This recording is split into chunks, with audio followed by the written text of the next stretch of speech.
Welcome to the M World. It's true. Fight as you may, become the champion, and the M World will grant you your deepest wish.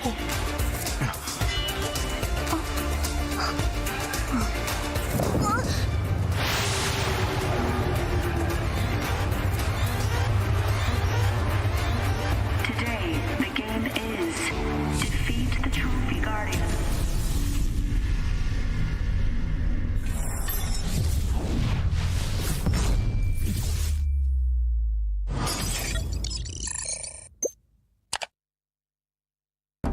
Which of you called me in?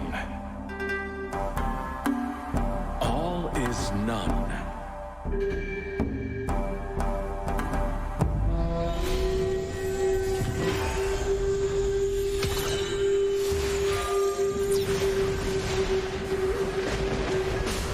To exist is to grasp a leaf in the wind.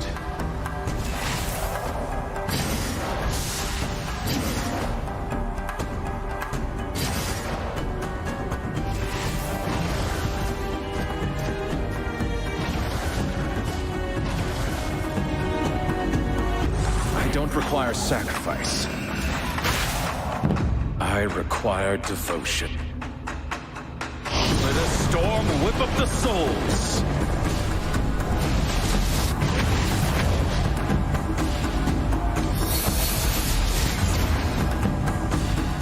It was never my intention to bind all men to my will. First blood. Legendary. Mega kill. A gentle breeze is enough to shake the foes.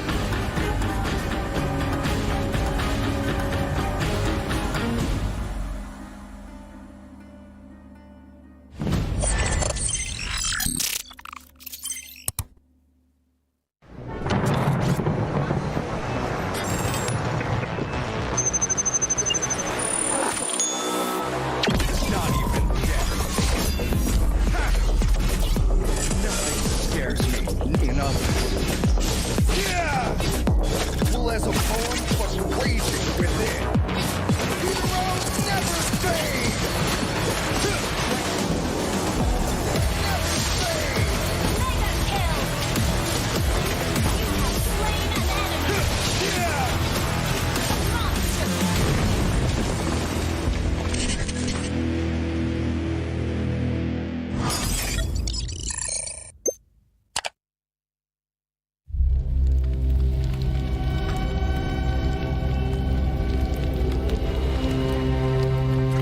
That night, fire set everything ablaze. Everyone was running, screaming. And I was left alone.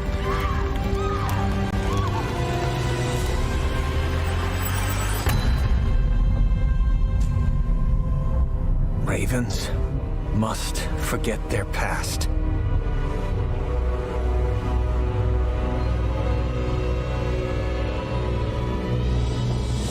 Well done, my child.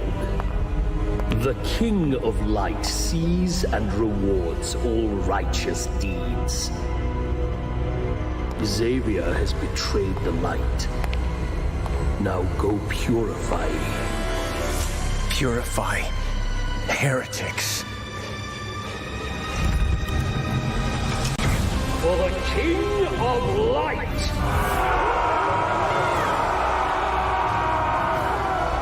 King of Light.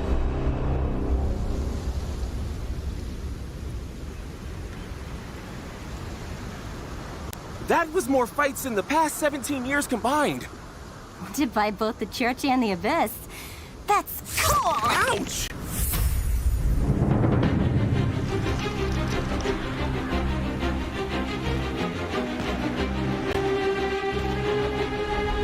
Why are you so obsessed with us? Hey, you are gonna tear your wound. Leave him to me.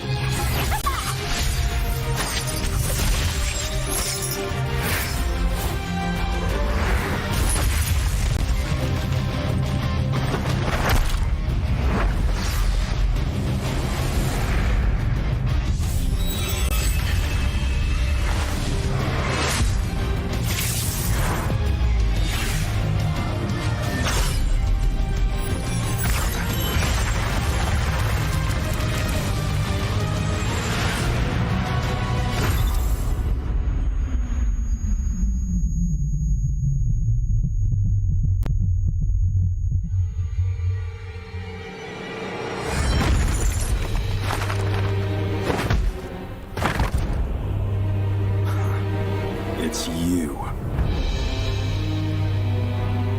Xavier! Xavier! Do it. Avenge your mother and your people. Mother? She abandoned me. Abandoned you?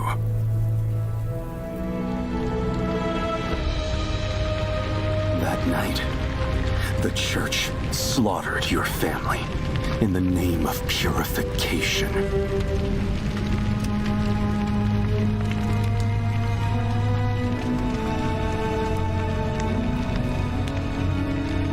Stay here.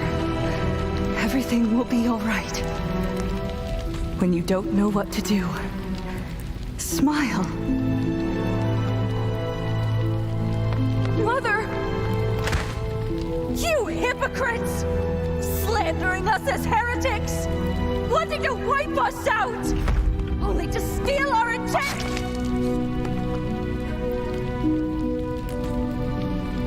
Your mother saved you, sacrificing her own life.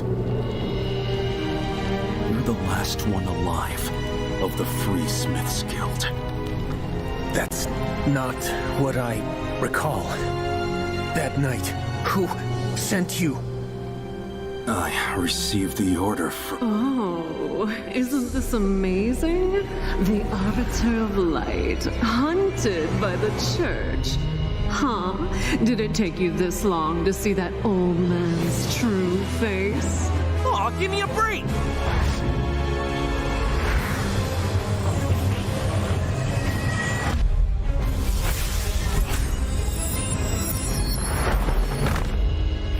Get them!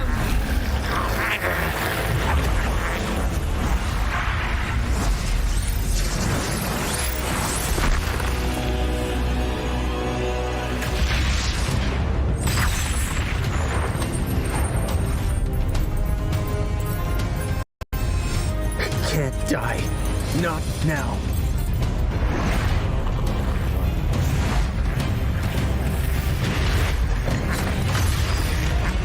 Go.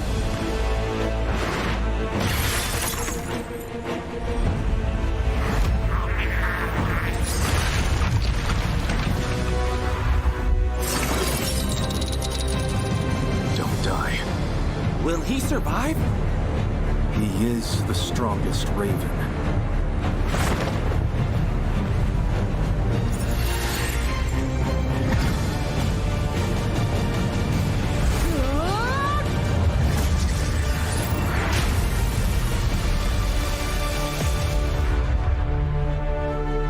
Your father is still alive.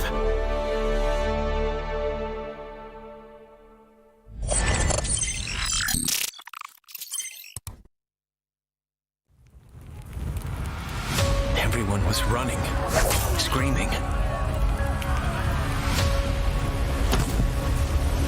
Mother? She abandoned me. Xavier betrayed the light. That's not what I recall. Did it take you this long to see that old man's true face? Why are you so obsessed with us?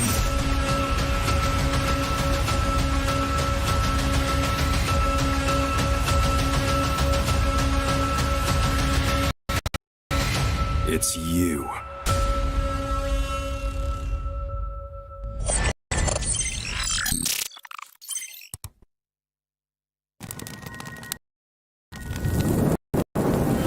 That time of the year again, where the best Mobile Legends Bang Bang teams from the tropical region of Southeast Asia converge together. The MLBB Southeast Asia Cup, or MSC 2022. Who shall conquer and who shall be conquered? Which team will soar above the clouds and be crowned as the king of Southeast Asia? Like the Zodiacs, a total of 12 teams from the region will compete in 2 stages: the group stage and the playoffs. Each group of 3 teams will fight against each other in a best-of-2 match, where the weakest of each group will be eliminated. That leaves the remaining 8 to continue their paths of glory.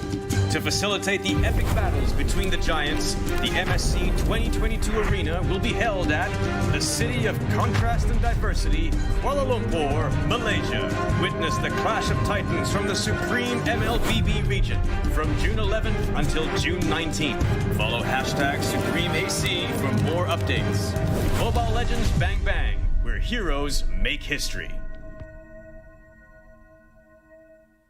The MLBB Southeast Asia Cup, or MSC 2022. Who shall conquer and who shall be conquered? Which team will soar above the clouds and be crowned as the king of Southeast Asia? The MSC 2022 arena will be held at Kuala Lumpur, Malaysia, from June 11th until June 19th. Follow hashtag SupremeAC for more updates. Mobile Legends Bang Bang, where heroes make history.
Quý vị khách quý cùng tất cả các bạn khán giả đang theo dõi ngày thi đấu đầu tiên của bộ môn thể thao điện tử Mobile Legends Bang Bang, nội dung đồng đội tại Đại hội Thể thao Đông Nam Á lần thứ 31 được đăng cai tổ chức tại Việt Nam. Welcome all the guests to the first day of the esports game, Mobile Legends Bang Bang from 2021 Southeast Asian Game, 31st SEA Games in Vietnam. Kính thưa quý vị, trong những năm gần đây, Mobile Legends Bang Bang đã trở thành một trong những bộ môn thể thao điện tử hàng đầu, thu hút đông đảo người tham gia trên toàn thế giới. Đây là lần thứ 2 Mobile Legends Bang Bang nằm trong danh sách các bộ môn thể thao điện tử có mặt tại Đại hội Thể thao Đông Nam Á. Ladies and gentlemen, in recent years, Mobile Legends Bang Bang has been growing more and more with a large number of players in worldwide. The 31st SEA Games marks the second time Mobile Legends Bang Bang has been included in the list of esports in Southeast Asian Games. Ở kỳ Đại hội Thể thao Đông Nam Á lần này, Mobile Legends Bang Bang mong rằng sẽ đem đến cho các bạn khán giả những màn thi đấu hấp dẫn và đầy kịch tính. This year's Southeast Asian Game, Mobile Legends Bang Bang hopes to bring the audience the exciting and emotional competitions. Đến tham dự ngày thi đấu hôm nay, chúng tôi rất vinh dự khi được đón tiếp các vị khách quý. Attending the first competition today, we are honored to welcome our delegates. Xin trân trọng giới thiệu ông Tê Huynh Kim, Tổng Giám sát Kỹ thuật Bộ môn Thể thao Điện tử tại SEA Games 31. Mr. Tae Hing Kim, Esports Technical Delegate of 31st Southeast Asian Game, Vietnam 2021. Xin được trân trọng giới thiệu ông Muhammad Farrow Abdul Fattah, Giám đốc truyền thông của Liên đoàn Thể thao Điện tử Malaysia. Mr. Muhammad Farrow, Director of Communication, Malaysia Electronic Sport Federation. Xin trân trọng giới thiệu ông Đỗ Việt Hùng, Phó trưởng Ban tổ chức Bộ môn Thể thao Điện tử tại SEA Games 31, Tổng thư ký Hội Thể thao Điện tử Giải trí Việt Nam. Mr. Đỗ Việt Hùng, Deputy Chairman of Esports Organizing Committee, 31st Southeast Asian Game, Vietnam 2021, General Secretary of Vietnam Recreation and Electronic Sport Associations. Xin trân trọng giới thiệu ông Nguyễn Hải Dương, đại diện nhà phát hành game VNG GS2. Representative of game publisher VNG GS2, Mr. Nguyễn Hải Dương. Hãy dành một tràng vỗ tay thật lớn để chào đón các vị khách quý, các trọng tài quốc tế, đại diện các liên đoàn thể thao điện tử các quốc gia Đông Nam Á tham dự SEA Games 31, cũng như hàng triệu người hâm mộ đang theo dõi trực tiếp trên các kênh sóng tại các quốc gia toàn khu vực Đông Nam Á. And now, let's give a big applause to welcome our delegate, an international technical official, esports federation, and millions of viewers watching live on every channel throughout Southeast Asia. Quý vị thân mến, tại Đại hội Thể thao Đông Nam Á 2021, bộ môn Mobile Legends Bang Bang chào đón 7 đội tuyển quốc gia tham dự: Indonesia, Lào, Malaysia, Myanmar, Philippines, Singapore và chủ nhà Việt Nam. At the 2021 Southeast Asian Game, Mobile Legends Bang Bang welcomes 7 participating national teams: Indonesia, Laos, Malaysia, Myanmar, Philippines, Singapore and Vietnam. Và sau đây là lịch thi đấu chi tiết của ngày hôm nay. And this is a detailed schedule for today's match. Ca sáng từ 9 giờ là phần thi đấu giữa hai đội tuyển Philippines và Malaysia. The first match of today is match between Philippines and Malaysia. 10 giờ bắt đầu giờ thi đấu của đội tuyển quốc gia Lào và Myanmar. The next match at 10 a.m. is a match between Laos and Myanmar. 12 giờ là phần tranh tài giữa hai đội tuyển Philippines và Lào.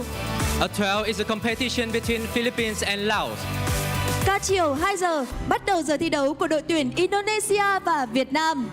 The first match in the afternoon at 2 p.m. is a competition between Indonesia and Vietnam. 3 giờ 30 phút, giờ thi đấu giữa hai đội Indonesia và Singapore. At 3:30 is a match between Indonesia and Singapore. 5 giờ là phần thi đấu giữa đội tuyển Singapore và Việt Nam. At 5 p.m. is a match between Singapore and Vietnam. Ca tối 7 giờ bắt đầu giờ thi đấu của hai đội Malaysia và Myanmar. At 7 p.m. is a competition between Malaysia and Myanmar. 8 giờ 30 phút, phần thi đấu giữa đội tuyển Philippines và Myanmar. At 8:30 is a match between Philippines and Myanmar. 10 giờ, phần thi đấu cuối cùng trong ngày là đội tuyển Malaysia và Lào. And the final match today is a match between Malaysia and Laos at 10 p.m.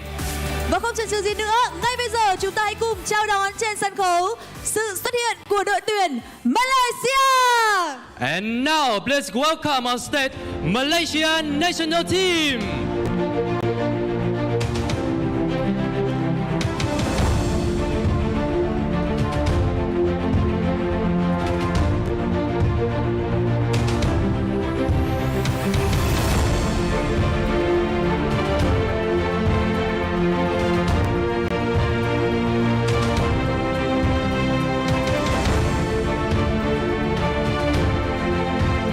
Và đối thủ của đội tuyển Malaysia trong vòng đấu này, xin giới thiệu đội tuyển Philippines. And Malaysia national opponent, please welcome team Philippines.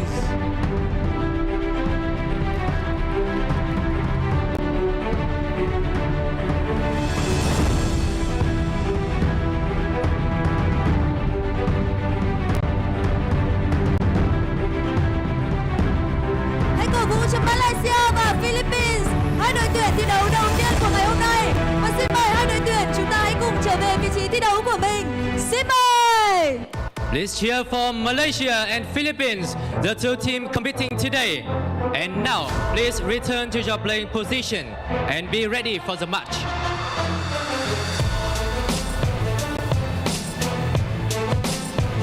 Và chúc cho hai đội tuyển của chúng ta ngày hôm nay sẽ có một buổi thi đấu thành công và có những màn thi đấu mãn nhãn dành cho quý vị khán giả, nâng cao tinh thần thể thao Đông Nam Á.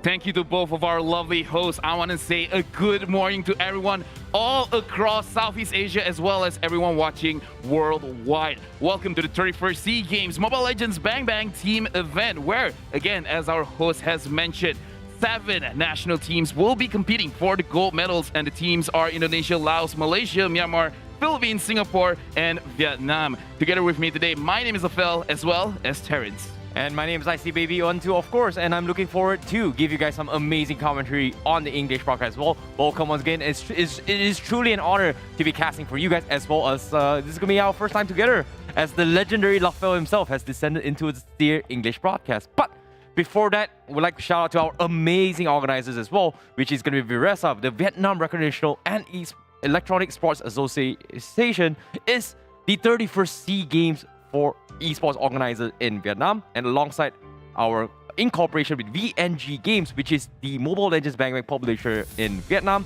and last but not least, Moonton, which is the developer of Mobile Legends Bang Bang, for making it happen. The dream has happened. Mobile Legends Bang Bang in SEA Games. We also want to say hello to all of our friends at the over there in Hanoi, Vietnam, where the event is being held at National Convention Center from 13th to the 22nd of May, where 10 medals will be contested over 8 events. But right now, we're focusing on this one, which is, again, Mobile Legends Bang Bang. Exactly. And of course, to start things off for day number 1 for the Mobile Legends Bang Bang division, we have a very, very exciting match. And that is going to be the El Clasico match of Malaysia going up against Team Philippines. This is going to be the match that everybody is going to be excited for and looking forward to see who is going to come up on top. But to give you guys a little bit more insights on how the match is going to be proceeding as well, this is going to be the schedule up on screen for you guys momentarily on how the entire rundown of today's games are going to go.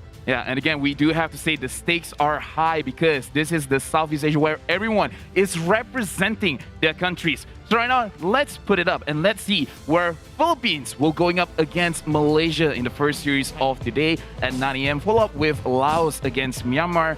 After that, it's going to be the Philippines going up against Laos, where they have to play back-to-back games. Exactly, and of course, this is going to be Group A's first session. It is going to be the top 3 match, and then followed by Group B, it is going to be Indonesia going up against Vietnam, followed by Indonesia going up against Singapore, as well as Singapore going up against Vietnam for Group number B. And to close out the final schedules for today, it's going to be the remaining matches of Group A, with Malaysia going up against Myanmar, Philippines going up against Myanmar, and the last match for today being Malaysia going up against Laos at the final match of today, which is going to be at 10 p.m.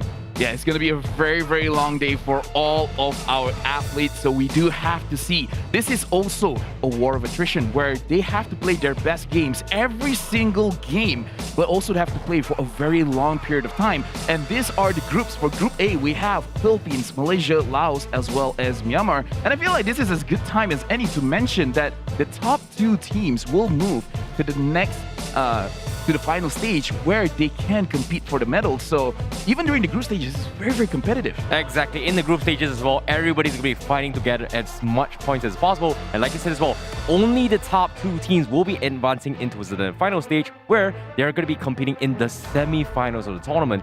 And of course, Group B is going to be the same as well. We have 3 teams in total that is going to be representing from Indonesia, Vietnam, as well as Singapore for Group B. Yeah, even though you guys can see there's only 3 teams here, but we do have to remind you that there are 7 national teams competing, and the rules are still the same. The top 2 teams in both groups will advance to the final stage, and this is all for the medals, where all of the countries are playing for the gold, silver, as well as the bronze medal, and they are going to be playing a best of 2. And right now, let's introduce the Philippines lineup. We have Soto, Gonzalez, Villa Luna, Del Rosario, as well as Imam. Well, ladies and gentlemen, these are your nationals representing from Philippines as well, consisting of players coming in from Blacklist International, and no strangers to the competitive Mobile Legends scene. We have Villa Luna back in action for the first time in a long while since the M3 World Championships. Yeah, he hasn't played during their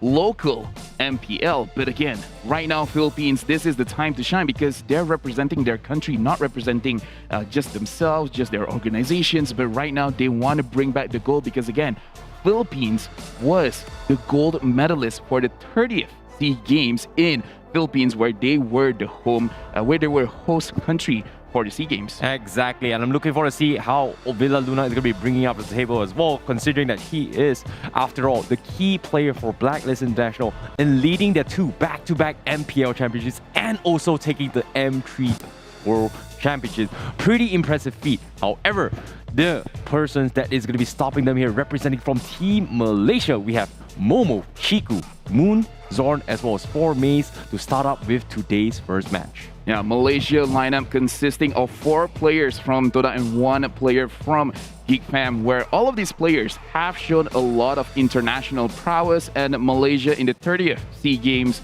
in Philippines, they managed to get a bronze medal, and they lost against Philippines twice with a 2-0 score. So right now, Malaysia going up against Philippines in the very first game of the day. It is going to be a very good setup where for both the teams, they want as much momentum as they can, because the way that you start off your day is really going to affect your mood going to the rest of the games. Exactly. Morale and momentum is going to be the key when it comes to the war of attrition, especially in winning all the games as well. And we haven't exactly talked about strategies involved as well. Meta bans, drafts, priority picks in that regards, and I'm looking forward to see how well they adapt. What a way to start things off as well, considering that it is going to be the Classico coming in. But let's take a look at what we think about the predictions on who is going to be winning the match for today. It seems like it is a split vote right in the middle between both of us, with you thinking on Malaysia and me going to be supporting Philippines. Yeah, for me, the way that I see for both of the professional teams competing in their own local region, where Malaysia, for the team of Toda, they managed to become champions.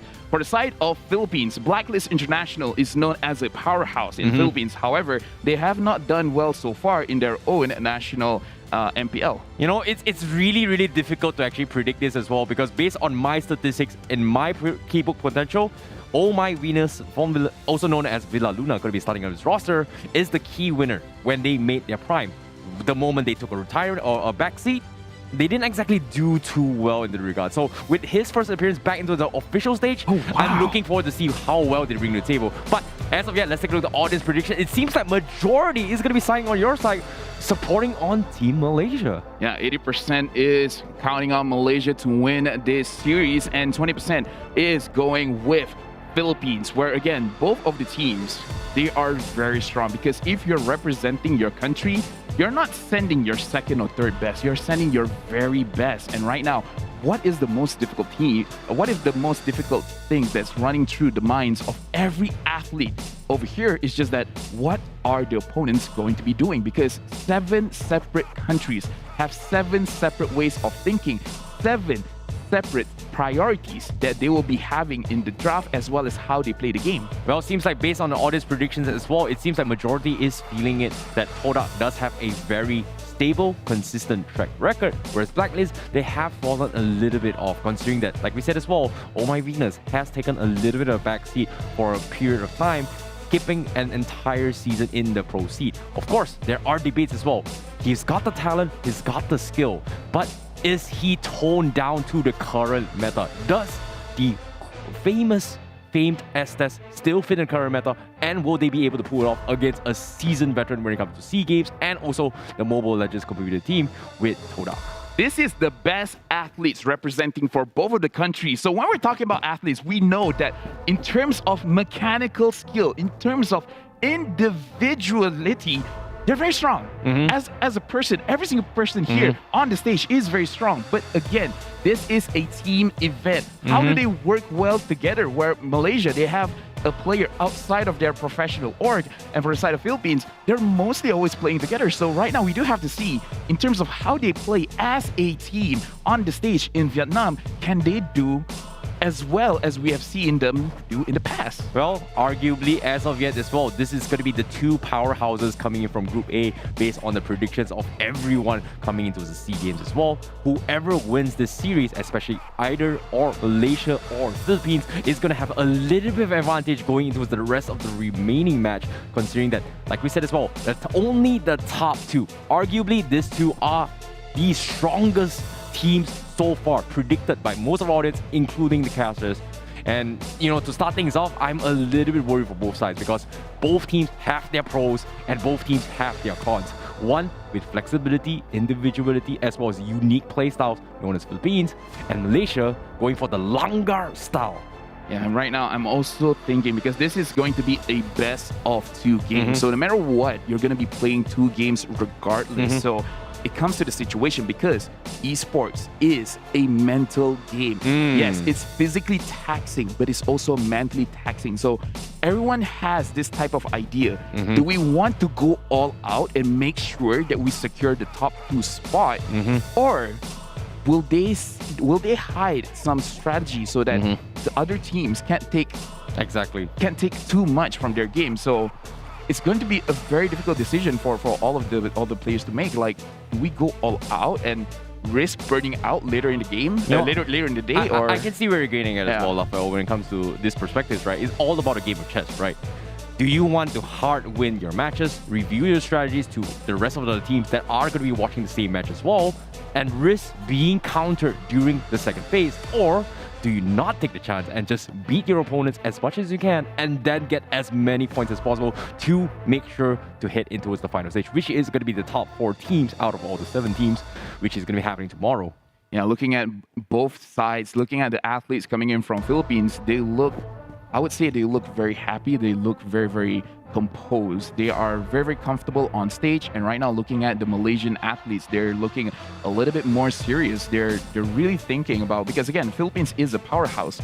Malaysia is, I would say Malaysia is in the topic whenever we're talking about the top regions, especially this is the Southeast Asia Games, where a lot of people do have the same idea that for the side of Mobile Legends, it's Southeast Asia region. That is where you have to look at for all the best players. So right now in SEA Games, I would say this is as competitive as it gets, and representing your country is just putting on a little bit more stress, which for some athletes, it can actually increase their performance to a next level, and some might crack under pressure. Exactly, I can see where you're going as well, and considering that this is a lot of pride and also weight coming in from the athlete himself to actually compete this stage, especially coming from Team Malaysia, who recently made a statement that this is going to be their revenge match over Philippines, considering that they have not exactly won a single match against them. However, I beg to differ. Team Malaysia was a different roster back then. So this is a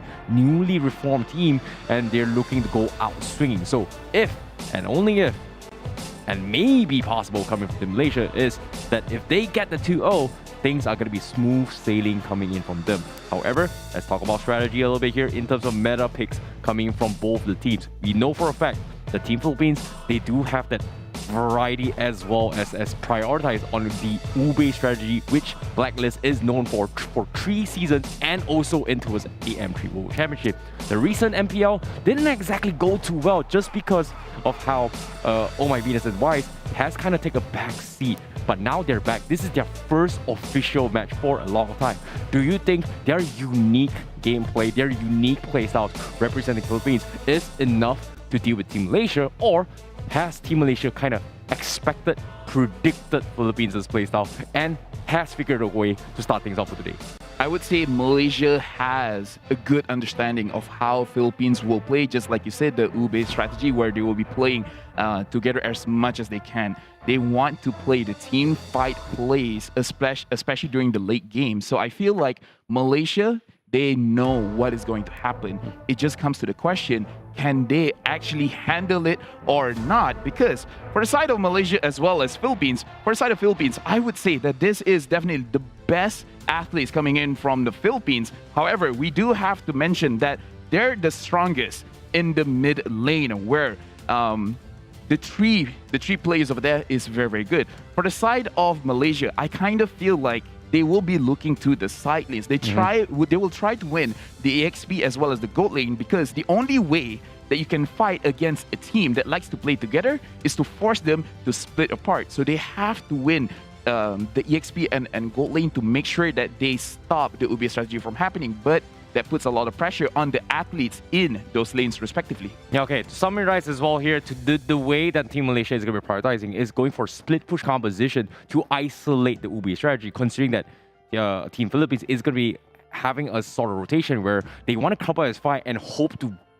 bang on towards one particular lane is going to be the way to go. So I see where it's going on as well. We do have a very, very clear picture. Yeah. But how will they tackle this? Because the question here now is, I have some stats here coming in from Team Philippines, is that Oh My Venus has played mostly Eve, Matilda, Rafaela, and Estes for the break. Arguably, in the current recent patches into Mobile Legends Bang Bang, these are heroes that has kind of strayed away from the current meta, especially with the buffs coming in from tank heroes itself, like Baxia, like Karina, which are very hyper-aggressive, which force Enchanter styles to kind of not be able to scale into the middle stage of the game. So, I don't know. Do you think that they have adapted to the current meta, right? Is Masha still viable? Is heroes like Rafaela still viable compared to, I don't know, the famed Franco, which has terrorized all regions, including Malaysia, Indonesia, as well as Philippines when it came to the MPL season? I feel Franco is still going to be very relevant. We do have to see whether either of the countries will be favoring it. But to answer your question, I feel like for the side of Philippines, they do have one thing up their sleeve where they can execute, where in terms of their IGNs, Oh My Venus as well as Haji, they're both playing in the mid lane, but they can swap it. Where Oh My Venus, he's usually a utility style hero where he will play the Enchantress type of roamers. However, he can also play the damaging mages, so Haji can substitute as a frontline engaged type tank. So for the side of Philippines, they do have that level of flexibility. From the side of Malaysia, this is their chance to see what kind of heroes that they will be using, because like I said, they do have to win the side lanes, but for Malaysia, they don't necessarily have to win in the side of split push, because there is a particular strategy that the team of Malaysia likes to do, which is they like to put the enemy team in the middle and everyone just surrounds them and making sure that you can't run away from this fight. Either way, they are going to win, or they're just going to realize very, very early on, there's not much that we can do here. We're going to back off and try to take something off the map. I agree. You know, Team Malaysia, they have the tendency to punish rotations, such as if they force a fight, and they will find an opportunity to punish exits as well. The moment you split up for a fight, they will find an opportunity, they will hit you where it hurts the most, and then get a couple of return kills. So it's something that Team Malaysia is very, very capable of, which is going to be salvaging and capitalizing the situation as it goes, playing by ear as it goes. However, as you can see, the players are ready. The timer is on ready as well. 50 seconds left before we hit towards game number 1 for today's match. I'm looking forward to see what it goes. Speaking of priority picks here, do you think it is going to be a priority coming from Ling? Do you think the once in a blue moon Ling is still going to be viable in the current meta? Do you think Team Malaysia is going to be bringing it, or will Philippines completely ignore it? For the current meta, I will have to say that if you do pick your gold laner as well as your jungler early on, it kind of exposes the type of strategy that you are going for. If you're going to pick the Ling early on, they will understand that you will have a relatively weaker early game stage in the jungling phase where you're trying to secure your buffs, so you can counter that kind of strategy. So I feel like they are very, very strong heroes. Prioritizing it, however, can be very risky. We do have to see whether they feel the risk is worth the cost. Exactly. Speaking of which as well, we have to bring up a couple of interesting heroes such as Fanny as well, being a very popular pick, especially coming from the Malaysia region. Now, with Zorn now replacing Yums representing from Team Malaysia, do you think that the Fanny is going to be played in a flexible role where it is possibly going to be playing as a roamer Fanny, or are we going to see the jungle Fanny coming in from Team Malaysia? Zorn has been known to use the Fanny without the retribution, so he's very comfortable even without the purple buff. So it's definitely worth considering. We have to see on the side of Philippines if they have very dangerous backliners. You know, the gold lane is a very squishy marksman, and their mid damage dealer has no way to escape. It's going to be very difficult, but right now, again, let's rehash on the lanes, where on the EXP lane is going to be Formis going up against Soto, as well as in the gold lane is going to be Momo. Momo against Gonzalez. Yes, thank you very much, Terrence. Yeah, no problem. And I'm looking forward to see how it goes as well, because this is going to be, I believe, the first time Zorn, who represents for Team Malaysia, is going to go up against, oh my goodness, two completely different Roman playstyles when it comes to their way of understanding the game. Zorn being a natural aggressive player it is, whereas Villa Luna is going to be focusing a little bit more on supporting the team from the back line. So it's a different approach and roaming playstyles. Hopefully, whoever who thinks that the right role that suits the meta is going to come over top. In this case, is it going to be in Charger style, or is it going to be the aggressive run in your face? Hilda, potentially a pickup. Marsha as well, which are heroes that are really, really good when it comes to invading, which kind of suits the toe-dark strategy of being very, very aggressive. Or in this case, Team Malaysia, I'm sorry. Yeah, and I've also witnessed where a lot of countries have tried to use Masha in the experience lane, and it does look very strong, very viable. So even if they do pick the Masha, it doesn't necessarily have to go to the roam position. And right now, for the side of Malaysia as well as Philippines, I'm actually more worried about what Philippines have info on the side of Malaysia, because competitively, we have seen 4 of the players from Malaysia compete a lot internationally, where, like you said, Zorn, the roamer that has been put in from the side of GeekFam to represent Malaysia over here, not only, yes, people have a lot of information on him as an individual, but not a lot of people have seen him play with this lineup of Malaysia. So, yes, every player here, every athlete coming in from Malaysia, yes, you have seen them play, but you've never seen them play together. Exactly. And the best part about Team Malaysia is that Zorn is known for his aggression. However, sometimes his aggression may seem to be, I would say, punishable, or may seem to be overextended. But now, based on theory crafting as well, the rest of Team Malaysia as well, consisting of Total players, are known to be that aggressive players themselves. So maybe aggression with aggression seems to be the key component, as he is going to be subbing in as an opener, in contrast to Yums, which is usually the main roster coming in from Total. Yeah, and one thing that I like to highlight, I love watching how Philippines plays, because no matter how one-sided the match will look like, it just takes one mistake, just one person overextending a little bit, and then all of a sudden they can change the game around. So it's a difference in terms of playstyle, where, like you said, for the side of Malaysia, they like to take risk because they believe the cost is worth the risk. For the side of Philippines, they understand how they play. Even if in the early stages or the mid stages of the game, they lose by a little bit. They understand in Mobile Legends, it just takes one mistake after the 14-minute mark can change the entire tide of how they can win the game. So I feel like it is going to be, for the side of Malaysia, they will take the risk, but just one bad move, and I feel like Philippines will win this. Yeah, I definitely agree with what you're saying as well here. It's all about a game of chess, right? You know, the approach of how Team Malaysia likes to do make their play is tentatively. They move so fast, they get so aggressive in your face to a point that you won't have time to react on their next move. They're always thinking 2 to 3, 4 steps ahead of the time. They go with plan A, they move forward, and then boom, boom, boom, boom, boom. By the time they go to plan C, you don't know what hit them. And that's something that Team Malaysia is very known for. However, like you said as well, one mistake is all it takes to completely mess up their composition. So it's all about patience, it's all about discipline coming from Team Philippines, and hopefully that is going to pay off, especially in this starting matchup, which in the audience favor as well, is going to be favoring on Team Malaysia's side. So I don't know, it's very difficult, but for me, I feel like based on Oh My Venus' striker, which is Villa Luna as well, there is a reason why they were the strongest, right? When he stepped in, 2 back-to-back MPL champions. Oh, yeah. M3 World Championships. Dude, that's a big statement. If I were to retire for one season, honestly, I'm not gonna lie, I deserved it. Come on. I've won 3 big tournaments, and guess what?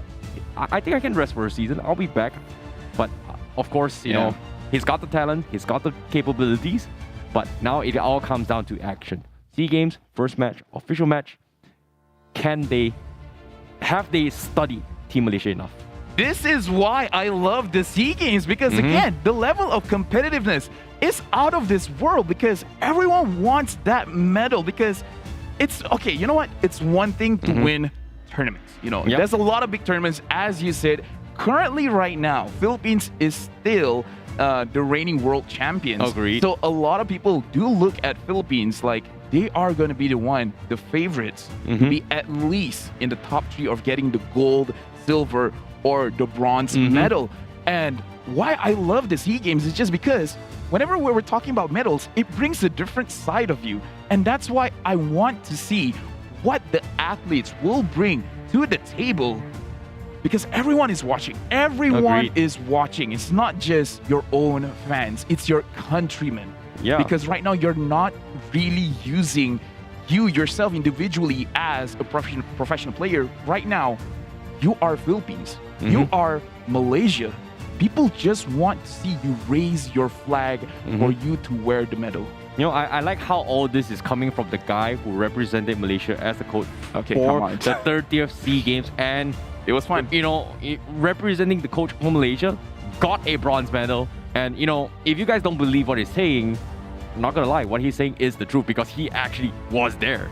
And I have to say, And now you're here. I would say, remembering the 30th SEA Games, Oh yeah. it's very intimidating to be on stage. Because when you're on stage and whatever heroes that you pick or you ban will determine whether you're gonna go home now or you will have another chance to try and get a medal. It's a very stressful situation, but during that time, the managers will come to you and they will just remind you, you're not playing for yourself, you're playing for your country. So no matter what you're facing, you gotta push through. You gotta do your very best because everyone is watching.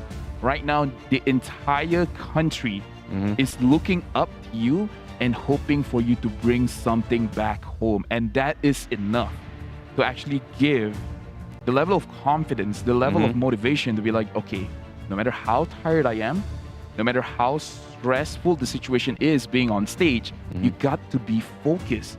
And both these teams look super focused. Exactly. Despite their technical difficulties as of yet, you can see they cannot show any signs of weakness and loss of focus as well. Because if they do that, things are not going to be looking good for them in the upcoming match. I definitely agree.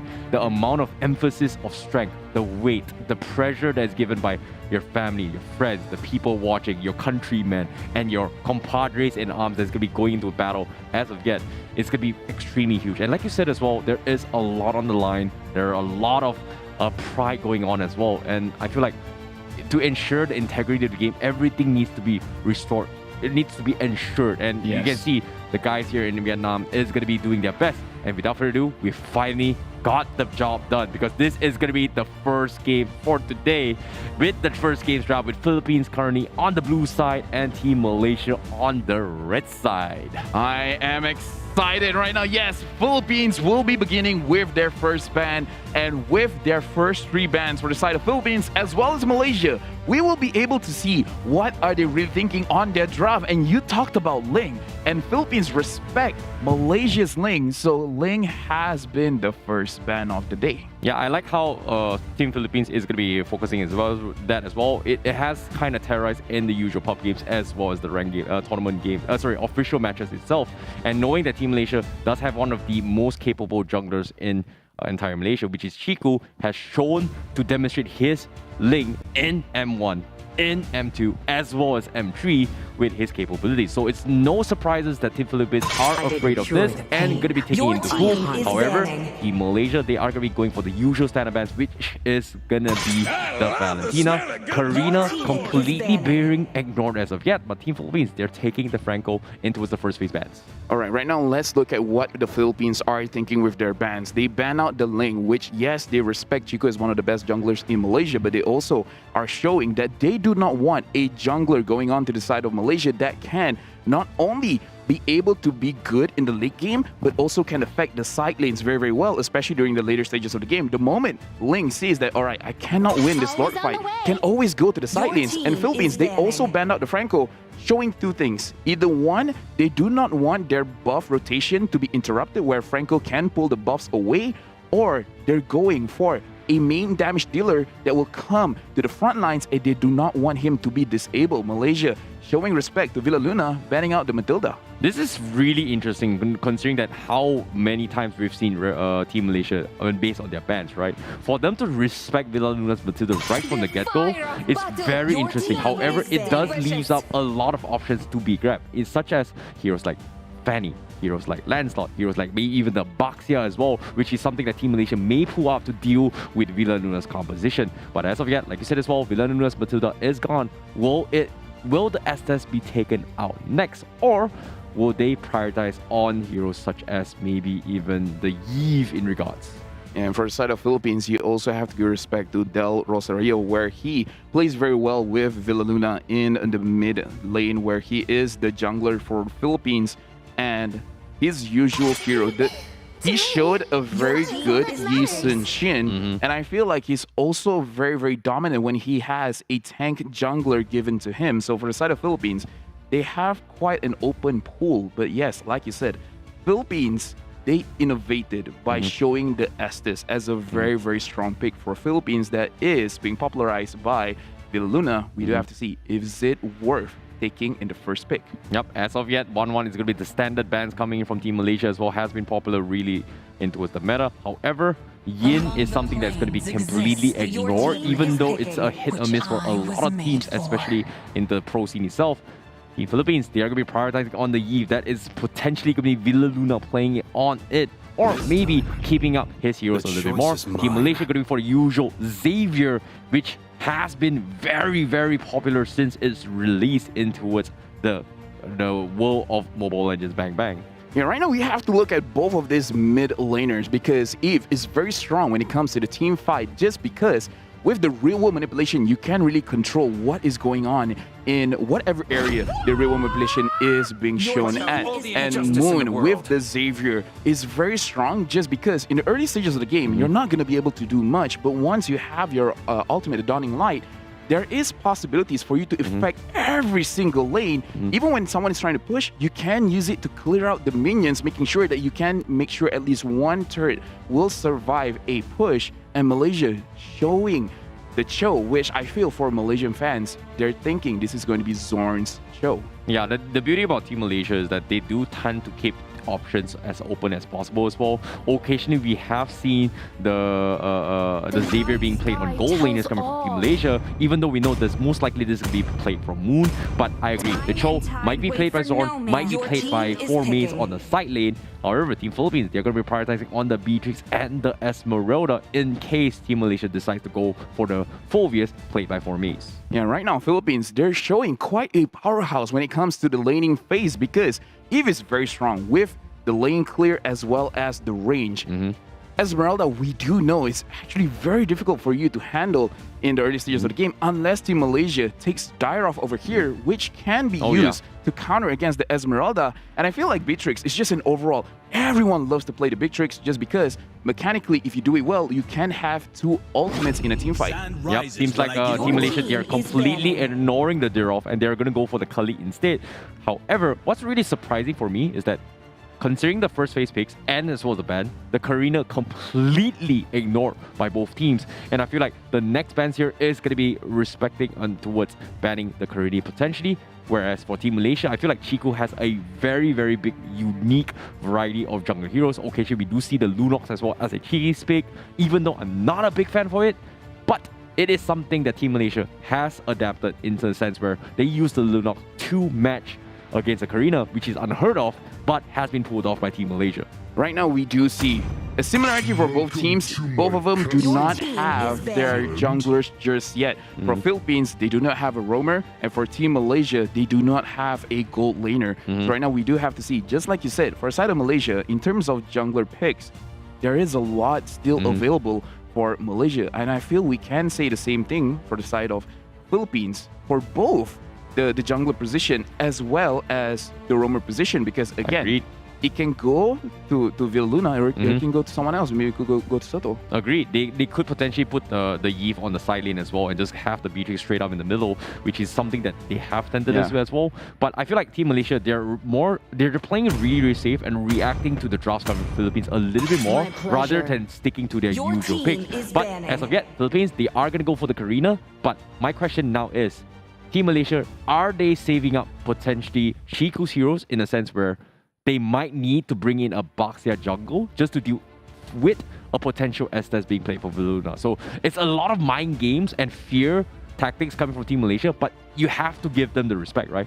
They are the defending champions. This roster was the one that had back-to-back. So I feel like Malaysia, they're drafting based on respect rather just, banning and picking heroes that suit their playstyle. For Malaysia right now, they have two options. Number one, either, just like you said, pick up the Baxia to have a very, very strong laning phase. Have a very strong presence in the front line of a team fight, or have an assassin type hero that can go to the back line, because let's face it, most probably for the side of Philippines, the main damage dealers is going to be the Beatrix and the Eve. There's still a potential where Eve is just more of a utility hero, and then whoever is going to be the jungler is going to be the main damage dealer. But as of right now, Philippines have shown their hand is Beatrix. So you need someone to be able to handle the Beatrix. If, for the side of Malaysia, they feel like having a Cho as well as having a Khalid is enough to handle, then that's good enough. However, if the Beatrix does have a Purify, it's going to be difficult for the side of Malaysia. So either way, I kind of do favor if Malaysia takes a jungler that can go to the backline. So Philippines, they're banning out the Akai, which we have not seen an Akai performance after the revamp. I'm sorry I'm laughing about this, but okay, I can see where this is going coming from Team Malaysia, knowing that Chiku has played an Akai jungle, which is pretty much unheard of. But it's something that I don't think I've seen anyone else in other regions play this. So it makes a lot of sense why they respect this. But for me, I feel like it's more like based on the final two bans of Team Malaysia with the Grok as well as Varaz. These are two very, very strong heroes. Very tanky heroes. And very annoying as well when it comes to invading jungle invades, especially against assassins. So I feel like they are going to go for that assassin jungler from Malaysia instead. Okay, I'm wrong. Seems like they are going to stick with the Baxia in case Team Philippines go for the Estes pickup. Well, we do over here. Okay, for side of Malaysia, they're really looking like they are going to be in a position where one player is going to deal the majority of the damage. Like Xavier is going to be very, very strong coming in to the later stages of the game, especially with very, very low cooldowns. He can just keep spamming, making it very easy for him to stack his passive. But Malaysia is showing that they have a very, very, very, very tanky front line. So it does show that Malaysia does want to play a team fight heavy composition. So they're actually playing towards Philippines' strength. Yep. They want to head match on. Yeah, I definitely agree. I feel like Team Malaysia, they've got so much options when it comes to their marksman department, right? Momo can opt to go for Kimi. Momo can opt to go for Brody as well, which is a great composition to sync when it comes to kiting, right? Knowing that Team Malaysia's Zorn is known for his kiting playstyle, I feel like having a very mobile marksman does have that benefits. However, Team Philippines, they are going to go for the Angela on top of it all. And I feel like this is going to be a jungle Balmond coming from Philippines stacked with the Angela to go in for the hyper aggression. Right now, for the side of Philippines, if they win the mid lane, it's almost game over. It's almost guaranteed that they will have a very good transition from the early game going over to the mid game, because Balmond, especially with the jungle emblem, there's no retribution that can win against Balmond, because the little counter with it is going to be so strong. And Malaysia, they're picking up the carry, which is a tank killer, but you really have to wait for the late game. So yeah, Malaysia is really showing their hands. Like, all right, we do want to play a team fight composition. And for the side of Philippines, we do want to play a team fight composition as well. But having that Balmond almost guarantees that they will secure the first three turtles unless Malaysia starts winning the jungle early. I definitely agree. I can see where you're going as well here. There's a lot of early aggression when it comes to objectives with the Balmond, with the Angela on top of it all. However, it all comes down to Team Malaysia on how they adapt this. And I feel like the only one that can actually deal with it is pretty much Zorn playing on the choke. The only skill, the Jeet Kune Do to cancel off the Cyclone sweep. So it's something that there's going to be a lot of emphasis on him. However, I agree, the carry is just good. It's amazing against Esmeralda. It's amazing against Angela. But without further ado, ladies and gentlemen, the first match for today, it is going to be Team Philippines against Malaysia for Group A. And this is going to be the match to watch to start things off. And as you can see, the Balmond jungle being played by Del Rosario, as you call it as well, is going to be babysitted with the Angela. Yeah, what a strong opening for the SEA Games with Malaysia going up against Philippines. And look at that, Zorn is already invading Philippines jungle, trying to give pressure, but Del Rosario still managing to secure their purple buff. And Zorn, are you in trouble? Nope, he managed to get away. Yep, forcing an early retribution coming from Team Philippines from him is huge, because that pretty much allowed Team Malaysia to secure the Little Wanderer. I like the read coming from Team Malaysia as well, especially with the Basket pickup, knowing that Team Philippines, they do have the tendency to go for the Enchanter styles. And look at this, Zorn going a little bit aggressive. Villa Luna actually going to get caught out, and that's going to be a big catch coming in as well. Imam looking for the zone coming in, but I don't think they can kill off Zorn anytime soon. That was potentially the first kill of the SEA Games in Mobile Legends event, but Malaysia as well as Philippines, even though they are trying very, very hard to dish as much damage as they can, they still maintain composure, not to overextend, not to potentially give out a mistake. For now, both teams are playing a little bit safe, trying to trade as, you know, the little objectives, just like the crab that we just saw. I definitely agree as well. And when it comes to matchup as well, carry is not exactly the best 1v1 matchup against the V-Trix itself. But it seems like there is going to be play coming from Zorn. They do go in for the harassment against the Imam. Villa Luna looking for the stop as well. But the chop coming from Del Rosario is not going to be enough. Zorn is going to be able to escape this completely with the mark. Means that Team Malaysia, they will be able to escape this. However, they are going to lose a little bit of mid pressure.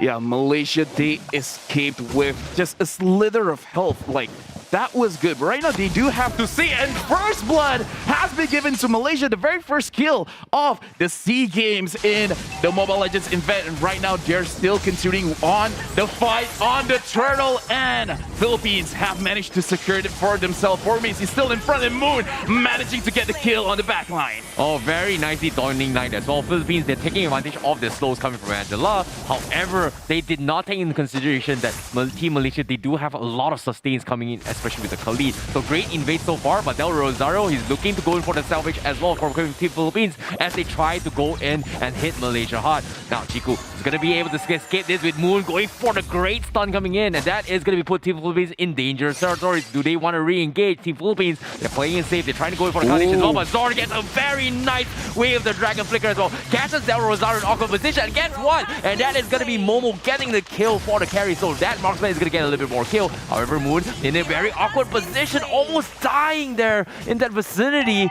punishing the marksmen of Team Philippines. A beautiful start from Team Malaysia as of yet. Yeah, Philippines overstayed their welcome, really trying to force a fight on the jungle, trying to secure the orange buff, but Malaysia, they understand what they're doing. They come back and recapitalize their own map. And right now, Malaysia has a 4-kill lead over Philippines. This is a very substantial advantage for Team Malaysia. And for Team Philippines, they have to go back to what works. They have to understand what is the best move that they can do as a team. And Malaysia just scored their 5th kill of the game. Oh, this is huge coming from Team Malaysia. They were waiting very, very patiently as well, as likewise coming from Team Philippines. And that one blunder is slowly being a domino effect coming from Team Malaysia, especially with now that the carry is 1-0 against Fee Gonzalez, who's playing on the B-Trix. So Team Malaysia currently, even though they've got 1k economy and they've got 5 kills, Team Philippines has been able to keep up in their economy as of yet. But as of yet,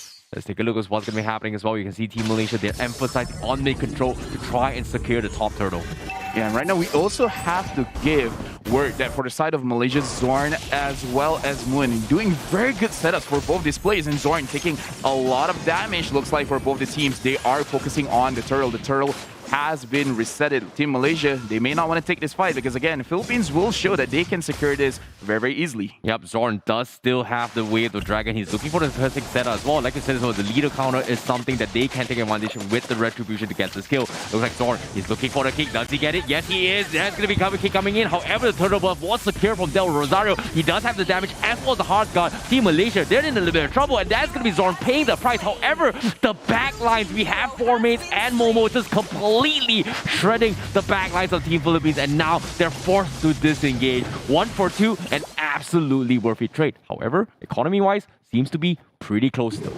Yeah, Mobile Legends Bang Bang is a game where you have to manage your resources. And for the side of Malaysia, I feel like they understood that they will not be able to secure the turtle. So that's why we see two of the players actually flanking to behind, making sure that they manage to get Gonzalez and try to kill off Imam. So I feel like they have the right idea. We cannot win, we cannot secure the turtle. So we will take what we can take, which is taking some kills. And right now, they're putting their dominance on the top side of the map, making sure that they can secure the very first turret.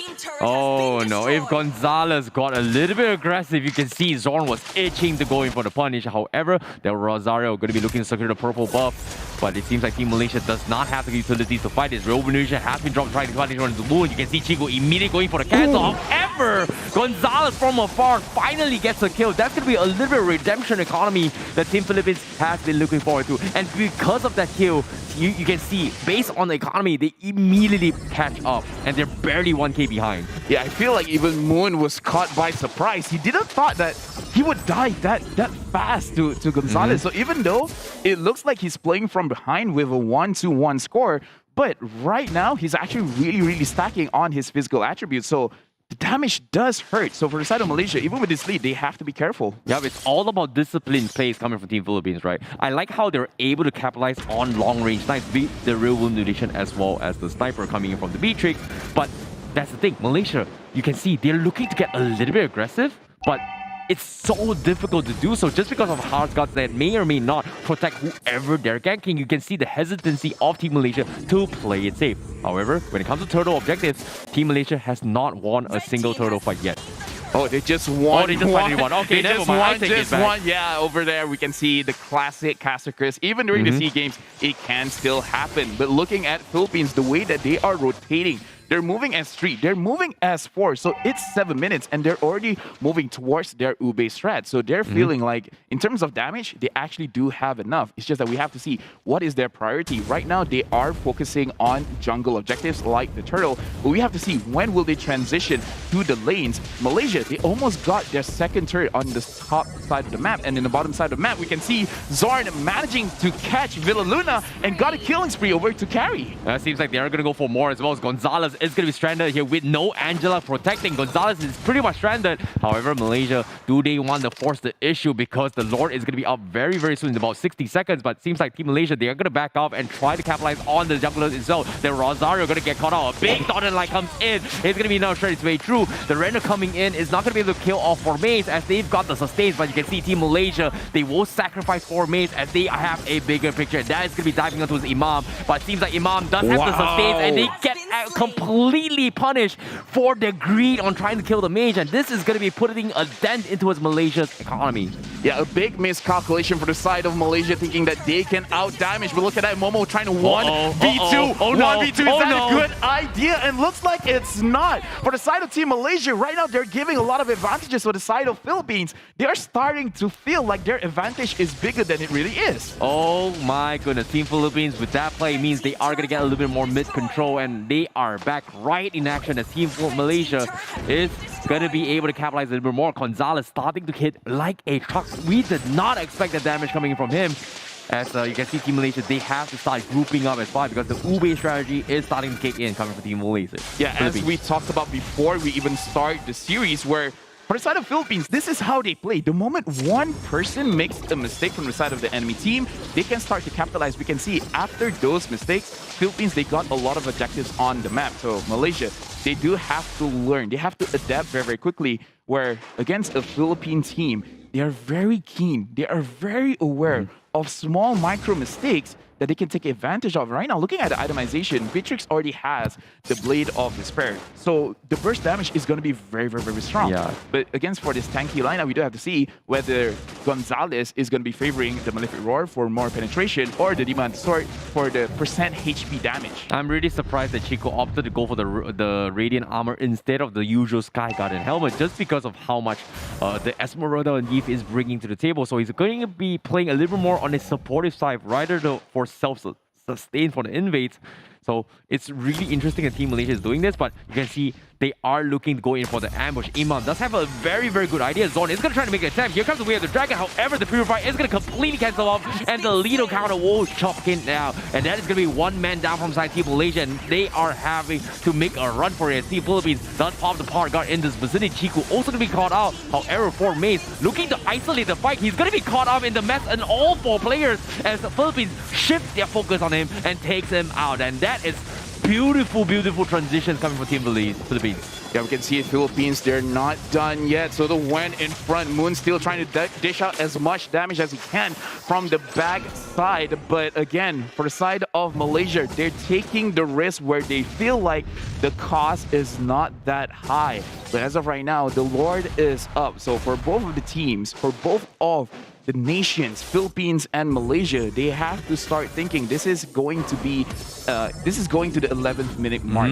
When it comes to the 12th minute mark, then the Lord will be stronger. So they have to start playing a little bit more carefully. They cannot make any positional mistakes. Yeah, I'm really surprised by the trigger discipline coming from Team Philippines as well, especially with the early engagement where they could have forced all their skills onto Chiku, but instead of doing it, they just showed their presence, walked right beside him, held their horses, and saw that, hey, wait a minute, Formis is out of position, turns their focus and say, guys, let's shut him down. And they immediately take him out of the pick equation. Is interesting considering that for a good solid 10 seconds, no spells were expected. But now, here comes the play coming from Team Malaysia with the concealed as well as they go in for the way of the Dragon King. Takes out the Angela. The biggest problem from the side of Team Malaysia has been taken out, and you can see everyone from Philippines is running the big Dawning Light to scare them off, and that is going to be space created for the Lord take. Gonzalez almost went down, but Soto is still there. Soto is making sure that Malaysia does not have an easy time securing this Lord. Soto, Del Rosario, as well as Imam is there. Malaysia, they really have to be careful. But Soto is taking a lot of damage. Real manipulation has been open. Soto is very, very low, and he managed to be taken down. Formis is in front, but the little counter secures the kill. Malaysia, what do you want to do? And looks like they want to retreat. Philippines did a very, very good defense, making sure that the Lord doesn't go over to Malaysia. Agreed. Gonzalez is going to be starting to hit like a truck, and Team Malaysia, even though they've got a radio armor to deal with the mage, but eventually they have to figure a way to deal with this Beatrix, and pretty much Formis has been given the task. But with him being taken out of the equation means that Team Malaysia is going to be forced to be going on a stalemate for now. As you can see, they're staring at the Lord, and it's all about who makes the first move. And right now for the side of Malaysia, I feel like this is what they're really thinking about. They have to focus either on Villaluna or Imam, because those are the two main players that they are focusing on. If they manage to get Gonzalez, then yeah, everyone is going over to Gonzalez. But without Villaluna, without Imam, they're creating a lot of space, especially for Formis to go to the back line. Because again, the fact that Villaluna as well as Imam have a lot of slow, it makes it very, very difficult for the side of Malaysia, whether it be Zorn, Formis, or Chiku, to really disturb Gonzalez. So I feel like they're not worried about the damage, they're worried about the crowd control coming in from Philippines. Agreed. It's all about playing the late game, and you can see Team Malaysia, their focus here is going to be dragging out towards the later stage of the game where Moon is going to be coming up online. Likewise with Momo, who's going to be the stretch through all this sustains, all these tanky compositions coming from Philippines. And the only one that pretty much stops them is pretty much Gonzalez. As you can see, they're trying to bait him out as well. A big Dawning Light scares him off, but it's still not enough damage for Moon, as he is only level 12, 30 minutes in the game. And right now, Malaysia is still going for the Lord, and they're going to be focusing on Del Rosario, and he is going to be taken down. So right now, the Bellman is not there. Formis, he's still taken down, and Chiku secures the Lord. Ooh. But Philippines still making sure that they can win the team fight. In the front lines, Chiku has been taken down. 3 athletes from Malaysia has gone down. Only one from the side of Philippines. So Philippines is still looking like they are in charge. Exactly. They still have the Esmeralda. As long as Gonzalez is live, they can look to turn the tide. As Team Malaysia, they need to rely on Zorn making the plays with Moon. This is going to be a very, very difficult task to do. However, what's really surprising is that Mumu was completely destroyed by Gonzalez in one ultimate, and this is just putting Team Philippines in a situation where if Malaysia gets a little bit too aggressive, they will immediately look for the punish. This is the pros and cons of having a carry. Yes, in the late game, it's going to be very strong. You're going to shred all the tanky heroes in front with or without tanky tank-destroying items. But the thing is, you have a very short range. And Gonzalez having that Blade of Despair, having that Hunter Strike, having that Demon Hunter Sword, he's going to outrange the carry by a lot. So it's going to be very easy for Gonzalez to kill off the carry. So Momo has to have that awareness, whether he's going to come in late or Malaysia really have to make sure that Gonzalez is taken care of before a team fight begins. Yeah, very interesting choice of itemization coming from Momo as well. But before that, let's take a look at Zorn. Zorn starting out with the kick as well. Gets someone to Del Rosario. Very tanky. However, 4 mates immediately go to the back lines. Immediately gets free-hitted by Gonzalez on the marksman. However, Momo will say, your sacrifice will not be in vain because I was able to trade it off for Team Malaysia. Soto, not too happy about it, is going to try and capitalize on the situation. He's stalling the time for the team, and you can see the teams are ready to go. Real Malaysia catches them off guard. They get a trade when Villa Luna survives, and Team Malaysia managed to brute force tank all of the mage damage coming for Team Philippines. Yeah, Malaysia, they're playing very risky because we look at the HP bars coming in from their team, and it's not very high, but they still manage to kite things out. Now Zorn is there. Zorn is just trying to make sure that he does not come and protect the turret.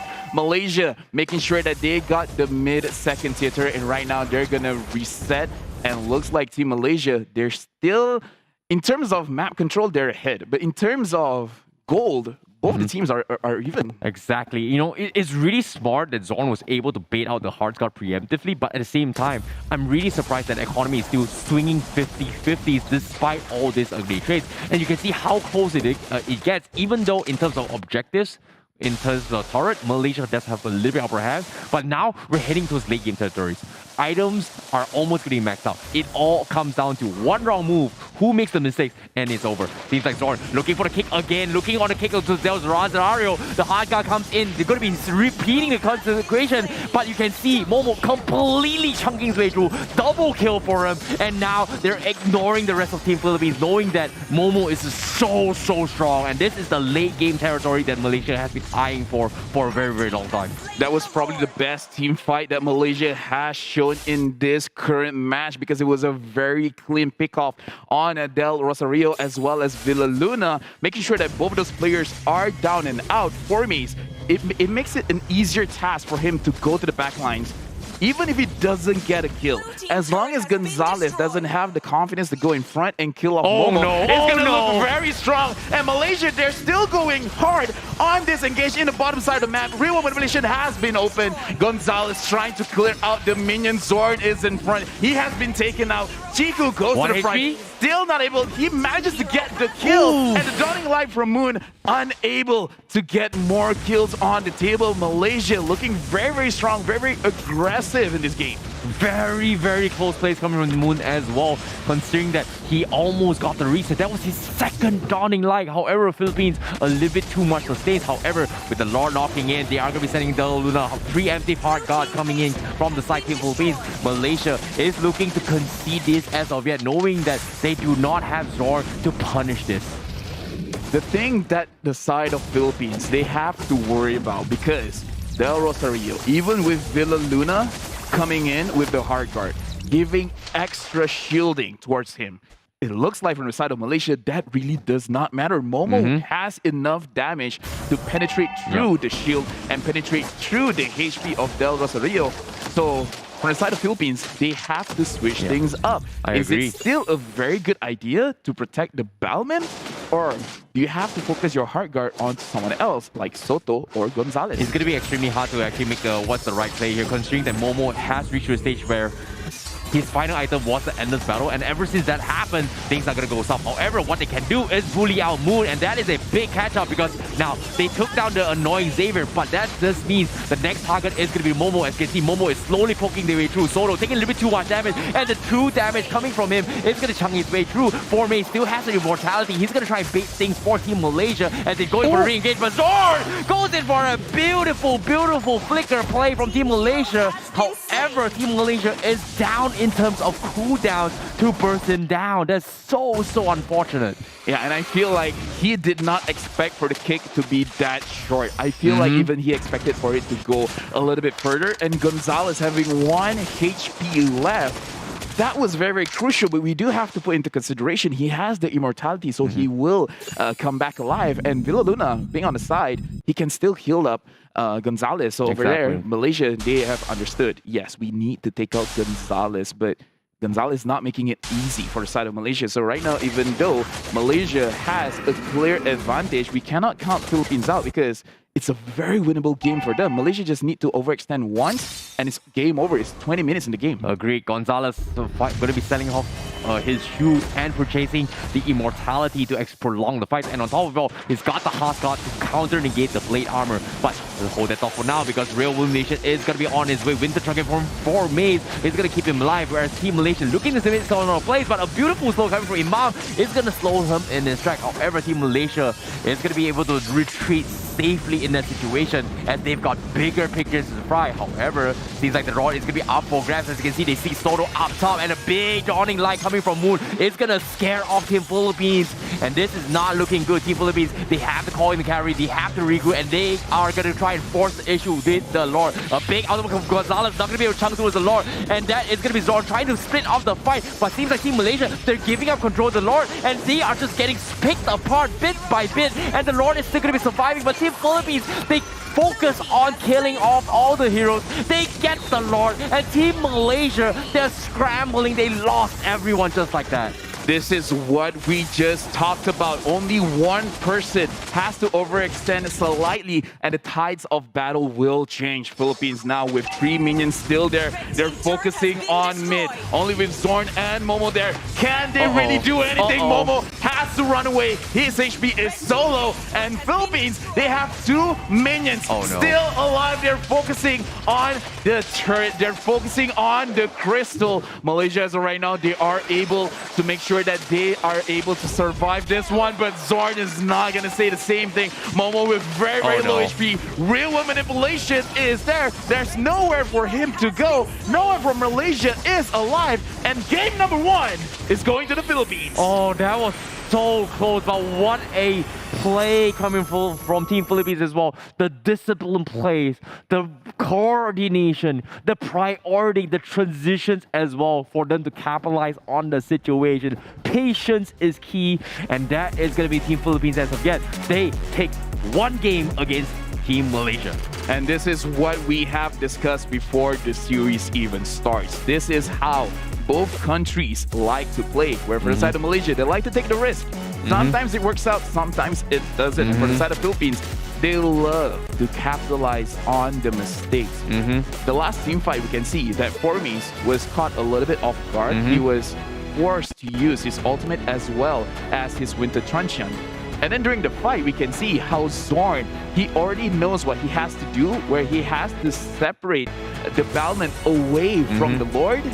But then, they weren't sure whether they should kill the Battlement off first or actually just focus on the Lord itself. I feel like that was the crucial moment where Malaysia was not able to hold the game long enough until Philippines won the game. Exactly. It's all about the slight miscommunication that cost you the moment. And you can see as well, Team Philippines, they're always very, very coordinated in terms of decision. Even though they're just running around, they're not spending any spells, knowing that when the right call comes in with Venus saying, we want to kill this guy, everyone will finally listen to the command. And you can see everyone is just making sure that they understand what needs to be done, and they got the job done. So beautiful stuff coming from Team Philippines, even though there were so many plays coming from Team Malaysia. But I'm not gonna lie, Team Philippines, they've got ice in their veins because they are not reacting to any taunts, any aggression, any significant plays coming from Team Malaysia to bait out spells. And you can see Team Philippines, it's okay. Whatever mental games that you're trying to do doesn't work on them.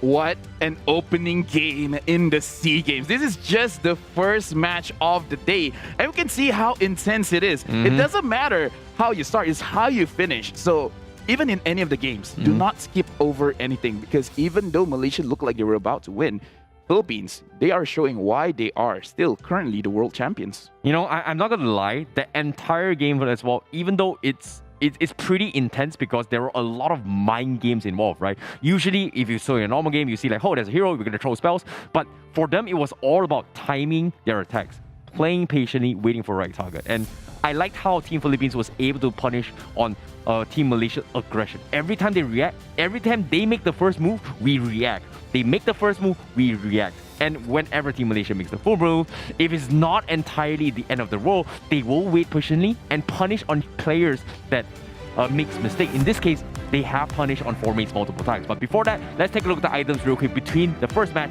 in the group stages.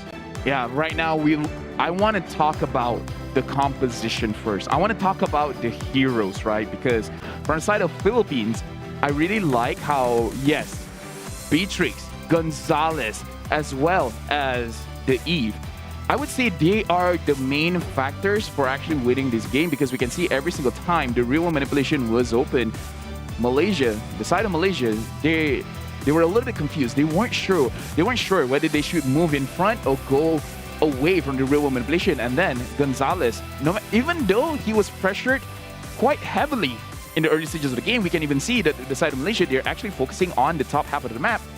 He still manages to get all of his items, and he still manages to deal a lot of damage. And speaking of which, Gonzalez was the MVP of the game. Exactly. His Beatrix plays and his patience is what completely threw Team Malaysia off guard. And with his fine items, the Hardguard to counter-negate the plate armor was so smart. And waiting for that item was a huge factor, because ever since he got the Hardguard, he was willingly going into a trade against Team Malaysia, knowing that I won't be able to be picked off with the plate armors coming from the tanks of Team Malaysia. So a lot of patient games, but Gonzalez has played it really well, despite having a very disadvantaged early start with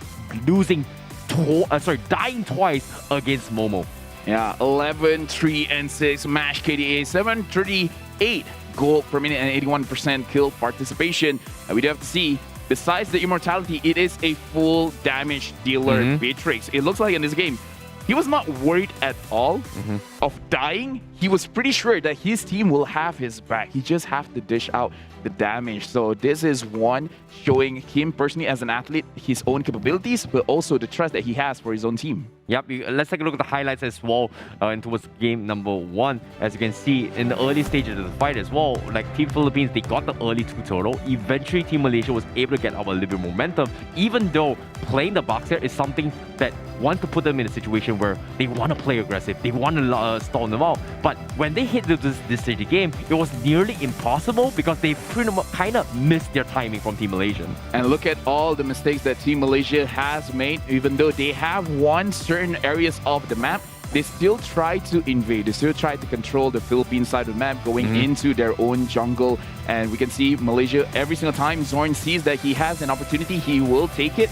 But Philippines, we can look at their positioning, always having 2 or 3 people there so they can punish. And this is why the Ube strategy works so well for them, because they understand that people will want to pick off 1 or 2 people from their own side of the team. So there has to be someone there. Even though, let's say, Imam was sacrificed, they can get 2 or 3 kills off of that team fight. So Philippines, they can play reactionary towards Malaysia, where it's like, yeah, you guys really want to engage, then you try your best, and then we will match you.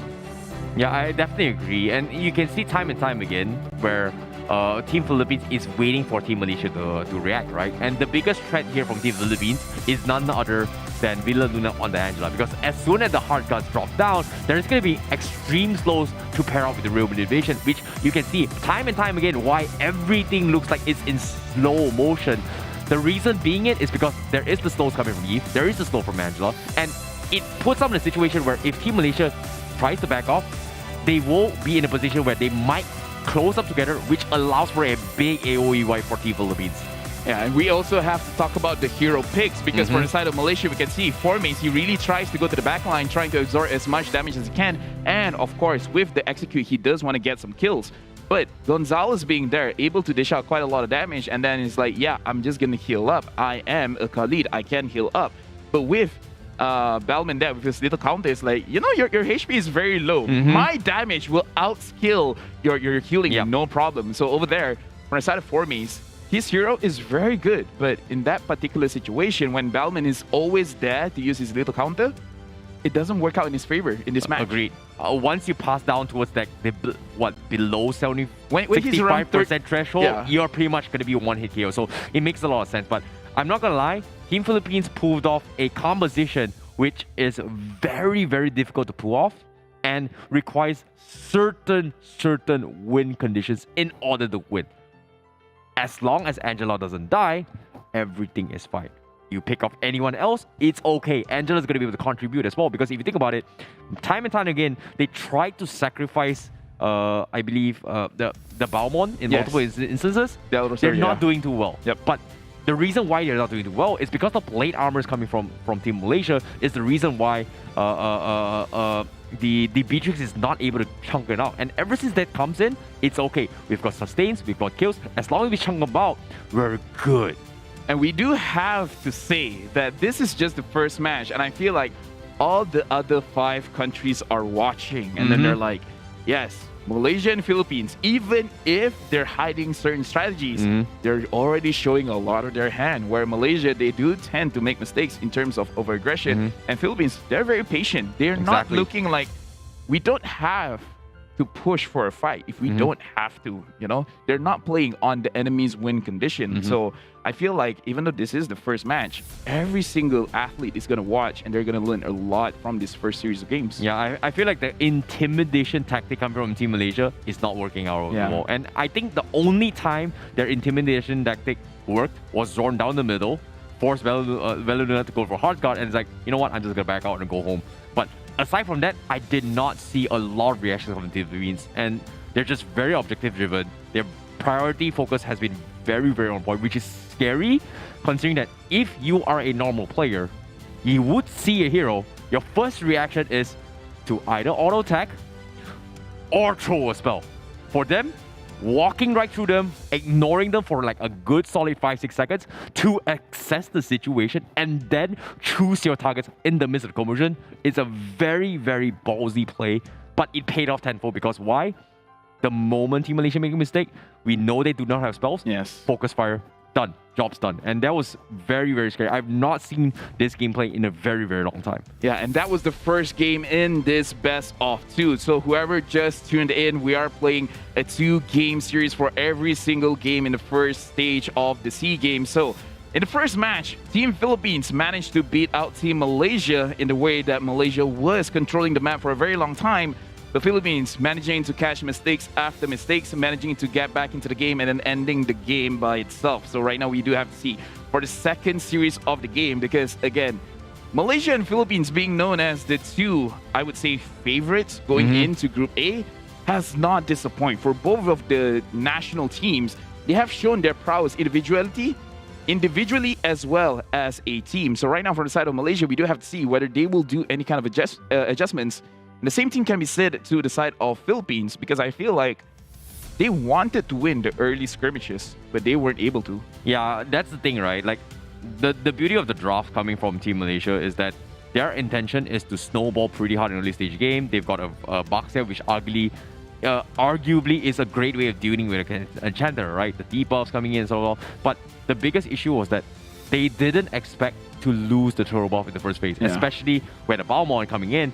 You are going to be sinking your leader counter into his retribution, which obviously has more damage than any other junglers, which obviously Baxia doesn't have the skills to actually burst him down compared to Lancelot, etc. So you can see a lot of mind games from Team Malaysia. They respect this, they understand this, but the only thing they lost out was that they didn't expect that their intimidation tactics didn't work, and one greed play is what cost them that fight. Even in a loss, they can learn a lot of things, because during the draft, when we saw the Beatrix as the third pick for the side of Philippines, we even mentioned during the drafting phase that for the side of Malaysia, their jungler has to be someone that can be able to deal with the Beatrix, because even though we still haven't seen the jungler coming from the side of Philippines, but we're pretty sure that the Beatrix is going to be a problem. And we did say the ones that can handle the Beatrix was the Chow as well as the Khalid, and we saw them try time and time again. So they understood what needs to be done, but now they know against Gonzalez, against these athletes, it's not going to be a simple task. So they know that they will not have enough damage and they will not have enough sustainability to actually deal with the damage coming out from Gonzalez. So coming into the second game, I do want to see whether Chiku being the jungler, will he change his jungler dynamic instead of being the utility hero, he opts for the damage hero? I definitely agree. I can see where you're going as well. What I feel like the biggest problem that Team Malaysia is actually struggling as well, because they know for playing very, very mechanical skills. They're known for their mobility. They're known for their escape artists, right? It was so hard to do that when you are constantly being slowed by a Eve and Angela out of nowhere. And on top of all this is happening, you have an Esmeralda that benefits from all this slows, right? Esmeralda, arguably one of the slower side, which are oftentimes forced to go for mobility items, doesn't even need it at all because everyone is comfortable with Mo. Even though the main killer is going to be Momo, but besides Momo killing him, Esmeralda is picking and bullying on everyone in the vicinity. So it's a lot of mind games, a lot of variations when it comes to layering of offense. I feel like Team Philippines is just a little bit ahead in terms of their decision making and their communication compared to Team Malaysia, even though Team Malaysia was able to have an early start at game 1-1. So hopefully they're able to fix it. I feel like draft wasn't the issue. It was just more in the mental fortitude right now. And we do have to put into consideration that the side of Philippines, they are playing their own playstyle, which is the Ube strategy, where even though they don't have the Estes made popular because of the playstyle, but right now we can see even without the Estes, they can still emulate the same result where they're gonna move as 3 or 4, only showing 1 or 2 characters on the map. The other one will be missing, will be hiding in either of the bushes to counter-engage whoever is coming forward. So Malaysia, they do have to be very, very careful when they have a dive-heavy composition or a pick-off composition that they might be going into a trap. You see one person there, maybe 2 person there, and then ended up it being 4 or 5. So for the side of Philippines, it's really the strength of friendship. It's the power of friendship. I agree. You think you're going up against 1 person? No, it's gonna be 3. It's gonna be 4. It's gonna be 5. So they have to be aware of this. You know, that's why it's called the ultimate bonding experience. And I perfectly agree as well. And not gonna lie, despite the enchanters being nerfed in the overpatches as well, Team Philippines is just so smart. And this is their signature that won the M3. So even though it's a nerf, I feel like if you're so good at a strategy, it doesn't matter what nerf you do, we are going to be able to pull it off. And I'm not going to lie, it was very, very difficult based on the match in the game 1. Because if you were to watch the entire replay itself, you can see that Team Philippines required every single spell to be utilized in the right targets very efficiently. One wrong spell onto the wrong target can cost them the fight. So I feel like it was very, very difficult to pull off, but I don't know. It might be the leadership of Villaluna. It might be a little bit of a difference in approach. But I feel like right now, Team Philippines, if we were to compare their performance in MPL, this is their prime back in action. Yeah, and I like that you mentioned, even though it does seem like the meta isn't really in their favor, but this is the strength of the athletes coming in from Philippines. This is the heart of a champion where they don't follow the flow. They force the flow to follow against them. So it's like, you tell me that this is the best, I tell you I'm going to make this the best. So from the side of Philippines, I would say all of the national teams coming in representing their own home country in the SEA Games, this is the mentality that everyone has. Don't tell me what is good right now. I will make this good right now. Yep. And as of yet as well, I'm looking forward to see what kind of drafts Oh My Winners is going to be bringing to the table as well. We were expecting Enchanter styles. We were like talking about it from the get-go. It's their famed signature. And you can see even as well, Team Malaysia, they've opted to pick the boxes just for it, but it just wasn't enough. So I feel like it's not a little bit of a draft, it's more about whether or not can they play to their own momentum, to their playstyle, and win in their own conditions. And as of yet, based on these bets, with Team Malaysia on the blue side, this time they are going to be the ones to dictate the drafts. Yeah, it's always a better advantage being in the first pick, because being in a second pick position, you're always forced to ban out the must-ban heroes, just like the Valentina. And right now, looking at Team Malaysia, they're really focusing on the mid side of the game.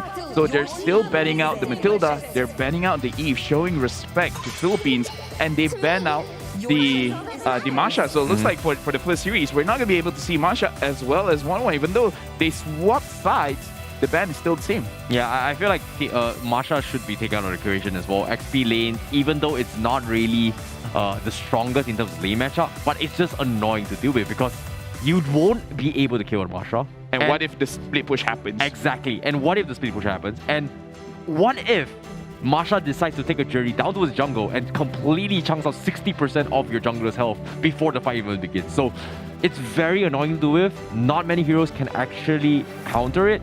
Not worth taking the risk. Right now, Malaysia, they're having a tough time because this is their first pick to really set up their drop. What are they prioritizing right now? And looks like they still love the Xavier. Moon still favors this hero. So they have shown what is their mid laner. However, they haven't shown the main win condition for the entire lineup.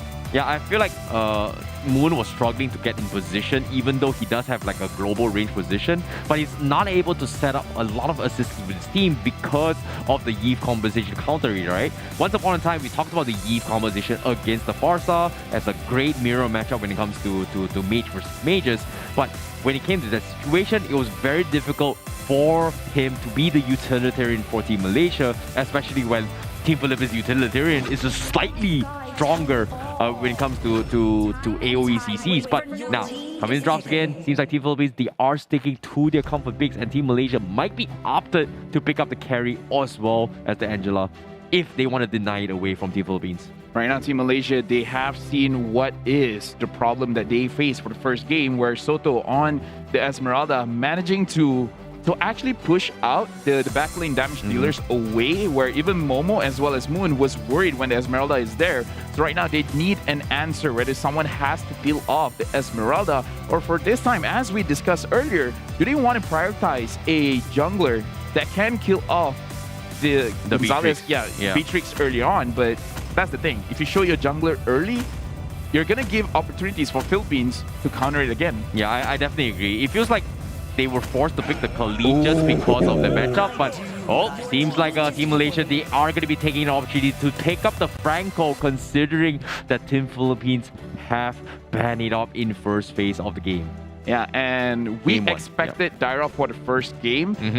They took Khalid, but for the second game, they are bringing in the Dyrov, where I feel like this sense for me was like, you know what? The first, what they were trying to do in the first game was go in front, trying to get kills. If you can't, just try to survive as long as you can. And right now, for me, it's like, you know what? Even if I die, it's okay. I'm going to take 2 people with me. I'm going to take 3 people with me. So right now, Malaysia, they have changed their draft slightly, but it's still roughly the same thing. Zorn is going to be focusing on the pickoff, and then for me, he's trying to get a kill. I want to rebuttal a little bit on this as well, because game number 1, it felt like Team Malaysia, they were forced to play something that they're not comfortable with, knowing that Formace has the tendency to win his 1v1 fights, right? Giving him a Khalid as a team fight composition, as where he's going to be the meat shoe for team as a tank, feels like he's forced to play as a team rather than playing to his individual strength, which is going for pickoffs. And I feel like now that they are in this situation for Team Malaysia, and they do have a very, very strong pickoff composition, I feel like this is something that, okay, you know what? It's back to basic for Team Malaysia. We play for something we're comfortable with. If we tie this series, it's all good because there's still more matches to come.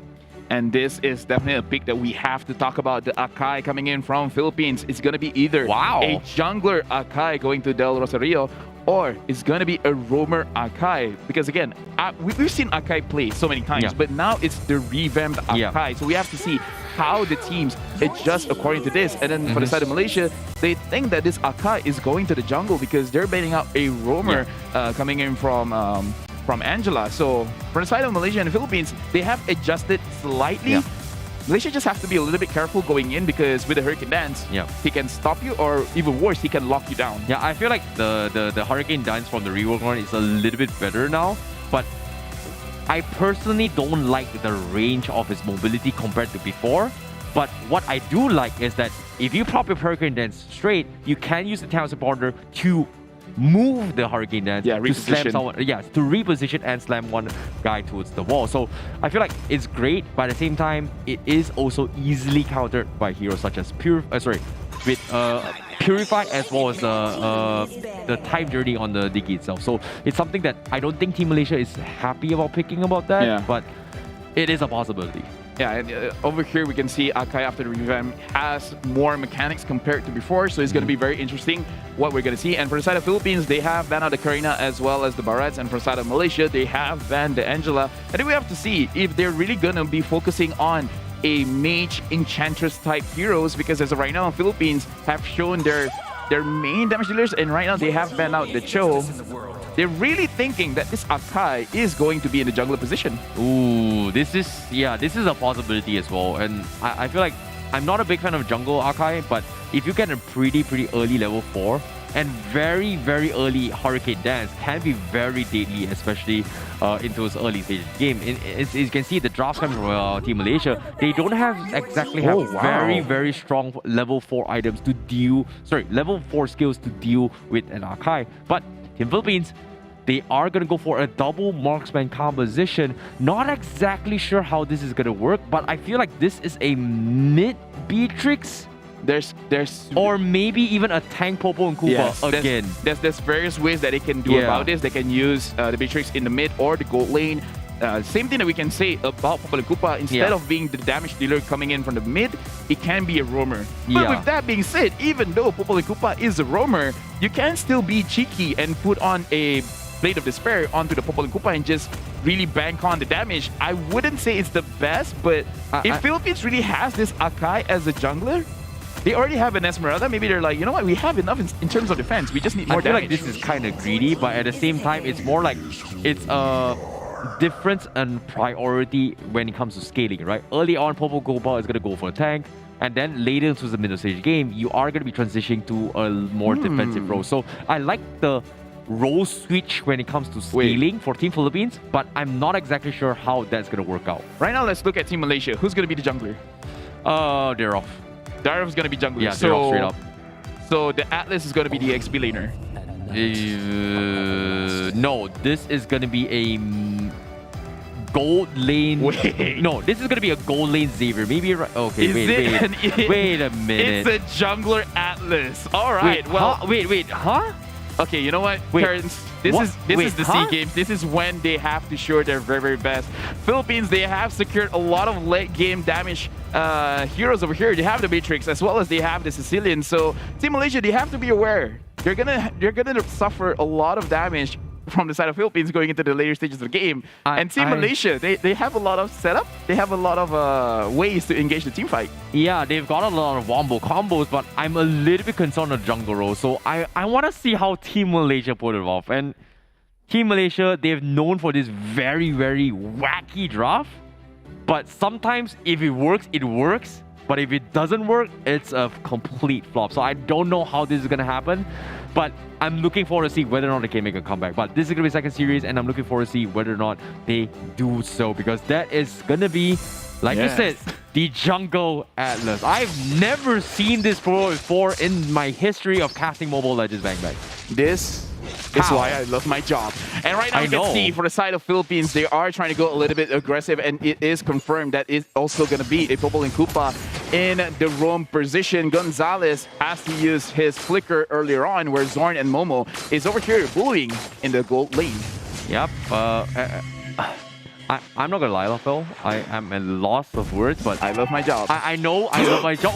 All right. Okay, yo, that looks like a pretty nice hook. Unfortunately, the Purify from Villa Luna gets used up. But take a look at this as well. They've got triple Purifies from Team Philippines just to deal with the hook coming from Zorn. This is how annoying it gets. And it's okay. You know what? I feel like all right. I feel like if this is going to be the trend, every other nation has to look at Malaysia and be like, you know what, we cannot let the Franco go, because in the early stages of the game, he already forced out a Purify as well as a Flicker, and he delayed Philippines from getting their purple buff. So from the side of Malaysia, again, we have to remember, early stages of the game, in the previous series, in the previous match, they did very well, but in the later stage of the game, they still lost. So even with a good setup, we're over here, they managed to get Gonzalez first blood. Again, going to Malaysia. Okay, this is something I did not expect. Immediately level 4 Chiku goes in for the Fatal Links. This is something that I don't think Gonzalez can escape at all. So this is a very interesting take of how they approach. But here comes the hook coming from Zord. Did not miss yet, and Imam in a little bit of trouble. That is going to be Team Malaysia getting a kill. However, he is going to be paid with his life with Rosario capitalizing with the Hurricane Dance. Over here, we can see that both these teams are being very, very aggressive. And Team Malaysia, they managed to get the kill. Villaluna is low, and the kill is going over to Moon. And for the side of Malaysia, 3 kills over to 1. Right now, Philippines and Malaysia, they're not shying away from fights, but Malaysia, again, having a very good start in the second match. Yo, Lafel, I know you love your job. I've never seen something like this before, and I don't know how they're just getting away with this, because logically this should not be working, and Team Malaysia just scaling pretty well. However, we've seen this very happen in game number 1. Team Malaysia, they win the early stage of the game, but it all comes down to patience. It all comes down to trigger discipline. I feel like Team Philippines is got it in their back, and as long as Gonzalez doesn't die a little bit too much, he's gonna be fine. However, middle side, Moon is gonna be caught out by himself as he gets completely shut down from side of Philippines. Yeah, that was a positional mistake where he was alone and he went straight into the bush. So that was a mistake coming in from Malaysia. And right now, Philippines, as we talked about, whoever makes a mistake, they're going to capitalize on it. And right now, Philippines and Malaysia, they both share something that is similar, which is they have a jungler. They have a tank jungler. We just have to see how they really push things out, because Malaysia, they have been engaging a little bit more, and Philippines, it looks like because they have the late game skilling heroes, they're just going to wait it out. They're just going to make sure that we have the items that we need, and then we're going to force something. Agreed. Zor now going to be the Michu for the team. Gonzalez missing the snipe, but Team Malaysia, they're still looking for one wrong move, and this is something that Team Philippines is like sticking as 5, and knowing Team Malaysia, they have the tendency to go in for the capitalization as well. Fatal Link comes in, Villaluna is going to get pulled back, but immediately the Purify comes in. Chico completely getting chain CC'd with the Sanguine Claw, and there's nothing he could have done to survive that. Yeah, I can definitely see what Chico was trying to do. He was trying to bait out the Purify, but Villaluna is like, yes, I'm a very, very patient person. You cannot force this out of me. The moment he released, that's when he uses the Purify. So Malaysia, they have to learn that Philippine athletes, they're very, very confident. Gonzalez almost managing to take out Momo. Yeah, the 2 shots on the shotty right there coming from Team Philippines is going to put them in economy as well. And I agree, the trigger discipline coming from Villaluna is just unheard of. And as of yet, Team Malaysia, they're going to be forcing a fight as well. You can see Chiku does not have the Fatal Link, but he is going to try and poke his way against Soto. Unfortunately, this is a Jungle Atlas with absolutely no damage. Well, absolutely no damage that we know so far. I mean, well, he's got a cursed helmet now. He has a curse. Okay, so, like, it's one of those things where we have to wait for the game to finish, and then we have to see the damage that has been dealt with every single member of the game, because, in my opinion, logic is overrated. But speaking of that, we can see how Philippines, they have engaged onto Zorn. There's nothing that Chiku could have done. Very, very good catch coming in from Del Rosario. Yeah, I definitely agree. Like, I'm completely blown out by vibes as of yet, but I can see that Team Malaysia, they have to scale to the later stage game. It all comes down to Momo going for the fight itself, right? Now, he's got a Demon Hunter sword. It is going to be a mirror matchup, but at the same time, Momo is going to be focusing to kill on the tanks rather than the marksman. However, he's going to be on the bottom side as well, where you can see Team Philippines is going to be looking to go in for the punish. Meanwhile, on the top side, for Maze, looking for a 1v1 fight, goes in for the Wisdom Strike, doesn't get Soto. And looking at the bottom lane, we can see Zorn. His HP is very, very low, but he manages to suppress the Rosario inside, and that's going to be his first shutdown given over to Moon. Villaluna as well as Gonzalez, very, very low. Moon managing to get that lockdown, but still, Villaluna able to survive with a slither of health left. Yeah, big chain CCs as well coming from Zorn as well as Moon to actually set that out. That was a kill, very, very necessary kill from Team Malaysia to punish Team Philippines. This is the first time I've seen Team Philippines overextend and get punished heavily because of that play. Yeah, we can definitely see that Del Rio, that was his first death of the game. Right now, with a 4-1-1 KD8, is still looking very, very impressive. As Chiku 1-1-0, we have to see for both the sides who has the advantage going over to this turtle fight, because both of the junglers, I feel like they do want to play a little bit patiently because they have game-changing ultimates. But right now, we can see Del Rio is there, and he manages to secure the turtle for Team Philippines. Oh, nicely done coming with Team Philippines as well, holding down the mark, knowing that Moon does have a tendency to go for the dawning light. Patience, he waits for it and then takes it. So nicely coming from Team Philippines means that they are looking to go in for the snowball, as you can see on the bottom side as well. I don't think 4Mates is going to be able to do too much about the situation, as the turret is going to fall, as the rest of Team Malaysia looking to pick a fight down middle. But however, Chiku absolutely not being able to do so. Unfortunately for the side of Malaysia, we do see that they really show what their win condition is, and that is the team fight, because they have quite a number of crowd controls as well as AoE damage. For the side of Philippines, slightly more, I would say, flexible in how they manage their win condition, because no matter what, they're gonna skill good in the late game, just because Imam is there with the Sicilian and Gonzalez is there with the Beatrice having the MVP plays in the first match of the day. So I feel like for the side of Philippines, they can wait, just like game one, they can wait as long as they want. At the moment Malaysia makes a mistake, then that's going to happen. And Malaysia can make a mistake just because the way that they play, they have to catch someone out. And Chiku is having difficulty with all these purifies coming in from Philippines. Agreed, they're just getting hard counter all the way through. Villa Luna being very aggressive display, but 4Mates forced to use the flicker to get out of the Sanguine Claw combo, means that Team Philippines has managed to get an upper hand in terms of the flicker fight. But seems like Chiku is going to be focused on as well as Zorn, looking to make a run for it as well as Villa Luna looking for the chain CC. Sanguine Claw not going to be able to chain his way through, but no, he catches on two,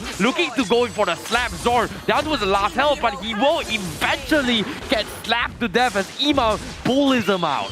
Right now, Philippines, they are really controlling the map. Malaysia, they cannot go in front at all. With all of these engagement heroes, they still cannot do anything. With 3 purifies going in for the side of Philippines, someone has to trigger the purifies first, and then Chiku has to go in. But it's going to be a very difficult spot to really set Chiku up, because again, 1-1-0, he has not done a lot for his team in this match. Agreed. Meanwhile, you can see the struggles are coming in. Villa Luna with the trap, just zoning him on very nicely. Chain CC just across the map, and Team Malaysia, they've got to figure a way out, because as of yet, you can see Team Philippines because we're starting the work on towards a lot, with Malaysia needing to make a move very soon, but unable to do so just because of the economy lead and their map across the lanes. And right now, Malaysia, the only thing that they can do is actually put into a position where, for the side of Philippines, they do not expect it. They have to have a very good flank strategy where they really will not see it coming. And then with the surprise element, being able to win out the game, because late game damage, they do have it, but yet carry does a lot of damage late game, but Imam with that is going to deal more damage. Zorn managing to catch one member of Del Luna is going to get picked off, but is that enough? Looking at the damage coming in from Sicilian, it does too much from the side of Malaysia. It's going to be a big problem if Sicilian is there, if Sicilian is kept alive.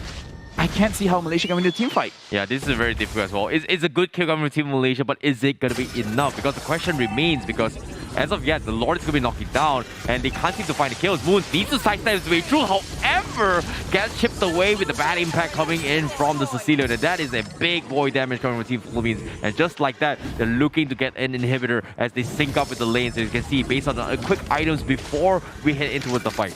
Yeah, looking at the Sicilian, he already has the Clock of Destiny Lightning Trench Run as well as the Ice Queen Wand. This is a range game and Philippines is winning. Right now, Malaysia, they're in their own base. There's not much that they can do. The hook managing to get onto Gonzalez. That is the first kill in this team fight. But again, Imam is just kiting and he still survived. He managed to get out a lot of damage, but still a very good pickoff for the side of Malaysia. Ooh, it's not over yet for Team Malaysia, but as of yet, Team Philippines is looking to close out the game. This is going to be our first time seeing them this so oppressive. And as you can see, Team Chiku is looking for the fight as well from behind. Immediately gets chain, CC, and trap, and there's absolutely nothing Chiku could have done in that situation. However, Formace has something to say as he tries to go for the refrag, and he gets Soto alongside with Villa Luna as they want to go for a little bit more in this situation. Zorn is going to be there, and a big Dawning Light allows the Momo to get the clean kill. And here comes the hook, and Del Rosario gonna be the next to fall. Just like that, they find the punishment, they find the mistakes, and they capitalize it. Looks like Malaysia, even they can catch mistakes coming in from the side of Philippines. That was very impressive. I really did not thought that Formace with the Diref can really do that much. I was very confident that he can do the damage. I wasn't confident he was able to sustain, and he's sustained for a very long time. He still has not died in this game. And Moon with that Dawning Light, like Malaysia is showing life in this game, and Zori managing to get Villa Luna. Is that going to be enough? Will they be able to get this kill over here? And yes, they're able to get it, but Moon has to recall back to the base. Agreed. Nicely done for Team Malaysia because they finally got their economy like spike to actually come back online. And it all comes down to that one hook, that one big fatal link to actually cost them the fight. However, we've seen this happen before. Team Malaysia, they're going to be starting the Lord, and you can see Philippines is waiting to capitalize on the situation. But the hook doesn't seem to connect for Team Malaysia, but the Dawning Light does, but it's not enough damage as of yet.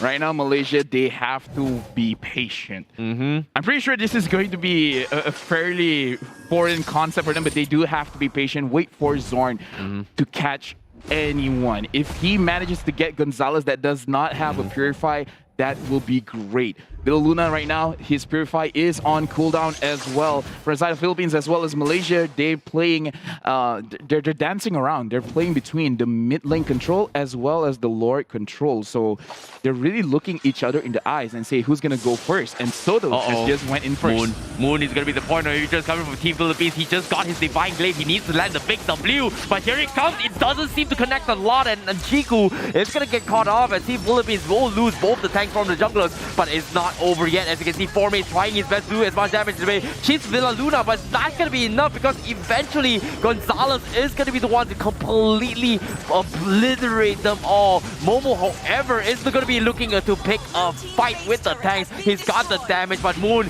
trying to go in for the setup, but Gonzalez is going to trade his life with Momo. Moon is last man standing, and he's still got the damage, but Team Philippines has something to say. It's 2v1. They want to do something about this, but Moon gets the third Dawning Light and says it's not over yet for Team Malaysia. It's not over yet. Not that easy. Ladies and gentlemen, welcome to the 31st SEA Games Mobile Legends team event. Looking at both of these national grades coming in from Malaysia as well as Philippines. Every single athlete is showing their stuff because Moon, even though in the back line, he makes sure that he can secure those kills. Zorn, like right now, it's individuality. Every single player has to carry their own weight. As of right now, everyone is doing amazing. Right now, it's anyone's game. Philippines can win this. Malaysia showing strength that they still want to win with 1-1 score. Yeah, that's the power of the Xavier itself. Like, once you reach into this later stage game, if you allow Moon to get super crazy, he's going to be able to dish out damage. You can see that Philippines immediately shifted the focus as soon as Moon purchased his Divine Glaive. Everyone was trying to kill Moon, and as soon as Moon survives, things get a little bit tough. However, Soto has something to say because he's going to get picked off with that play. However, the rest of Team Philippines, they are looking to salvage the situation by trading off with the Lord. Can they get in time? But seems like Team Malaysia, they are gonna get the steal with Chiku going in head strong and taking the retribution, and now they're gonna be forcing a fight, but Chiku will gladly sell his soul to the devil as he takes his life for a Lord. Perfect match into the Lord pit, managing to win out that retribution fight. Right now, Philippines as well as Malaysia, they're forced out. Purify coming in from the side of Ima right now. Philippines, they're really trying to make sure that the mid lane turret is not touched. The Lord is there This is going to be a Luminous Lord. He will charge in to the turret. So right now, Philippines, they still have Imam. As long as Imam is there, as long as he can zone everyone out, and Soto coming in from behind, focusing on Moon. Moon right now has very, very low HP.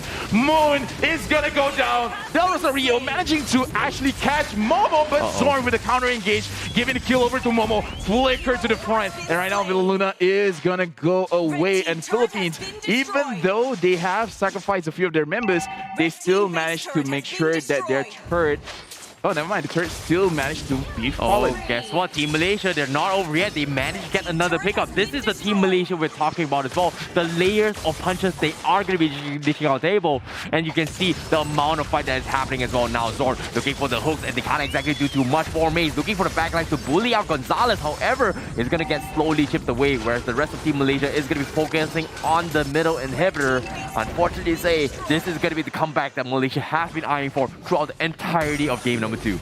Right now, we can make a case for any of these teams because Philippines, again, Malaysia, they only have to get caught by a Sanguine Claw.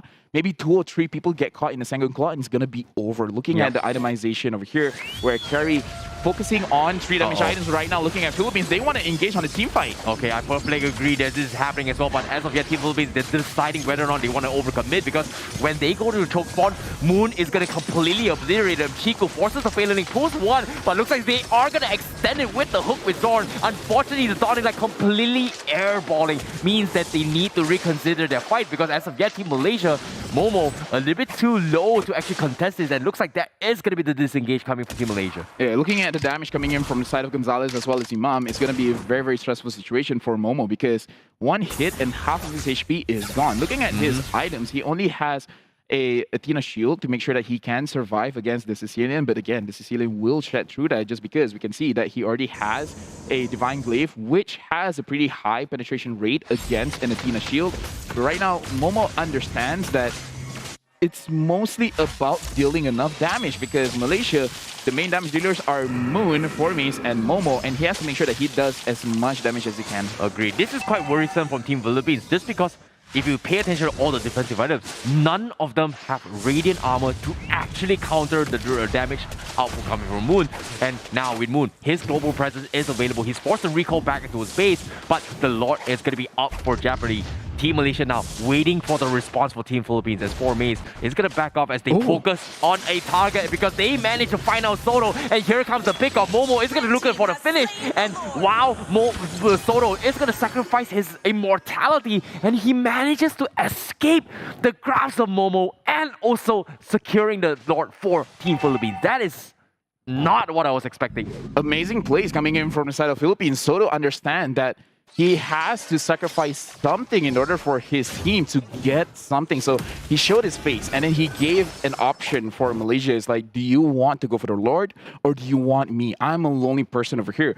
He survived. Yes, immortality was down, but overall, he still survived. And right now, Philippines, this potentially could be their final push to get a 2-0 on the first series of the game. Exactly. The Lord is going to be coming in as well. They still have immortalities. However, Team Malaysia, they have to be a little bit careful. Moon popping the Dawning Light. He does have the Transcendent form, but as soon as he pops it, Philippines, they completely ignore it. However, Zorn has something to say about it. Here comes the hole. Soto gets pulled back with the Winter Target. They're going to completely obliterate them, but Moon with the big 3-man Dawning Light and the Sun allows 4 Maze to completely bully Philippines out of the fight. What was that chain reaction as Team Malaysia completely wipes the floor in that fight? And just like that, it's only Del Rosario to defend against this. But like I said, it's not over yet. The minions are pushed onto Team Malaysia, and as you can see, they've got about 28 seconds to force the lanes onto the Philippines,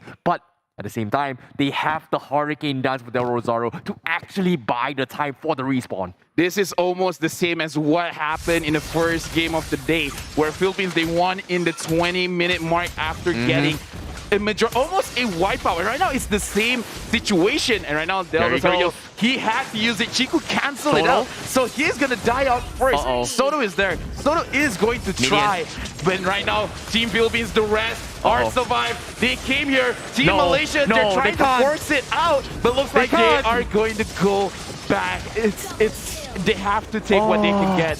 It was so close, but Malaysia, they have to retreat. Oh, they needed Momo in that situation. They needed some sort of physical damage. They tried their best, but unfortunately, it's just not enough. And that's how annoying the Hurricane Dance coming from Del Rosario. And oh, you hate to see it, especially when you're a Malaysian fan as of yet. However, the Philippines fans, they gotta be very happy because this match is as close as it gets. You can see almost every tower is out of the equation, and the Philippines, they are looking to bite back. Chiku, 20 seconds on the sidelines, 18 seconds for 4 Mays, and Team Malaysia, I'm not exactly sure how they're going to defend this. You know what? This is a good time to be a Mobile Legends fan because no matter who you're rooting for, this is an amazing game. 24 kills over to 17 kills. But right now with 21 minutes in the game, kills doesn't matter anymore because anyone who makes a mistake is gonna cost you, because the longer the game goes, the longer it is for you to respawn after your death. So right now, the Lord is there. 21-minute Lord is gonna be very, very strong. So whoever is overextending, they are most probably going to lose the game. So from the side of Malaysia, I feel there's pressure on Chiku as well as Zorn. And from the side of Philippines, I can feel pressure coming in from Del Rosario as well as Imam. I like the discipline plays coming from Team Philippines as well. Play this safe. Team Malaysia, they still have what it takes. They have the damage. But the contrast right now is that they do not have their immortalities on cooldown yet. Some of them have it, some of them don't. And they cannot afford to lose this fight. But as of yet, looks like Team Philippines, they are going to force the issue considering that Team Malaysia have to keep their lanes in check. They are sending 4 mains up top, but Team Philippines, they're still hesitatingly waiting for right opportunity. They're banging on potentially Moon with the Dawning Light to snipe the Lord, but it's all about the waiting game as of yet. Team Philippines still waiting, but their HP, here he goes.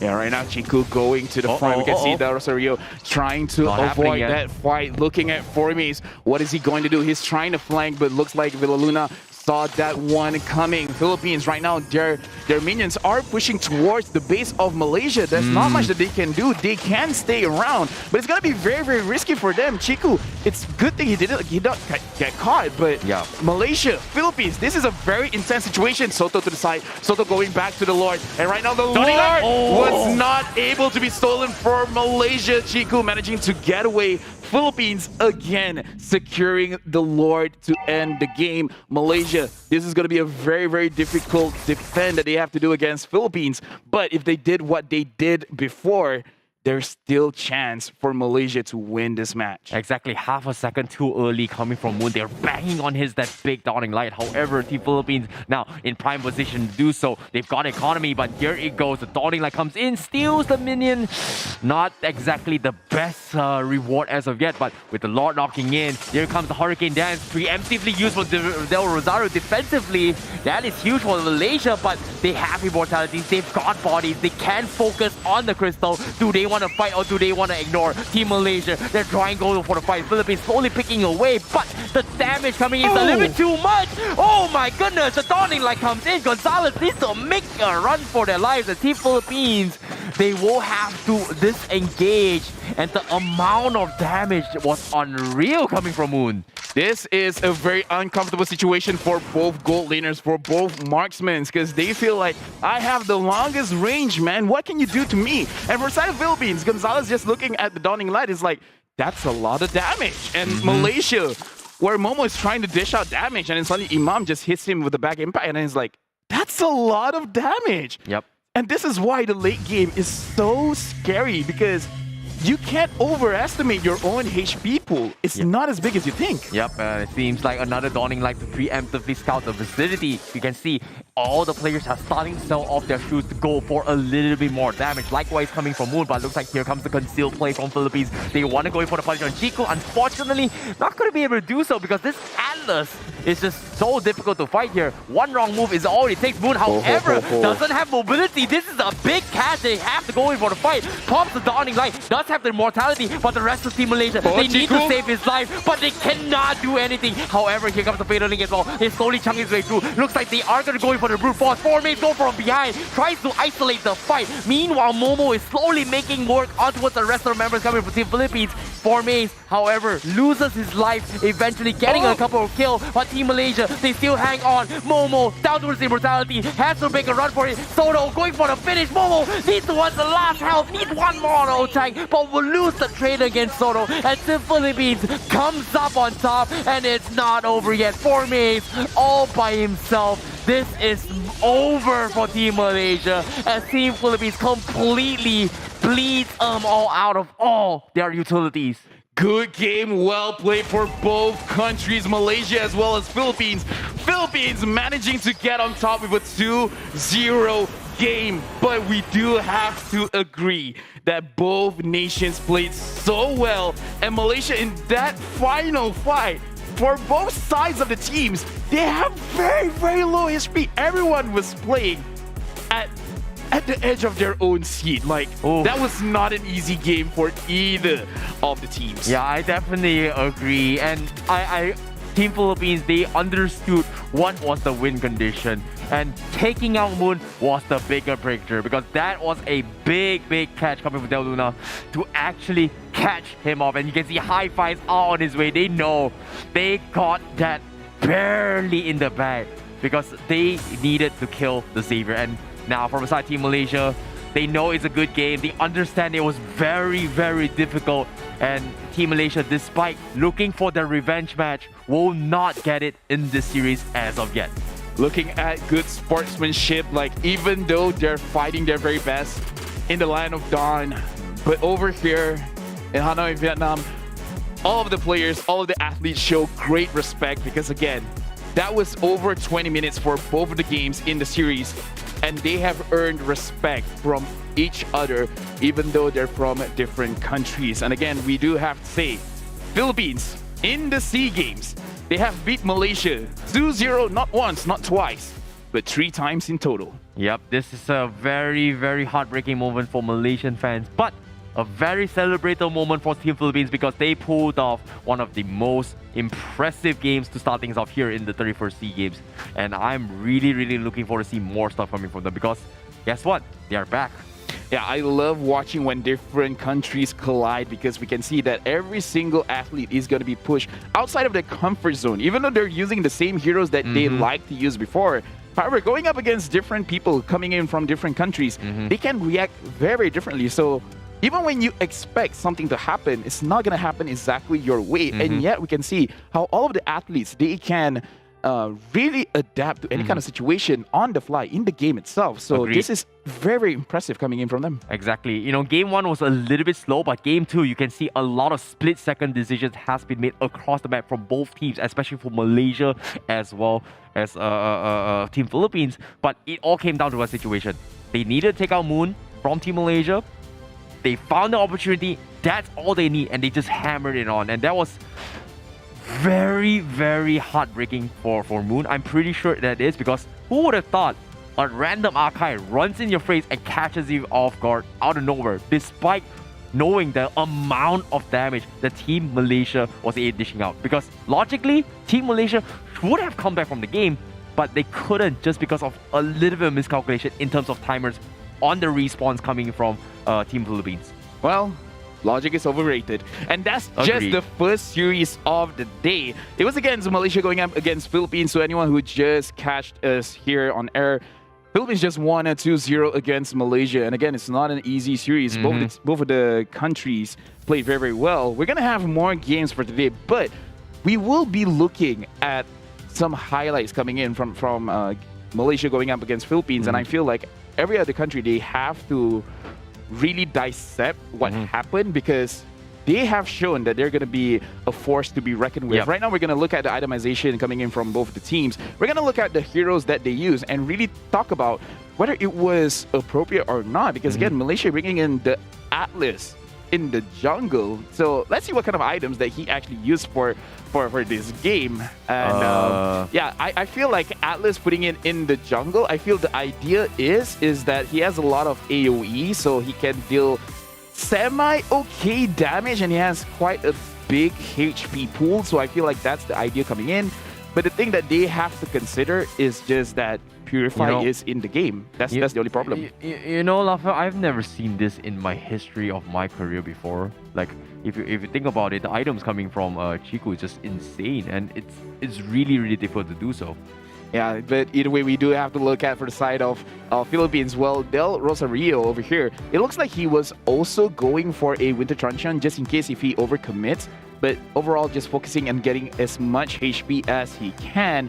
And Imam, having the Clock of Destiny as well as the Lightning Truncheon, that in itself is already very crucial in terms of dishing out as much damage as he can. But having that Ice Queen wand, making it even more difficult for Formace, Jiku, anyone from the side of Team Malaysia coming forward, and Gonzalez coming in with his second MVP of the day with a 6-4 and 10 KDA, 73% kill participation, and 717 goal per minute. Nicely done coming from Gonzalez as well, because he was very slippery from the team here, and they know for the fact that he was one of the main damage leaders for his team. As long as he survives, Team Malaysia is going to struggle in that situation. But what I do know for a fact that he deserves that MVP, because he was pretty very difficult to kill, and you can see time and time again, despite the power spikes coming from Moon with the Dawning Light, they are able to sustain it all. And I think there was one moment as well where Gonzalez was trickled down to his 1 HP. You can see an immediate item swap on his itemizations, knowing that they are going to be going for the prolonged fight. It's not often we do see a Sky Garden helmet or a marksman. Usually we see the standard immortalities or maybe a Winter Tron get swapped. For him, going for the Sky Garden helmet helped him, because that if he takes the initial front, by the time the next fight happens and the amount of sustains and HP he's going to get, he's going to be able to continue on the fight, knowing that the Sky Garden is going to keep him alive. And looking at the highlights over here, where Team Philippines, they really conquered their early stages of the game. And Malaysia, they were able to re-engage Zorn, getting some very crucial iron hooks, getting those kills, and Moon dealing a lot of damage with the Dawning Light. But all in all, Philippines, they won the range game. Zorn, whenever he is able to get those crucial iron hooks, is going to be a great day for Malaysia. And this is the moment where even I was surprised, where Formace, he just went in. It's just like, you know what? It's me against Philippines. 1v2, 1v3. He will try his best, and I'm very surprised he did not die here. Yeah, I'm really surprised as well, because he was able to sustain his withdrawal. You have to thank Moon for that as well, because he was able to get like some seriously big pickoffs. And because of all these pickoffs, which is, I would say, the first major mistake that Team Philippines make, was able to allow him to scale back into the game with a couple of items. And eventually into the stage, you can see there was so much heavy emphasis onto his Moon, knowing that if Moon survives, he's going to do a lot of damage. Look at this. He's time and time again with his Infinite Ledge, with his ultimate. They are always trying to bait them into a choke spot, where Team Philippines, if they walk through it, there's going to be a big Dawning Light. And it's something that Team Philippines are very aware of. For me, I would say damage is king, but crowd control is the thing that gives the king the food. But it's going to be very difficult when the enemy team has a Purify. So Malaysia, for twice this game already, they tried a composition that really relies on crowd control to really do anything in the game. They have to be aware that coming forward, a lot of teams will have Purify. So if you do want to take an Atlas and as such, it has to be something that you have to consider, where even if the enemy has a Purify, it's almost a situation where because you took a Purify, another hero is online. So it's going to be more difficult for Team Malaysia to readjust their draft. But you know what? I feel like they've shown that they know what they're doing. So I'm looking forward to their games moving forward. Exactly. There's still going to be more games coming from Team Malaysia as well as Philippines in the group stages as well. Because eventually it all comes down to the top two to make it in towards the next phase. But as of yet, that pretty much concludes the opening match of Philippines as well as Malaysia. But we are going to be having the next matchup, which is going to be Laos as well as Myanmar. But as of yet, the starting games for today has pretty much dictated the priority in meta picks. What are your thoughts on this? Is Xavier the meta pick? Is Sling the priority? Is Franco going to be the all-rounder hero to go to actually clutch out all the games in the SEA Games itself? For right now, I feel like the one that we do have to look at is the heroes that has been banned, no matter which part of the site that you're on. Valentina is still permanently banned, and then we can see that Masha has increased in terms of their ban rate, as well as 1-1. So we do have to see Myanmar going up against Laos. Will that change? Will they actually let those heroes slide? And will they have a different in terms of priority? Because again, in terms of Myanmar as well as Laos, Myanmar, they have done very well in international stages where they have surprised a lot of people. And Laos, they have participated a lot. However, they have not been able to really beat down more of the dominant The nations. dominant So, regions. So Yep. we do have to see in this SEA Games, what is the thing that they're gonna bring that will surprise all the other nations that they will not find answers to. Well, it's all about adaptations. It's all about pride. And there is going to be a lot on the line. But as of yet, this is pretty much the 31st SEA Games Vietnam game number 1, as we are going to be taking a very, very short break before we go into the next match. So be sure to stay tuned, because we are going to be having Laos versus Myanmar right after this. But my name is ICBaby12. Here's Lafel. We'll see you guys right after this short break. Humanoids enhances your weapon.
Take cover!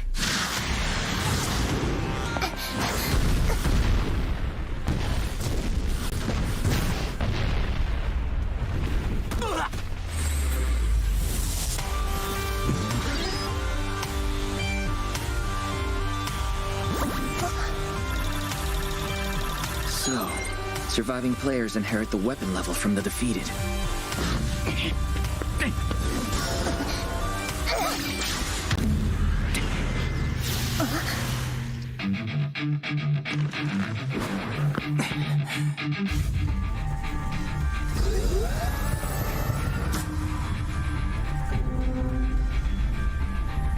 Over there. That is the real target.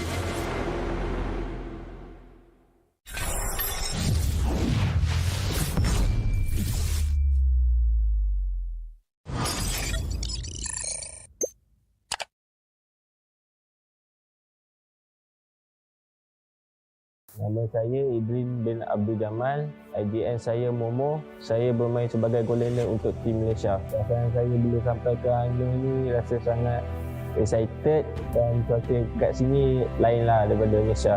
Tim Indonesia sebab tim diorang ada banyak all-star daripada negara diorang. Hi, my name is Suko. My role is jungler. Nama saya ialah Suko and role saya ialah jungler. Ya, sebab saya memang dari dulu suka main game lah. Nama saya Zikri bin Syamsuddin, bermain sebagai millennial. Nama in-game name saya adalah Mon, dan saya role sebagai millennial. Jadi saya sangat bangga dengan saya sebab dapat bermain di SEA Games dan dapat represent represent Malaysia. So, diorang sangat happy, sangat bangga dengan saya. So, ini adalah sebagai salah satu cara lah untuk saya buktikan dekat family saya yang e-sport ni boleh berjaya. Nak cakap dekat fans kat luar sana, thank you sebab selalu support tim Malaysia, dan insyaAllah kita akan bawa pingat untuk Malaysia lah. Hai, nama saya Wan Osman bin Wan Imran, IDN saya Pomes, and role saya ESP Lane. Daripada apa yang saya nampak, maybe kita orang boleh secure antara gold ataupun silver lah. Perbezaan maybe dalam segi trafik, sebab kalau tengok kat sini ramai yang bawa motosikal, tapi diorang punya trafik tu kurang jam lah. Kalau Malaysia jam, banyak kali jam lah. Itulah. Nama saya Muhammad Farhan bin Wakiman, IDN saya Moy. Role saya adalah aroma dalam tim Malaysia. Saya nak mengucapkan terima kasih kepada semua fans yang menyokong kita orang Tak kisah sama ada kita orang menang ataupun kita orang kalah. Hai, nama saya Muhammad Amir Razik. IGN saya Haji. Role saya jungler. Saya rasa tim saya boleh pergi sejauh top 3. Tempat yang saya nak pergi di Hanoi ialah Dongsu Market. Nama saya Muhammad Zulishan bin Muhammad Nur. IGN saya Zon. Saya bermain sebagai roamer untuk tim Malaysia. Tim yang saya nak lawan adalah tim Indonesia sebab diorang bawa turun semua pemain-pemain yang all-star dalam diorang punya country. So, saya rasa ini adalah tim yang seronok lah untuk lawan. Pekerjaan saya untuk sekarang ni memang full-time gamer, tapi nak kata susah tu memang susah, tapi kita orang dah biasa lah untuk training screen semua. So, nak teruskan dia punya passion tu memang kena keep motivate diri sendiri lah untuk terus main game ni. Kita orang aim untuk dapatkan goal and then kita orang cuba untuk dapatkan gelaran champion lah dekat pentas M4. Hashtag belum ini special. Kita orang aim untuk dapatkan goal and then kita orang cuba untuk dapatkan gelaran champion dekat pentas M4. Bagi Mobile Legends adalah game yang paling best lah dekat negara saya and then saya harap e-sport dekat Malaysia dapat berkembang lebih jauh and lebih maju. Hashtag Hashtag Malaysia boleh.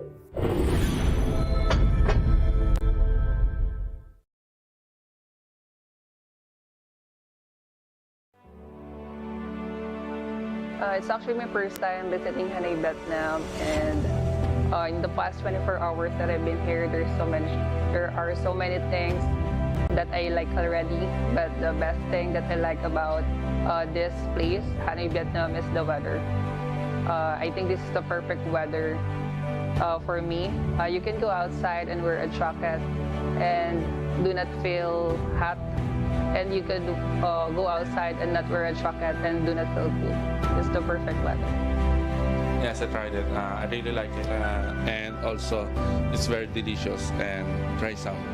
Hi, I'm Daniel James Del Rosario, also known as Wise, the jungler of SEA MLBB. I respect all the teams and I think they're all strong. But in order to be a champion or to be a gold medalist, you need to defeat them all. So I don't have a team that I want to face, but rather I want to face them all so I can test my strength. Hello everyone, I'm Dexter Lucy Alava and my ID is Dexter and I'm the RNs of Blacks International. I'm Carl Dominic Soto from MLBB Cebu team. My name is Salik and from MLBB Cebu team, also known as Haji. I'm Ayon Usi from MLBB Cebu team, mid laner of 6th month of Blacklist. The team we want to face is the Indonesia because their team is full of strong and talented players. So in order to become a champion, we have to beat them. No, because I never thought that I will become MLBB pro because I played just for fun. I'm confident enough that my team will get into the finals because my team has prepared well for this 31st SEA Games in Hanoi, Vietnam. I'm Carl Dominic Soto, ex-player of MLBB Cebu team. I'm Salik, also known as Haji from MLBB Cebu team. I'm Ayon from MLBB Cebu team. I am Christopher Ricapagasa, coach of MLBB Cebu team, and I'm also known as Bonchan. My name is Lee Howard Gonzalez. I'm the gold laner of the MLBB Cebu team. I'm Anil Jandani, the assistant coach of MLBB Cebu team, also known as Master the Basics. I want to thank all the MLBB fans, especially our MLBB community, and I just also want to ask them not to only support us, but to support all the Filipino esport athletes that will represent our country. No, I haven't really visited any country yet, but the weather here in Hanoi is really good. Laban! Laban!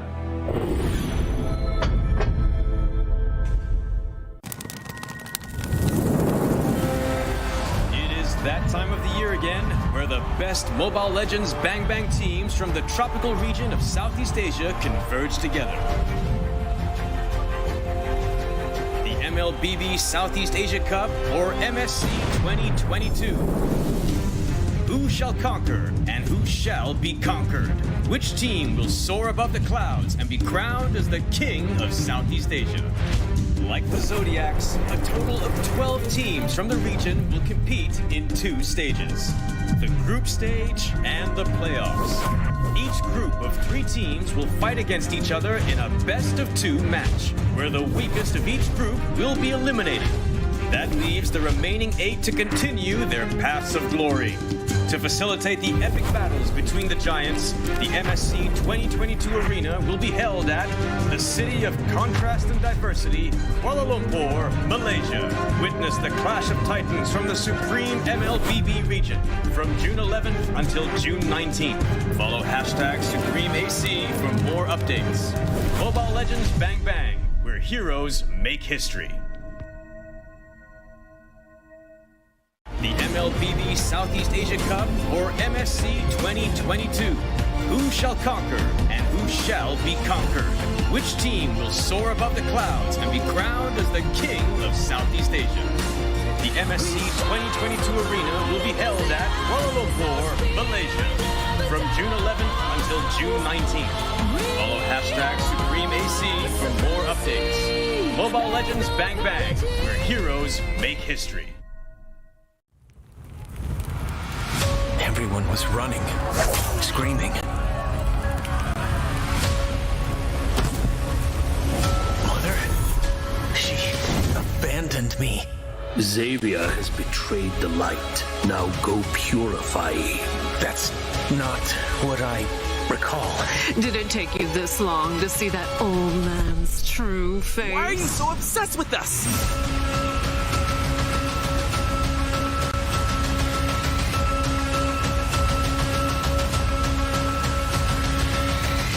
It's you.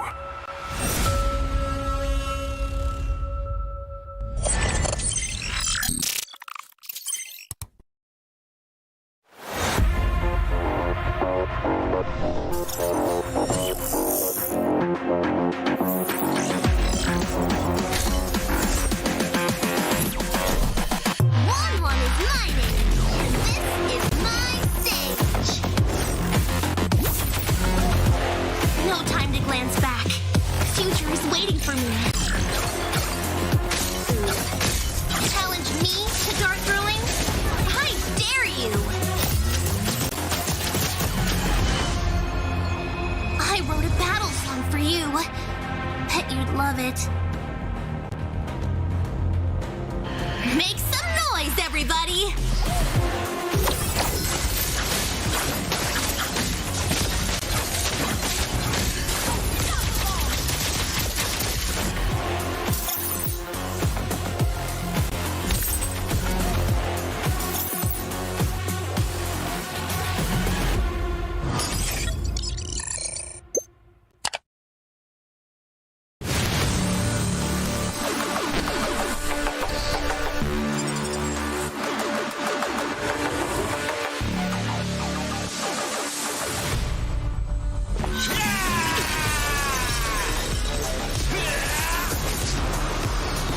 Life is a game, and I decide how it's played. It's always the process I enjoy most. Anybody up for a duel? Pork ribs for dinner. No greens.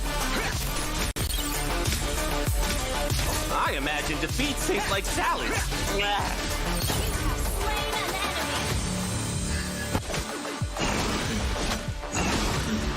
Bros before burritos.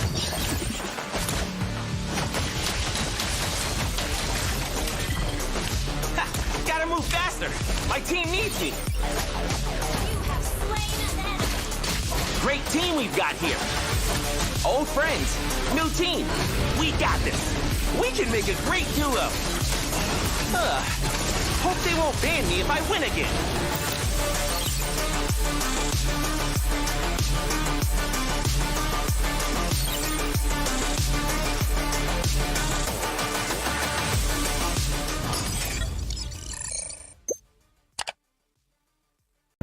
Which of you called me in? All is none.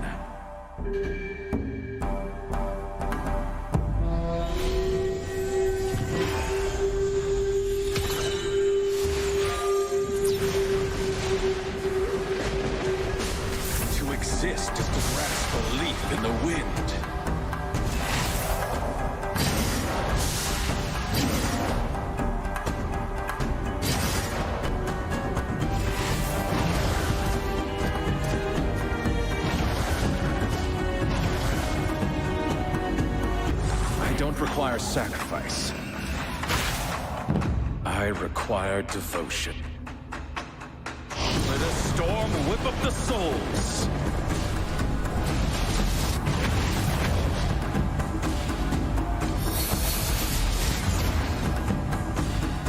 It was never my intention to bind all men to my will. Legendary! Mega kill! A gentle breeze is enough to shake the foes.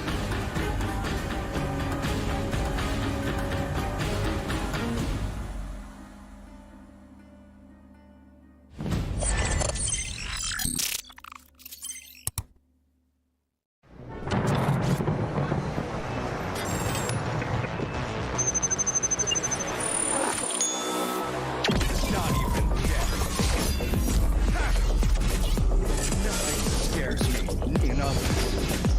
Yeah! Well, as a poem, but raging within. Heroes never fade! Never fade! Mega kill! You have slain an enemy! Yeah!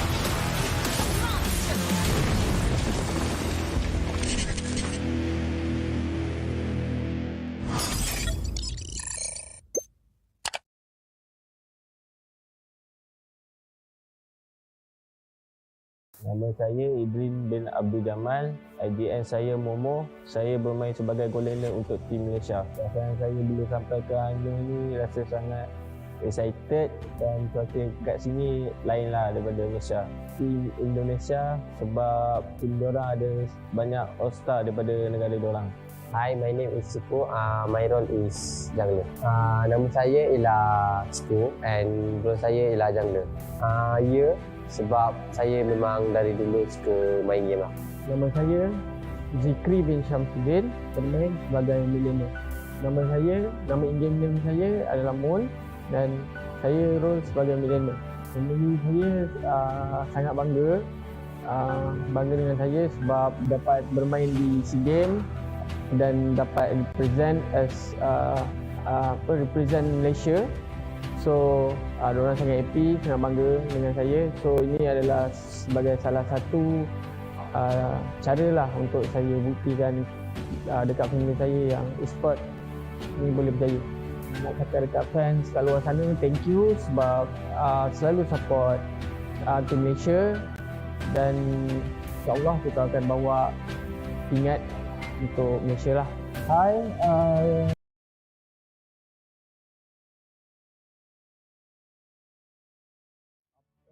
daripada apa yang saya nampak, maybe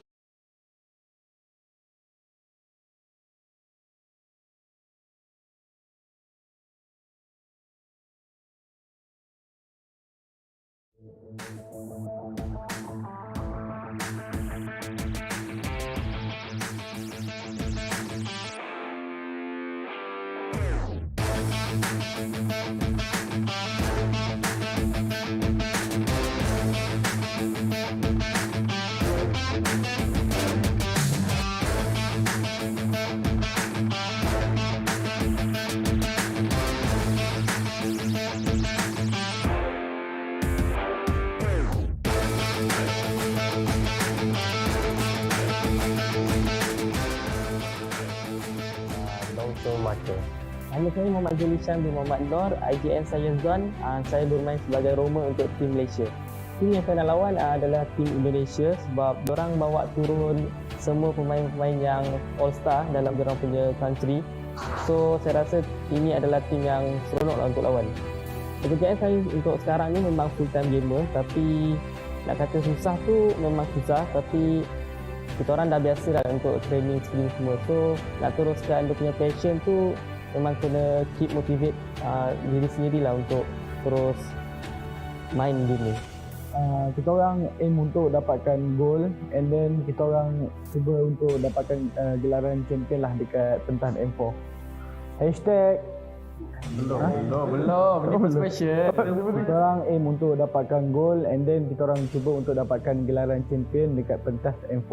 Bagi Mobile Legends adalah game yang paling best lah dekat negara saya, and then saya harap e-sport dekat Malaysia dapat berkembang lebih jauh and lebih maju. Hashtag Malaysia boleh.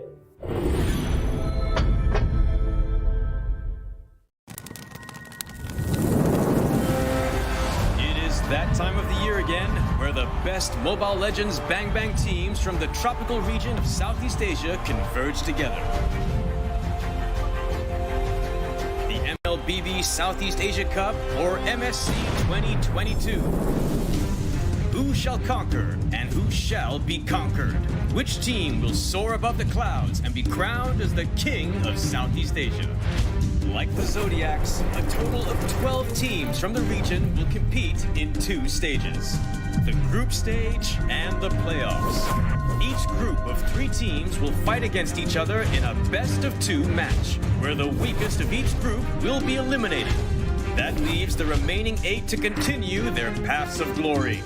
To facilitate the epic battles between the giants, the MSC 2022 arena will be held at the city of contrast and diversity, Kuala Lumpur, Malaysia. Witness the clash of titans from the supreme MLBB region from June 11th.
It's you.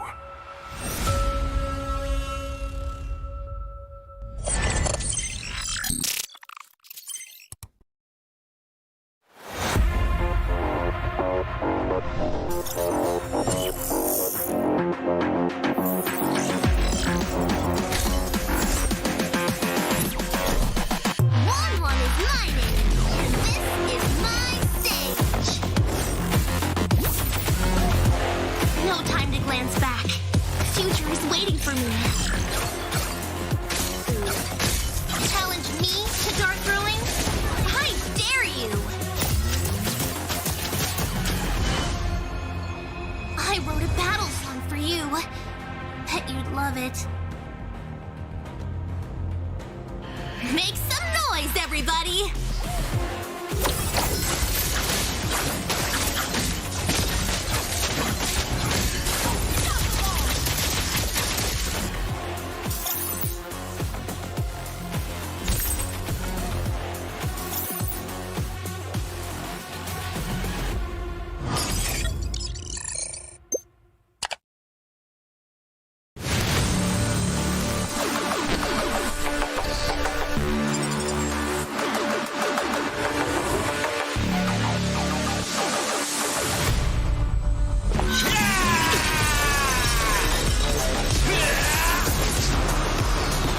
Life is a game, and I decide how it's played. It's always the process I enjoy most. Anybody up for a duel? Pork ribs for dinner. No greens. I imagine defeats taste like salad.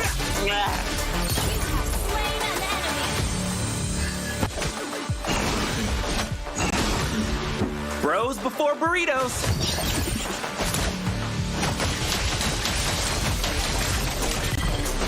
Ha, gotta move faster.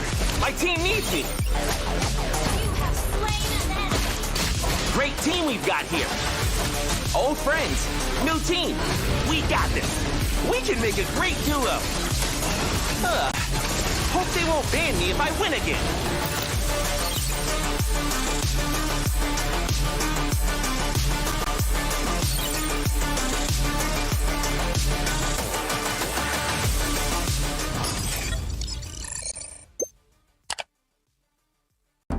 Which of you are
Welcome back, everyone, to the 31st SEA Games Mobile Legends team event, where we just saw a great series between two great nations, Philippines as well as Malaysia, duking out where Philippines won 2-0. And right now, you guys are here with me, Lofel, as well as IC Baby 1-2, or I just like to call him Terrence. Yep, and I'm looking forward to see one of the most amazing games so far across all the countries that is really participating as well. And of course, there's 7 national teams consisting of Indonesia, Laos, Malaysia, Myanmar, Philippines, Singapore, as well as Vietnam competing for the gold medal itself. And I'm looking forward to how all the teams is going to be competing, because to start things off with today, we had an amazing game between both Philippines as well as Malaysia. And now the next match is going to be the other contenders coming in from Group A, which is going to be Myanmar and Laos. What are your thoughts on this, Lafil? But before that, I do also want to thank Virasa, Vietnam Recreational and Electronic Sports Association, the SEA Games 31st organizer in Vietnam, VNG Games as the Mobile Legends publisher in Vietnam, and of course, Moonton for making this happen. Right now, we are looking at both of the countries coming in, and this is from Myanmar. Laos? Myanmar. Can we talk right now? Yes, we can talk. So right now, Myanmar is looking very good, very strong. Look, Terrence, okay? Look at me, because when I look at the athletes walk, I'm actually very, very, very stunned, because I'm not even sure, should we respect them walking in, or do we have to praise the glory? Because this is the best of the best. And if anything that we have to take away from SEA Games, the very first game of the day has really set up all of the countries going in, and they're going in strong. Exactly. They carry the weight of their country on their shoulders when they walk up, because they are going to be representing their countries. And now, next up, we have representing from Laos as the players themselves as they walk up on stage, as we are going to be seeing them going up against each other for the very first time here in the SEA Games itself. Yeah, right now coming in from Laos, again, these are the team members from Nightmare Esports. But again, for all of the athletes, it doesn't matter which organization they come from. Right now, they are just representing their flags, Laos as well as Myanmar. Both countries have competed multiple times in Mobile Legends international events, where Myanmar, they are very gung-ho with their own playstyle, using any kind of heroes to their own advantage, even putting Ruby Didi, one of the players from Myanmar, putting his name on a play that all the other players have been using consistently. So right now, Myanmar as well as Laos, they're looking very, very prepared for this best of 2. Yep, I'm looking forward to see how the matchup is going to go as well, because based on statistics, Myanmar has never met Laos in SEA Games at the 30th SEA Games at all. However, Trend Esports did meet Team Evo of Laos at Razor Invitational SEA 2021. So, and based on the track record as well, Trend Esports was able to get the 2-0 against Team Evo, putting Myanmar at a 2-0 based on an non-SEA game related stats. And right now, let's look at the lineup for Laos. We have J4 Zabin, Zuk Sol, 2EZ for Alexi, JVC, KKK, and Nanoship coming in from the lineup in Laos. Yep. And starting from rosters of Laos as well, J4Z Bid, the XP laner during MSC 2021, has shown big improvements in Mekong qualifiers by dominating his lane in addition to making appropriate rotations to help the other teams. He has been known for his Phoveus play, so this is something that a lot of teams needs to prioritize on. Yeah, and so honestly, he is quite a playmaker for the lineup of Laos, where when he has his space, he can dish out a lot of damage in the mid lane. However, it has been known that he can get caught where he will overextend trying to get those plays. So over here in the SEA Games, we can see anyone overstepping their own boundaries, they will get caught. So I appreciate anyone who goes out of their own way trying to make a play, but he has to be careful. And right now, for the lineup of Team Myanmar, we have Black, Oh My Jenny, PS Gumi, as well as Beno. Yep, Team Myanmar coming in with a completely different roster from the previous SEA Games here, with no longer consisting of their their previous roster with Boomies Goose player. It seems like there is going to be a lot of changes coming in. I'm not exactly sure how well they're going to be performed, or whether or not can they live up to their predecessors, who are players who actually won runner-up in M2 World Championship.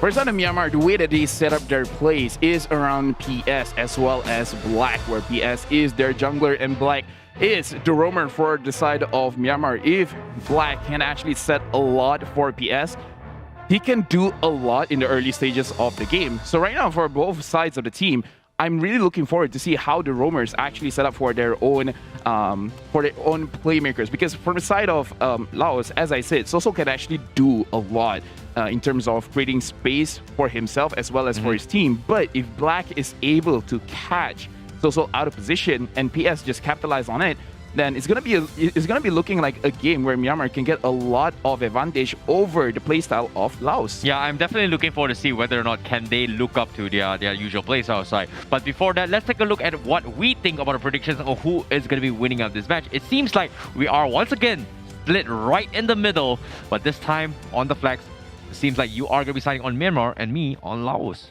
I've seen Myanmar play time and time again, and I am one of those people that before this, I thought Myanmar, with the draft that they choose, they cannot do much with it. But after seeing time and time again, they can get a hero that we don't traditionally see in the current meta, but they make it work specifically for their own win conditions. And because of that, they have my confidence in this game. Yeah, I'm looking forward to see it as well, because I think occasionally I did have a little bit of a glimpse where PS was playing a Baxia with a Demon Slayer as an item over the traditional tank, which is a very unique playstyle, but still made it work. So not exactly sure how they're going to be pulling it off for me, but what I do know is that from Laos side here as well, they do have a lot of, I would say, a surprise element. We always have this underdog story where they have the element of surprise. You don't know much about them, and it's so hard to play against them, but if you make one wrong move, they are going to be swinging it so hard that you don't expect to swing it in our face. However,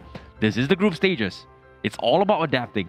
If you get one game, doesn't necessarily you are going to be able to get the next game. And the great thing about SEA Games is because, again, with all the countries coming in, there's going to be a lot of variations, and variation is the spice of life. It gives a lot of flavor, especially when every single athlete here can show the enemy team how it's supposed to be done. So from the side of Laos as well as Myanmar, I do want to see what bans are they going to be prioritizing. If it's going to be the same as Malaysia as well as Philippines, or will they have different options, what they feel is going to be very problematic for them personally in the game, or they just feel like, you know what, Valentina is not a hero that we should be banning. We can play around it. So I'm really looking forward to the bans first, and then what is the first 3 picks for both sides of the nations here. Yeah, is it going to be a priority coming from the Dirov as well? Because if you think about it, Myanmar, they do have PS going for the Dirov jungle, which we kind of speculated previously with the Malaysian teams, but did not exactly happen. And the contrary as well, from Laos side, it's more on how they creatively play their playstyles, right? We talked about marksman being in a situation where it's kind of in the meta, but not entirely in the meta, which oftentimes can be played with fighter roles, mages to a certain degree as well, which I think Team Laos has been able to demonstrate themselves. So I'm looking forward to see whether or not are they going to go for a fighter gold laner, or are they going to follow the trend of just having a decent marksman and play the late game competition. So it all comes down to how the tempo of the games that has happened so far. And today's first phase games, are they phased by that match of Team Malaysia and Philippines, or are they going to stick to their roots and like, I'm going to play my own meta, I'm going to win, my meta is the way, not their meta. I can feel it in my gut. They want to play their own game, and because of this, I do want to look at Myanmar, because this is a meta that we have seen all across the sea, where Kadita with Johnson, for me, it's a personally, I feel like it's a very, very risky composition to play, because when you're able to execute it, it looks so good. But can it really be done well or not? It kind of doesn't even depend on your own team, but actually reflects on what the enemy side of the team will really do. Because it's like, okay, we're gonna sacrifice farm just to control you, but if we sacrifice our own farm to control you and yet you still cannot be controlled, it gives a lot of information, not just to them, not just for Team Myanmar, but also for the rest of the other nations that is watching this game right now. I like you bring out a very good point as well, because when it comes to Johnson Kadita, it's a very interesting composition which was adapted by multiple regions, right? Eventually, even Malaysian teams, we have seen some of them bring this strategy, and I definitely agree. It's a very high risk, high reward scenario. However, the pros of the strategy is that you have so much map presence and global road and I would say intimidation when it comes to the rapid touchdown. Oh yeah. It's great because it forces enemies to back off and give away a lot of control. Yeah, it keeps you on your feet. But the cons is you mess up one crash, things are gonna go south. They are gonna capitalize and immediately jump on you. And it's also bad if you actually do catch someone and then for some reason Kadita doesn't have enough damage. That's also a very bad situation. But we have to look at that if those heroes are going to be picked either way. So what I am looking forward to is actually to see who is more eager to jump the gun, who is more eager to actually force the early game plays, or are both of the nations, they're just going to be like, you know, I'm not going to show too much. I'm just going to play slowly. And then you guys can do anything, and then we will respond accordingly. Because we've seen Malaysia going up against Philippines, it went to over 20 minutes. You know, both games. What's really surprising, considering that we did see the double marksman being played out from Malaysia, right? What's really surprising is that Team Myanmar, they've also brought up triple marksman compositions, which is unheard of, right? Like a Beatrix, a Brody, and Popo Koopa. Logically, it should not be possible, but based on how the heroes are developed, Beatrix technically can be played as a pseudo mage, or I would say physical mid-laner mage playstyle down mid. Brody as a gold laner. Popo and Koopa, technically a roamer as well, which we did see being played from Philippines. So I feel like there is going to be adaptations as well as incorporations of the potential roamer Popo Koopa, not because it's super tanky, it's just that it is going to be able to bring out a lot of chain CCs to set up, which we did see a little bit during Team Philippines' performance against Malaysia when they brought up the Sicilian as well as the Popo and Koopa. If they do actually bring this type of composition, it's actually very, very dangerous in terms of how they're going to push, because Popo and Koopa, it almost doesn't matter what item you use, they're going to push very, very hard. Beatrix as well. Even if you're not in range, even though the minion is not there, you can still poke out the turrets. And Brody is just overall, in my opinion, is a very, very safe pick. He can be very tanky, especially if you do diverge into a more tanky build, like having a brute force breastplate. Just make sure, okay, I'm gonna attack, and I'm gonna scale out my own physical defense as well as magical defense, so it's gonna be fine. I feel like having a 3 ADC lineup is gonna be very, very risky, especially if from the side of Laos they have a very good jungler, right, where they can kill off the main damage dealer first and let Popo Koopa live longer, just so that they can refocus on Popo Koopa when they really have to. So I don't know. I feel like in terms of picks and bans, it's almost up in the air. What I just really want to see is how they play. I just want to know whether they play fast, they play slow, they play aggressive, they play passive, they play reaction, or they initiate. You know, I just want to see that. That's the beauty about Mobile Legends Bang Bang, right? We have reached to a stage where there are so many varieties of hero pools, and the bans itself is a situation where it's meant to be targeted rather than the one-dimensional playstyle that, oh, only this setup is the best. And that's the beauty about Mobile Legends Bang Bang. Anything can happen, and I definitely agree when it comes to your rotations and as well as your priorities when it comes to your heroes itself is going to play a huge factor. But as of now, from Team Myanmar, they love those ganking setups. They love those early rotations where they're able to go in for the invades, which they are known for over the years in M history as well. Even though Burmese School may not be playing under this roster from Team Myanmar, their region itself has developed a very aggressive and unique playstyle to tentatively be very innovative and creative with their decision making. So I'm looking forward to see, are we going to see the standard meta picks, or are we going to see something unheard of? Earlier today, Malaysia has brought in something that is really, really unheard of, and okay, I get it, Baxia jungle, kind of standard. But an Atlas jungle as well as almost taking the win against Team Philippines, that was pretty unheard of. Yeah, I'm gonna take your point where you're actually talking about the jungle in terms of their picks, as well as you were talking about how Myanmar would want to invade into the Laos jungle. So I do want to see, because too easy for Lexi, as far as we know, as far as we've seen him play, his retribution is pretty good when it comes to the turtle as well as the Lord fight. So I want to see with that pressure, if Myanmar actually gives that pressure to Laos, how do they respond to it? And even if Myanmar is successful in controlling the jungle, can too easy for Lexi is still able to secure the neutral objectives very, very, very well, or just with an invade, they shut down the jungler completely, and there's not much they can do. But right now, let's go in to the pick and bans where Laos, they are going to be banning Masha first. As of right now, no Masha has been seen in the SEA Games, and Team Myanmar, again, with the Valentina ban.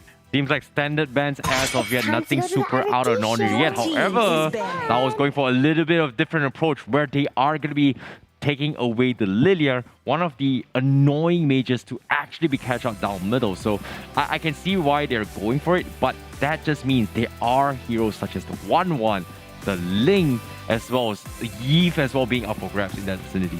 We were talking about the jungle, and I feel like Lilia is actually a very, very good talking point, because Lilia, one of the things that is very, very good when you want to engage the enemy's jungle, when you want to invade the enemy's jungle, is you have to win the mid lane. Agreed. Lilia is very, very difficult for you as a Lilia to lose the mid lane matchup. Agreed. Because even if you somehow clear the lane a little bit slower, you're still gonna out damage whoever is trying to go inside your jungle, and vice versa. If the enemy has a Lilia, they can invade your jungle. So I just feel like they do not want to take the Lilia first pick, but at the same time, they cannot risk giving it over to Myanmar and giving them the opportunity to go inside their jungle. So I feel like the Lilia ban is actually very, very good. Yeah, I definitely agree. It's something that when it comes to wave clear, it is very doable, but at the same time as well, Lilia is often played with Purify, correct?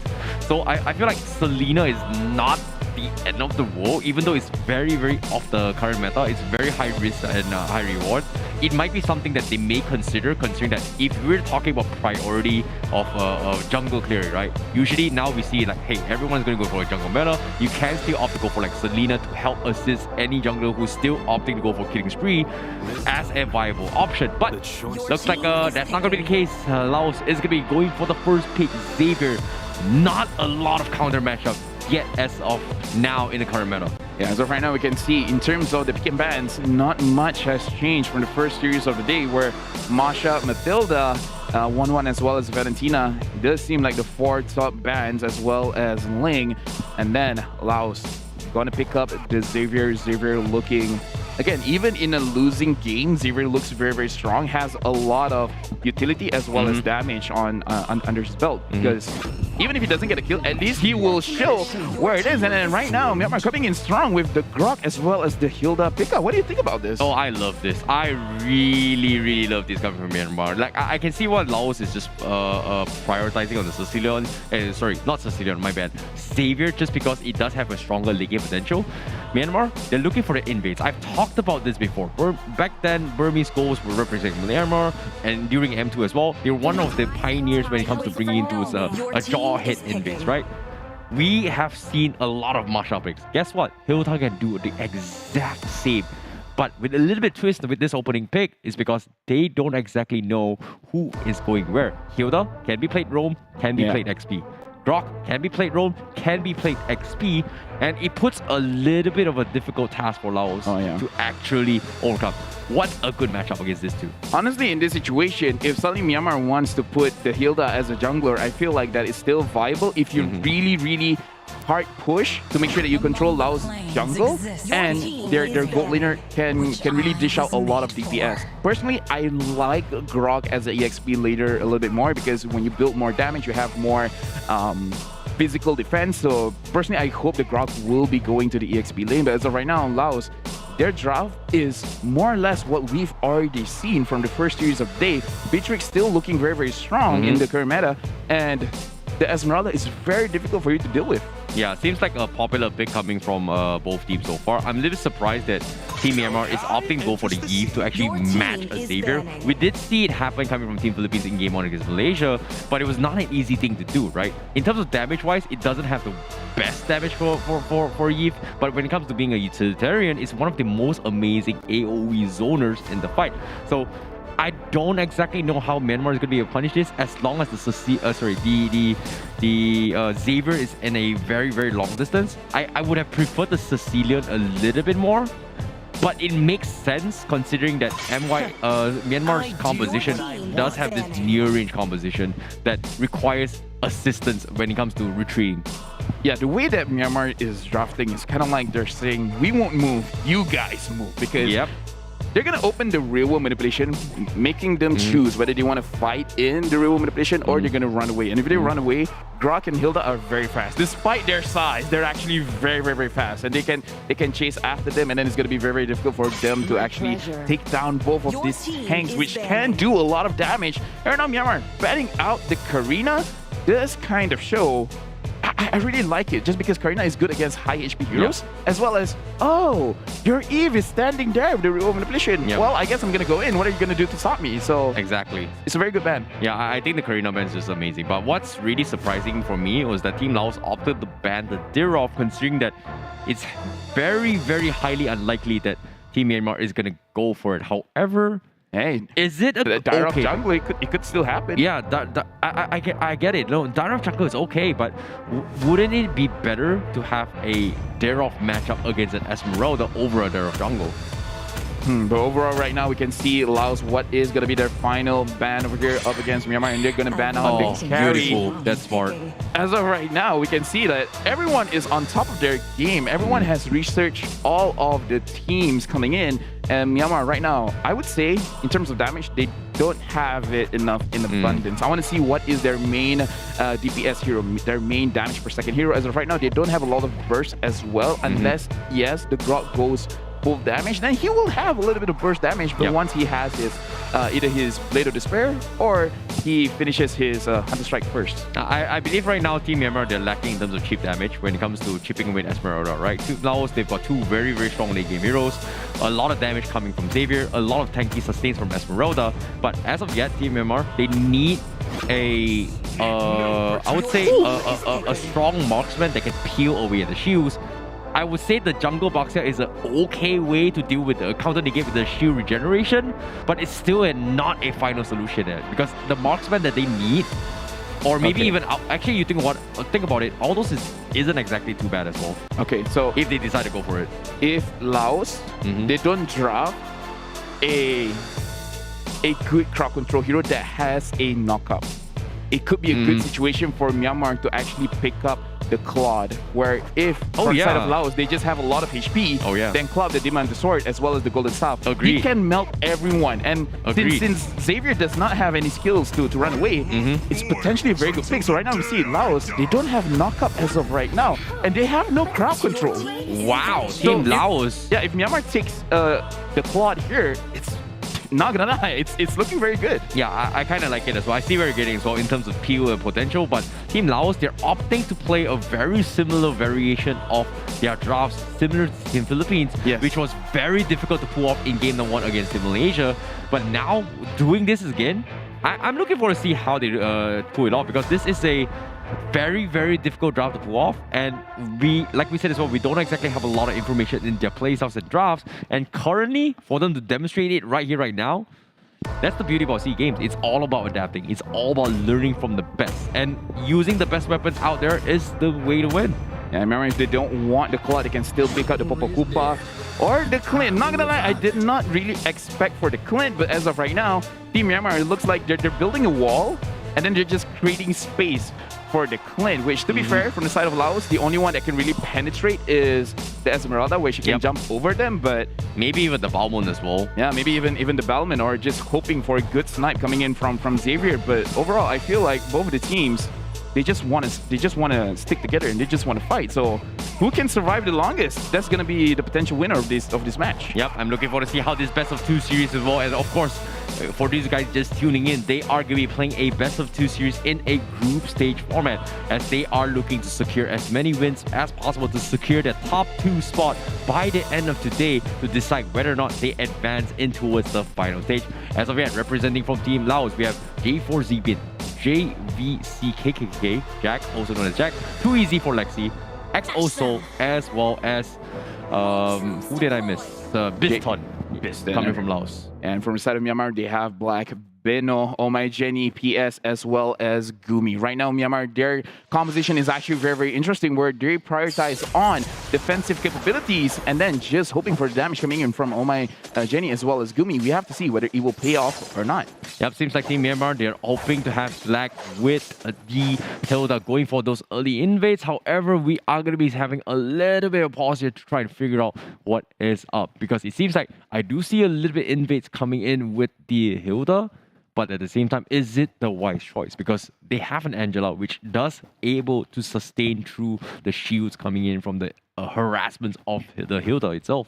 Not to mention where Angela can give a lot of slow early in the early stages of the game, and with that slow, it can potentially punish where it's like, oh, I can run away, I have enough movement speed, and it's like, wait, this is not the movement speed that I remember, and then all of a sudden, yeah, you just get chunked out, especially because she can spam her first skill 4 times in a row. So right now we are gonna take a short pause for this technical issue, but no worries, this is the SEA Games where we really want to make sure all of our athletes are performing in the best possible conditions. So the marshals over there will make sure that everything is performing optimally, and then we will continue with the match between Laos and Myanmar. Yeah, we would like to have the integrity ensured as well. We understand that things like this is very, very important. It needs to be resolved to make sure that everyone is fair gameplay, because a lot is on the line and there is a lot of national pride involved.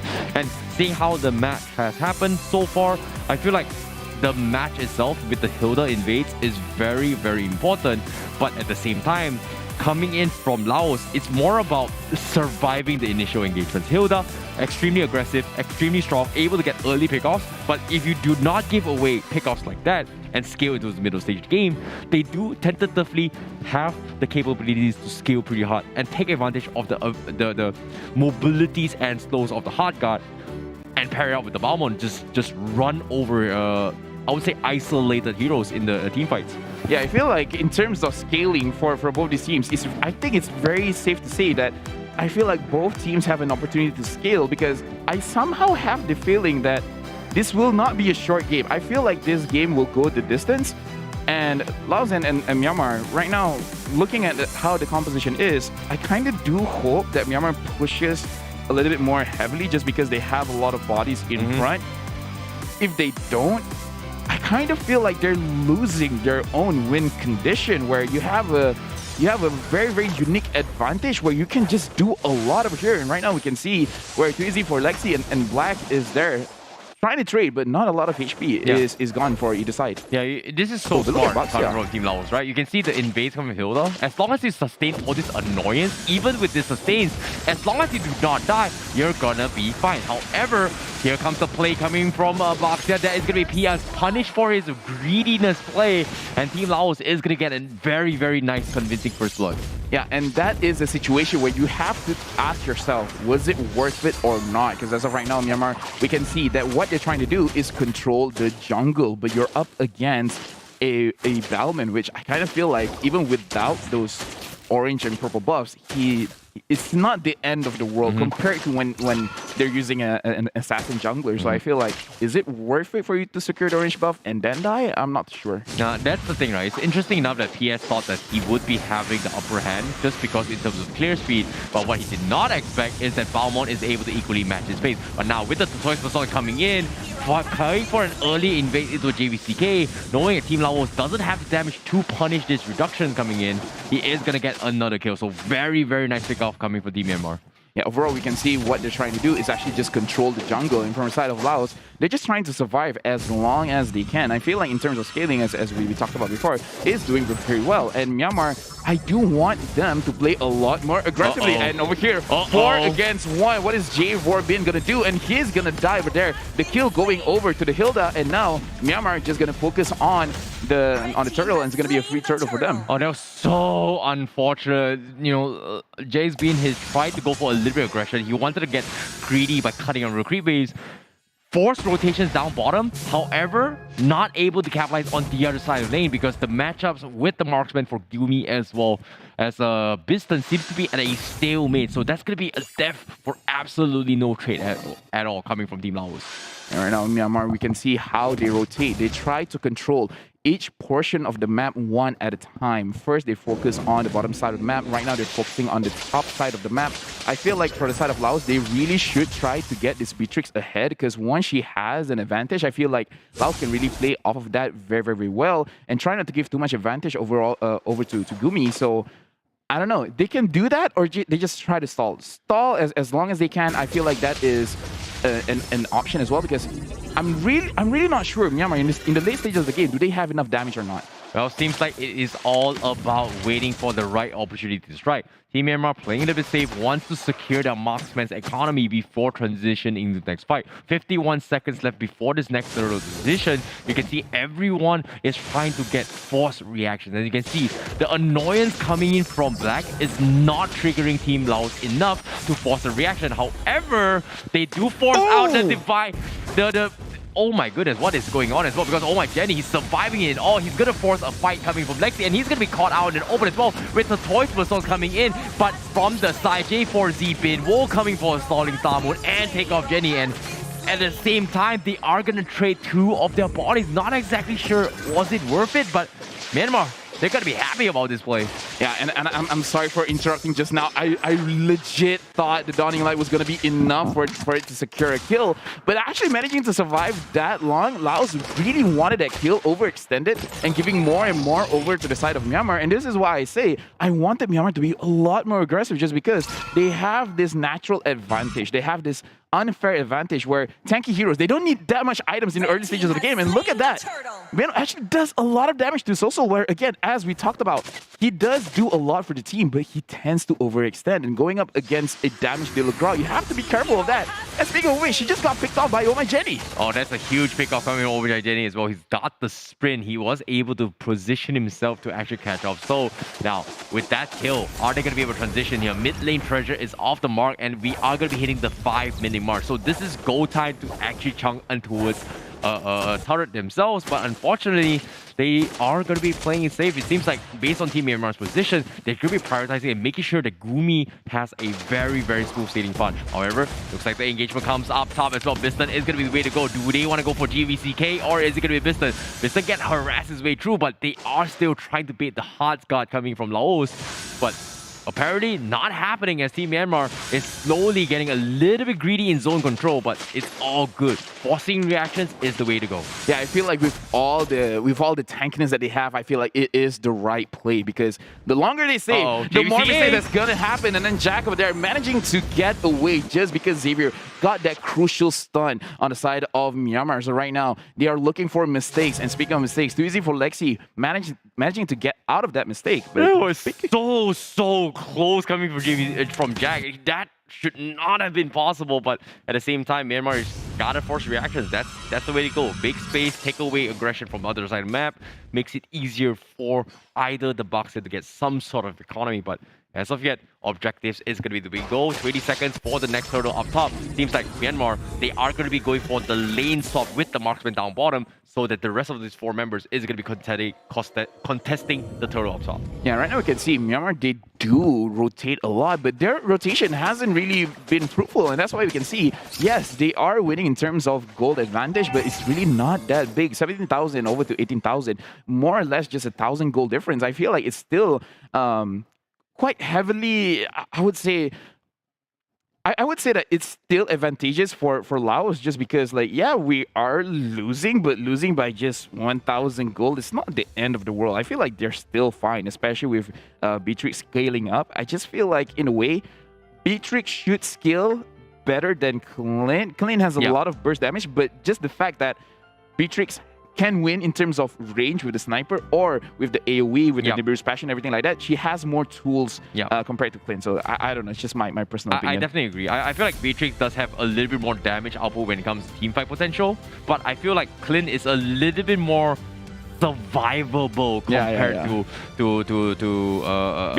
the Beatrix itself. So there is going to be a little bit of priority in terms of choosing their fights, right? Do you want to go for a wombo combo or do you want to go for the pickoff potential, which is something that Clint is very, very good at, just because of how he's able to spam his skills time and time again and extend his additional reach. It's kind of like a mini Layla on steroids. So it's a little bit different compared to the usual playstyle. Yes. But now, without further ado, we're going to be jumping straight into the game as well. As you can see, Team Myanmar, they are looking to go for the invades. As you can see, they have a front line, right? But a big dotting line comes in. They are going to go for Jenny, and the sprint coming from Jenny is going to keep him alive. However, they will lose Beno in the process. Yeah, we can see how Laos, they actually responded very well. It's like, oh yeah, you guys are coming into a very, very tight spot. And then the AoE damage coming in from Biston as well as too easy for Lexi. Myanmar, they have to be careful. It's like, yes, for now, you guys are getting away with a lot of this aggressive plays, but try not to do that a little bit too much. Right now, it's 8 minutes in the game. It's fine, but coming into the 20-minute mark is going to be very, very dangerous. So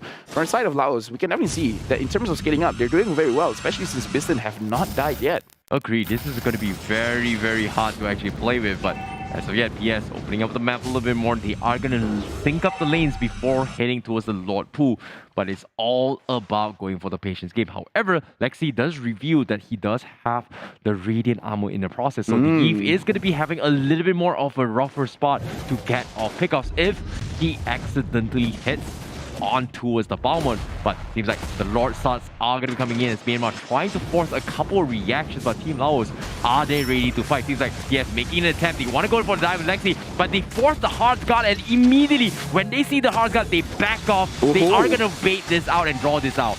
Oh, but we're looking at this where a lot of missed opportunities coming side for Laos as well as Myanmar, where a lot of ultimates are used very, very early on. And look at that, Beno taking a lot of damage as the Grok. Right now, he has to go, but in the bottom side of the map, Jasmine has no problem just taking the turret for herself. So right now, Laos, I would say they're in an advantageous position. They did not waste time. They got an objective over that. Yeah, they messed up the hard guard of timing as well, but Myanmar looks like they are going to try and take the Lord finally, as they know they are split off as well. Jack needs to make a run for his life. PS doesn't seem to be able to chain stun his way through. However, here comes the dotting light, does connect on this piston, but they do get the turn of the rounds, as because Team Laos immediately punches his aggression coming from Myanmar, and just like that, they lose 3 despite getting the Lord.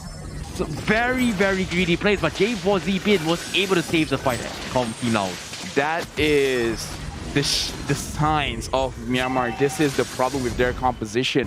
If your damage dealers are targeted first and they're out of the game, it's going to be very difficult for you to really do anything after the fact. Especially since you did point out that too easy for Lexi already have the Radiant armor.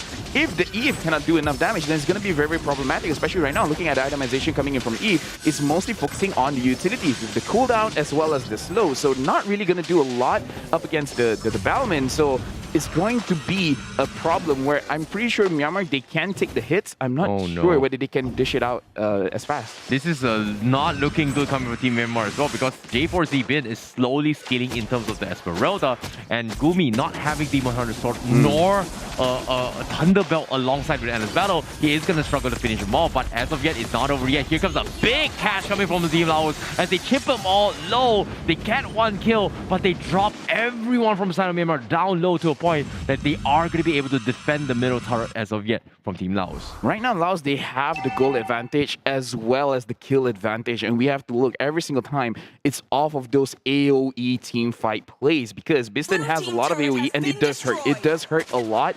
And then too easy for Lexi, he's just like, oh, you know what? I think this is low enough. I'm just gonna use little counter. Either you die or you're low enough that my teammates can finish you off, which is also he can just use his ult from a long distance. So right now, Laos actually looking like they're very comfortable using their composition. Maybe that's why they can play slow. It's just that they know when they're going to be very, very strong, and they don't care what Myanmar is doing right now. Agreed. Now, it's all about the patience games as well. Dawning like times like spend as well scares Gumi off. Looks like they want to try and force a fight, and Team Myanmar, I don't think they can fight this at all.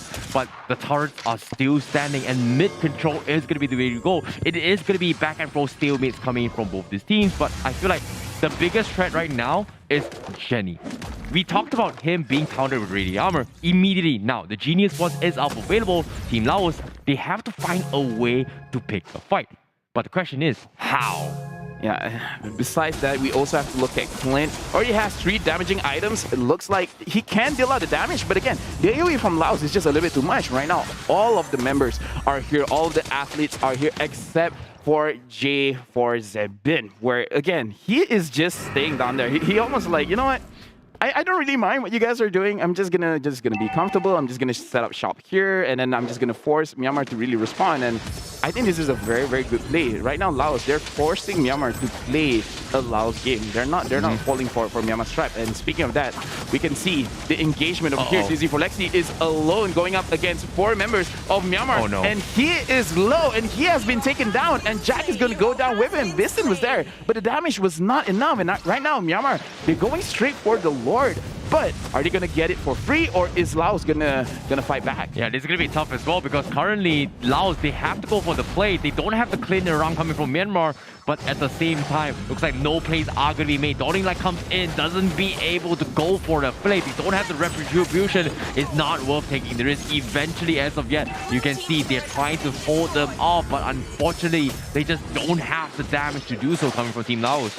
Yeah, unfortunately, just now where Laos, they went a little bit, I would say, where too easy for Lexi. He thought that he could go for 1v3, potentially just taking out 1 or 2, and then just let Biston clean up shop. But I feel like if in that kind of situation, Biston was not that confident. But looking at the itemization here, he only just have his Blade of Despair as well as the Malefic Roar, so he can deal out a lot of damage with high armored heroes.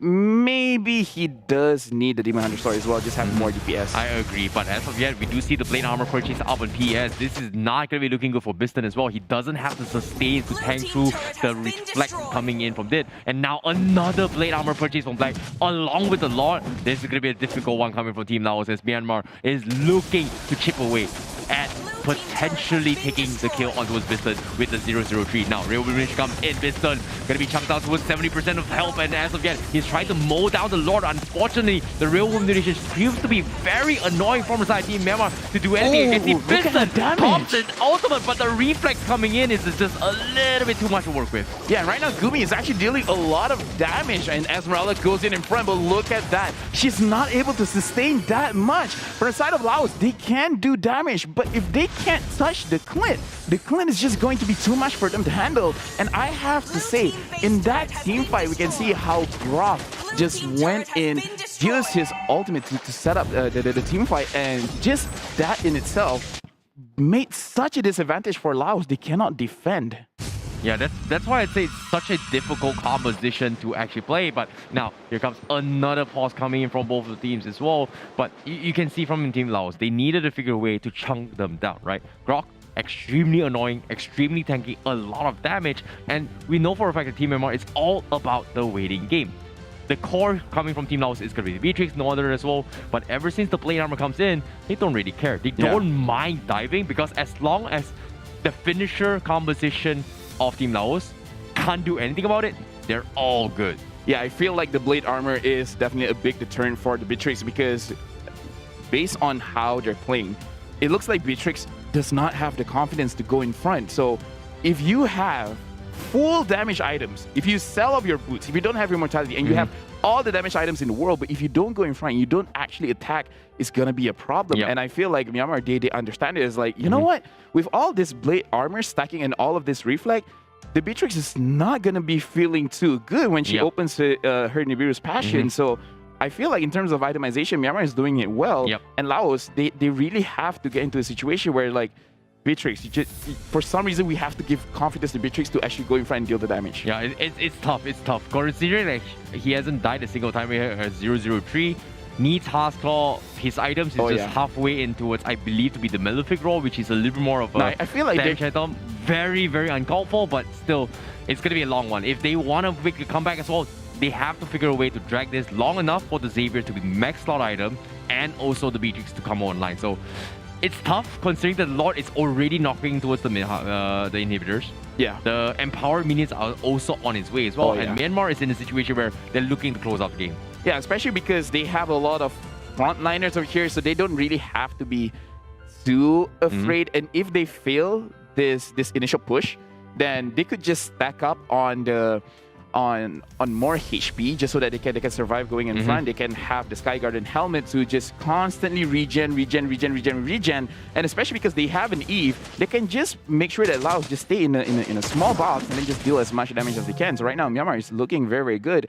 The only way that they can lose is somehow Gumi or Oh My Jenny is picked off, because once those two guys are out of the way, Myanmar, they don't have a lot of DPS. Well, it's going to be extremely difficult to do so, considering that Gumi just got his immortality up. That means this marksman is nowhere near going to be picked off. And on top of it all, they're all almost level 15 coming from inside Team Myanmar.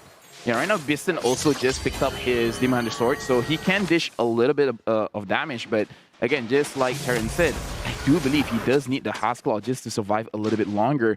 So Myanmar, I kind of feel like the best thing that they can do is actually to stack up the minions, to just stop killing off the minions, just making sure that all the waves are stacked against Laos, and then with the Lord, just push it all the way. Yeah, I definitely agree. Freezing the lane is going to be the way to go. You can see there is going to be some sort of plan as of yet, but they're still going to be sending the Beano down bottom from the side of Myanmar to make sure that the lane doesn't get shoved to their side as they start to make rotations in towards the Lord. But he is already making way towards the half health. Laos still looking for the opportunity, going for the strike, but a little bit afraid as Black will scare them off. Here comes the Railway Nation to push them back. They don't have the mobility, so that is going to be Myanmar securing the Lord. Yeah, unfortunately, just now the Lord did not cooperate with Myanmar over there, knocking up Oh My Jenny. I feel like even at that point, Oh My Jenny is like, are you serious?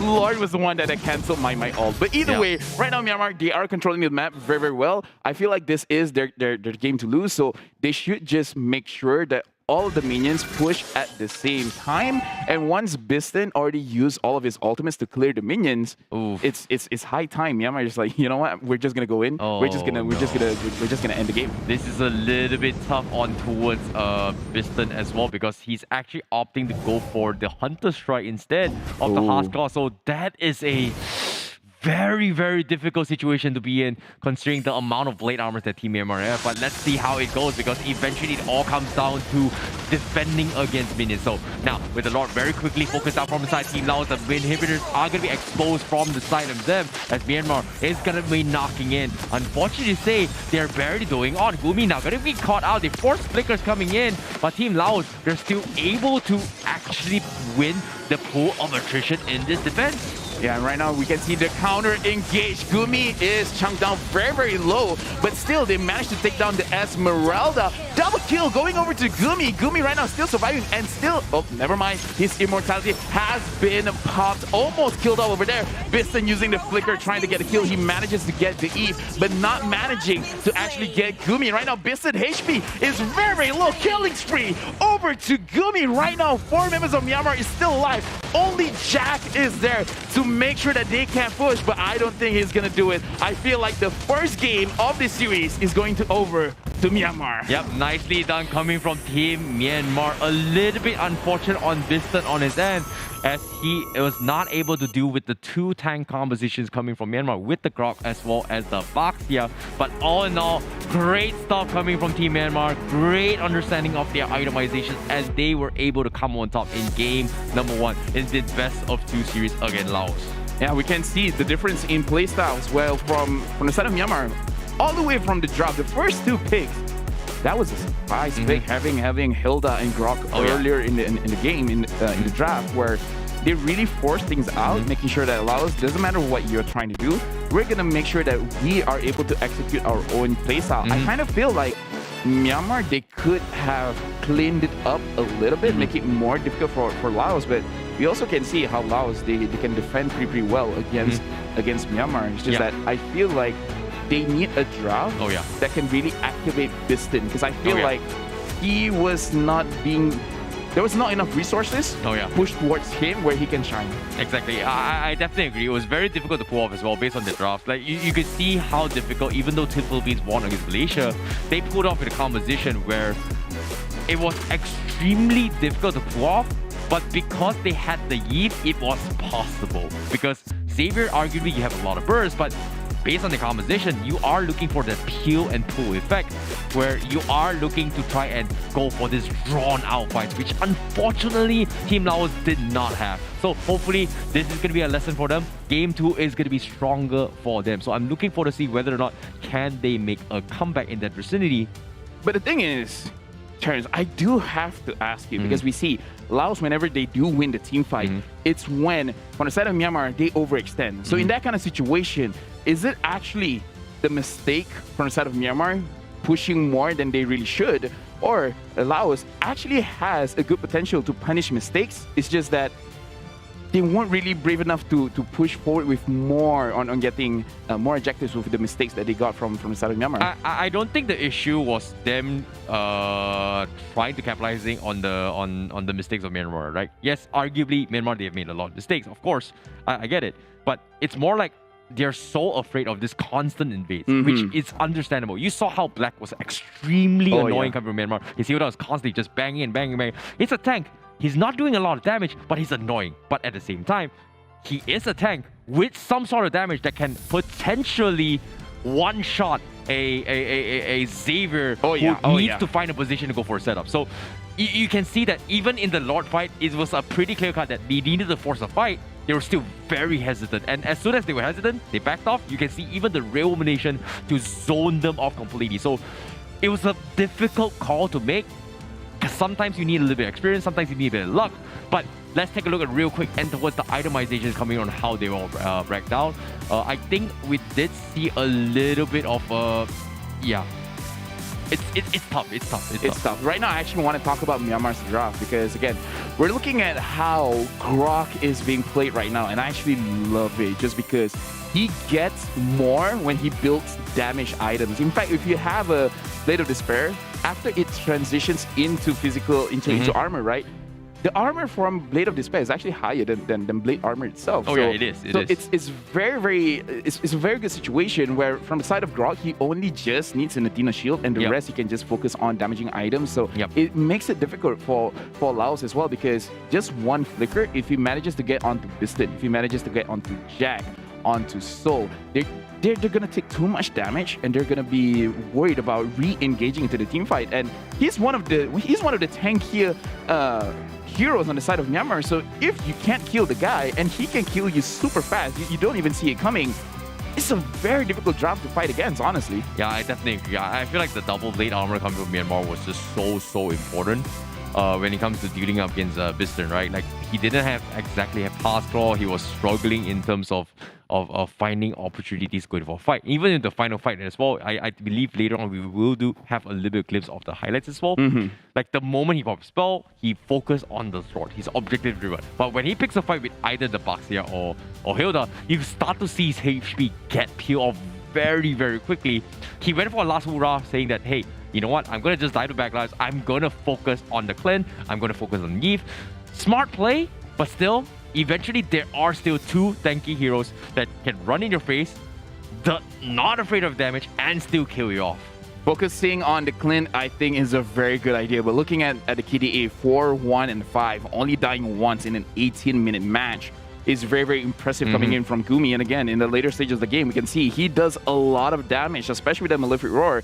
Even if Esmeralda is super tanky in front, she's gonna go down very, very, very fast. A lot of burst damage coming in from the side of Clint. So Myanmar, I like the draw, but I do feel it's potentially very, very, very risky. The only downside is Laos, they do not have a specific hero just to go to the backline to get Gumi, to get Jenny. As of right now in the SEA Games, we have not seen assassins. But speaking of which, we do want to see the MVP for the side of Myanmar, and that is Gumi with a match KDA of 4, 1, and 5, 64% kill participation, and 858 gold per minute. Yeah, the beauty about marksman is that you are susceptible to bursts coming from mages in general, or in general. For him to actually survive the initial brunt force of the dawning light of the Xavier is what is very, very important for him. So as long as he doesn't die to the initial burst, he is going to be able to sustain his way through and chip his way back. It's like he's got the endless battle, he's got 2-strike damage, he is going to be able to scale his way through. We talked about AoE CCs, right? Yep. You brought up a very good point where Team Laos, they want to go in for the wombo combo. Yep. why does Myanmar want to give it to them? All they got to do is just go for the peel effect, which is chipping away at their defense. They are going to come on top. That is something that Clint really works really well. This is something that Kilda is amazing at doing. So Eve is insanely good at peeling in this kind of deep fight. So in case you missed out on action, let's take a look at the highlights brought to you by the SEA Games itself in this match between both Laos and Myanmar. You can see the constant invades and pressure coming from Myanmar, making sure to deny as much as resource. And this is the exact play that you talked about as well. If they overextend, that is going to be punished, and a punishable offense coming in from Myanmar. Yeah, we can see that Laos, they actually tried to kill one of the members of Myanmar, but they were able to actually flicker away and then counter-engage. So from the side of Laos, they actually have enough damage. It's just that they did not find the opportunities. And looking at their lineup again, yeah, they don't have a lot of setup potential. The best way that they can go about it is for Xavier to actually set up an AoE stun. But if he does do that, he's susceptible to damage coming in from the side of Hilda, from the Grok, and the burst damage coming in from Gumi. So maybe that is the missing piece of the puzzle for Laos, just that there is no one that's going to start the team fight itself. If they have someone, because again, having the Angela as your roamer is great at protecting anyone in front, right? But if there's no initial crowd control to actually catch someone off guard or to use any kind of crowd control, it's going to be very difficult. So I think that is the missing piece for Laos. I definitely agree. It's a completely different approach on how Team Philippines apply this very simple playstyle of using the Angela Balmon. But all in all, I feel like based on this composition itself, they have learned a little bit. But it's all about fine-tuning and making it work. However, this is the SEA Games we're talking about. You can afford to lose one game or two, but it all comes down to winning as many games as possible by the end of today to actually make it into the next stage. Top 2 is going to be the way to go, but as of yet, from Group 1, look at this. Myanmar feeling a little bit comfortable now as they are 1 point ahead in this game. Yeah, and actually I feel like Myanmar did give a lot of information over to Laos. So right now, it's up to Laos how they will use that information, whether they're going to change up their bans or they're going to change up their priorities in picks, because Xavier so far has been prioritized a lot of times. However, I do have to say, has not shown results. I still feel is a very good hero. But is it first-pickable? I'm not too sure. Yeah, I definitely agree. I feel like there's just a lot of weight. That comes to the question. If Xavier is not being first pick, what else is the priority? Because we talked about Karina, but Karina so far has not true. Yeah. So I think multiple times the drops were just completely ignored, and getting a Karina from the get-go pretty much gives you an option where, hey, we want you to full counter a Karina great go, which allows a lot of opportunities, which makes a lot of sense. But at the same time, I feel like comfort picks and flex picks to keep your options open as much as possible is going to be the way to go. Xavier first pick, I get it, right? Yeah, it's pretty safe. It's pretty safe. You know, you still have more options in the first phase back. But for me, I feel like Myanmar played it very smart. Just because we picked the Hilda, we picked the Grok, it's pretty clear cut, we're looking for invades. If you do not outdraft us in this invades, well, it's okay. I'm just gonna continue to invade, and there's absolutely nothing you can do. They had the Angela, smart adaptations in the early phase. Mid phase wise, couldn't do exactly too much, which was a little bit unfortunate, because if you compare a Yves and a Xavier, if you compare to Team Philippines composition, the Yves contributes a lot in terms of utilities, DCs, slows. Xavier, not exactly anything until you have like a Clock Destiny, Enchanted Testament, and a Locking Trunket. That which is probably like what, 11 minutes of the game. Too late. But speaking of that, that's why I feel like in terms of the Angela pick, right now I can already theory craft a few good heroes that can actually replace.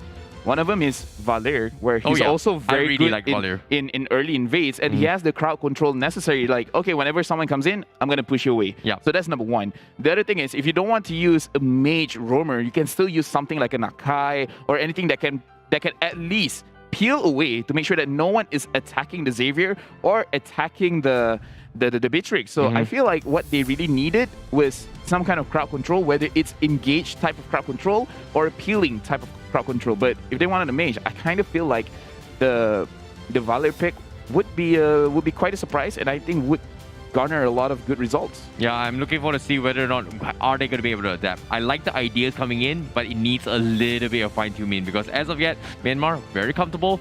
but it's not over yet. You can see the coaches coming in. The coach coming in from Team Laos is going to be trying to make sure that they do not go off script yet. They have to find a way, play to their own play style. Do not be afraid. Respect the Hilda. I get it. It's an invade comp. It's something that Team Myanmar is known for in their entire region. They brought that meta. We, other Malaysia, I would say other regions, Malaysia, Philippines, has adapted to that. And I don't know, I feel like they do bring their unique flavor, and they're just showing us that they are the best at what they do. Myanmar, if going into the second game, they still, even with not the same heroes, they have the same playstyle. We have a rough understanding of how they believe the optimal way of playing the game, which is to slow down the enemy's rotation, and through that, win the side lanes and then win the jungle matchups. And for the side of Laos, if they're not able to adapt going up against Team Myanmar, they have a lot more games today for them to really adapt. But this is one of the things that we did discuss earlier. Is this the time for you to hide your strats? Is this the time for you to go all out? Because again, it's very risky no matter what in this best of twos. But either way, Laos, they have banned out the Hilda, the Masha, as well as the Matilda. And at Team Myanmar, they're not willing to actually let Laos to have 1-1 Ling as well as Valentina. You know what?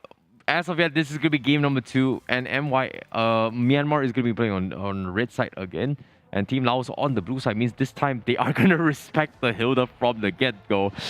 I can see why. I was about to say the Grok early on. Yeah, the Knight of Grok is going to be smart. I really like this coming from Team Laos, but at the same time, you can see that the harassment of Hilda is just so annoying that you've got to respect it. And every single time Team Laos wants to make a play, a random, I would say, Black Hilda played by Black, just going for the instant invade. Oh yeah. Yeah. Close call. I salvaged that. Yeah, I don't want to say that as well. In my own games, I'm very afraid of that kind of situation. And right now, Myanmar, they are following up with an Eve as well as a Beatrix. So this time they're showing, you know what, we're gonna have a lot of damage. And I really like the Grok first pick. Just like again, as we discussed before, I feel like the best way for you to fight against a Grok is actually to have a mage DPS where he is forced to actually build magic resist, so he doesn't have the option of scaling super well just by stacking a lot of damage and then by proxy just having a lot of armor. So I want to see Myanmar with this Eve pick, is it good enough to actually handle the Grok? Because I don't know, I'm a tank main myself. I love playing Grok, so I like this pick. Myanmar with the Beatrix so far, we see from the side of Laos was not managed to deal out a lot of damage. We want to see, can Gumi do more? And Selena. Okay. Wow. A lot of early game over here turns. A lot of early game. You know what? A little bit of switch right. Oh yeah. Game 1, it was all late game potential. Didn't exactly do well. You know what? Let's go play a little bit early. And I like this a little bit more compared to the previous game draft, because the previous draft is a little bit harder to execute. Selena is a little bit more textbook. And unless you do not know how to play the Selena combo, I think things are going to be a-okay, right? As long as you hit an arrow, you are pretty much going to be getting a free easy target. Like Myanmar, they're pretty much showing that, hey, this is a Yi. When you pop the real manipulation, you are going to be a sitting duck regardless. So your arrows are going to be right on his face no matter what happens. So it's a good adaptation. I like it to cancel real manipulation, but I'm a little bit more curious on how they can take advantage of snowballing early. Are we going to expect to see a Franco, which surprising enough completely ignored in pick and bans in this series between Laos and Myanmar? Actually, looking at Laos lineup, if I was Myanmar, I would personally be kind of afraid playing in the side lanes, because one Abyssal Arrow hits me and I'm gone. Yeah, like if I'm a gold laner, I'm going up against a Clint. Oh, what does Clint do? Oh yeah, a lot of burst damage early game. And then it's like, oh, in the EXP lane, oh, what is my EXP laner? Oh, Grok. Oh, let me guess, a lot of burst damage early game. That's not gonna be fun. Exactly. To be fair, at least Esmeralda is being picked, so I feel like can survive a little bit more. But if you do get hit by the Abyssal Arrow, it stands to reason that Selena is close enough to actually hit with her Abyssal Claw and everything. So agreed. Either way, I want to see Laos control the side lanes. If they can do that, Myanmar is going to have a very, very tough time, and Franco got banned. I'm not, Franco being banned is one thing, but I'm not going to lie. I feel like Team Laos, they have a very squishy composition and also a drop. And currently, Myanmar, they have an option. If they decide to go for a potential jungle yin as a cheese right now, it's not that bad because anyone he picks up except the Grok, Ace of Get, is pretty much going to be one-hit combo all the way through. Unless, okay, I'm going to put up the argument. Unless if he does pick up the Clint, and then that's going to be a 1v1, right? Yep. Who has the better skills? Who has the better reaction speed? What if Natalia? Oh, I did not see this coming. I like that. It's just an annoying hero to work with, and like in terms of overall presence, if you take a look at this composition, Selena and also Clint can do absolutely nothing against a Natalia. That is true. And against a Yin as well, if you go for a chain CC by a Yin, a double 2-tap on the second skill, and then go for ultimate, when you go into his arena, you are guaranteed stun and at least 4 to 5 hits on the face. There's no way a Clint and Selena can actually survive this. So I don't think Myanmar is going to pick it, but it's just a cheese strat if Yin can actually stun down the Clint, then it's gone. It's I have no argument. There's nothing much that can be done. The Atlas this time is going to be picked up by Myanmar. Let's assume that it's not going to be a jungle Atlas. So if this works, if this works, we can say that Atlas has a lot of potential. It just depends where he's at. I'm not gonna lie. I perfectly agree. I like the Atlas as a roam. Yes. But today's early start of the day, it was a very, very early start for us. I apologize for that for these guys watching us as well.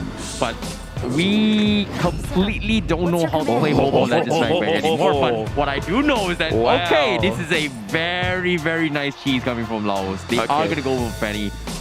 I'm liking this. Yeah. I like this drop a little bit more because technically, Team Myanmar, if they force the Kufa right now, it's going to mess up the composition. Right now, for the side of Laos, the way that they will win this game is individually just play one hell of a game because each heroes that they have right now can change the tide of battle by themselves. Agreed. Right? Like Selena can do something by herself and then just create a chain reaction that Laos can take advantage of.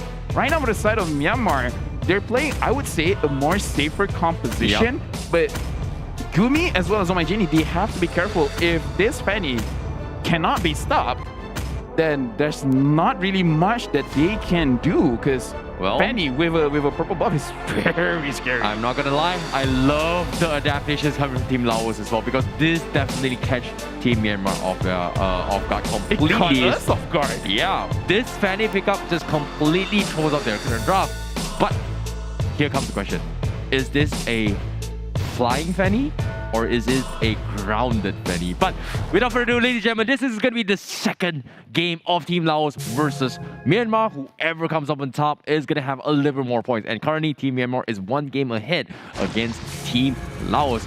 A little bit of the adaptations are coming in from Team Laos and hopefully things are going to be for the better. However, now, as you can see, Lexi is going to be left uncontested, but you can see the aggressiveness of the Selena is going to push Myanmar back. And this is what I'm talking about as well. I love this early aggression. Yeah, they change 180 degrees in terms of draft. And as of right now, how they play right now, the Fanny is going in, focusing on Jenny, and right now going to the orange buff. Laos is just like, you know what, we're going in, we just like, I don't know. I love this. I love this. Yeah, there's absolutely nothing they can do against Fanny. Like, it's going to take a little bit more time. You can even see PS was forced to switch up his rotation so that the Fanny doesn't get invaded. So that's going to be an easy orange buff for it, but I don't know. It feels like Team Myanmar is going to have a little bit of a rough time.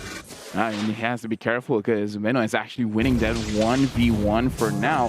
However, in the bottom side of the map, it looks like Clint is actually winning. So Biston, it looks like in this current matchup where a Clint going up against a Beatrice is going to lose in the early stages of the game, or it is against these two nations respectively. For now, in terms of the rotation, I want a little bit more aggressiveness coming in from Laos, but as of right now, I just feel like they're still testing the waters. They still want to see what can and cannot they do. Oh, this is going to be tough, but here comes the stab as well. Gumi immediately drops down towards half health, needs to back off. He's so afraid that even though the Fanny is not there, he is going to be opting a recall. But looks like, based on the meaning of himself, he is going to be choosing to stay now. With Fanny on the bottom of the map as well, he's slowly making his way, making an opportunity for sure. But up on screen, you can see the arrow doesn't seem to connect on Vino. Seems like there is going to be a wet noodle fight as of yet. Unless Black has something to say. Yeah, he has nothing to say. It's just like, yeah, just do whatever you're going to do. And right now, 3Z for Lexi, once he has his Blade of Heptases, it's going to go down. It's going to be very, very scary. And right now, Black going to the front, trying to actually push Laos away from this turtle. Oh no, Black. Is this a good idea? First blood, and Black is going to go down. And looking over here, the turtle is still there. They're still going for the fight. Minnow going in, trying to take out Laos, or actually trying to stall them out. Penny going in, missing a few cables, trying to get the kill. Takes a while, but still, Laos managing to get the second kill of this fight. Yep, and that is going to be Team Laos going for the pressure as well. As you can see, the Fanny does have half energy. They're looking for that wall spam coming in. Laos been trying to set up for the team. Unfortunately, Team Myanmar is not going to overcome it, but at the same time, it's so unfortunate for Black. We saw the flicker coming from Black heading into his Team Laos direction. He was like a pixel away from hitting level 4. And if he got the fatal links, that would have been an opening that Myanmar needed. Unlucky. In that situation, he was a little bit too optimistic. He's like, I'm pretty sure. It was one pixel away. It was just one pixel away. And oh my goodness. It was almost a super, like a 3 million IQ play. Yep. But again, timing is super important. And right now, Laos and Myanmar, this is a more explosive play compared to the games before. But right now, they're slowing down a little bit more again. And I want to see, so how does he do with this Selena pick? As of right now, not doing too much, I guess. I guess in my opinion, it's not stalemate, but looks like they will get an ambush coming in. Black will finally putting off this Selena who's been oppressing the way through. But Jenny, however, is going to go in for the fight against Jack. And I'm surprised Jack not opting to trade for the Eve. He is going to play the safety net and he is going to back off. So interesting enough, Team Myanmar, they will have a little bit of redemption points when it comes to building up economy. As you can see, they are going to be grouping up a little bit more, as we haven't seen too much of the Fanny yet from Too Easy for Lexi. But before that, let's take a look at the items real quick on how far they've progressed. Yeah, right now looking at Fanny, he opted for a Hunter Strike, so yes, there's a lot of penetration there. I would still prefer the Blade of Heptases build just so that you can one-shot anyone. And speaking of which, right now he's trying to one-shot, and he one-shot Black. That's a tank. That was fast. Hey, you know, do not judge a pro, man. But seems like the Hunter Strike did give him a little bit more very, very early value, and he is going to scale with the gold plating on top of it. Barely 5 minutes game, gets the full gold plating, and also the tier 1 in the vicinity for Team Laos. Team Myanmar, they need to play this safe. They need to figure a way to deal with the Fanny as of yet. As you can see, Jasmine giving a lot of information, but seems like they are going to look for the invades. Aglo so baits out for the team, but that's a little bit too aggressive, and he is going to give his life on towards the hands of the Dirov. Yeah, speaking of the Dirov, I have not seen a lot of rotation coming in from him. That was a very nice ultimate coming in from Jack, but there was no one there that saw what he did, so there was no follow-up. It's just so unfortunate. Oh, that was just so unfortunate. But now, to visit that, he is going to try and buy a little bit more time, but the Dirov doesn't really care about the sustains. He is going to able to chunk his way through, so it's all about the bursting potential, and slowly but surely, PS is starting to build up his economy. He's got 3-0-1, and eventually when he hits a little bit higher level 11, potentially, he is going to be able to one-shot almost anyone from side Team Laos. Yeah, Laos, they have to respect that Dirov can actually lower your armor. So even though, yeah, Grot, I saw Grot building towards a Blade of Despair, but it's still not gonna be enough. And right now, they engage onto Beno, but he was able to use his Purify, so he was able to escape with his life, but the turret can't say the same. Yep, and the middle lane as well. I'm not exactly sure what Lexi was thinking, and he's gonna be picked off. Okay, so that's a big pickup coming from Myanmar, because as of yet, that is gonna put them in a very, very comfortable position. And PS, oh my goodness, drops the low, and Gumi goes in for the snipe and takes this to now. Yeah, right now it looks like Laos, they need to slow down and actually talk with each other. It's like, all right, guys, this is what we're gonna do. We're gonna do it well. So everyone go ABC formation, Zeta, Alpha, Beta. Because right now, they're a little bit all over the place because just now we can see that PS had a very easy time over there. And right now, looking at the side of Myanmar, there's 3 people there and Laos just waiting and waiting when they can re-engage. Agreed, but seems like the arrow connecting from inside Team Laos. They are going to be able to punish on towards Atlas. And now here comes the Fanny as too easy for Lexi. Is going to find another one. PS does have the damage on the zero, but you can see too easy for Lexi is starting to feel the brunt of it. And he is going to be respecting PS a little bit more compared to before. Yeah, you got to be careful, especially since that Darov has assassin emblem. So there is a lot of penetration there. So don't underestimate. He might actually have to make one armor item. Like even though Darov can shred it, but a little bit more. You know, you just need a little bit of sustainability there. And right now, Myanmar, they're looking for it. Can Black actually get anyone? And looks like no, that's not going to be the situation.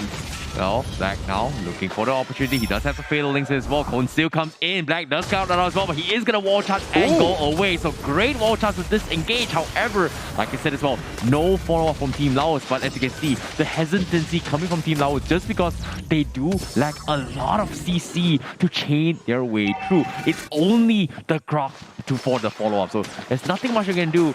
And Team Laos, they can come on top if they manage to get an isolated fight. But guess what? Benmo getting a little bit aggressive. Real manipulation comes in, but the real world manipulation is going to be able to chip through Viston as well, because now the rest of Laos is going to be coming in as well to try and fight this out. The Fanny completely shreds the way, but it's not going to be enough. They just don't have enough damage to change their way through as Myanmar slowly coming up on top with this trade-off. Arrow doesn't seem to connect. Gumi is going to be alive, but this Grok is doing a lot of work. Gumi, last thing it was the last health. He is going to be able to trade 1-for-1. Now, it's going to be a battle between the mage, but nope, not anymore. This is no longer a fair fight, but the sprint is going to keep him alive as he escapes out the vicinity of Lexi.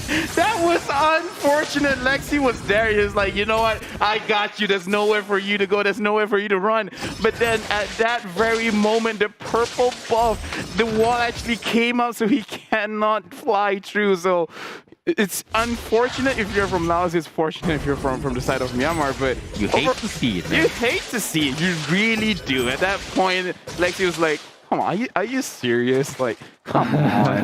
but honestly, like it was quite a messy team fight in my personal opinion. Especially, like I would have to say, Laos with the tools that they have, they should really focus on getting the Beatrix as early as possible, because we can see in that team fight with 4 or 5 people there, the Beatrix was one of the later heroes that was focused on. So I kind of feel like they really need to start focusing on who they should prioritize instead of just spray and pray, you know? Like really focus on Beatrix. Once Beatrix is not there, then it's really up to you what you want to do next. Yeah, that's the thing. It's extremely difficult to actually go for this kind of place. I agree that focusing on the Beatrix is important, but the difference between the compositions coming from Laos and Myanmar is that Myanmar, they have a lot of AoE CC control to actually stop this kind of plays. Whereas from the side of Laos, they're looking for, like you said as well, individual pickoffs, individual fights. If they win that 1v1s, it's all good. And we've seen time and time again that Too Easy for Lexi is always looking for the opportunity to go in for this 1v1 fights. They force major out spells, and then as soon as Myanmar drops in, he goes in, comes in, tries to get a couple of kills, which initially works out. But like I said as well, the only threat for him is the Darov matchup. Yeah, Laos, the way that their composition works, the win condition that they have, if they could actually snowball, this would be a very, very one-sided game. It's very hard for you to actually come back from a situation where Kulin is like one item ahead.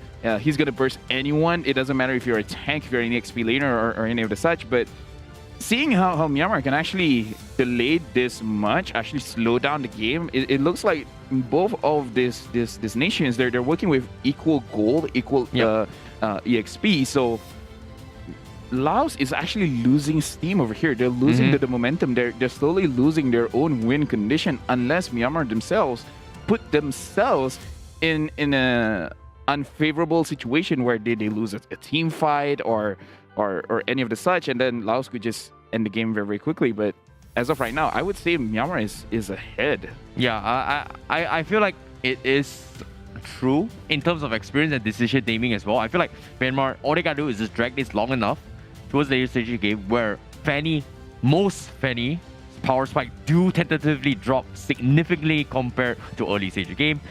Definitely the go-to strategy as well. Dirov is going to scale even harder too, regardless of what happened as well. So you can see there's a lot of stalling coming from Myanmar to make sure that the Dirov is starting to come online. So it makes a lot of sense what they're doing, right? Prolong. They are going to come online. Beatrix is going to completely outscale anyone. So I'm liking the decision making, but what I'm not liking is the execution. Execution from Myanmar or Laos? Myanmar. Oh, interesting. Just because of how the draft. They forced the draft and we did not expect. You know what? What's the one hero that can scale in late game? It was the Dirov. But at the same time, they had to sacrifice whatever strategy they had just to drag this out into the late game. Okay. To be fair. Okay. Give me 2 seconds. I'm going to bring up my notes and let me just... Okay. Chapter 5-2. Yeah, it does say here that PS, he does use Dirov quite often. So this actually might be a situation where it is one of his pocket picks. It's just that this is one of the situations where he was pushed to actually use it. I agree that in terms of the early game, I don't really see his name pop up too much.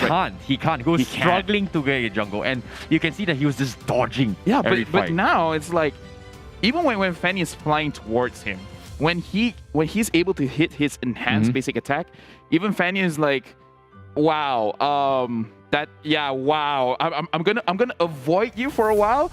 I'm gonna wait for you to get out of the picture, and then I'm gonna go after the marksman / mage, whoever is available. Exactly. So there's just so many more priority targets, right? So the best way is drag this as long as possible. Don't force fight. That's gonna be the best way coming from the Zerov. You know, getting those initial bursts. If you can tank the initial burst coming from Fanny, I don't know, eventually you're going to be able to two-tap a Fanny. Unless the Fanny goes for immortality, even an additional brute force breastplate to actually sustain his way through, then it's a different story. Yeah, it's just because from the side of Laos, they don't have, I would say, they don't have a point-and-click stun, right? Because Selena, yes, has a stun, and the stun is amazing. It's a long-range stun, and it can last for until tomorrow, but it's gonna be very difficult for you to actually hit your stun when everyone is moving around. If it's able to actually be done, then great, amazing. Laos will look so good. But I think that's one of the problems, is that it's not a reliable stun. It's not a point and click. If it's able to hit, great. But if it's not, then the team fight will look, as what we saw before, a little bit messy, coming in from both sides. I definitely agree. They just don't have enough follow-ups, right? It's all about the split push potential. They're doing the right thing, but at the same time, they just can't pick a fight. Atlas goes in for a Fatal Link, boom, disaster. One emphasis strike, gone. So it's all about that one perfect catch. It's a lot of emphasis on Black from the side of Myanmar to go in for play. From Laos side, it's a lot of emphasis for 2Zs for Lexi to actually win the game. So I feel like all in all, it's all about rock, paper, scissors. Who makes the wrong move, we capitalize with it. And so far, this adaptation from Laos is amazing. But now the next step for Team Laos is baby steps of closing out the game. You're talking about rock, paper, scissors. If we're talking about rock, paper, scissors, we have to talk about Grok. That was an easy segue. Grok, he has an AoE, crowd control, knock up, and a lot of damage. If they actually push Myanmar to stay in the jungle, where it's very, very, very small space for them to run away, and then Jack just wild charge up there, everyone gets knocked up, that's a super good situation for Laos to take advantage of. It's just that they actually have to do it, because the way that we see, Jack is going to go way in front just to open the map, just so that he has a lot of vision, but not really in a situation where he can set up for his team, because everyone else is just so far away. Yeah, I definitely can see where this is happening as well. They've got the Grok that is just so good and opening up the map. But the problem with the Grok is that the matchup is I would say arguably an Esmeralda, which obviously they don't exactly have enough damage to chunk an Esmeralda. If you think about it, they're off easy. But an Esmeralda in the later stage of the game, Fanny can't exactly do too much against Esmeralda. Grok doesn't necessarily can do anything about it. Selena Arrow, definitely a good point in guard, but aside from that, which also, like I said, scales into his later stage of the game really, really badly. It scales down completely. Two heroes two heroes that are really, really, really weak in the leadership stage, Selena and Fanny. So if they don't close this game within the next 5 minutes, especially for Team Laos, it's a comeback coming from Team Myanmar based on the draft itself. This is why I like Laos's draft, but also this is the problem. It's just because I like interesting games. Because Laos, they put a pick and ban. They put a draft that is very high risk, high reward. If they do well in the early game, it's so fun to watch just because a lot of things is happening at the same time on screen. So that's amazing to watch. But again, if you do not hit your stride, if you don't get that perfect start, because there's a lot of what ifs. Yeah. A lot of what ifs. What if Selena gets the stun? What if Fanny can kill 2 people off in just a few swipes? cables. Yeah.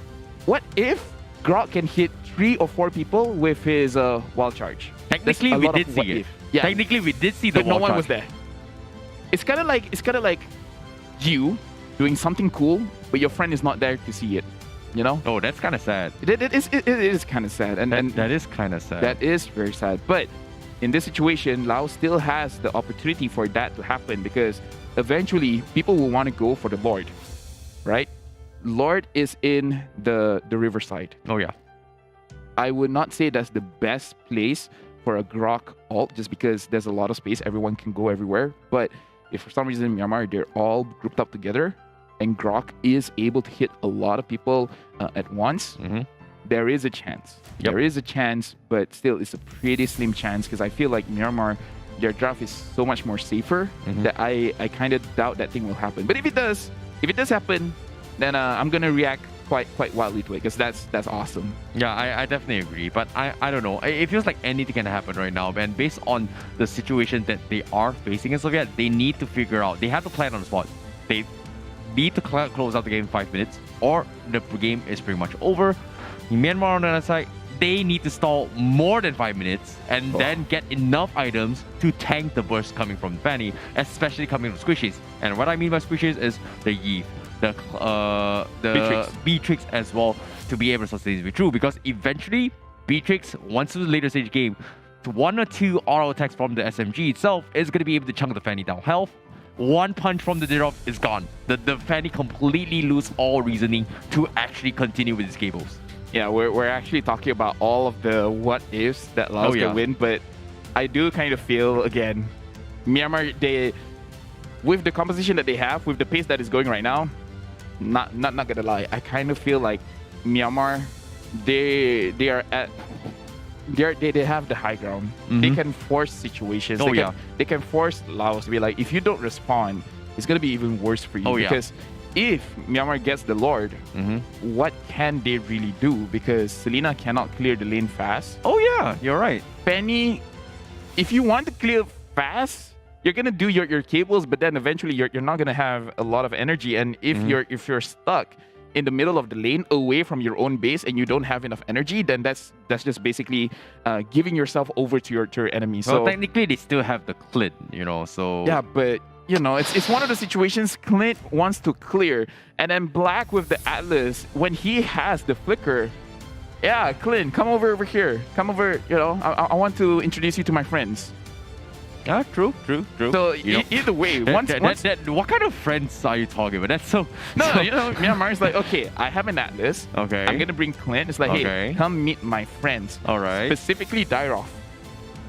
Oh. Yes, that's what I mean. That's what I mean. I get it. Yeah. All right. So right now, Myanmar... PGU. Okay. I get it. Myanmar is just... Once they have a Lord, it's gonna be a lot of pressure on Laos. That how are they gonna defend? That's the point that I'm trying to bring up. It's a roundabout way of me bringing it up, but the point is there, and I'm happy that I talked about it. Yeah, for sure. I get where you're coming from, because eventually it's all about teamwork. It's all about making friends, and it's really tough to see what they can do, because eventually they have a lot of games to go. So based on this technical issue, it seems like they have to ensure that everything needs to be run smoothly before the end of the day. We are seeing a lot more games to come, but by the end of today, there is at least 3 to 4 games to happen for all the other teams that is going to be happening as of yet. Yeah, it's going to be a very long day. So all of our athletes from all the nations, they need to pace themselves well, because first series of the game, we've watched Malaysia against Philippines, right now Myanmar against Laos, and everyone is pushing, I would say, almost to their limit. And doing this over and over and over again against 3 separate opponents, against 2 separate opponents, it can be very, very taxing, both physically as well as mentally, especially as we've touched on over and over again. It just takes one mistake to really push you over the edge. So early stages of the game, we can see that the athletes would play at their best. I'm worried about what will happen throughout the day when, even if they don't admit to themselves, they are exhausted. Yeah. So I feel like Team Laos is at a deficit as well, because right after this match, regardless of who wins, they are going to be jumping into a match against Team Philippines, who also has an upper hand on, hey, that's your comfort picks. Oh, I know you can play your Fanny, which will potentially be the night in towards the later stage of the games itself. So Team Philippines, arguably one of the strong contenders, especially for game number 1. It's going to be watching this match very, very patiently to see who is going to be the winners of this match. Because regardless of what happens, they are going to be facing both of these teams by the end of the day. So this is a great time for Team Philippines to study both their opponents in their drafts, in their compositions, as well as what is their comfort picks in that regards. Playing back to back, going up against Myanmar, and then afterwards going against Team Philippines. It's not an easy route for Laos right now, but this is the competition. Like, no matter what, a lot of adversaries will be in front of you, and it's how you handle them that really counts. And again, we talked about this. This is for their nation. They're playing for their flag. They're playing for their people. But either way, Laos up against Myanmar.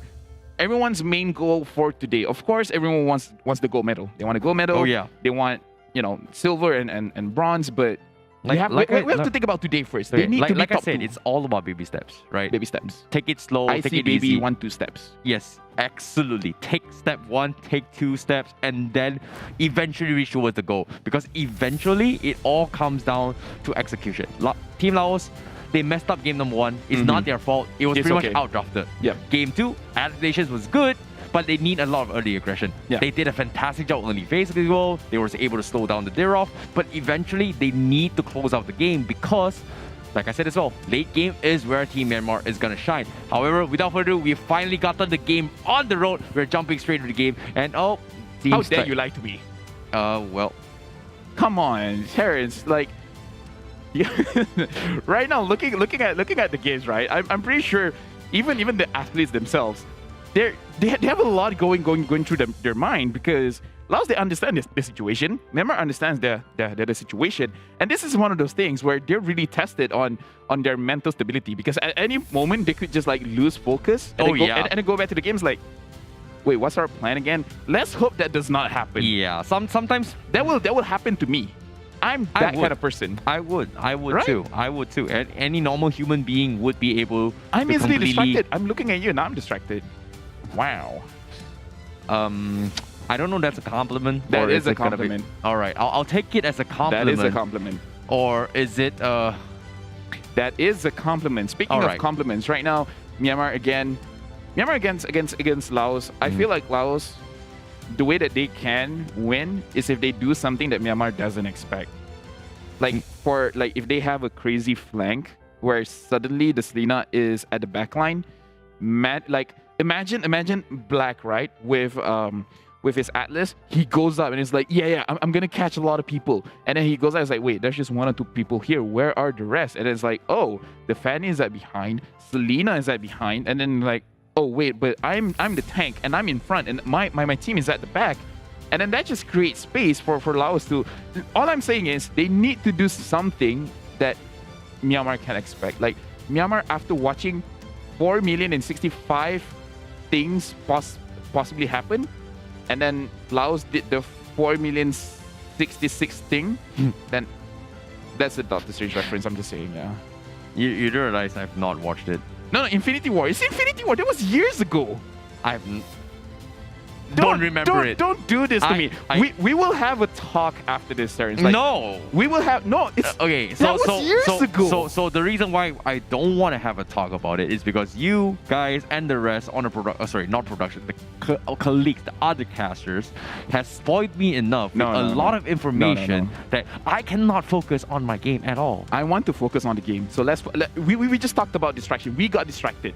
Let's not get distracted, Terrence. Focus on the game. Laos and Myanmar. Myanmar has 1 point ahead of Laos. Laos is in the back foot. They want to win this. Yeah. What Myanmar have 1 game. You know, if they get 2-0, they get 3 points. Then they're at the same position as Philippines. Yes, if they get 1-1, both get a point each, technically. Yes, and that would mean that Malaysia is down in the standings. Yes, absolutely. And then Malaysia's gotta, you know, fight back. They gotta push through because this is a competition. Agreed. Like, it's not over until someone comes to you and says it's over. It's over. And asks you to pack your bags and stuff. That's kind of deep, but yeah. That's kind of deep. Yeah, as long as you're on stage, it's not over. It's never over as long as you're on stage. So just don't get out of the stage. Well, without further ado, we're finally back into the game. See? They're on stage. They're ready. Let's go. Yeah, speaking of which, right now the Lord is up for contention, and right now Myanmar, they have the optimal position over here. Laos, they are looking to actually react. Black is looking for as many people that he can catch, and Black is taking a lot of damage. Fanny is off to the side, and right now looks like Myanmar, they choose not to engage because they feel they lost a lot of HP actually. They can't push this. This is smart. You know, the whole point is just to stall and then outscale the Fanny eventually, because if you think about it, Too Easy for Hexy is like level 13 and you know Derok is only level 12. They can force a couple of fights, but you can see Team Laos, they're splitting up their forces to try to go for a split push potential, but eventually as the game goes by, they technically can't force the fight, but now Too Easy for Hexy going to the fight against Gumi, almost getting the kill, means there is going to be the reset coming in. However, on the bottom side here, they are going to force the fight, knowing that the Fanny is nowhere to be found. Myanmar looking for the fight. The Fatal Link comes in, and the Real Manipulation completely takes Bistan out of the equation, and this is exactly what Team Myanmar has been eyeing for. Yeah, Myanmar, they just got a lot of mistakes coming in from the side of Laos, and right now they are engaging. PS is dealing a lot of damage. And look at that damage coming in from Gumi. Right now, Myanmar, they are doing a lot, but the Fanny is trying to get PS. PS with just a sliver of health. What can he do? He's gonna retreat. But it looks like Jack, he wants to take care of the situation. He wants to get the kill, but he's indecisive. And right now he's won.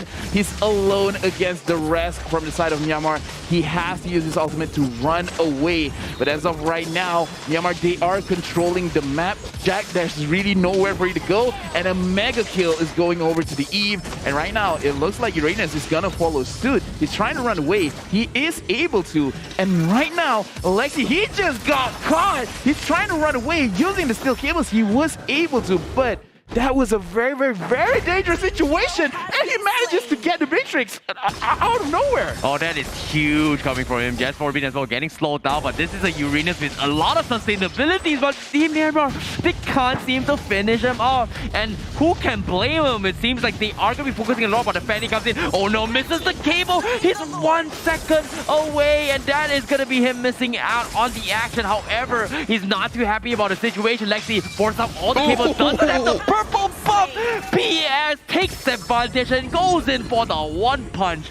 Goodbye, Fanny. Yeah, and right now, again, for the side of Laos, they have to be careful because looking at the KDA right now, unfortunately, the Clint 0-3-0 hasn't been able to get any kills under his belt. Although, looking at the items, he can deal a lot of damage. He has the Blade of Despair, he has the Malefic Roar as well. So even if the enemy has armor, he can rip it, but looking at the situation, he can't even go in front because Black is always looking for him. And right now, Black, he has the flicker. So it's very dangerous just for you to go in front. It doesn't matter who you are, whether you're Soul, whether you're Bistan. It's going to be a very, very tricky situation because you want to evade the Atlas, but at the same time, you do want to dish out the damage. So, you know, what are you going to do, really? Yeah, I get it. You know, it's all about waiting for opportunities, but this is go time for Myanmar, and they are going to be able to isolate the fight, knowing Team Laos can't exactly stop all this aggression. The pretty much who can stop him is Jack. And this Graf cannot afford to lose. He needs to set up with the Fanny, but look at this in the minimap as well. It seems like the split push coming from Too Easy for Lexi is going to force them to actually concede this inhibitor. They need the Fanny here and now, but Team Myanmar, they don't care. As long as the Fanny doesn't go super crazy, we're good. We group up as 5, we are good. Now, the wall block comes in, is going to actually help Team Myanmar. Yeah, looks like what Lexi was trying to do. He secured the purple ball from Myanmar's side, and looking at the itemization right now, the Fanny has the Hunter Strike as well as Blade of Heptasy, so he could one-shot the Beatrix as well as the Eve, especially because they do not have any type of armor at all.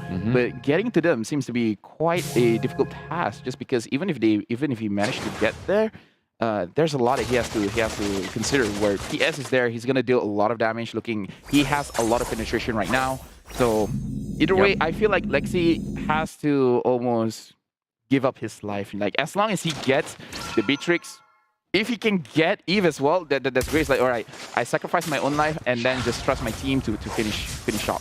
Yep, I definitely agree. PS as well going to be making work on towards his immortality to stay alive in the upcoming fights. Black now going to be having the Blade armor to deal with Viston later on. This is the exact same scenario we've seen in game number 1, but Myanmar, they are going to be looking to fight. War Charge has been expanded, means no CCs and crowd control from the side of Team Laos, as they are going to be fighting for now. Demon Hunter's son Abon Gumi means that the Uranus as well as the Grab is going to have a very, very difficult time if they do not have those Blade of Disperse up later on. Yeah, right now, Laos... Actually, you know what? If they can manage a split push, just like Fanny just pushed the side lanes, it could actually work, just because from the side of Myanmar, they do seem like they wanted to go team fight, right?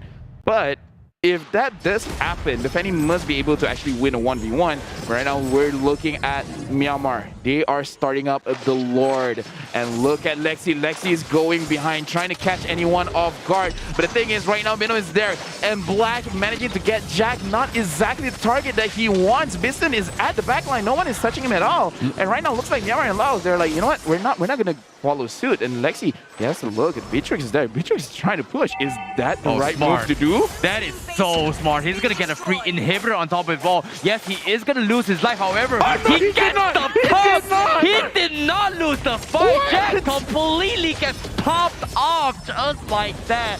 And Team Myanmar played it to its finest, and beautiful stuff coming in from Team Myanmar. And on top of it all, Benno seems to be unkillable as of yet with this Esmeralda.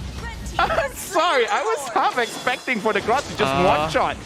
And all of a sudden that happened, and Myanmar, they do not want to stop. Now Black going over, only managing to get Uranus, the only target that he doesn't want. But it looks like Myanmar, they're like, you know what, this is not a good situation. Let's retreat. We already have the Lord that's going for a 5v5. And now Lexi is there. Lexi trying to get a kill. It did not manage to get what he wants. Uranus has been pushed down, going back to the base, and he's not going to respawn in another 35 seconds. Yep, you can see the Lord is going to be blocking now as well. As you can see, Team Laos, they're going to try and buy enough time for the Lord push, but it is going to be the Crystal push coming in. And Team Myanmar, they want to close up the game. They lose Black in the process, but it seems like Team Myanmar, they're going to go all in with the Crystal, and that is going to be game coming from Team Myanmar as they convincingly close out game number 2 despite the early oppression coming from Team Laos. Yeah, right now, Myanmar managing to get a 2-0. Their points is the same as Philippines, and with that, Laos actually has the same points as Malaysia as well. So as of right now, how the grouping is looking like is very, very spicy. And you just had to remind me, after this, we're going to watch Philippines going up against Laos. So they have, in my opinion, quite a short time to readjust. Mentally as well, going up against Philippines after this. Yep, you can see the reliefs coming in from Team Myanmar as well, because them closing up 2-0 means they are in a top position as of yet, sharing of the Philippines as of now to be put as the top 2 to head in towards the next phase. But it's not over yet. There's still going to be more games to come as Team Myanmar convincingly take them out with their competition. Beautiful stuff forming in from them as well. And the Zerov clutch in the final play helped them out in game number 2 for Team Myanmar. And again, we look at good sportsmanship coming in from both of these national teams. But either way, we do have to say congratulations to Myanmar and Laos. We gotta wish them good luck, because going up against Philippines after this is going to be very, very, very difficult, especially since, all things considered, that was quite a long series for both of the national teams, both Laos as well as Myanmar. They don't really have much time. They are going to be preparing themselves for the next matchup against Team Philippines, which is going to be happening very, very soon. And on top of it all, the people that they are going to be fighting here is going to be the defending champions of the 30th SEA Games. So, world champions as well. Yeah, world champions, defending champions, back-to-back MPL champions.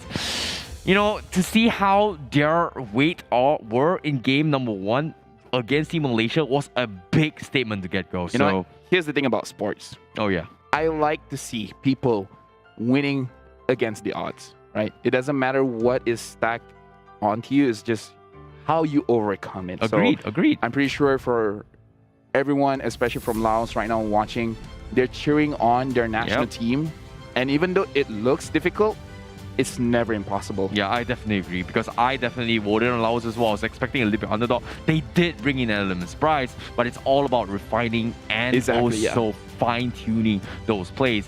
And experience plays a really, really huge factor as well. And I feel like this is their first time playing against a Team Myanmar's composition. Yes. And it's a lot to learn from. And hopefully in this, next break or matchup that's going to be coming in, they are going to be able to adapt on the spot against Team Philippines. And that's going to be a very, very big obstacle to overcome. Yeah, either way, right now, let's look at the itemizations for both of these teams. And looking at how Myanmar played just now, they played very, very patiently as well as we see. And they managed to get a lot coming in from the side of Laos. And over here, I will have to do proper analysis where I feel like Laos, their downfall is that their draft is highly, it requires a high mechanical skill. It requires really, really small margin of failure. Yeah. So I feel like there's just too much emphasis on the Fanny as well as Selena, right? Because they do have a composition that has a lot of split push potential. They do have a composition that can prolong fights, but are you looking to drag this fight into a later stage of the game, or are you looking to close up the fight? Because if you think about it, Uranus and Grok doesn't necessarily do that. It's all about the late stage game, so it doesn't really enable the Fanny. However, what I do know is the Team Myanmar PS did a fantastic job and deserves the MVP of the game, despite losing out on all his jungle objectives against the Fanny. He only died once. He was able to scale back and carry the victory for Team Myanmar. Yeah, with 71% kill participation and 3 items that actually penetrates the enemy team, and Darov having that passively, he's able to shred the armor from the enemy team. So it stands to reason that Darov coming in from the jungle is very, very scary, where even your front line, even your Grok tries to fight against the Darov, and the Darov is just going to come up on top. So Myanmar, again, congratulations, managing to win 2-0 over here, especially for PS, managing to get the MVP of this game with the jungle Darov. I feel like this is going to be a wake-up call for everyone watching the game, either from the side of Laos, Philippines, Malaysia, Indonesia, Vietnam, as well as Singapore, because again, the competition is very, very strong, very strong. It's more than I feel like most people expected. Yeah, I definitely agree. I'm looking forward to see how it all goes there, because as of now, in case you missed out in the action, this is going to be the highlights of how it all went down. As you can see, there were a lot of instances where Team Myanmar was struggling, right? This was pretty much the point where, hey, we're very strong. The Fanny is going to be able to come online. As long as we are able to pick this off and snowball well, they are going to come on top. But what definitely threw me off guard was this small little clutch play coming from Gumi. He was pretty much going to die. Somehow manages to sidestep, gets a trade on the ground, which was unheard of in that play. You know, like Gumi is something special. Like we feel, okay, this is unfortunate. He was gonna go for the chase. I know, right? He was gonna go for the chase, and then you know what? Even though the Grok is on your team, the enemy can create walls for themselves as well. Purple buff. The that purple was buff. just so unfortunate. Just straight up, nope. And right now we also have to look at how the Lord has been secured by Myanmar, but this is Laos going up against Myanmar just because of their draft. Myanmar has a ticking time bomb where they just have to wait. And this, how did this happen? Look at... I don't know, man. That's some really, really high level damage, because I've never seen a Beatrix completely shut down a Grok like this. Beatrix is a marksman, but that one, it was just straight up magic. that was magic. I guess if you can put it that way. Considering that the Grok didn't exactly go for full damage, like you said as well, it was Athena shield first. No. So it doesn't necessarily have a lot of physical defense to do with the Beatrix. So all in all, I feel like Myanmar played a fantastic game in that game, and yeah, they deserved it too. When I said the Beatrix was like magic, it's just like, hey, you see this pen now you see, now you don't. I get it. I get it. That's my point. I get it. Come on, man. But yeah, I get it. Thank you for getting it. Thank you for getting it. But either way, did you guys get it? Either ways, as of right now, we can see how things have developed. For the side of Group A, we've seen all of the teams from Group A play. After this, just like what Terrence has said, we're going to look at Laos going up against Philippines. And as of right now, the thing that we can deduce is that Masha has been banned, Ling has been banned, Matilda has been banned, Valentina has been banned. So around 4 to 5 heroes so far has not been let through throughout the day. But again, it's only just 2 series. We fought. We've seen 4 different nations fought against each other. So looks like that is being favored by all of the teams to not play against or play with. Exactly. 1-1 also going to be completely banned off throughout all the games itself. So there is going to be a heavy emphasis on this particular meta heroes itself. So I don't think there's going to be a little bit more comfort picks. But what is really nice is that Hilda is going to be back in action in comparison to match a potential Masha who's going to be going for those kind of invades. So I'm looking forward to see more of this Hilda play, which oftentimes kind of sneak into the picks as well as the bans often in the competitive scene. So I don't know. All in all, so far Myanmar is confident enough that the Hilda works. Yeah, and right now looking at what is going to be the trend moving forward, because that is Group A. We're gonna move on to a Group A match after this as well. I'm looking forward to see how Group B really adapts to the entire situation. But overall, the SEA Games have been amazing. I hope everyone here in the audience respect the showing from all of the athletes, because again, these athletes, I'm very proud of them myself. Yep, and as of yet, you guys got to stick around to find out for the next match, because it is going to be between both Team Philippines and Team Laos. But as of yet, this is going to be the 34th SEA Games Vietnam. My name is ICBaby12. Here's Lafel. We'll catch you guys right after this break. Don't go anywhere.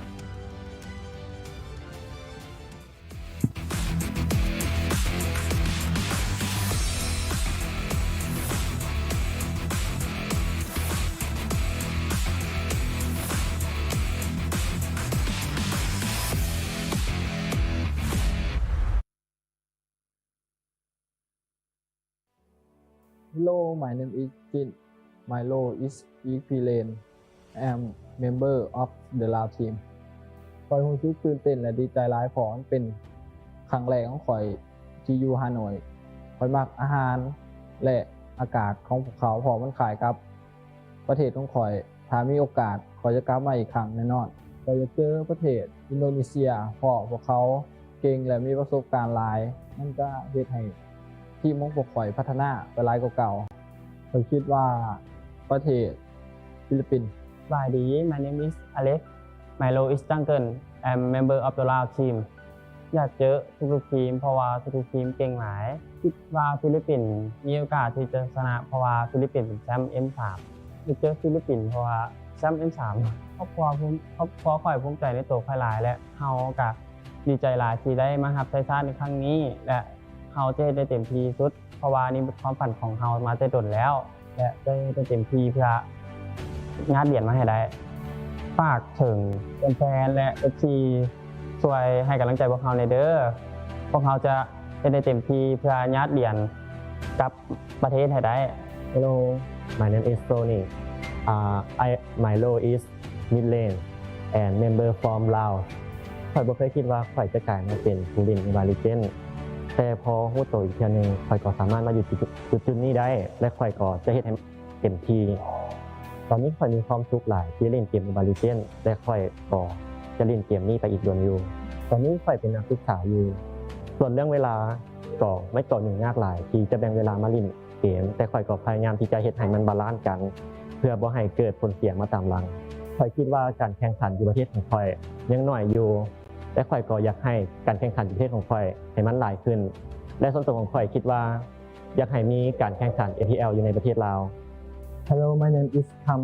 I am Korean and I am the ทีม Member of Laos ตอนแรกบ่เคยคิดเกี่ยวกับเรื่องนี้มาก่อนเพราะค่อยเป็นเพียงคนธรรมดาค่อยรู้สึกตื่นเต้นและดีใจหลายที่ได้เข้าร่วมการแข่งขันซีเกมเพื่อเป็นตัวแทนทีมชาติลาวเพราะเป็นการแข่งขันที่ยิ่งใหญ่และถือเป็นเกียรติศักดิ์ศรีหลายที่จะได้รับใช้ประเทศชาติส่วนครอบครัวของค่อยเพิ่นดีใจหลายและภูมิใจในตัวที่จะได้บินไปประเทศเวียดนามและต่อสู้เพื่อประเทศชาติเพื่อฝากถึงทุกคนให้มาเชียร์พวกเราในการแข่งขันครั้งนี้พวกเราจะให้เต็มที่สู้ทุกความสามารถเพื่องานเอาชัยชนะกลับมาตอนแรกบ่เคยคิดเกี่ยวกับเรื่องนี้มาก่อนเพราะค่อยเป็นเพียงแค่คนธรรมดาที่มักในการเล่นเกมและ Mobile Legends ก็เป็นหนึ่งในเกมที่ค่อยมักเล่นแต่หลังจากที่ได้เบิ่งการแข่งขันที่ยิ่งใหญ่ในเวทีระดับโลกมันก็ได้เกิดแรงบันดาลใจที่อยากเป็น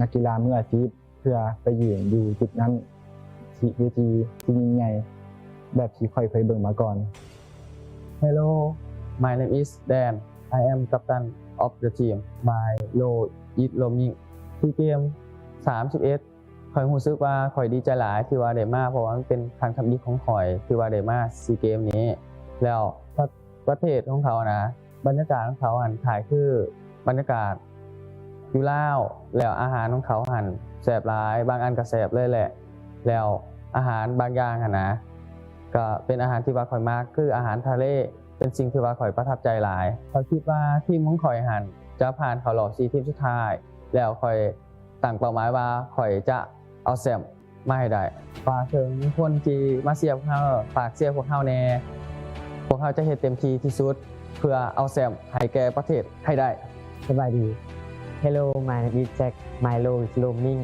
I am a player of Lao team อยากเจออินโดจังว่าเป็นประเทศที่เก่งและมีประสบการณ์หลายและจะช่วยให้พวกเขามีฝีมือดีพัฒนาเก่งขึ้นก็คิดว่าทุกๆทีมมีโอกาสได้แชมป์เพราะทุกทีมก็คิดว่าทุกทีมมีโอกาสได้แชมป์เพราะทุกทีมเก่งหลายก็คือมาเลเซียออกแรกตอนนี้กำลังเรียนอยู่ค่อยคิดว่าบ่ยากที่จะหาแพชชั่นในการเล่นเกมนั่นว่าค่อยมักเล่นเกมอยู่แล้วและจะหาเวลาว่างมาเล่นอยากให้เกม Mobile Legends ในประเทศลาวมีการพัฒนาไปหลายกว่านี้โดยเฉพาะอยากให้มี MPL น้องอยากให้มีการแข่งขันและช่วยพัฒนาประเทศลาวให้ดีขึ้นกว่านี้ For our 31st SEA Game our goal is only the champion we still practice and then practice more to improve ourselves and then get ready for the M4 we want to go to Da Nang because it's known as Da Nang is the tourist place that everyone want to go so that's why after this competition we're gonna go there to Da Nang and then eat a lot of seafood Lao so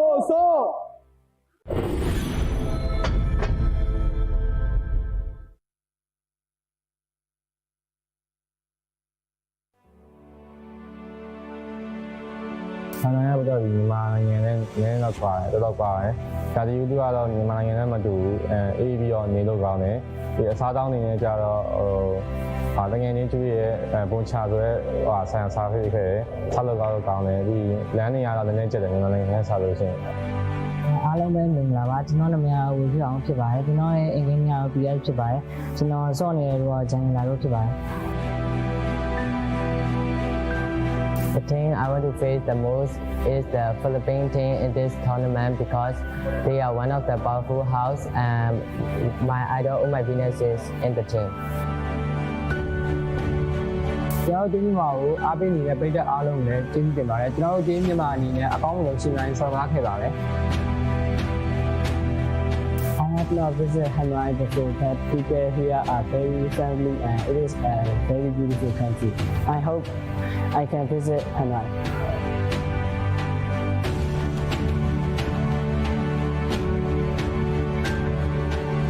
I think that our team can get at least top 3 placing in this tournament, and I will try our best to beat most of the powers in this tournament. ကျွန်တော် professional line ကိုစိတ်ဝင်စားဘူး။ဒါပေမဲ့ coach line ကိုစိတ်ဝင်စားလို့ကျွန်တော်ဒီထဲမှာ coach ဖြစ်နေပါ။ကျွန်တော်အနေနဲ့ဒီ3ဘက်တစ်ချိန်လောက် SEA Games မှာကျွန်တော် champion ဆုကိုမျှော်မှန်းထားပါတယ်။ကျွန်တော်ဒီနောက်ရှေ့ဆက်ပြီးအစီအစဉ်တွေကတော့MPL နဲ့ဒီ M4 တွေမှာရှေ့ဆက်ပြီးရှင်ပြိုင်ဖို့အစီအစဉ်ရှိပါတယ်။ကျွန်တော်မြန်မာပြည်မှာအကောင်းဆုံးစားစာတစ်ခုကတော့မွေးငါဖြစ်ပါတယ်။ဒါပေမဲ့ကျွန်တော်မြန်မာပြည်ကိုလာလည်ဖို့လည်းဖိတ်ခေါ်ပါတယ်။ Forever Young Forever One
Hello and welcome back everyone to the 31st SEA Games Mobile Legends Bang Bang team event that is being held in Hanoi, Vietnam. Right now we are looking at all 7 nations trying to fight for their country for the gold medal. By the way, my name is Lafel, and over to my other side, I don't know whether this is left or right for you guys, is ICBaby12, also known as Terrence. Thank you guys so much, and I hope you guys enjoyed your break because we are going to be having more exciting games for you guys. However, need to remind you as well, this is all organized by the Vietnam Recreational and Electronic Sports Association, which is our 31st SEA Games esports organizer in Vietnam. And VN in collaboration with VNG Games, which is MLBB's publishers in Vietnam, alongside with Moonton as the developer of Mobile Legends Bang Bang, to make all this happen for you guys. A lot is on the line.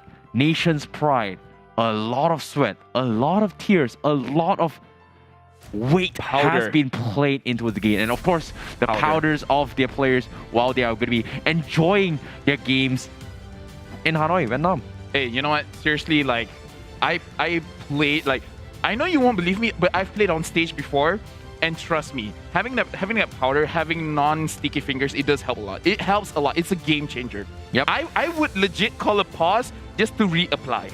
I agree. Unless I died at the moment, so you know.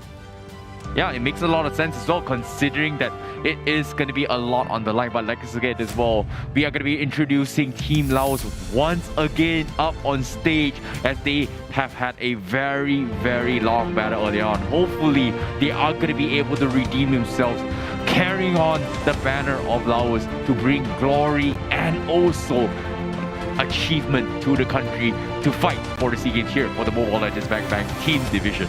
And if we can take anything from their previous match, they are not afraid to make changes. They are not afraid to adapt. They are not afraid to take any opportunities that they can find and they can exploit. So Laos over here, their performance has been very, very good. But the thing that really separates them as of right now is their surprise factor. But with that, I can't wait, because we're gonna introduce Philippines back on stage where they won 2-0 against Malaysia, and right now they are going up against Laos, where from the side of Laos they have seen what Philippines has brought to the table, but same can be said from the Philippines. And right now, look at them, they're having fun, they're posing on stage, they're really boosting their own morale, making sure that the pressure does not get to them. Yeah, it's extremely important to be on good morale and having good mental fortitude, because this is going to be a battle of attrition, a battle of stamina. It is going to be more games today, as they have to bring it all out. They have got to go all out in terms of strat, in terms of composition, in terms of winning those points to secure themselves in towards the top 4 of the next stage of the SEA Games itself. Yeah, we can see how the Philippines, they take the word good luck, have fun a little bit too literally. Like, wait, did you say have fun?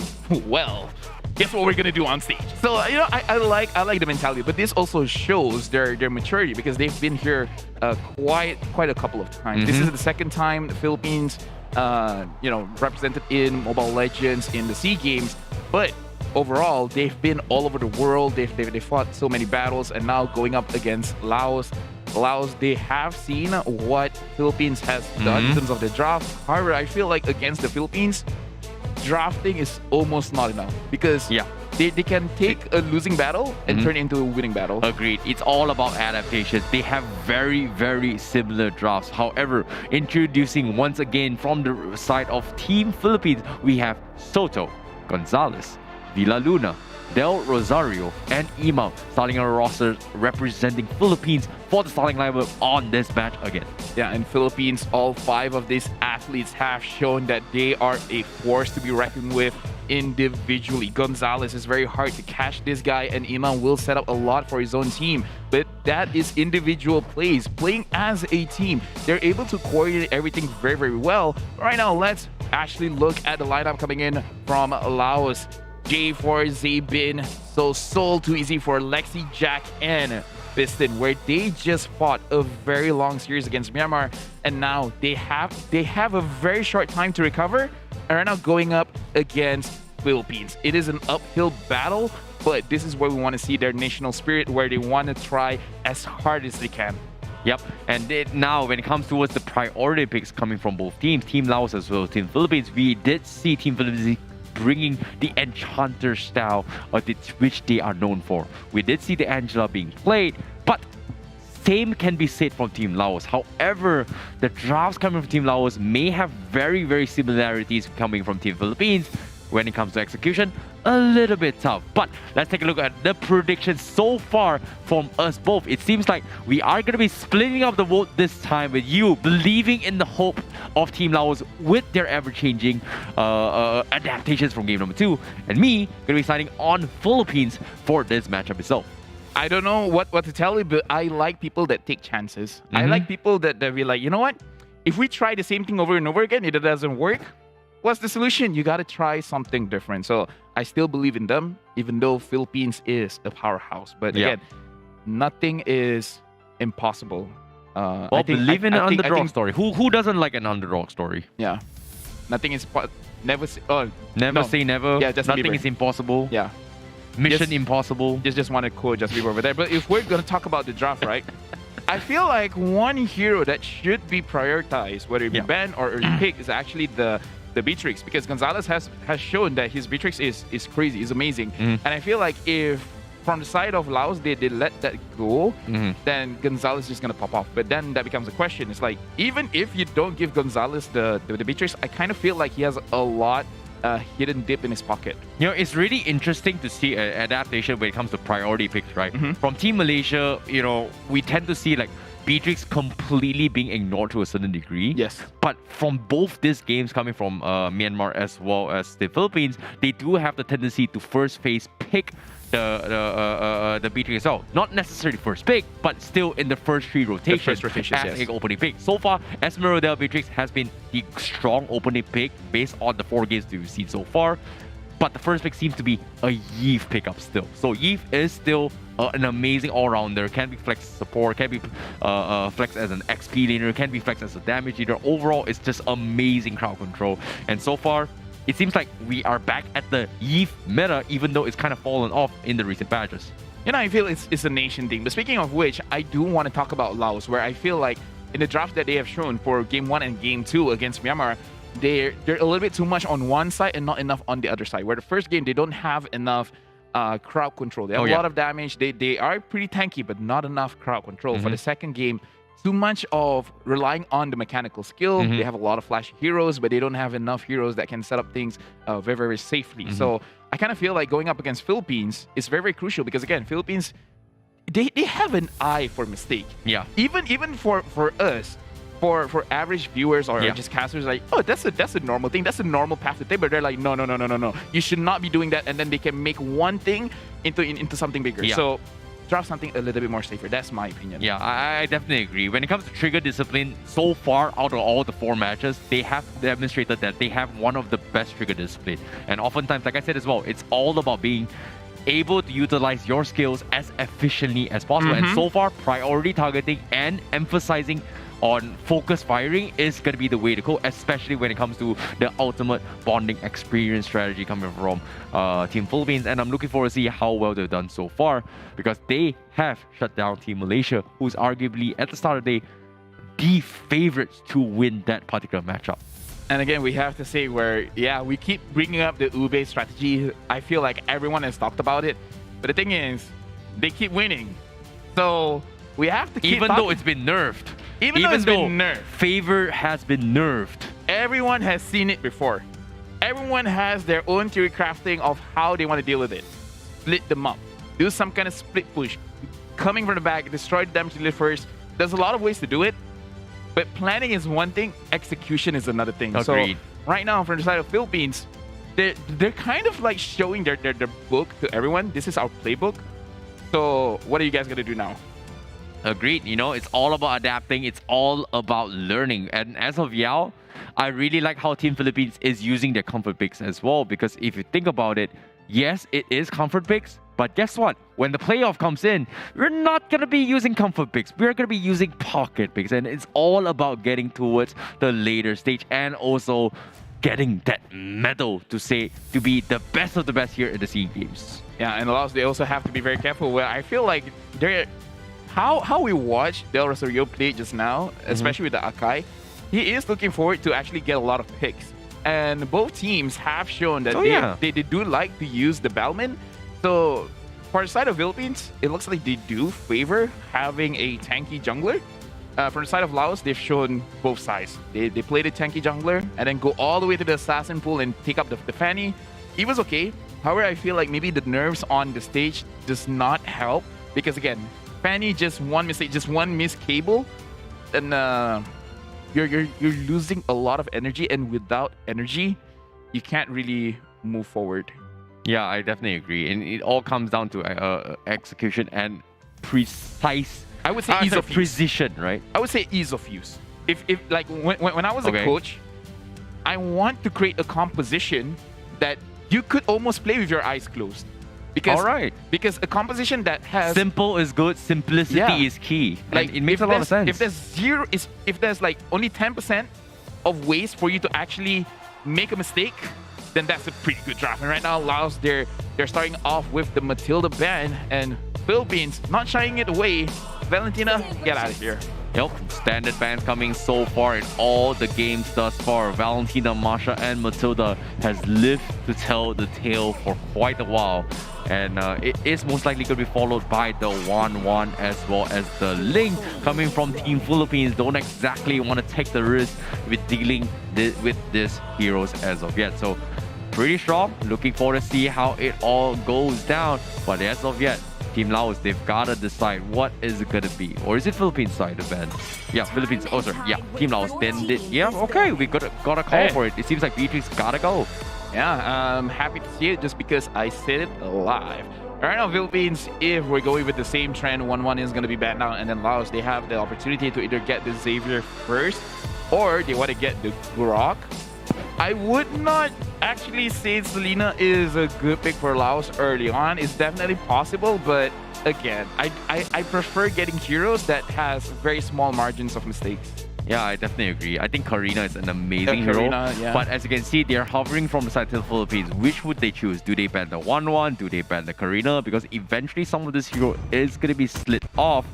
Or will Team Laos prioritize on the Eve, knowing that Team Philippines, they want to take the Eve for themselves. But seems like Philippines, they don't want to deal with the 1-1. They're okay with the Karina. So Team Laos, do they go for it? That's going to be the question. That is going to be a very, very important question. Have they done their homework? Nope. Looks like they are going to ignore the Karina and take away the Eve, which is something the Team Philippines is comfortable at. You know what I like over here? I see Baby 1-2. What's up? There's 7 nations here, 7 different countries speaking different languages, where everyone agrees these are the 5 heroes that should be banned. Yep. Doesn't matter where you are all over the world. You know, it's like, don't let Masha go, don't let Ling go, so... Don't let Valentina go. Don't let Valentina go. So even though we're... But I'm a little bit curious on the Matilda though. Even though we are separated by countries, but because of Mobile Legends, we all speak the same language. We are united. We are united. That's the message that I wanna push out. But either way, Mobile Legends connects us. Make sure you guys play a lot more Mobile Legends. But Download more, play more, have fun. Have fun. And right now, Philippines, they will be securing the Esmeralda, which also is a pretty good pick overall in the SEA Games, where it's very difficult to you actually have to burst down the Esmeralda. It takes like what, 3 to 4 people? Yeah, it's just an overall safe hero to pick as well, considering that there's just not a lot of good matchup. Like arguably, Derov XP is amazing, but in terms of playing as a team, Derov doesn't exactly fight as hard as an Esmeralda. And going for a Yu Zhong matchup against Esmeralda, it's okay. It's gonna be a wet noodle 50-50 fight.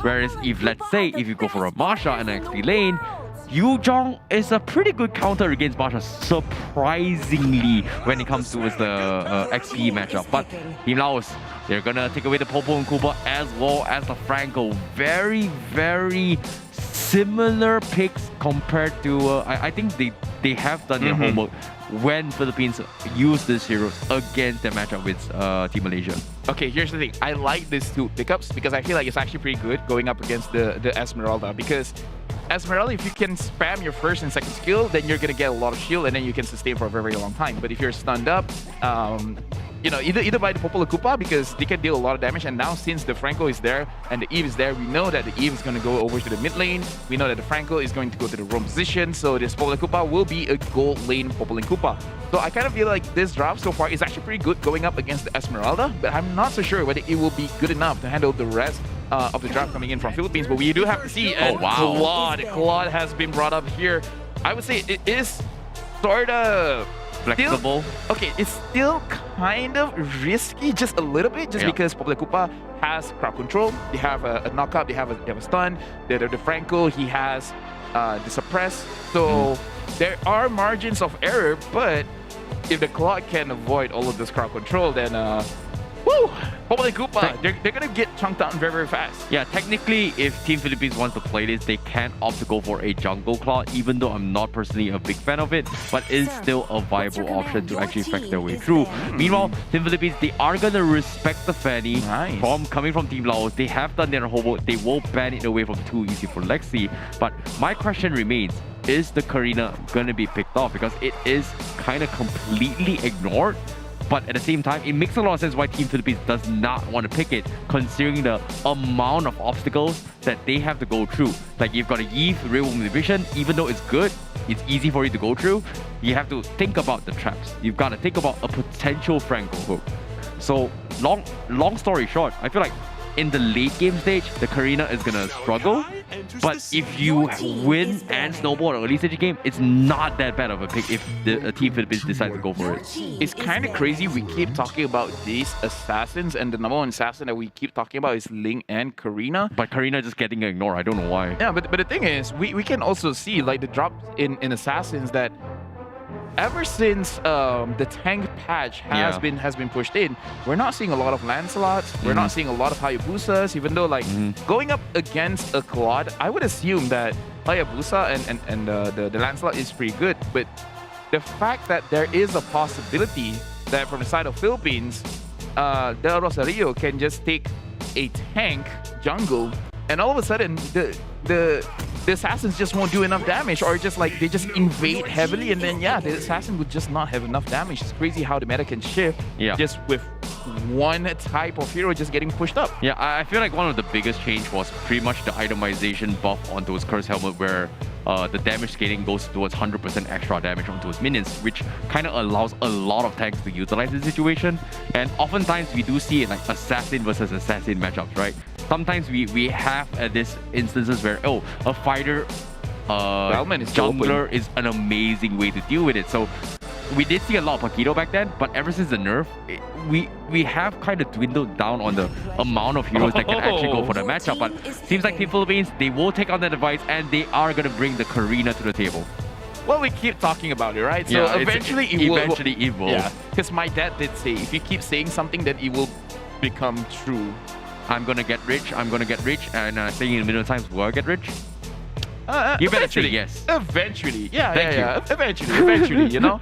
The world is fair and unfair at the same time. Right now, Philippines, they have shown they're the Karina pick, so they're pretty solid on all ends. They just haven't shown their roamer just yet. All right. It's gonna be pretty scary if they're gonna pair up the Karina with, let's say, an Estes or a Rafaela. Just anyone that can heal them very, very fast, and then just invade.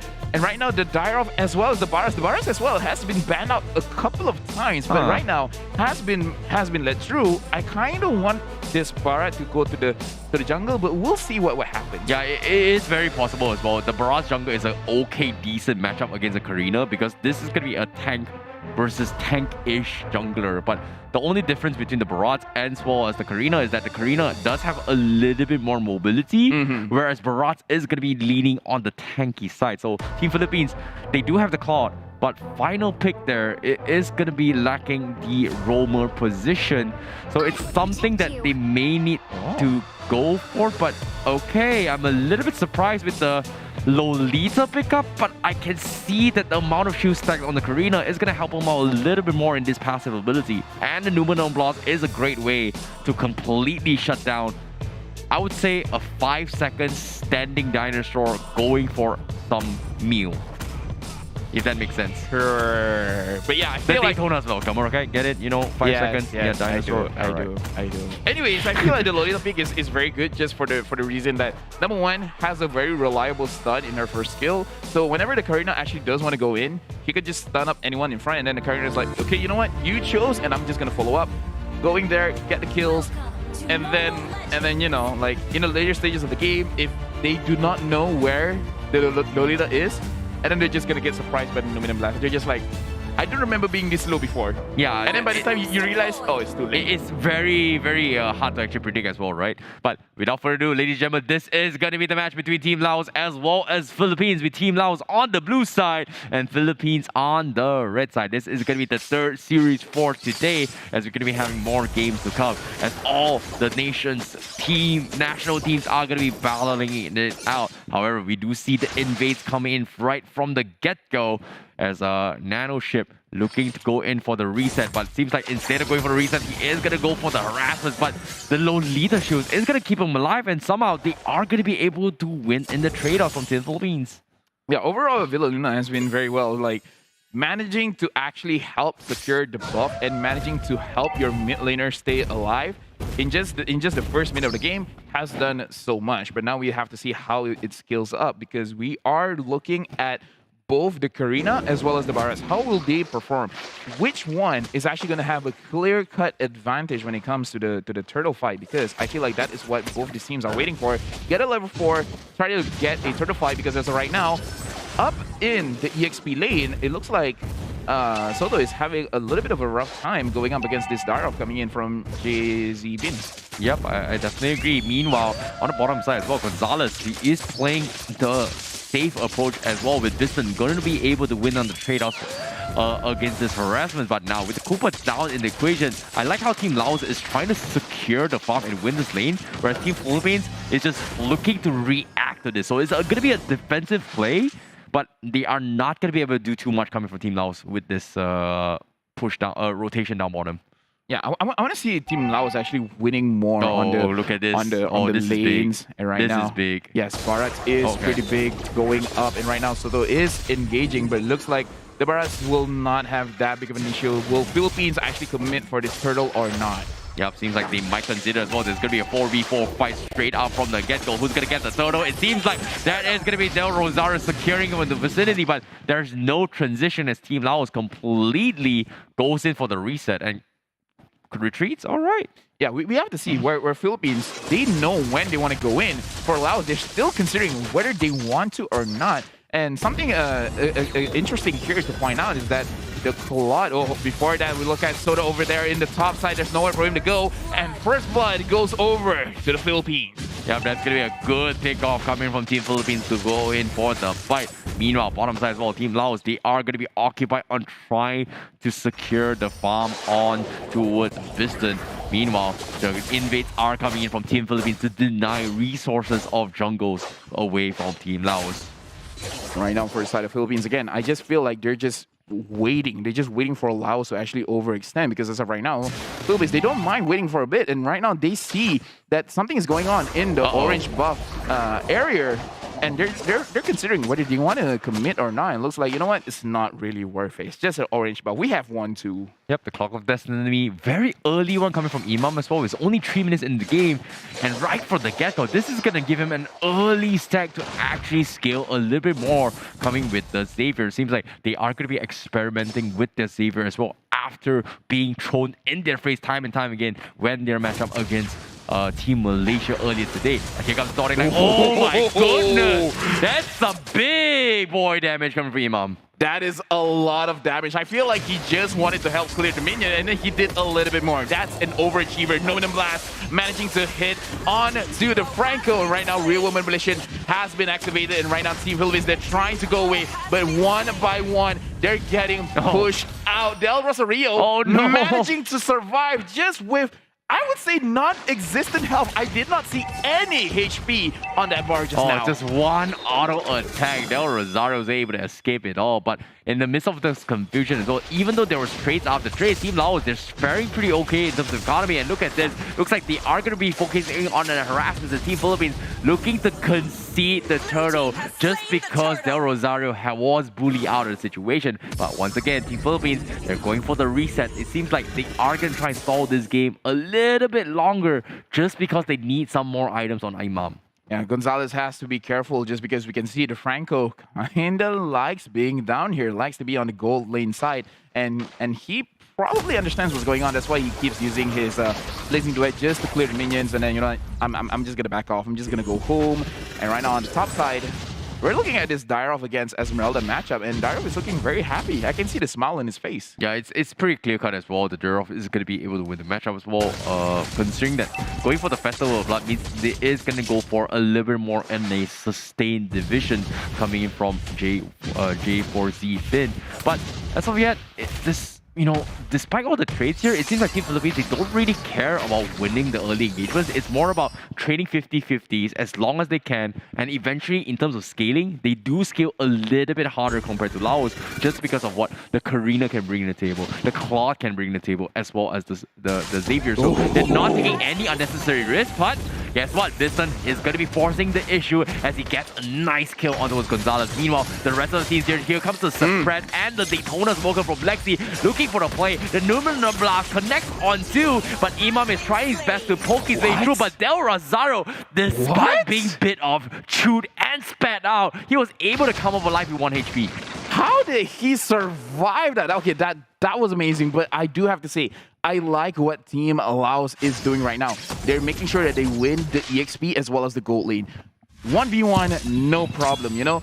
J4ZB, he has this under the back. He has one itemization, Hunter Strike over there. He has enough penetration to go up against the Esmeralda. They just want to make sure that in terms of gold lane, they can win. So they put 3, sometimes even 4 people down in the gold lane just to make sure that Gonzalez has a very, very difficult time to farm. But with that being said, he already has his Demon Hunter Sword. So he's not really being slowed down that much. He's still in a good enough position. Agreed, but as of here, you can see too easy for Alexi. He's forced to start the turn to try and build up his tech and sustain it while trying to force Team Philippines to a fight. Well, the Rosario playing it safe. Nano going for the hook, gonna miss this mark as well, but looks like the Lord is gonna be in the hands of Laos, and now with the fight coming in, the Rosario is gonna be bit off and isolated from right. A big Numenor Blast comes in, but where's the follow-up? Here comes the blazing duet, but seems like Team Laos a little bit too tanky to pick the fight. But no, the Dawning Light gets cancelled by the Iron Hook, but it's all good, my friend. Here it comes. Imam connects the dot, and Soto will receive the rebound, goes in for the dunk,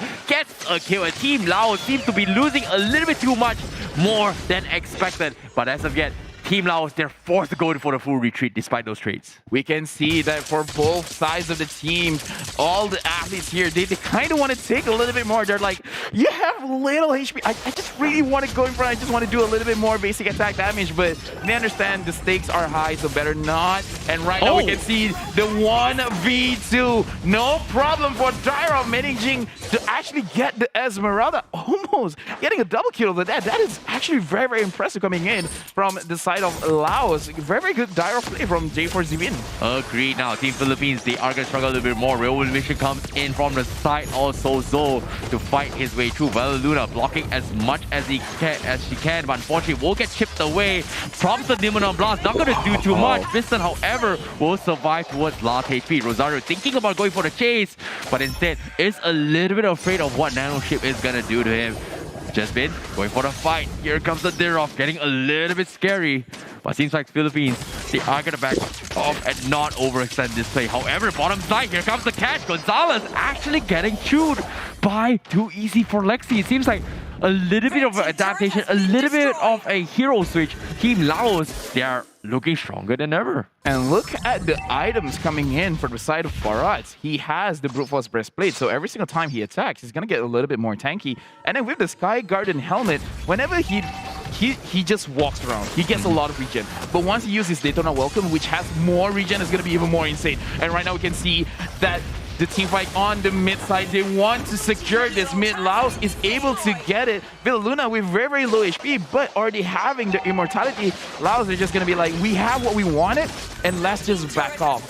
Very good discipline coming in from the national team of Laos. Yep, I definitely agree. A much better performance compared to the previous ones, but as of yet, they're doing fantastically well to scale his way through. Meanwhile, in Philippines, you can see Gonzalez is struggling to get some sort of farm, however, is getting a lot of space down bottom. Meanwhile, Team Philippines is going to try and stall up some time down towards the Lord Pit. As of yet, Team Laos, do they want to fight? It seems like they want to, but I don't think they can afford to, just because of the lanes being shoved down to the bottom side. And now Team Philippines, they're looking to force an issue.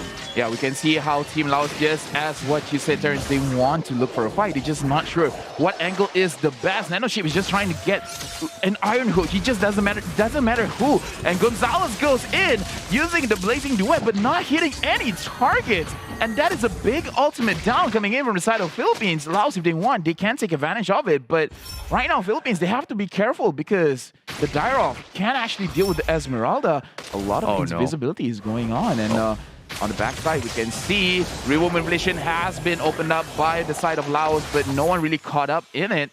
Looks like this team fight is going nowhere. Yep, here we go again as well. Major ultimate has been expanded. Team Philippines, they're very happy on the situation. They want to re-engage and punish this, and they are going to look to pop the fight. But guess what? Villaluna with a big Numenor Blast connects on Soul. Here comes the Dawning Light from Imam to scare him off, but wow, the rest of the teams from Philippines is going to be chipping his way. But here comes the hook from Team Laos, catches El Rosario, takes them out. They trade jungle for jungle, but Soto is going to be the next to fall because J4Z Bin is here to party with the Derov. Yeah, Laos looking so good right now, especially with winning the side lanes. I feel like the biggest threat for the side of Philippines is really this Dyrov, just because you kind of don't want him to join the team fight, but at the same time, if he's not in the team fight, he's pushing.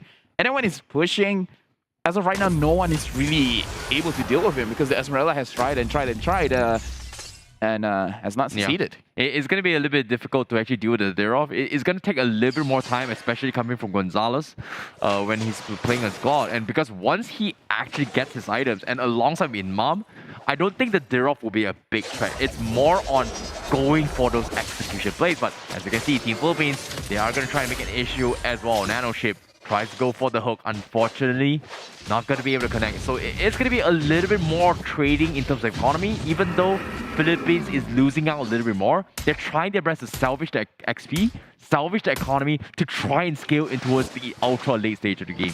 Yeah, and we do have to pay attention above, and we look at an engagement coming in from both teams. Gonzalez tried to chip out as many damage as he can, but he's not able to actually get any kills. And Dyrov in the backstage trying to kill someone. He manages in the front line. Soto trying to get onto Biston, but Biston still survives. Looks like both of the teams, they're playing front and back, but everyone is all over the place. Gonzalez still has a lot of HP there. Overall, good kiting from him, but this fight is not going anywhere else. But overall, good performance from Gonzalez, managing to actually dish out damage and still able to cut a lot coming in from Laos. Yeah, J4Z Bin just doing an absolute amazing job in cutting the back lines. He's found multiple instances as well to make sure that either Rosario or Imam is going to have a very, very difficult time, because once these two get taken out of the equation, the team fights will swing in their favor.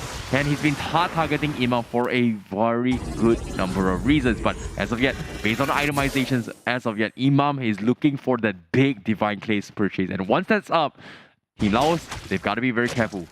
Yeah, Team Laos, they have to be careful. They have a lot of ways to really set up a team fight, especially when the real world manipulation is up. It makes it a little bit easier for Nanoship to actually hit his Iron Host just because everyone is slowed down. Same thing with Too Easy for Lexi. He can use his Daytona Welcome to actually catch anyone. They just have to be careful who they're going to catch, because looking at Gonzalez, he can, dash away. He can trade places with Dexter, with the Battle Mirror Image. So try to pick your targets as best as you can. As of right now, Laos as well as Philippines, they're slowing down the game, and this is why I say the Dyrov is a problem. Just because Philippines, they're not sure. Do they want to put more people on the side lanes, or do they want to go for this team fight? Right now, Laos, they have an advantage. They're going to start the Lord up here. Yeah, it seems like that is going to be the flicker forward coming from Nanoship to try and pick Gonzalez. Gonzalez going for the Blazing Duet as well, trying to go in for the fight. He chumps in down. That's going to be too easy for Lexi. Going out of equation, but the Lord is down towards half HP, but the reset is going to keep him alive, because that is going to be a triple kill coming from Del Rosario as he cleans out the back lines. A Nate Nunuman of Blast is going to keep Biston in check, as now Del Rosario has survived to live to tell the tale, but J4Z Bin getting hunted down like a mad dog he is, and that is going to be Team Philippines cutting them all out and leaving Biston alive, and that is going to be the easy Lord take coming from Team Philippines.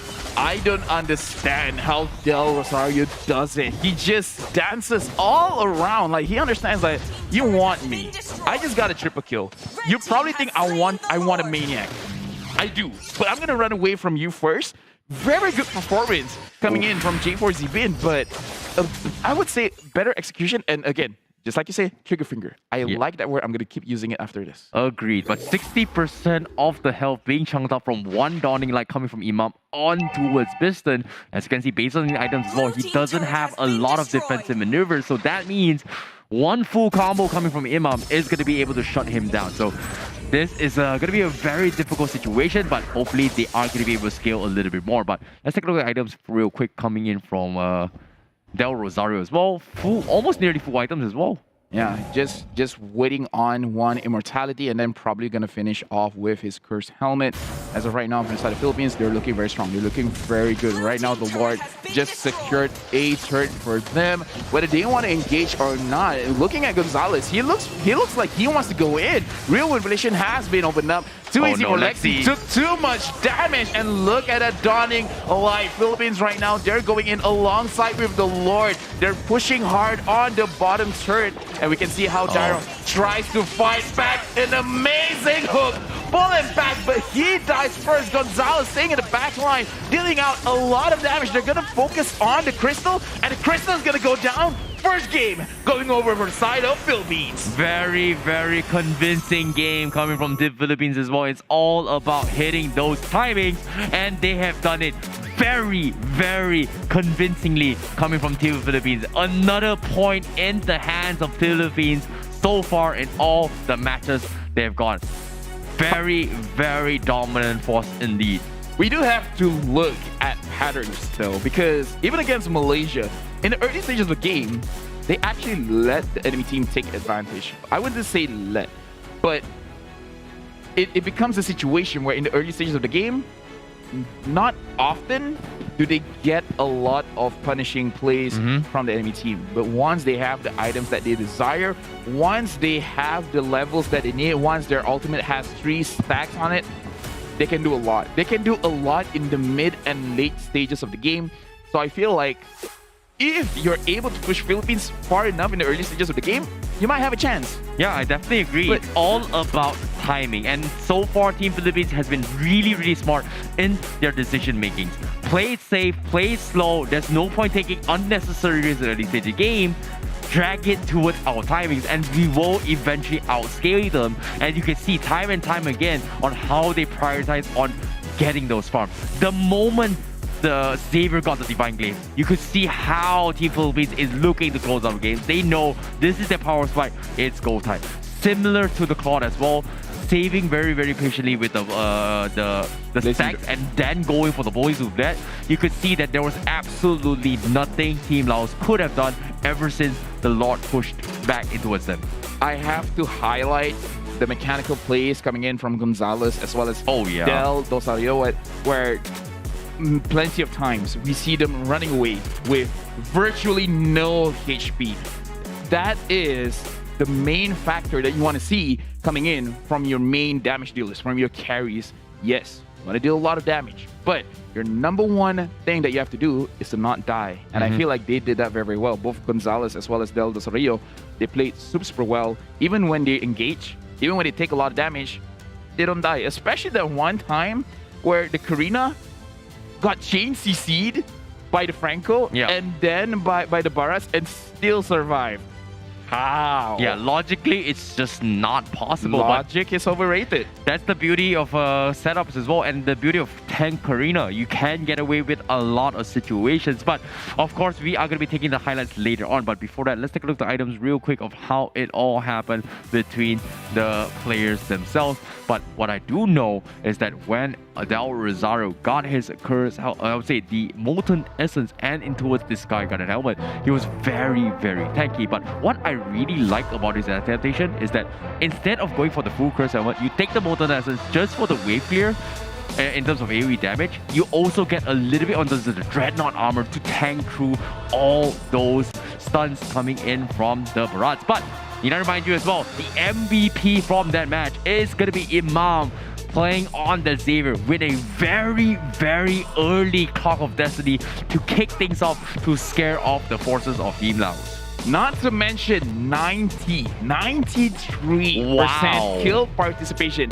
Only 7% of the fight he was not involved in. And I feel like those are the situations where it was just a 1v1. A 1v1 kill or anything, but that's the only part where he was not involved. But I like that you mentioned that he actually got the Clock of Destiny very, very early on. So we can see that from the side of Philippines, all of the athletes, they understand the optimum way to get as much experience as well as gold as they can.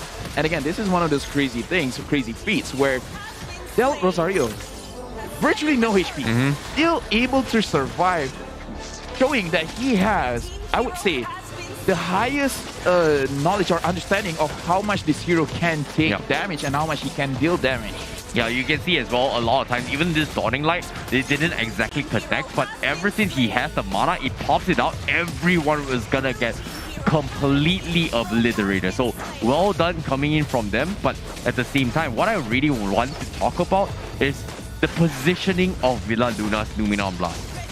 Whenever Villa Luna's hides in the bush, he sets up Numinon Blast. I think time and time again, even here, Team Laos, they weren't expecting it to hit really hard. They don't understand the value of the Numinon Blast. It's not being used to actually set up for a stun. It's the use for that slight slow for the team to actually set up for the next play. So it's really, really interesting adaptations coming in, but it worked in their favor from Team Philippines. Yeah, but either way, Laos played an amazing game this one because again, I like how they won the EXP lane as well as the gold lane. They have a very, very clear idea of how they want to face against Team Philippines. And I would say it worked. Legitimately, it worked. It's just that they did not have enough damage to actually take down the Karina as well as the Claw. The Claw is very, very difficult just because he's very, very slippery. If you manage to catch the Claw, I'm very, very confident they have enough damage for it. But again, they try. They really, really try. It's just that Philippines, they understand these are the two targets that you guys want, right? Yeah, yep. we're not going to give it to you. Yeah, I definitely agree. I think Karina was something that they had a really, really good idea of just shutting down, right? We see time and time again,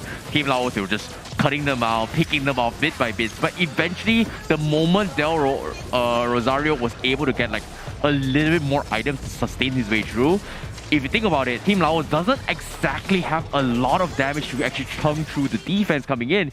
Yeev arguably does go through the defense of the Shadow Dance, but aside from that, it's not a bursty style mage like heroes like Vale, heroes like Eudora, or maybe even a Farsa to a certain degree. Didn't exactly help too much. With the Radiant Armor, absolutely nothing you can do. Franco's out is great. You can have the lockdown, but there needs to be some sort of follow-up. Popo Koopa was arguably an okay solution, but considering the circumstances they were in, they needed a little bit more. Like, I feel like the Barad's play from Laos was good, but it needs to be for them to snowball out of control to completely deny Team Philippines any sort of comebacks or flanking potential.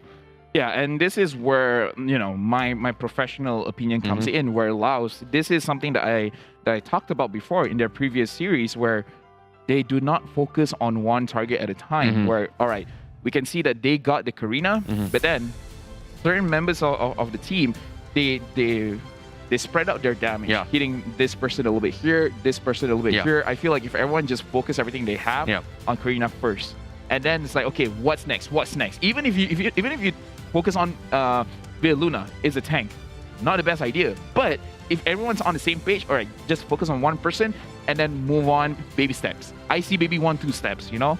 I feel like if they take that approach, they could have cleaned it up a little bit better. Agreed.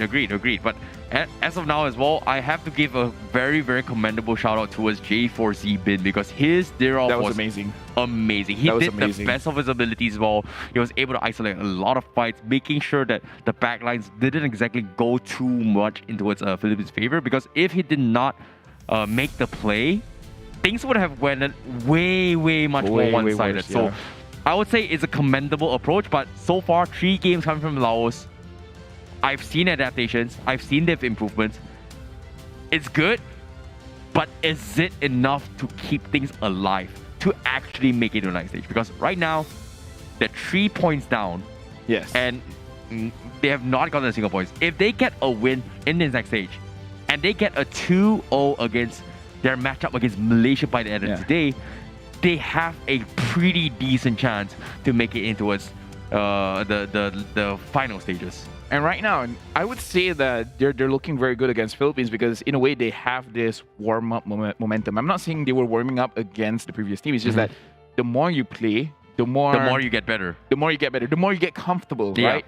And it's all about the momentum, the morale. Because I feel like this is one of the things that we do talk about behind the scenes every so often. Is like, is it better to just play straight games where you're just like, okay, I'm ready, you know, I have the momentum, or playing the games, getting a very long break, just like Philippines having a long break, watching Myanmar going up against Laos and then coming back. You know, it might like cool you down a bit, but either way, I understand where we're coming from. Right now, Laos is in a very tight spot.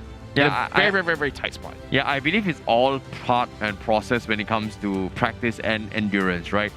waiting is part of it as well. Studying your opponents throughout the entire day is another way of practice as well. So I would say resting has its great moments of just allowing you to analyze what's going on, take a deep breather and relax. And as you can see, discussion has been made. Even though they had a very smooth sailing game, they are also preparing to make sure that they can convincingly take a clean 2-0 to pretty much solidify their top 2 spots for the last stage, especially covering for Team Philippines. And we can see how Villaluna is really talking to all of the athletes from Philippines, saying what they should have done different, or he's telling them what are they gonna do next, because part of the play is the mental game, trying to guess what your opponent is going to do, what are going to be their picks, what the rotation that they're going to do. And right now, same thing from Laos. I feel like even the coach understood, like, the game plan was actually very good. The game plan was very good. It's just that the prioritization of the heroes, and we can see the desperation of seeing the Karina with very, very low HP, trying to get her, she managed to go in, and then you trading your own life. Just small mistakes there. Yeah, this is a moment to be remembered, right? In every single team, this is going to be a last hoo-ha battle, because from Team Laos, they may have lost a lot of fight. You cannot have your spirits down and morale. You can see the coach just constantly driving them, saying, hey, it's not over yet. You have improved. All you got to do is win this one game and then figure out the rest for the end of the day, because it's going to be a long day. They are going to be playing the final batch of today's series. If they get the 1-1 tie against Philippines, they stand a decent shot at making it towards tomorrow's the final stages into the top 4 for the SEA Games itself. I would say if Laos gets 1 point onto Philippines, I would guess that Group A might be the group where there's no definitive number 1 spot. You know, like everyone will lose to someone. Eventually. That's what I'm seeing in my head.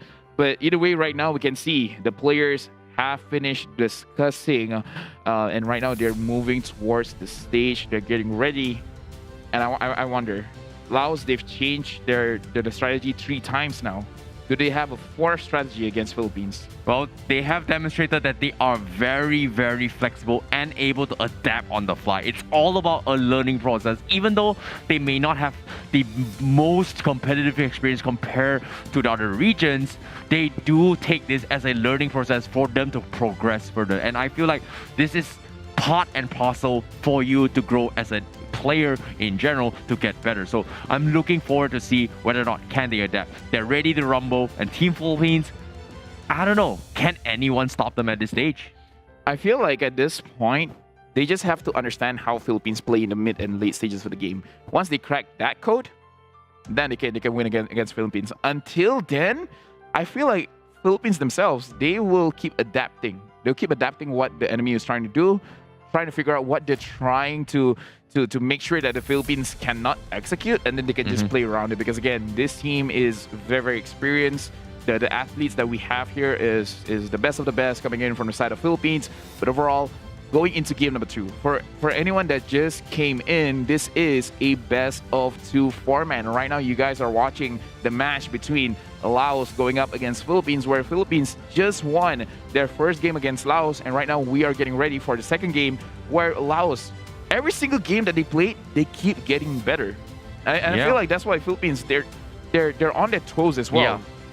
I definitely agree, because it feels like they weren't expecting the game to be rather close, as well as the early phase to be losing out a lot. And it seems like Team Philippines, even though they have been winning all the 3 games so far, it feels like it wasn't exactly cleanly executed according to plan, because they were losing out a lot in the early stage of the game, where they had to find an opportunity of a mistake to capitalize on the victory. Especially if you think about it, their match against Team Malaysia wasn't exactly clean. A win is still a win, but it wasn't the cleanest, because eventually heading into the final stage and then taking the championship title is the goal. So now they have to re-improve themselves. They are learning on the fly. They are getting back into the competitive spirit, especially coming from Villaluna as well as Vi in that vicinity. So it's something that I think everyone is taking advantage of the current situation to play the game. Yeah, that is a very interesting point. Even though Philippines have won every single game,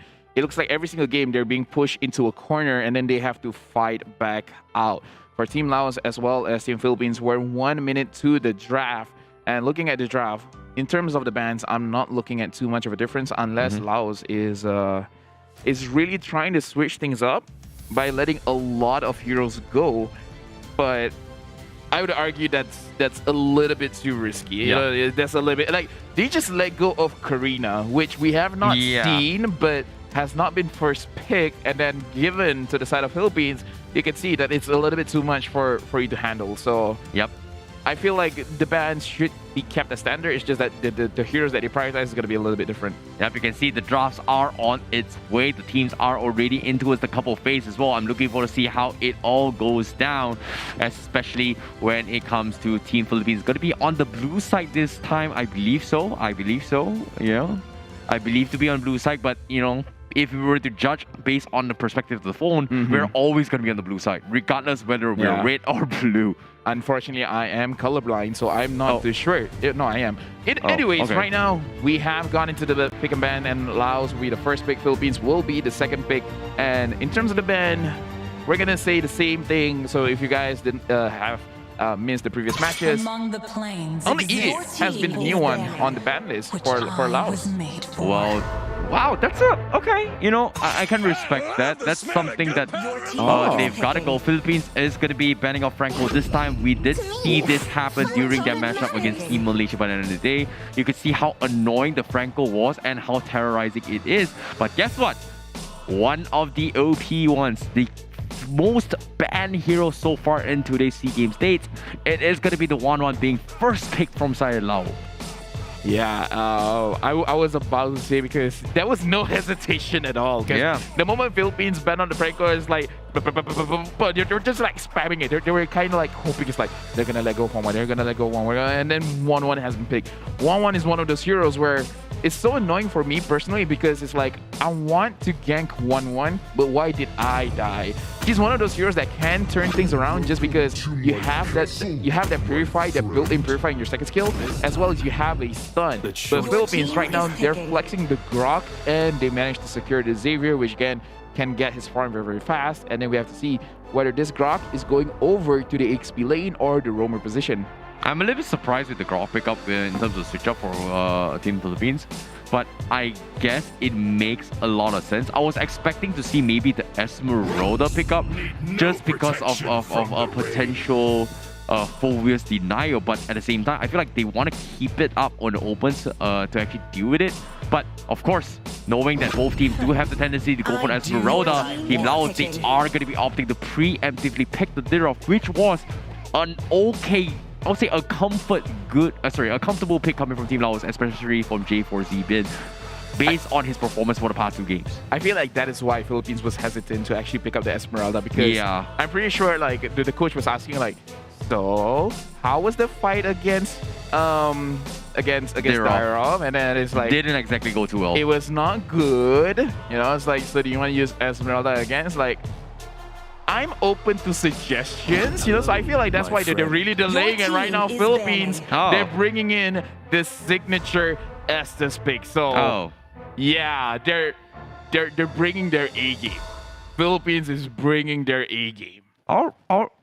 I did not expect this at all. Like, okay, Team Philippines, they're going all out. I know the Grok wasn't exactly the happiest, the greatest of heroes actually deal with the Dirov, but with it Estes Hill, you know what? It's all good. You know, I don't really care about the box here. Even with the crossbow tanks, the heals coming in from the Estes is going to be at one point able to out-heal all the damage coming from 1-1, rendering the 1-1's crossbow tanks completely useless. Yeah, right now, Laos, I feel like they have no choice but to put Boxiel on the jungler side. I feel like a lot of people did expect for Laos to put the Boxiel into the jungle, but just in case if they're like, maybe we can flag this, you know, maybe we can put it on the roam, but right now it's like, no. You need a tanky hero in the jungle, because imagine an Estes with a very aggressive jungler going in, because Delta Cerrillo, he played Barat before. I believe it was during M3, and it was actually very, very good as well. So pairing that with an Estes, your Barat is gonna be super unkillable. Unkillable. You know, at one point it was like the dinosaur will not be extinct. Yeah, wow, okay, great reference. But at the same time, I feel like a Rafaela is also not too bad as well, just because it does give the Barats a little bit more mobility. But Estes kind of works same in the sense where he's going to be able to slow the enemy for the Barats rather than give Barats the movement speed. So overall in general, I can see where you're going at as well. It's something that Team Philippines has kind of showed before in the past. But Team Laos, are they gonna let it slide? That's my question. Are they gonna let the Barats slide, or are they just gonna completely ignore it and maybe assume that there is gonna be a potential Phobias to deal with the 1-1, even though I may not necessarily like the force pick Phobias just for the 1-1 from Team Philippines. Another thing that you have to put into consideration, because in terms of junglers, yeah, sure, Barats, but there's also Karina, and then there's also Valman. So there's a lot of tanky heroes that work well with Estes. So this Estes third pick just put Laos on a situation where it's gonna be different. So it's our show. Your team is just ban on the quad. That's probably the safest one. Here comes the question: is this gonna be an Aegis Estes, or is it gonna be a sprint Estes up on Villaluna? Villaluna prefers using like a sprint or a flicker. I feel like a situation where he would use the Aegis if he looks at a situation where there's not a situation where he has to. Your team there is not a situation where he has to protect himself. You know, because I feel like the Aegis is good to protect his teammates, but yes, the Akai pick, which again, Del Rosario did pretty well on the Akai. Yeah, he did a fantastic job, but the game with Team Malaysia was so long to a point that it worked, but it was very, very difficult to pull off. And yeah, I like how Team Philippines, they're challenging the boundaries. They're breaking the limit to actually try to, try something new, and I'm all up for it as well, because I've talked about the jungle tank for a very, very long time, and Team Philippines is just going all in with it. Right, I feel like it's good. I feel like it's good. I legit feel like it's good, because I feel like Akai actually does quite a significant amount of damage. And right now, Team Laos bringing in the Kagura. We have not seen Kagura today, and then they're gonna bring in the Barat. So question time. They're roaming Baxia jungle Barats from Laos. Team Laos. Yeah, I did say that they probably have the idea of putting Barats as the roam, but because of current situations, like okay, they have to put in jungle. But yeah, Barats is very tanky. Yeah. You know, Team Philippines is got the perfect marksman right now. It's like Carry is like the most amazing hero, just chunking through Baxia as well as the Barats. But at the same time, it's all, if they go for the carry, it's more like, I think Team Laos has a way to deal with it, right? Like, Dirok can one-shot the carry. 1-1 is a great matchup for the carry, but no carry, no problemo. Team Philippines gonna go in for the Paquito, so that is gonna be a jungle Akai? No, right? Okay, Paquito. look, I don't know, but right now Philippines is saying like, we just want to fight. You guys just played 3 games in a row. This 4th game, we will not give you the luxury to actually recover. They're just gonna go in 1. They're just gonna put constant pressure, because if they wait too long, it's gonna be very difficult, because they don't have a long-range physical damage hero to actually push the tower. So they have to end this very, very quickly. They have to end this very quickly. They cannot drag this as long as they can. And so far, Team Philippines, they have been able to drag out all the games every single time, and this is just really, really difficult. Ladies and gentlemen, without further ado, this is going to be the second game of the third series for today for the 31st SEA Games of the Mobile Legends division, currently happening in Vietnam. Philippines versus Laos, and as you can see, it is going to be the jungle Akai with Soto playing on the XP lane for the Paquito. Wow, Gonzalez going to be on the gold lane with the Grog. All right. I mean, he's using a marksman emblem. Technically, that's the meta-ish for Grog now, exactly. Right? So that's why, right? It's the marksman emblem, so it makes sense. But other than that, Gonzalez will actually scale very, very well. I think he's gonna die. Well, we have to see. I think he's dead. Yeah, he's actually... Okay. He's scared. All right. I didn't expect that, but all right. Okay, you know what? I kind of feel like they could have just forced it. But Yeah. good respect coming in from the side of Laos, where right now Soso is in the mid lane and is taking a lot of damage. And first blood is going over to the Philippines. Wow, that is huge coming from Iman. This is going to give him a little bit more economy to actually build that early Clock of Destiny, which we see in game number 1 against Laos. So it's something that's okay, but however, on the top side, Gonzalez not having an okay game at all, completely being bullied out of the lane and XP twice now. Calling in Villaluna with the assist, but this time with the Estes heals is going to be a-okay, but the harassment from this box here is just negating so much of this heals, and very, very risky territories coming from Team Philippines, but Team Laos looks like they are going to back off, I guess. Yeah, I feel like if Biston had level 4, he might not even hesitate. He's just like, you know what? For sure. I'm just gonna go in. I'm just gonna go in. So I'm waiting for that level 4. Right now, looking at the bottom side, Soto is going to get his level 4, but there's 2 people here, Soso as well as the Dire also going in. They're taking 2v1, but Soto is actually looking very good. He actually was able to chunk up a little bit from Jezubin, but either ways, Laos just secured their own turtle. Again, seems to be a repetitive trend coming from Team Philippines as well as Laos, as they completely ignored the early phase of the game. Dawning Light comes in for Imam. It's not going to do a little bit too much damage, as Nano is going to be forced to reset the away, as he is going to be recalling back into his base. Meanwhile, Team Laos, they do have the upper hand in terms of the turtle buff. Are they going to scale? Absolutely not. It seems like Philippines, they're just playing safe, getting their XP, and then, you know, hope to pick a fight later on. Yeah, and right now, if we look at the gold, it's heavily favored on the side of Laos, but it's mostly just because Gonzalez has been missing some farm, just because Biston have been just harassing him over and over again. I'm actually surprised he has not died yet, because I feel like he cheated death so many times. Yeah, I definitely agree. But based on the items here, Arkai are going to be going for a very, very early Molten Answers. I think he is going to be going for the Sky Gun later on.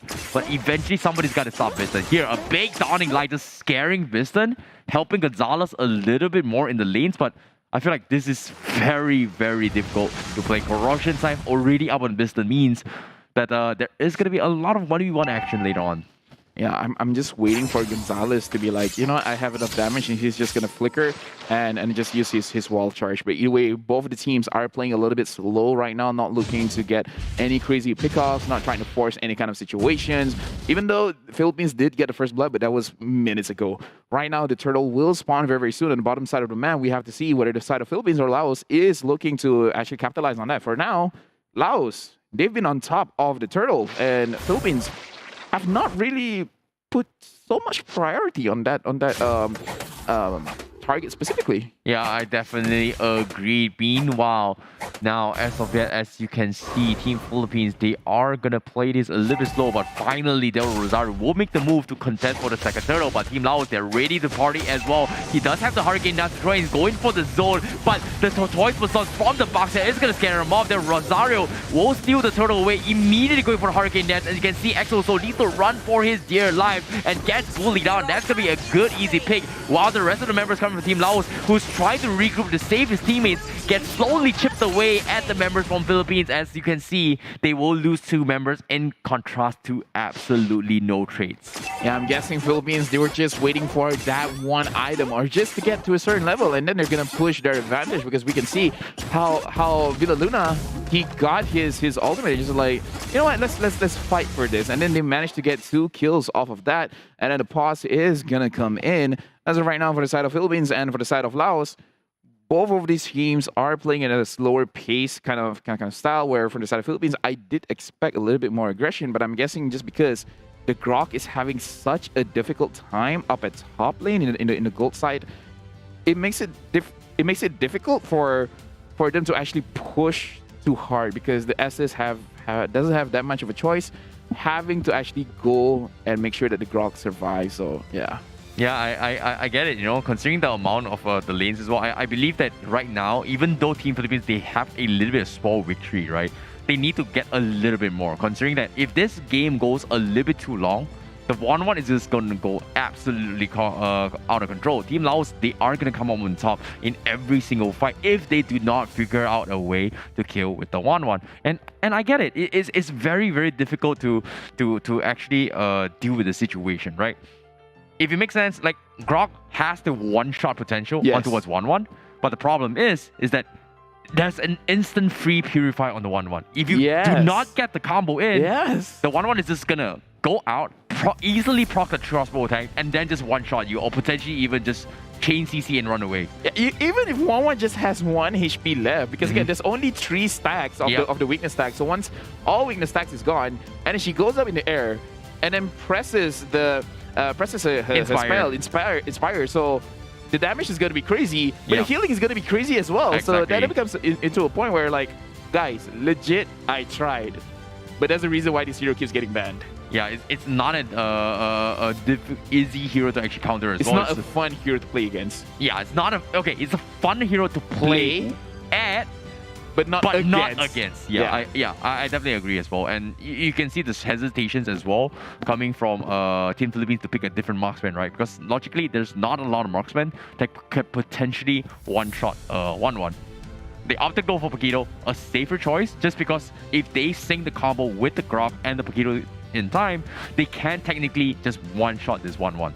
Yeah, I feel like traditionally how people used to face against this very oppressive marksman, doesn't matter if it's 1-1 or anyone else, it's just to put a burst mage on the gold lane. Like before, people use a Farsa, so just get the stun and then just deal your damage. Like, make sure you just outrange the marksman. That's the whole basis of the idea. Putting Cecile in there, outrange, because going up against 1-1 where she wants to get weakness stack, and then you using a melee hero, it's kind of easy for her to actually get all of it. But if you're going up against like a Farsa where the range is further than 1-1, potentially you will not necessarily win the lane, but you have an easier kill potential going up against 1-1, even though 1-1 can purify out of your stuns and such. That's the thing, right? It's so difficult. Like, if you're talking about lane matchups, of course, going for heroes with a lot of iframes is amazing. Like Lancelot or Lunox, Hayabusa, all these are amazing ways to deal the crossbow tanks. However, if it's a team fight, if you go for the brilliance, means your teammates is going to take a little bit more damage. Sometimes you got to share it a little bit. But without further ado, we're going to be going back in towards the game. And this, you can see, very early purchase of the Blaze of Despair coming from Gonzalez means that the Grok is going to be a little bit more tankier compared to before. Yeah, I feel like that is... Like, he didn't really have a choice in that situation. It's like, I'm not going to get boots. I'm not going to get anything. Just let me get my Blade of Despair just so that I can handle this 1-1 a little bit better. And then, I don't know, maybe eventually we can see the damage coming in from Imam is actually very strong. Sosul has to get away from that situation using the regen pretty early. Yep. And as you can see, this is going to be a very, very sticky situation as Team Philippines, they know that their online timing is going to mid to late stage game where eventually Laos is not going to be able to deal with the Estes heals. Even though they've got the box here, they don't technically have enough damage to chain CC every single one unless J4Z Bin is able to consistently dish out a lot of damage. But it looks like the Toys Person is going to be on his way. And look at this, Vinladuna doesn't really care. That's why it's so annoying going up against an asset. Oh, what? Like, yeah, he got caught, but he got a kill. Before that, we can see that they're trying to lock down Lexi. Lexi is taking a lot of damage and is trying to run away. But Gonzalez is there securing the kill. And look at Imam just getting those stuns, getting those damage out. This is... Okay. I did not see that coming, Charles. And they're fighting again. Atlas is there, giving the mega kill over to Imam. Oh, no. And they're pushing for mid.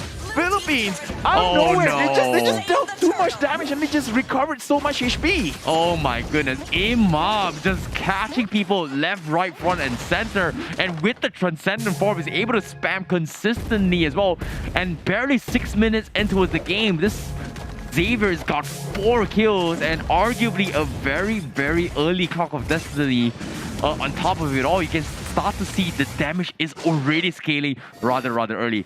Unfortunately, this Daunting Light is not going to be able to hit, so we are not going to be able to see the full strength of how it actually does. But you can see Gonzalez is starting to hit a lot already.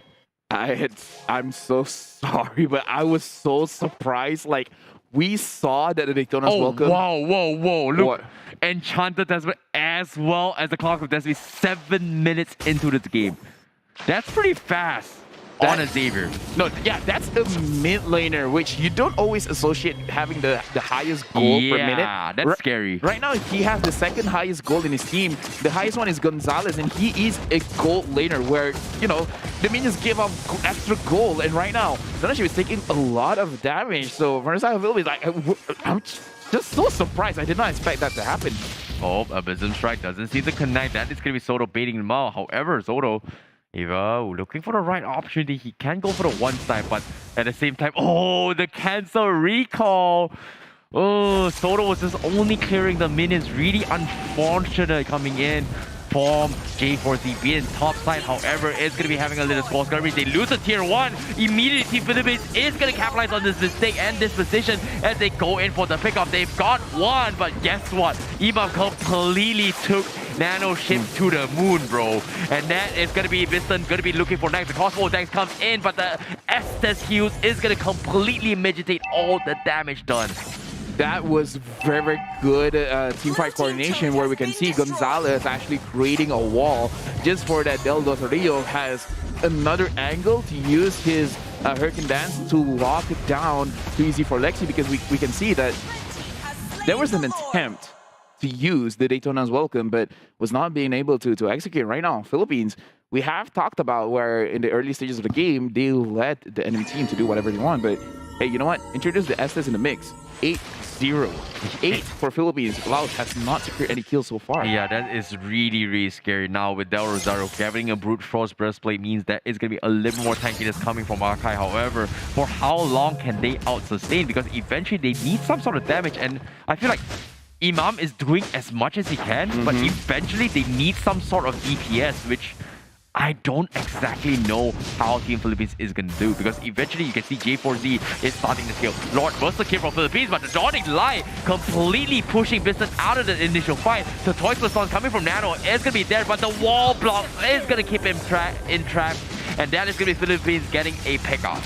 I think that was a good idea, but wrong execution, where Nanoship, he understands that he has to go to the back line and actually do something, but he is a roamer. He's not a damage dealer. Even if he's there, there's really not much that he can do. And look at that damage going over to So, where Imam is really flexing how much damage that he can do, along with the crowd control that he provides. Easy for Lexi, unable to finish off his Daytona's Welcome, and right now he's being pushed back over to the side of the Philippines. It's going to be 1 versus 5, and there's nothing they can do. Killing spree over to Gonzalez, 3-0-3. This Grok is unstoppable. Well, the ultimate bonding experience just shows you how much of a decimation they can do as they completely shut them out. But meanwhile, they're taking objectives. You can see the desperation coming from Team Philippines as well. They want to close up this game as quickly as they can, so that things don't go super out of hand. But now, forcing a couple fights is going to be the way to go. Villa Luna does have about 30% in terms of mana to sustain throughout the next fight. The Philippines, do they want to force it? It seems like they are going to, I guess.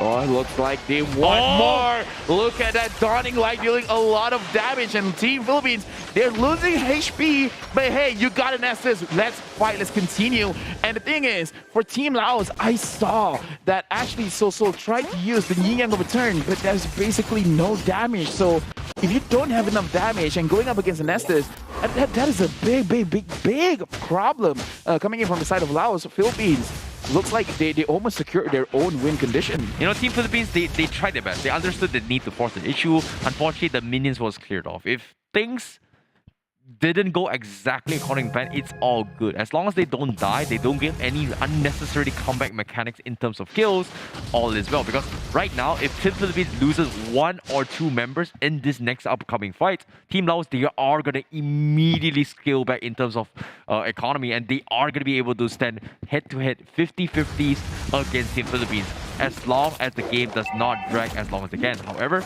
Divine Glaive purchase up on Imam means this is going to be major damage outputs coming with the Dawning Light. Dawning Light, yeah, thank you. Yeah, and right now, looking at Imam as well as Villa Luna, they have 100% kill participation so far. They're going up against the jungler coming in from Laos. They're focusing on too easy for Lexi. And look, this is a skirmish, but Estes is there. Oh no, Villa Luna, getting the kill, but right now, Villa Luna has been sacrificed early on. But look at the backside. Imam was forced away by Nanoship. Nanoship right now has 1 HP, just 1 HP, trying to run away. away and managing to get... Oh, never mind! Never mind! Oh my goodness. The snipe from Imam, 7-0 and 5, still 100% kill participation. What a snipe! It's what a all dawning light. about the vision control. It's all about giving vision to your teammates and trusting him to get the job done. And guess what? Imam is the man to get things done.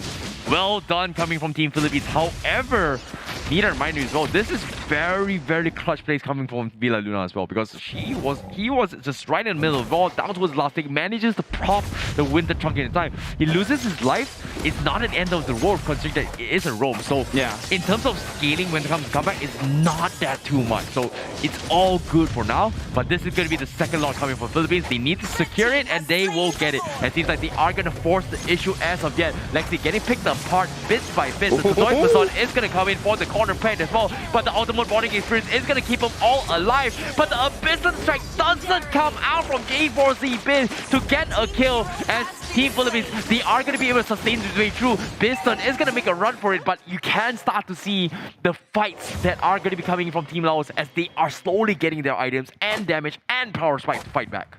I was so impressed with Del Rosario actually managing to get two people stuck between both of those walls over there. But yeah, like you said, right now Biston is actually scaling 1-0-0. He has not died yet. The damage that Soso took was a little bit too much. And the damage that Biston took was a lot. They have to be careful. The damage is there, but it's not going to mean anything if you die right here in your own base. The Lord is marching in. And right now, Team Laos, they're trying their best, but look at that dawning light. Legendary for Imam and Team Philippines. They're not stopping here. They want to move forward. Biston has to be careful. He's taking a lot of damage. Gonzalez secures another kill for himself. And right now, the Dyra made potentially another mistake. Another kill for Imam. Philippines is not stopping. One by one. Only two more members from the side of Laos that is able to try and end this, to try and protect their own base. But Philippines say, no, this is our time. We're getting a 4-0 on the SEA Games. Wow, what a performance coming from Team Philippines as well to start things off in the SEA Games as well. They had a very, very convincing game thus far. The ultimate bonding experience is going to be the way to go. 2-0. Team Philippines is back with Villa Luna back in action. It's great to see them back at their peak, my friend. In case anyone was wondering, I wonder if Philippines can still use Estes. Yes. The answer is yes. The answer is yes. And it's very, very scary when Villa Luna uses the Estes. Because it's like, they went 0-8, you know, like, that's right now, Team Philippines, I think everyone else, perhaps they're thinking, oh, maybe this time they won't opt for Estes. Maybe it's not enough in the meta, but no, Estes is still fine. You know, eventually we are, I don't know how far away are we going to be seeing the blacklist Estes skin, but yeah, I'm looking forward to see if it actually happens. I'm pretty sure it will happen. Yeah. Like, give respect to Villa Luna. Like, as a roamer, there was a lot that he did, but we gotta highlight Imam. The damage was so crazy. Like, I can't wait to see the highlights where we can see. I thought that he was going to get into the stomach of Varats first before he can actually dish out the damage. And I feel like even if he did dish out the damage, it's not going to be enough. But apparently I was wrong. Like Xavier has been big in SEA Games. Yeah, it's just huge. And you can see like Team Philippines here as well. They have a little bit of mini celebratory as well, just because of like mathematically in towards the game so far. Technically, they are pretty much confirmed for the final stage, right? Technically, they've won 4-0 so far. Currently in the top leaderboards based on the group number A, they are pretty much guaranteed in towards the final stage. So I guess it's a well-deserved celebratory. Yeah, right now it's kind of like the best situation possible because you already secured a 4-0 and getting a 6-0 in the first group stage is going to feel amazing moving forward to the final stage, because again, we have to remind everyone that the Philippines, before this, when Philippines hosted the 30th SEA Games. They were the host country, and then they managed to get the gold medal for Mobile Legends Bang Bang. And I feel like they want to do it again. They want to make it a two-timer. They want to secure the gold twice. Wow, that's kind of scary. The two-time MPL champion back-to-back. They've got M3 on top of it all. Now you want a SEA Games? Sure, why not? Make it happen. But of course, without further ado, let's take a look at the items real quick with all the matches coming in both Laos as well as Philippines. Philippines just demonstrating that they have been able to bring out a lot of action. But for me, the biggest highlight here is going to be Imam. Very disgustingly early Clock of Destiny in towards an Enchanted Talisman just for the cooldowns. And it's a very different approach. I feel like this rotation in terms of itemization is only unique to Xavier itself, considering that any other mages is going to be Clock of Destiny, Lightning Trunking. But for him, Clock of Destiny, Enchanted Talisman is going to be the way to go to accelerate the cooldowns farming gear. But without further ado, the MVP coming from Team Philippines, it is going to be Imam. I would be so surprised if he was not the MVP. 100%. 100% kill participation is the first for today. And I won't be surprised if it's the only game where any athlete gets 100% kill participation, where everything that happened on the map is there. Yeah. And with Xavier, it's kind of easy even when you're in the base, you can get involved in the team fight. Exactly, and I never in my mind have I seen stats this high, and Imam just completely blew out of mind. But of course, in case you missed out on how the action happened early on between Philippines as well as Laos, this is going to be the highlight coming in. You can see a very convincing kill and pickoffs coming from Imam time and time again with his solo pickups. Alongside with the Archive Forest setup, he was able to buy enough time so that Imam is able to continuously abuse, or I would say benefit from the Transcendent form to actually spam more spells. I almost want to see highlights just at the goal lane. I just want to see how Gonzalez just stayed alive for the longest time possible, and then we can see how the Philippines, I think in this situation where we can see that Gonzalez created a wall, making it easier for Del Dosario to actually catch the bar. Yeah, look, a wall is there. It's like, yeah, there's two angles. You're gonna be stuck at a corner, and there's not much that you can do. And Biston does a lot of damage, but Estes just heals the HP back up. And Philippines, this is probably the strongest showing yet in the SEA Games. Yeah, I feel like even though this is Estes, well, arguably in terms of theory crafting, Baxia does have the capabilities to negate all this.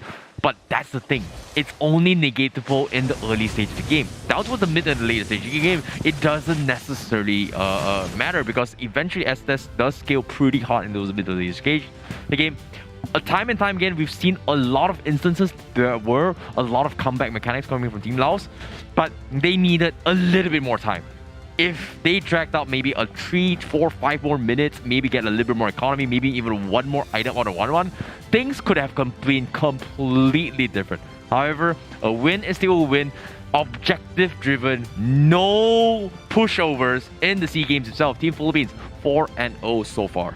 Yeah, and that is for Group A. After this, we're going to look at the matches in Group B, where we're going to look at Indonesia going up against Vietnam in the next match, where, again, Vietnam is the host country for the SEA Games, and Indonesia, one of the other favorites to actually win the Mobile Legends event. Yep, I'm looking forward to see how it is going to be performing coming from them as well, because another Titan is going to be finally revealed in the SEA Games. Yeah. Arguably, one of the top favorites is going to be Team Indonesia, Team Philippines, as well as Malaysia. So far, we've seen Malaysia and Philippines. I'm looking forward to see how Indonesia is going to happen. Yeah, I'm actually looking for this match, because we have a lot of notes on the Indonesian teams that we would like to share with you guys. We'd like to share with you guys a little bit later, but yeah. After this, Indonesia going against Vietnam is going to be very intense. Yep. And as of now, I hope you guys have your break as well. There's going to be more games here in the 31st SEA Games here in Vietnam. We are going to be taking a very short break. And right after this break, be sure to come back to witness the next matchup. And that is going to be Team Indonesia going up against Vietnam. See you guys right after this break.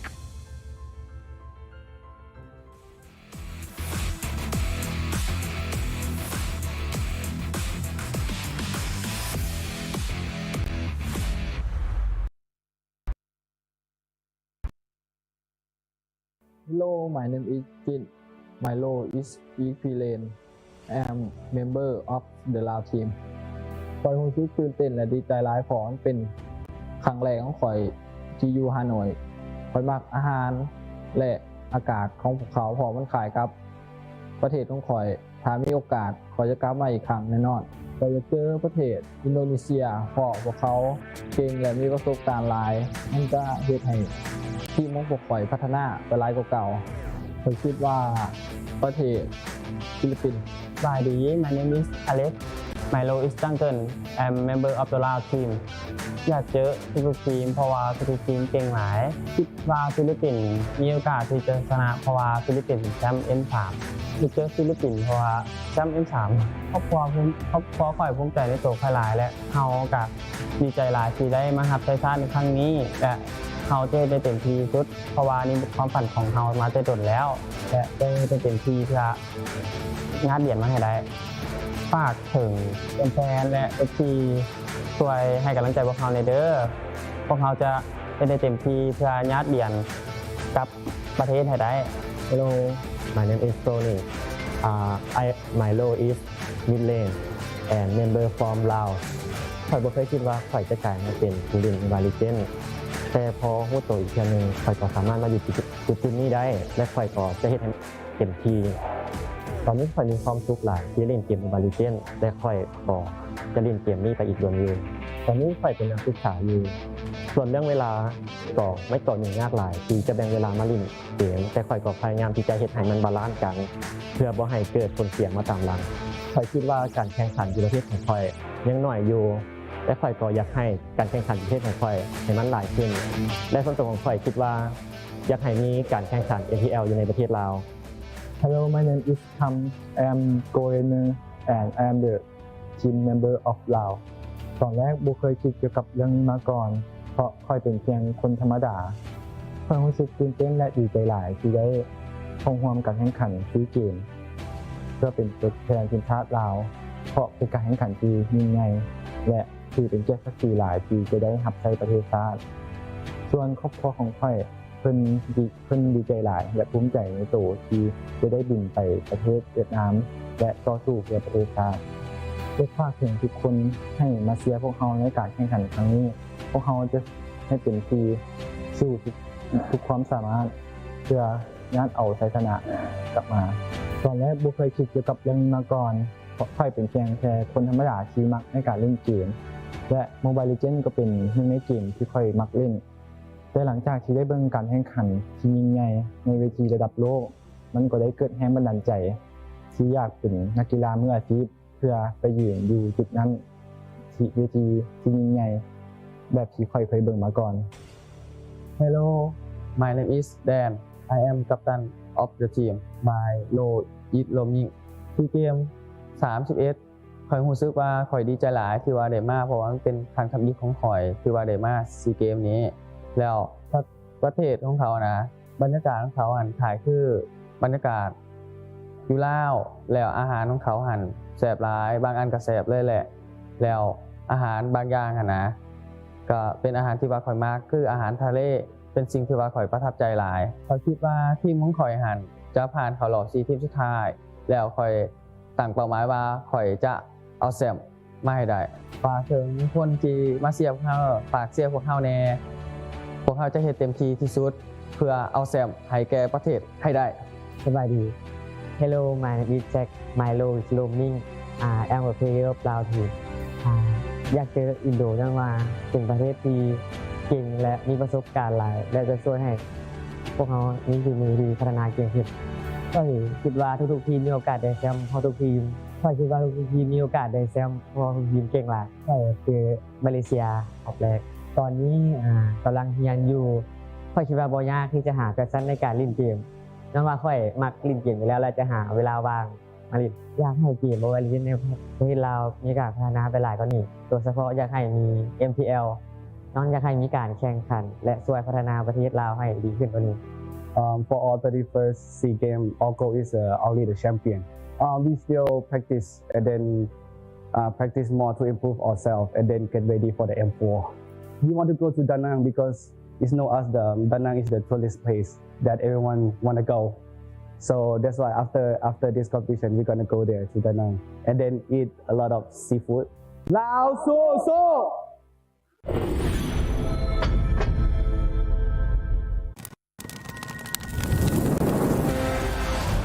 That time of the year again, where the best Mobile Legends Bang Bang teams from the tropical region of Southeast Asia converge together. The MLBB Southeast Asia Cup, or MSC 2022. Who shall conquer and who shall be conquered? Which team will soar above the clouds and be crowned as the king of Southeast Asia? Like the Zodiacs, a total of 12 teams from the region will compete in 2 stages: the group stage and the playoffs.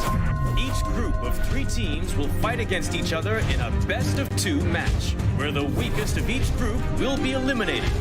That leaves the remaining 8 to continue their paths of glory. To facilitate the epic battles between the giants, the MSC 2022 arena will be held at the City of Contrast and Diversity, Kuala Lumpur, Malaysia. Witness the clash of titans from the supreme MLBB region from June 11th until June 19th. Follow #SupremeAC for more updates. Mobile Legends Bang Bang, where heroes make history.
hello to everyone all over Southeast Asia as well as watching Global Wide. Welcome back to the SEA Games, the 31st SEA Games Mobile Legends team event, where again 7 national teams are fighting for the gold. And right now you guys are with me, Lafel and Safa. Yes, indeed. Hello, Lafel, and hello, everyone back at home as well. For those of you who were expecting Terrence on this chair again, well, you're just going to have to settle with the shorter, wider version of him today. And yes, we're back at the SEA Games MLBB event, and of course we have to remember that this is of course organized by the Vietnam Recreational and Electronic Sports Association, VRESA, and of course in cooperation with VNG Games, the Mobile Legends Bang Bang publisher in Vietnam, and of course who can forget Moonton, the developer of MLBB. We also want to say hello to everyone at Hanoi, Vietnam, where the SEA Games is held at the National Convention Center from the 13th until the 22nd of May. Right now, let's refresh everyone here with the schedule for today, where we just finished Group A with Philippines winning 4-0 against their opposing teams. And now we're moving on to Group B, where we're going to look at Team Indonesia going up against Vietnam. Speaking of which, Team Vietnam is up on stage looking ready. They are the host country for the SEA Games. And right now we can also see Team Indonesia is standing by to get on stage. Well, both these teams gonna have a lot of stakes in the tournament. Vietnam, of course, being the host country for the 31st SEA Games, will be very interested to see if their team will be able to go far in this tournament. But their first obstacle on the path is going to be none other than Team Indonesia, perhaps one of the favorites in the entire tournament to win gold. Yeah, especially looking at how this team is set up. For most of the nations, they have qualifiers to find the very best players all across the country. But for the side of Indonesia, they have a specific, I would even say a rigid selection where each player is chosen individually. So this is probably the very best Indonesia has to offer, where from the coach's side, from every specialist of Mobile Legends Bang Bang in Indonesia, they have committed.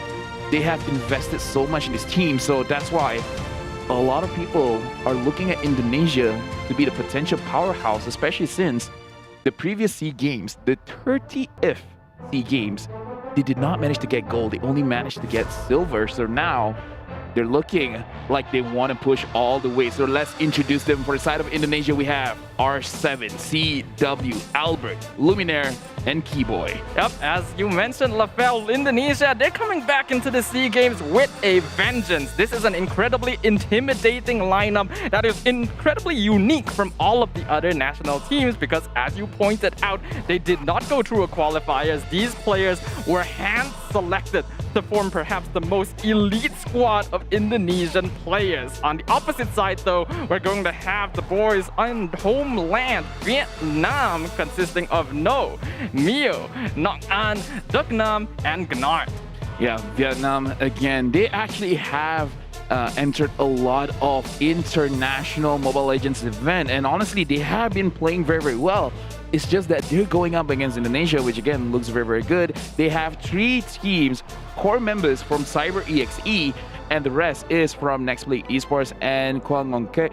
They are looking very strong. They are looking very strong. 2nd overall in MSC Mekong qualifiers and 4th in a Raise Invitational C tournament. So right now, we have to see. They have the home ground advantage. Yep, we absolutely. We have to see like how are they going to use it, you know? It is always an interesting question about suddenly how much advantage does being on home ground really give you? Sure, it feels more familiar, but for a lot of these players, especially if they lack that international experience, the stage is going to feel just as alien as all of their opponents, regardless of whether they are in their home country or not. I don't think that's too much of a problem because Cyber EXE has been in many international tournaments, but let's have a look at what our predictions are here.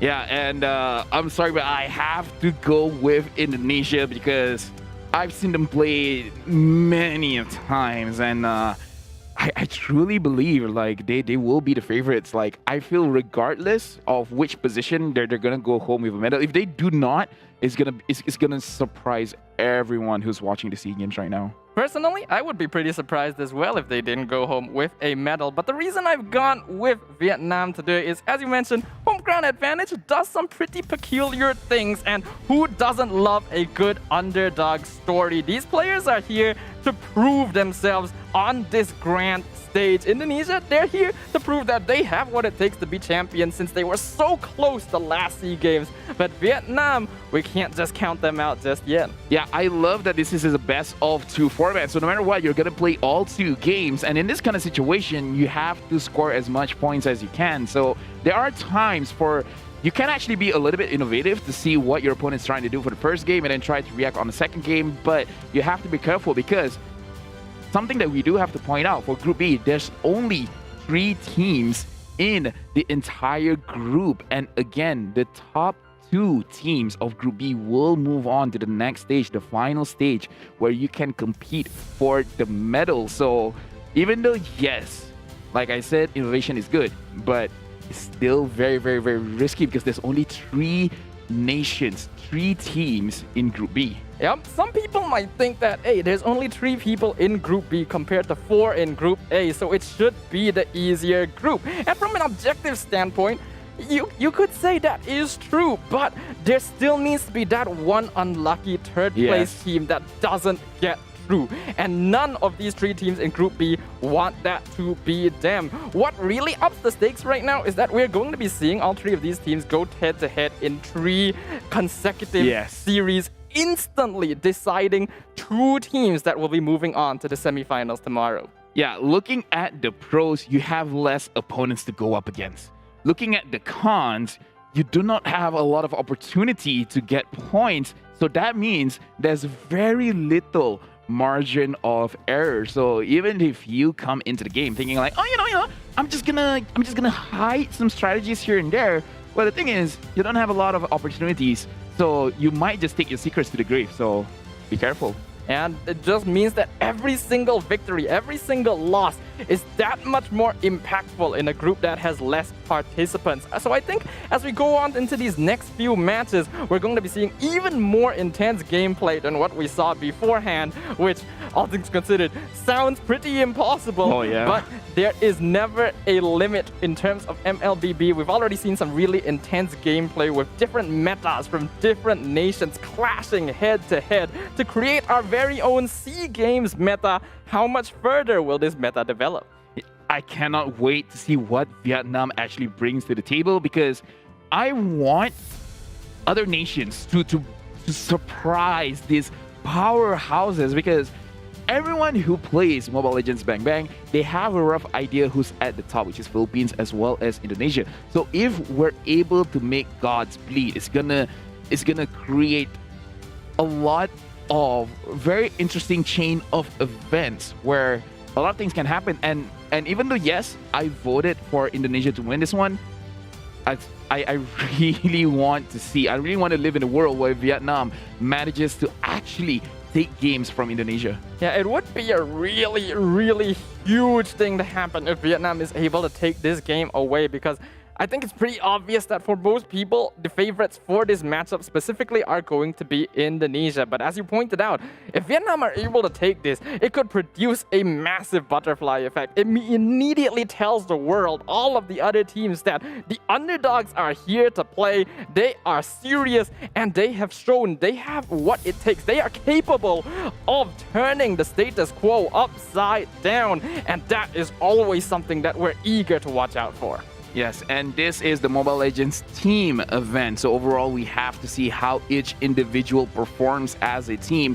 I feel like for both nations, for both countries of Indonesia as well as Vietnam, they should have no problems in that regard, in that category. I just want to see who actually adapts a little bit faster, because I feel like Vietnam and Indonesia haven't faced each other in quite a while. So I want to see what they're going to change up in the middle of the game.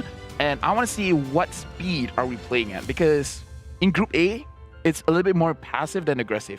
It does pick up, but I want to see in Group B, will they pick it up as soon as the game starts. That's always something that we want to watch out for. When we look at the side of Indonesia, we know that their team is composed of players from some of the top teams in the nation, mainly from Onyx Esports, RQ Hoshi, and EVO's Legends. All of these teams have very different styles of gameplay, with some of them leaning more towards aggressive styles of play, some of them leaning more towards late game scaling. So now that these players have been brought together to play on a single lineup representing their country, what is going to happen? I feel like what is going to happen, because as of right now, what me and Terrence have actually discussed before, that even though all 7 nations are playing, everyone speaks their own language, but everyone speaks the language of Mobile Legends, which is certain heroes are always going to get banned. We can see that the Ling has not been let through, Matilda as well, same with the Masha as well as Valentina. So I feel like in terms of the ban, there really should not be too much differentiation over on the bans. I feel like what's going to change here is being able to study what Indonesia wants to do with their draft, and then Vietnam just really has to play around it, because whether they like it or not, Indonesia does like to set the pace. They like to set the tempo, so they kind of have to play reactively. I'm just not so sure whether they can do it on the fly or not. That's what I really want to see. Can they adapt against Indonesia playstyle? I think nowadays the word adaptation has become more and more important, because yes, the game is becoming more fast-paced. I think the game overall is actually becoming more balanced as well, with more and more heroes becoming viable regardless of the meta, allowing for comfort picks to come out, strange pocket picks to come out, unique strategies to certain players, to certain teams. So being able to adapt to these, being able to come up with more creative ways to synergize with your teammates, to counteract what kind of plans your opponent has in store, is going to be a huge determining factor in allowing yourselves to claim easy victories. And another thing that I do want to see is how Vietnam plays the objective games, because I feel like with this lineup, because it is a hand-picked roster for the side of Indonesia, I kind of feel like in terms of team fighting, they should be the very best. They should be the very best that no one ever. So, okay, I'm gonna end there. I'm not gonna commit. I'm not gonna fully commit. So Vietnam, I just want to see if Indonesia does draft a very heavy team fight composition. How can they fight against that? But even before the team fight, how are they going to survive the laning phase? So I really want Vietnam to actually secure a lot of lane heavy matchups, just so that at least they don't lose lane, and then see how they transition into the mid game. Yeah, I think winning a lane, especially in this current meta, is really, really important, because being able to set up a solid early game allows you to roll that momentum towards that late game. Even if you're playing like a late game team and you're saying, okay, it's fine if we don't win the early game, it's just as important not to lose the early game. There's a difference between winning the early game and surviving the early game, and being able to transfer that gold, that net worth that you have built up, into late game advantage. Because if you find yourself too far behind in the late game, it doesn't matter if you have all of the best late game heroes on your lineup, the game will end before they come online. Yeah, speaking of that, I feel like my personal opinion is that if you're playing a late game composition and you're down by 2,000 gold, that's okay. That's completely acceptable. Yep. If you're down by 1,000 gold, that's good. You're doing well. If you're even, you're basically winning, right? If you're a late game composition and you're only down by 1,000, 2,000, that's completely fine. When you're down by 5,000, okay, then you should be a little bit panicky. Yeah, that's always a concern you have to watch out for. But without further ado, ladies and gentlemen, we are about to enter our 4th match of the day. Indonesia going to be able to have the first pick on the draft here, as Vietnam will be on the second side. Yeah, and we look at this innovation. Vietnam, they have no choice. They do have to ban out the Valentina as well as the Masha. And Indonesia, they are going to ban out the Xavier, showing that they're not really willing to take it for the first pick, but they understand the strength of this hero, respecting it and not giving it over to Vietnam. So right now, their draft, it's actually really showing their hand a little bit, where both Franco as well as Hilda can create problems for the jungler. So they're really putting a lot for Albert, making sure that his early game is doing very well. Yep, it's an interesting choice from Indonesia. Obviously banning out the Hilda and the Franco. These are both very oppressive early game heroes that are able to create space and locate information on the map for the rest of their team. Indonesia, we know that they have a lot of very aggressive players, so they know to respect these kinds of heroes. They don't want to give over these sorts of opportunities to the side of Vietnam. The Xavier pick is the kind of outlier here by banning it out, because that's a late game hero as compared to the other two. But we've already seen just how scary this hero can be in the hands of other teams.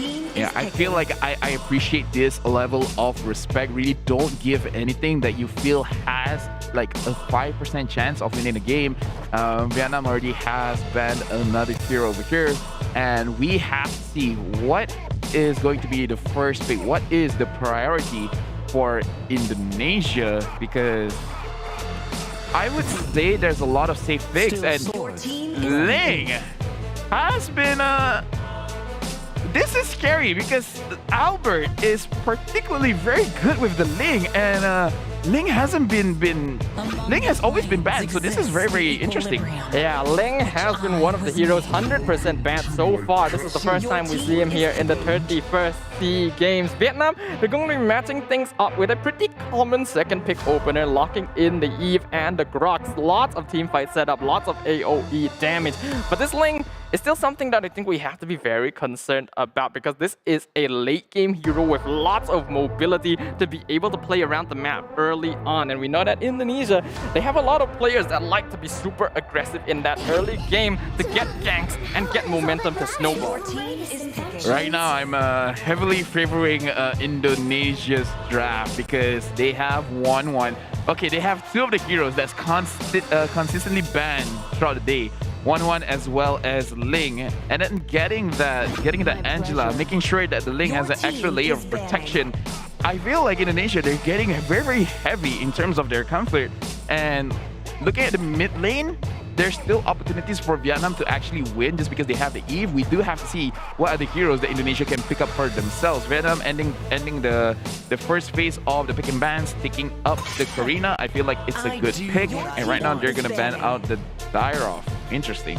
Okay, banning out the Dairoff leads me to believe that Vietnam are going to be putting this Grok into the EXP lane. This is one of the few heroes that has a solid matchup against it, so they want to be able to get that EXP lane dominance. On the opposite side, Indonesia, they've already locked in perhaps one of the best gold laners, maybe even one of the best heroes in the current meta in the form of the Wan Wan, and they want to remove any variables that could actually have a solid matchup in the gold lane, thereby getting rid of the Purple and Koopa. Yeah, we have to see Vietnam, are they going to focus on the EXP lane, or they're going to be focusing on the mid lane? Although, to be fair, we're still not sure whether the Angela is going to be a mid laner or a roamer. Of course, we do have to assume it's going to be a roamer, but who knows, right? Like, come on, like the draft can switch up anytime. And Karita getting banned, this is I feel like it's just respect and making sure that the Eve does not get targeted.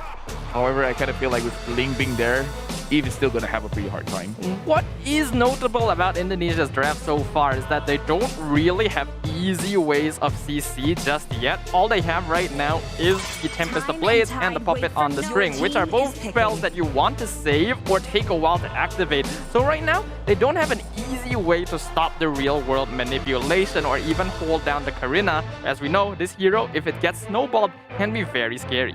Yeah, and because of the Dairoff ban, just like what you said, Staffa, it's pretty clear cut that the Grok might go to the EXP lane, or they can still opt to put Grok as a roamer and then have Esmeralda as the EXP laner. So right now, for the side of Indonesia, what kind of EXP laner that they want? Because if they have winning matchups in both the gold as well as the EXP lane, it's going to make it very, very easy for Albert on the lane getting early kills over here. And like I said, They're going to be securing Esmeralda, so the Grok is going to go over as a roamer. All right, they're going to be making that pivot here from Vietnam. Understandable, considering that Esmeralda is one of the heroes that is a really good counter to the Angela Heart Guard due to the fact that she can deal damage through shields. So Vietnam wants to have a scaling hero that can stand up to this combo from Indonesia towards the late game. That does, however, mean that their EXP lane might be a little bit weaker. They've already pre-banned the Dirov, so it looks like they were planning to go for this. But there is still the option of the Khalid for the side of Indonesia if they want to really dominate that lane. Oh, all right. So this is very, very scary. Just because they have the Lilia as well as the Angela is going to be a very difficult mid lane for Vietnam to actually play again. So interestingly enough, they have the Akai, and we have to assume that Akai is okay. Two options: Akai EXP, and then Angela Roam, or Angela Roam Akai. Angela EXP and then Akai Roam. I know it sounds weird, but that was a time where it was meta, so it's weird, but it's still possible. Personally, I think this is going to be an Akai EXP because due to the recent changes to the hero, he actually does percentage HP, which makes him have a better lane against the Esmeralda. But now, it does look like Vietnam going to be taking a page out of the Philippines book. They're going to be picking up the Estes, counteract the Angela healing with a little bit of Estes healing for themselves. We're seeing a very strong team fight composition out of Vietnam that are just going to be able to run at Indonesia. Yeah, and speaking of that, right, Vietnam actually has a very tanky lineup, especially going up against basic attack heroes, just because Karina with the first kill can actually deflect a lot of basic attack, and having that Estes heal is going to make it very, very difficult for you to actually take down this Karina. So it's definitely going to be an interesting matchup, seeing at how they're going to play in the team fights. But like I said, I want to see the speed. I want to see the tempo. And speaking of that, we're going instantly into the game between Indonesia going up against Vietnam. Yep, these teams gonna be on the blue and red side respectively here. And this is game one of their first match. For those of you who may not know, Vietnam and Indonesia have never met in the previous SEA Games. So this is going to be the first time going up against one another in terms of this tournament. Who is going to be able to claim first blood in this series? And we can see it's very, very oppressive going up against an Angela and a Lilia in the mid lane, just because they can clear the lanes very, very easily, as well as they have a lot of range and damage earlier in the game, just because they can stack up 4 at a time. And looks like Vietnam able to win that. Very impressive. Yeah, actually able to win the Retribution fight against Albert, which is perhaps one of the most accomplished junglers in the entirety of Indonesia. So that is going to be a small morale win here in the early game. We can see as well, both teams have 3 sprints. So both teams are intending to be moving very quickly in their engagements today. Yes, either they're going to run away or they're going to go in front. I talked about speed, and they're giving me in the sense of a sprint, not what I thought I was gonna get, but you know, I'm the type of guy that will appreciate anything that he is given. And look now over here trying to secure or trying to steal Indonesia's jungle, and I feel like Albert might try to do the same. R7 up here going up against 2 people, but so far it doesn't look like he's having too much problems. Yep, Akai going to be very tanky here in the early game, but something to note is that neither of these teams have a very obvious early game dominance. I think they are pretty balanced in terms of the lineups that they have drafted. So neither side is going to be going overly aggressive because they are not guaranteed kills at this point. So we're going to be looking at a much more passive early game as compared to the series we have seen so far. Yeah, if they are gonna fight, it's probably over the turtle right now. It does come to the point where we have to see Vietnam and Indonesia as of right now. Vietnam actually has the advantage over here, but we can see Albert moving forward, managing to secure with his own retribution. Right now, Vietnam trying to run away, but first blood is gonna go over to the Indonesian team, over to Lilia, and right now Gennard trying to run away. Yep, they're going to be able to claim first blood there and first turtle as well. So that is an excellent start for Indonesia, giving a 1k net worth lead. And they're going to be ballooning that up by taking out No on the Grok in the mid lane, extending a little bit too far to try and get the kill on Luminaire. Yeah, well, sprint is an amazing thing. You feel you're very, very fast, you use it yourself, and then when the enemy uses it as well, it's like, okay, you know what, fine, you win.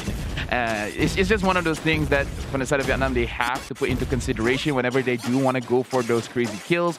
Right now, CW has his Corrosion Scythe, so he's looking very, very well right now. His farming is super, super good for the side of Indonesia. Yeah, CW is a player that Vietnam has to be very careful of because on this 1-1, this is basically the ultimate late game hero in MLBB right now. Being able to just instantly pop the crossbow of Tang with the Inspire with maxed out items in the late game basically guarantees a team fight 1 even with the blessing of the Moon Goddess.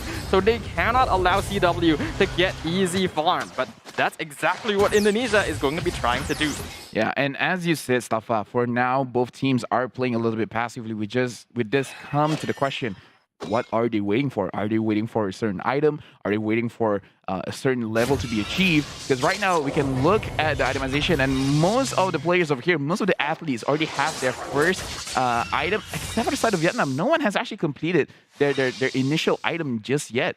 Yeah, Vietnam is so far behind Indonesia. 2K net worth difference at this point, which, as we highlighted before the game, isn't too notable yet to be a problem. However, Indonesia actually has the better late game composition, so they are already winning in terms of the metagame right now. And looking over here, R7 is probably looking for a good angle. He used his Hurricane Dance. He manages to get one, but we can look at Vietnam opening the real world manipulation, and they're going for the Akai. The Akai is going to go down first. CW going behind, trying to do something. Albert comes down, trying to get killed, trying to get anything over here, but looks like the kill is going over to Luminaire. And for the side of Vietnam, they're just trying to survive, and Albert is just flying all over the place, making it so difficult for them to actually do anything. And the Grok is going to be the focus for Luminaire getting that killing spree. A beautiful fight by Indonesia, and they're even able to force Vietnam to reset the turtle, which means that this goes over to Albert, and that is going to be an excellent trade, completely controlling the flow of the battle. And while R7 did end up sacrificing himself very early on in that fight, using his heavy spin allowed them to buy enough time for the rest of the team to come in, especially the Ling with the Heart Guard to completely take over the backline.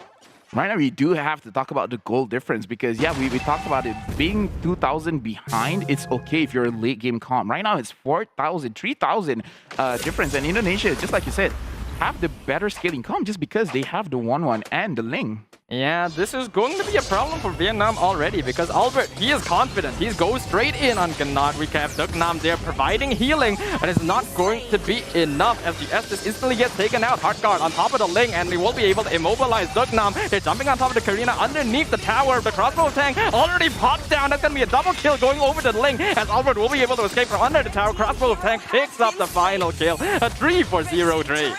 And you can see Albert just basically mostly just used his basic attacks just to make sure that he gets those kills and holds on to his ultimate for as long as he can. And this just shows the level, the difference in terms of level as well as goal. Right now, Indonesia, they can do whatever they want, and they're really pushing their own advantage. Looking at how Luminaire is actually staying in Vietnam's jungle, trying to make sure that they do not go in front for the farm. Yeah, Indonesia are 5k net worth ahead, and they know it. They are definitely making use of that advantage right now to make as much map pressure and control over Vietnam as possible because they know that their heroes have enough survivability and mobility to just split push across the map on their own, whereas Vietnam needs 4 or 5 of their members together to actually win teamfights. Yeah, and Albert is so confident over here, especially having the Angela Heart Guard. Any moment he feels like he's about to die, he can turn things around. And speaking of which, no, almost getting the kill with that, but Luminaire again with the black, she was able to survive, going in front. Albert showing that level of confidence, going in 1v4. His HP is so high, and right now he uses his ultimate finally to get the mega kill and still surviving, barely trading any HP for himself. This is absolute domination from Team Indonesia right now. As you mentioned, Albert, he is completely confident there, and now they're going to be able to get another one. Crossbow of Tang pop by CW to pick up the kill onto Knock On up here in the top lane. Indonesia, they are now 8k net worth ahead, and this is the point in a typical game of MLBB where it's looking to be pretty dire. Yeah, but we can see how this could potentially be a mistake. Luminaire is there alone going up against 4 people and a very, very crucial wall, making sure that he doesn't go away, but he manages to secure a kill for himself. that's a good trade. You died, sure, but at least you traded with someone else. Actually, it's not really ideal at this point for Luminaire to die, considering he was 4-0, so the killing spree gold is something that they don't want to give over to Vietnam. However, that was a Lilia alone 1v4 stuck behind the wall, and he still came out trading 1-for-1, which is an indication of how far Vietnam are behind right now in terms of farm. Yeah, right now looking at the itemization as well, we got to focus on 1-1. Already have the Demon and the Sword, the Courageous Scythe, as well as the Scarlet Phantom. That's a lot of damage over there, a lot of burst as well. Albert is there. Heartguard is there to save him. He goes in front, but look at R7 going to the backside, trying to actually stop everyone from doing anything. And right now, Indonesia, this is actually a very, very dangerous situation going inside the turret of Vietnam. They're taking a lot of unnecessary damage, but still managing to secure the turret anyways. Indonesia, knowing that Vietnam needs to go to the mid lane to defend it here too, is able to just maintain their presence even though they lost Albert very early on. That's a little bit of a mistake from them. You have to note, Wall Charge is a very long stun, and even the Heart Guard wasn't enough as Albert got a little bit too greedy and dived in under the tower for more kills. But Indonesia, they're still in a very comfortable spot right now, and Vietnam needs to make something happen. Yeah, Indonesia has been making a few mistakes here and there, and we have seen throughout the day where mistakes will be capitalized, so they do have to be a little bit more careful because yes, Indonesia are a very dominant force in the side of Mobile Legends Bang Bang, but give enough opportunity to Vietnam, they can do well, because right now we got to look at Mio. 0-0 entry hasn't died just yet, and they just resetted the Lord. Vietnam is here. We have to see if Vietnam does want to go in for a fight. What kind of fight are they looking for? Well, Noah's gonna be the first one to open up the map, forces out the Wild Charge, gets the stun on R7, but that is just to escape, and that is a huge cooldown already used on the side of Vietnam, which allows Indonesia it instantly hop back onto the Lord. Vietnam, will they want to contest this? And right now we can look at the Lord being a little bit below 40% right now, around 30%. But looking at the situation right now, CW from behind, he got the weakness that, and then the crossbow attack, managing to get a kill over there, and then the Albert securing the Lord in the midst of a team fight. Killing spree going over to CW. They're going to focus on the jungler from the side of Vietnam, and they're going to go down. Vietnam, 3 people down, and Indonesia, everyone is still alive. Yep, and they were able to secure the Lord on top of that as well. Something to note is that Heart Guard was not used on Albert in that last fight. It was used to buff up CW, so Indonesia already knows that the power spike is shifting towards this 1-1, and the longer they can keep her alive, the better her chances are of activating the crossbow of Tang. I think they were ready to sacrifice Albert in that last fight just to get the Lord, but the fact that he survived and was able to turn the fight around is just even more ideal for the Indonesian team.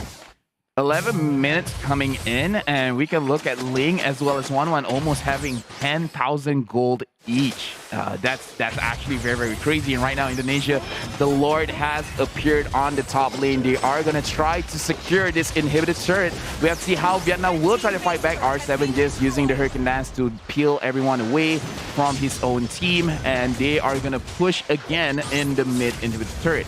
Yep, Indonesia now pushing in. Real World Manipulation already dropped down, but Indonesia does not care. Forcing out the Black Shoes from Luminaire, he will be able to walk out as the Falling Star Moon is being charged up by Na'an, but is not going to be able to engage. That is just way too dangerous right now when they are at a 12k net worth deficit. I didn't even notice it's already 12,000. But yeah, Indonesia, they are doing very well. But we can also see they're not really trying to push the envelope. They're only getting kills when they absolutely have to, or when Vietnam is just pushing a little bit too far ahead. So right now, Indonesia, they are going to be playing a little bit slow. They're waiting for an opportunity. R7, I can see it in his eyes. He's waiting for a crucial Hurricane Dance just for his team to follow up against. But right now, Indonesia, they're at a very, very, very good spot, but they're not forcing any fights as of right now. Yeah, a lot of discipline from the Indonesian team. They have a lot of experience in terms of international stages. They've already forced out the Wild Charge and the Real World Manipulation. A little bit heavy-handed from Vietnam, and that is just go time for Indonesia. They know that these important ultimates have been used. They're now going for the bottom inhibitor. R7 just buying time with the heavy spin, pushes them forward. Going to be able to catch out Dugnam away from the rest of his team. team. He's still surviving as CW is just buying time in the backline with the Heart Guard. Not going to need the crossbow of Tang even to zone out the rest of Vietnam. They have lost their jungle, and Indonesia are now looking for more. Yeah, we can see R7, he actually was not thinking of engaging onto anyone. He's just trying to push everyone from the side of Vietnam away just so that his team can secure a inhibited turret. But he was like, you know what?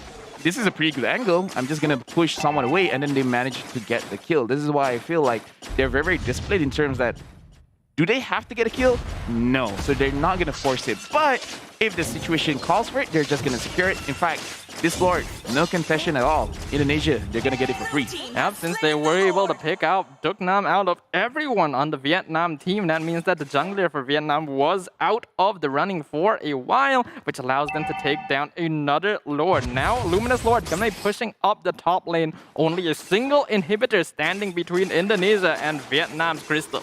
Yeah, right now, 14,000 gold lead, 14 minutes in the game.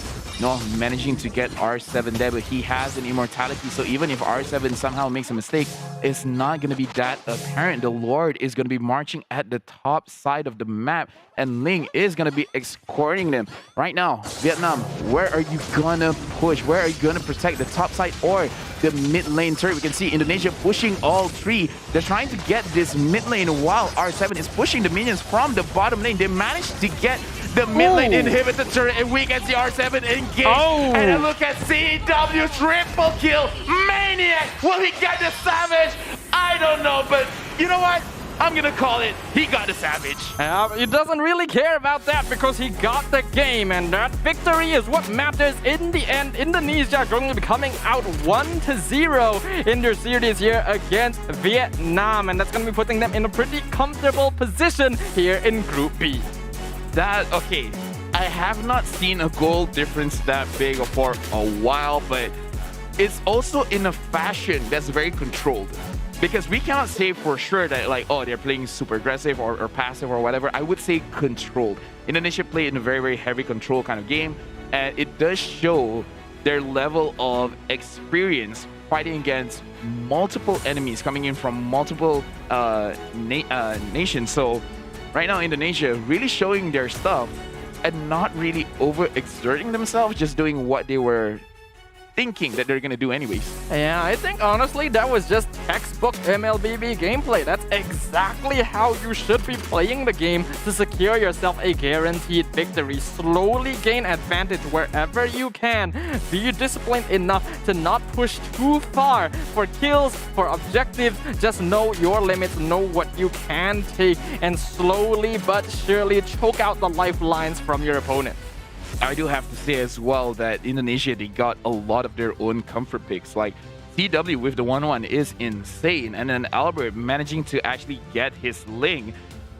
I would say Vietnam for the upcoming game, they really have to look at their ban strategy, because again, that's a very dangerous draft going over to Indonesia. I would say they won the draft, so it makes it easier. It makes the whole process that much smoother.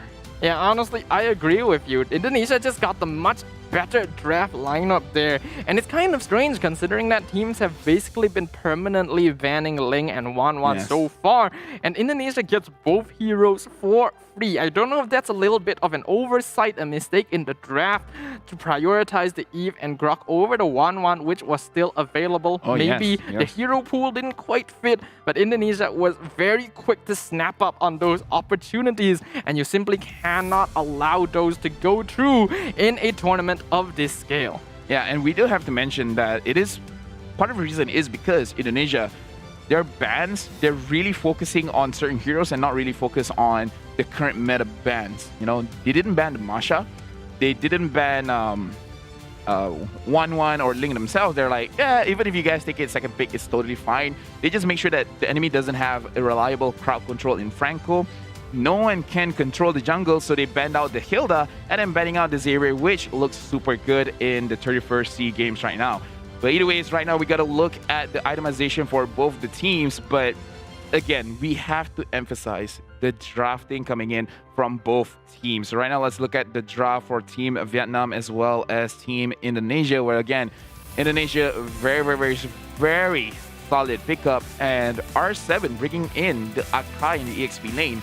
Looks super good. You want to talk more about that? Yeah, Akai recently, due to the changes to the hero, is able to output more consistent DPS in terms of percentage HP damage. While his damage isn't quite as consistent as your typical EXP laner, he makes up for that in terms of overall bulkiness in lane. We can see MVP for this game gonna go over to none other than CW from Team Indonesia on this 1-1, 7-0, and 6 KDA. Yeah, 65% kill participation, and in this game, he didn't even bother with any defensive items or even boots for that matter. But to be fair, 1-1-1, she has enough attack speed. She really doesn't need those boots anyways. So focusing on the corrosion side first and foremost, and then finishing off with the Demon Hunter Sword.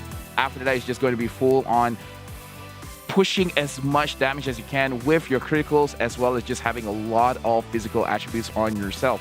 And in this game, Indonesia, they play very well, and some mistakes coming in from the side of Vietnam trying to get those kills, but unable to. But overall, Indonesia, I would say, pretty good setup, and overall just having the patience to know when to go in, forcing Vietnam to use the ultimates first, and then engaging. Yeah, I think Indonesia did a very good job of just buying time against Vietnam. And I feel like the way that they played their game really made it difficult for Vietnam to identify any opportunities to go in. You can see that the way they take these fights is very layered. You have someone go in, buy some time. If they drop low, they retreat. Someone else comes in to take their place. And having the mobility that their heroes have on top of 3 sprints really helps to make sure this happens. And all of their players identifying the perfect places to be, their map awareness and positioning has been superbly on point. Yeah, throughout the game, Indonesia, I never really see any point of weakness. Yes, they made some mistakes here and there where Luminaire caught himself against 4 members of Vietnam, as well as in the bottom lane where Albert just overextended and tried to push for a fight where he really shouldn't. But other than that, Indonesia has been very solid, to the point where Albert just using his basic attack, saving up his energy, saving up his ultimate to make sure that he does not, to make sure he has that tool in case he needs it to run away. Yeah, it's just really unfortunate for Vietnam here, because I do feel like they were just straight up outclassed. This is perhaps the most one-sided game we have seen so far in this tournament, and Indonesia are really proving that they are here to challenge for that gold medal. Of course, we can't count out Vietnam just yet. As we highlighted before the match, things can happen, adaptations can happen. All of these teams are here for a reason. They have earned their spots, and they are not going to be going home without a fight. 7 nations are competing in the 31st SEA Games, and right now, Vietnam, after losing the first match against Indonesia, this is a best of 2. So after the first game, I'm pretty sure they have learned a lot after seeing what Indonesia can bring to the table. The question is, will they be able to adapt enough to actually face against Indonesia in the second game? As of right now, based on the first game, I'm gonna say it's very difficult. It really is. Just the difference in experience, the difference in mechanical gameplay seems to be leagues apart. But you always gotta hold out hope, you know, those underdog stories, there's a reason all of us like them that much. And now that we're going into the second game, it is even more important than ever for Team Vietnam, because as we highlighted, there's only 3 teams in Group B. Compared to Group A, where every team will be playing against 3 other opponents, in Group B, every team will only be playing 2 games. And that means that if Vietnam drop this entire series 2-0, they are going to be in a really difficult spot, making it into day number 2. The problem coming in from the side of the draft is usually you want to target a specific role or a specific player, trying to force an uncomfortable situation for that particular player. However, for the side of Indonesia, I kind of feel like the amount of hero pool that they have for each individual player is really large. So it doesn't matter. So in terms of the draft, it's very difficult to win against Indonesia. So before this, I did say be a little bit reactive of what Indonesia is trying to do. But as of right now, yeah, let's just take that book and then toss it out of the room. Just focus on what you want to play. Just grab the main heroes that you have been training for months, for years, unless it gets banned. Yes. then that's unfortunate. Sometimes reverting to these comfort picks, these pocket picks are just the best way to go forward, because no matter how strong a meta pick is, it's not going to compare to a hero that you have played for months and months or years and years, and having the experience, knowing every single little detail about how that hero interacts with their opponents is going to be key for Team Vietnam. Hopefully, this is not going to dampen their spirits too much, because I want to see them come back stronger. I want to see them more energized in the next game and prove to us that the underdog stories are real.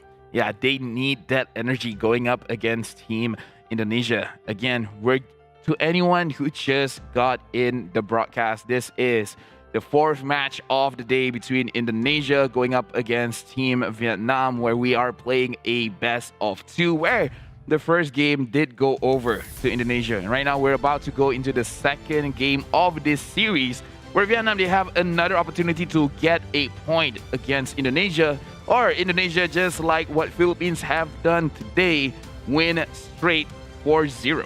Yeah, we have to note on the opposite side of the argument as well. So now, if Indonesia is able to get that 2-0 victory in a group where they only have to play 2 games, they are almost guaranteed a spot in the semi-final. So they're going to be fighting just as hard to claim that easy victory and move on, because the targets of their vengeance happen to be in the other group. Yeah, pushing for the final stage, because this is basically the preliminary round. The one that you really have to focus on is going to tomorrow. The top 2 teams for Group A and Group B will qualify to play for tomorrow, where then they have the opportunity to get at least the bronze medal. Yeah, but I think a lot of these teams, they're not playing this tournament to get that at least bronze. They're going all the way. They want to get that gold. They want to bring glory to their nations. They are here representing the hopes and dreams of their entire country. And you can bet that everyone watching at home is going to be here to support their favorite teams, to support their representatives in bringing home that gold. Yeah, right now we can see this is the scenery over at the National Convention Center in Hanoi, Vietnam. It looks pretty good. I wish I was there, but oh well. Right now we do see as well the athletes. They're looking pretty good. They still look pretty relaxed. From the side of Vietnam, they look slightly more tense, but understandably so. They have a lot that they have to adjust going in from the first game, going into the second game, compared to Indonesia. There's really not much that they can change, honestly. Yeah, but something does need to change. Adaptations must happen, because going into this next game with the same sort of mindset that they went into game number 1 in is just not going to be effective anymore. And I'm really hoping that we're going to be able to see a little bit of that resurgence of energy, that new creativity that will be able to bring Team Vietnam further. Team Indonesia, though, they're going to be a very, very difficult wall to overcome. Yeah, right now, 15 seconds into the pick and bans, into the draft. For both Indonesia as well as Vietnam, they have a lot on the line, because, again, not many opportunities to get as much points as they can. But right now, let's go into the draft, and we will see what heroes will be banning out. And Vietnam, no hesitation, the Ling has to go. Yep, these teams have now swapped positions. Vietnam going to be first pick, and Indonesia going to be second pick. That means that Ling, as you highlighted, going to be the immediate first ban from Vietnam. We already saw how effective Albert was on it in game number 1. And since Indonesia are on the red side, they are forced to ban the Valentina. It's unfortunate, but whoever is in the second pick position, they kind of don't have a choice, because Valentina is just a little bit too strong. Right now, Vietnam, they're going to follow up with the Ling ban, with the Eve ban, which I feel like overall is a good ban, just because Eve, as a second pick, is super strong, just because you can control the team fight very, very well with your real-world manipulation, and the amount of slows that it can actually give towards yourself is just too annoying. Just ban it out. The 1-1 has been banned. Indonesia will not let it go, and Vietnam, they're gonna finish it off with the Masha ban. So far, Masha going to be retaining her 100% ban rate here in the 31st SEA Games MLBB tournament. Indonesia now have the choice to decide on the final ban of game number 2. There's still some pretty notable heroes left in the pool, Matilda being one hero that so far has still been banned pretty constantly, but Indonesia previously got rid of heroes like the Franco to ensure that they had a better early game. I feel for Indonesia, Franco should be more annoying, but they're going to switch it up and they're going to say that the drop is going to be particularly bad for the drop that they want to pull out. And Vietnam, the first pick Xavier, very, very fast perspective right now. Indonesia, what are they going to respond with? Because in terms of picks, not as much overpowered heroes or first priority heroes that we are seeing to be open. So I do want to see what is their plan. Do they even want to take the Franco early since they didn't ban it out? The question here is, since Xavier has already been revealed by Team Vietnam, Indonesia have the choice to decide how they want to best deal with this hero. They could counteract it with a late game mage of their own, such as the Sicilian, or they could go for a more early game option to try and take control. But nope, they're going to be locking in that Sicilian as well as the Franco that they have let through the ban this time, so they still have their early game aggression. Yeah, as you said, counter the Xavier with a late game scaling mage, and just because they did ban the Grog, it opens up Franco for themselves. Vietnam is taking power picks in terms of damage. They secured the Xavier, and now with the Beatrix has been pretty prevalent, not just in the SEA Games, but for all MPL so far in every region. And Team Indonesia right now, I kind of feel like this is what they were more or less expecting, so this should not be a surprise for them. The Atlas, however, you know, it might be slightly of a surprise. That is quite interesting. We've already seen Atlas a few times here at the 31st SEA Games, most notably when Team Malaysia went for Atlas Jungle. But speaking of jungle, Indonesia gonna instantly respond with the Fanny for themselves, going all out for that early game dominance. We have to note, Atlas does not have that much lane pressure in the first few levels, so Franco and Fanny are going to have a field day. Yeah, I feel like for the side of Indonesia, they just, in my personal opinion, just focus on the EXP lane, making sure that there's no EXP laner that specifically Fanny can't really deal so well against. Because I feel like any jungler that Vietnam takes right now, I feel like they can handle it just because they have the Franco. And then in terms of marksman and Beatrix is amazing, but if Sicilian gets his bad impact onto Beatrix, it's gonna be game over, and then Fanny's just gonna come by and then just use the cutthroat. It's Indonesia is still pretty scary with the drop. I just did not expect for them to take the Fanny in this game. Sometimes unexpected things happen, but it's because of this that Vietnam simply cannot allow themselves to play a passive game and rely on late game scaling, because Indonesia has all the answers right now. Vietnam, they're not going to be allowing their opponents to get even more late game scaling, so getting rid of the Popol and Koopa, one of the few heroes that actually has a good matchup against the Beatrix in the gold lane, makes a lot of sense, as Indonesia also banned out the Cho, the Way of the Dragon, being one of the longest forms of CC in the game, which is something Fanny is particularly vulnerable to. Yeah, Indonesia right now, if they do want to keep the trend, they're gonna ban out the Ruby again. A lot of crowd control. That the only type of heroes that Fanny really does not like to fight against. Throughout the day, Beatrix has been going up against Clint for a number of times, or for Vietnam can actually ban it out. However, I feel like for the side of Indonesia, there's still more heroes that they can use to fight against the Beatrix.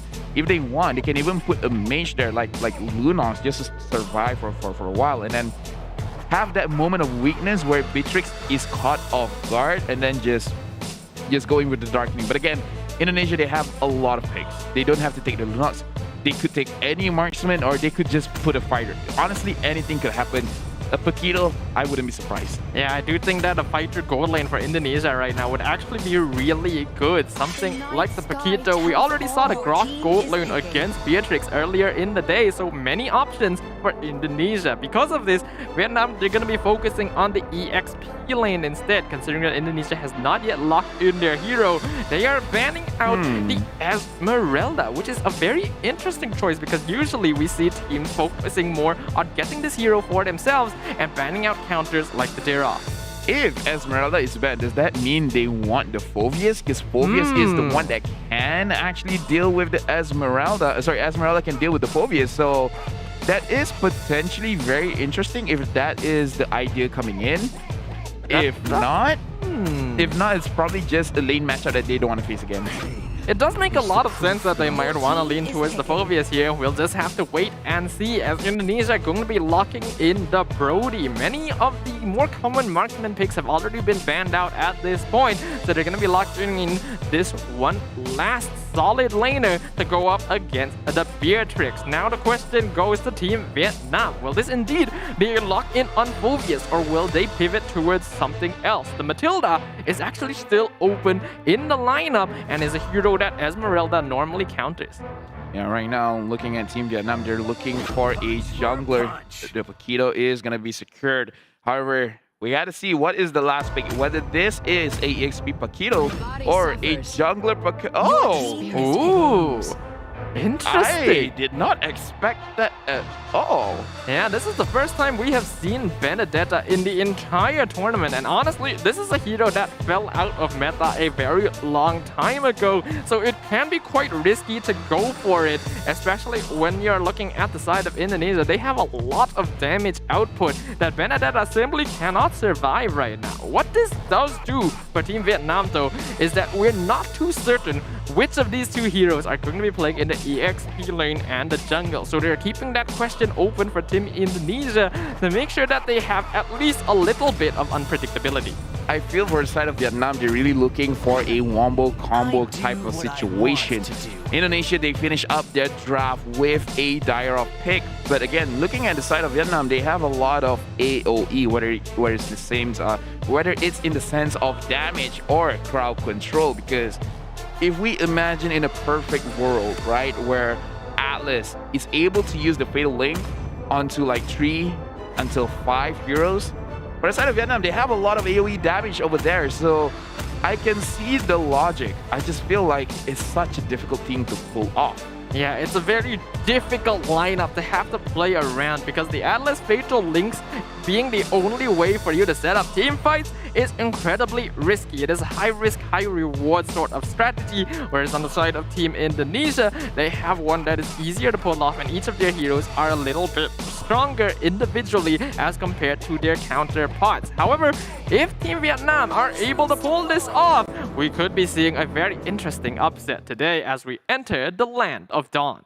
Yeah, right now, this is the second game, Indonesia and Vietnam. As of right now, we can see Keyboy over there looking to actually reset or slow down the buff, but with the absence of the jungler in the purple side, he understood, like, you know what, it doesn't matter. I don't have to stay here for a very long time.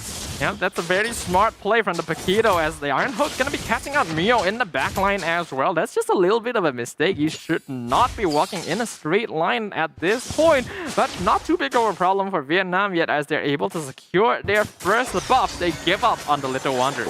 Oh, we look at Albert going very, very aggressive early on, forcing Mio to actually recall. And that is with level 2. Once he has his cutthroat, I can imagine that all hell will break loose. Yeah, we know that Indonesia, very aggressive in the early game. They want to get that snowball. They want to get that momentum. So in the next few minutes, we're going to start seeing them make some moves across the map. Vietnam, though, they just want to take their time and get farm onto Mio as well as No. These late game heroes are going to be their win condition. And speaking of win condition, Indonesia, they're really winning in terms of the gold lane because CW, he has a lot of his HP remaining, and Noah is having a very difficult time to actually secure any type of farm. Every single time he goes in front, he's going to be pushed back. The damage coming in from Brody is going to be very, very strong. And here we go, Fanny securing the... No, he did not. The Paquito secured it. Yep, Dugnam gonna be able to take that away as he tries to engage onto CW, but Corrosive Strike gonna make short work of that plan. In the EXP lane, Naan is just completely losing out to R7. Dirov being a very oppressive EXP laner, forcing the Benedetta back as he now saves up the Abysm Strike, nearly getting the kill. That was actually, if he managed to get that kill, that would have been so nasty. But the thing is, he delayed it just to make sure that not only did he delay the recall, but makes it easier for him to push because the minion is there.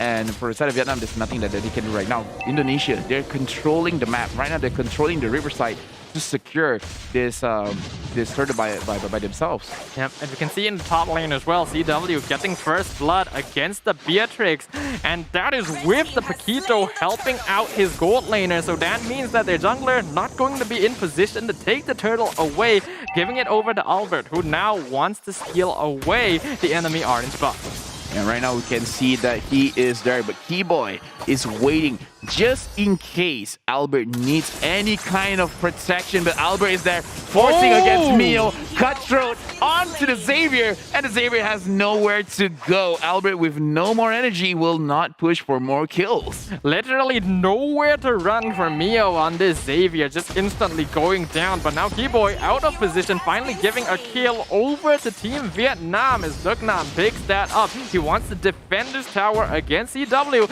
as now we see Gennard coming in on top of Luminaire. He has Fatal Links, but he is choosing not to use it. No backup, uses it, try and pull Albert under tower, but it is not enough as CW picks up the kill on the Atlas. Yeah, he's probably in the mindset that I'm gonna die anyways, might as well try something, but unfortunately, it was not enough. Indonesia right now, focusing on the gold lane, focusing on pushing out of the lane itself. They managed to secure all of the gold plating that is there. And Indonesia right now is pushing really hard, making sure that this Beatrix will not be a factor at least for the first 6 minutes of the game.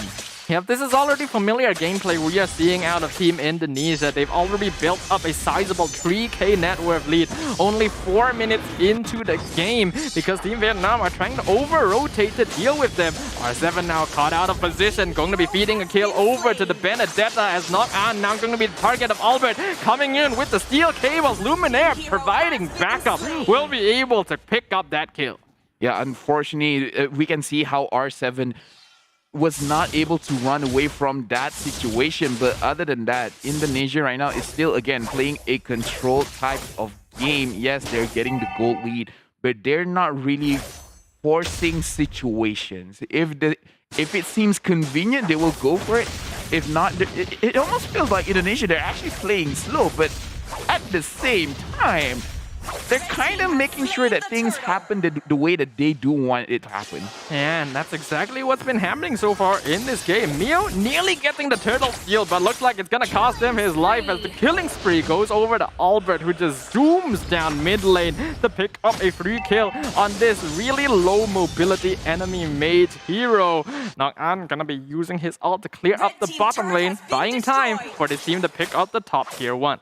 Yeah, and it's unfortunate because from the side of Vietnam, if they really want to protect Mio, they kind of have to wait. Oh, hold on. We can see Paquito going in front. He's going to be suppressed. He's going to take a lot of damage, and he's going to go down to R7. Going in on 4 members on the side of Indonesia. That was a bad call to face check that bush. Yeah, Dugnam did not realize how many members were in there, and now Iron Hook gonna pick up No as well. Beatrix falling to the side of Team Indonesia. 2 easy kills going their way very, very quickly.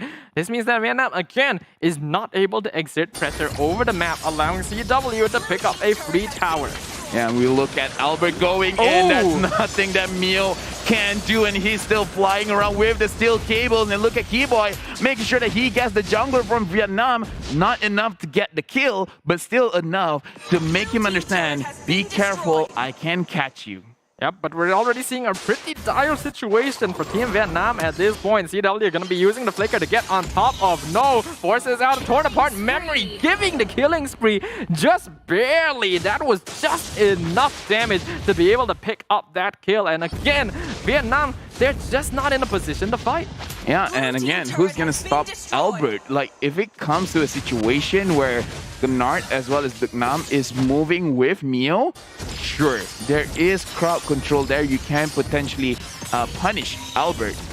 But until that time comes, there's not much that Mio can do. He has the flicker, but in every 2 minutes, even your flicker is not enough to actually face up against a Fanny. Yeah, I can't help but feel that Team Vietnam's movements overall are incredibly fragmented. Even though they seem to be moving together most of the time, Team Indonesia always able to find a pickoff, and because of that, Team Vietnam are never able to fight at full power. Because of that, they've already amassed a pretty notable 7k net worth lead here 7 minutes into the game. This is becoming a very bad spot for Team Vietnam, and now they're making something happen. Yeah, looks like they were able to catch the jungler from the side of Vietnam off guard using the invisibility to making sure that they secured the kill. And right now, 10 kills over to 2 with a very, very sizable lead in terms of goal as well as map pressure. Indonesia is again setting themselves up for a very, very convincing win. Yeah, but Vietnam, they still have tools to be able to take this fight. They're going to be heavily relying on this Fatal Link setup coming out of Gnot. But if he is able to do so, they have enough AoE damage to be able to follow up on it. And a play like that would instantly turn the game around for them. They just need to be able to find that opportunity. It's just unfortunate. Team Indonesia, their positioning, I don't think they're going to ever let that happen. Yeah, and again, it has to be said that there's nothing that's really happening where you can really stop Albert. And even if you do find an answer for Albert, well, Luminaire is there.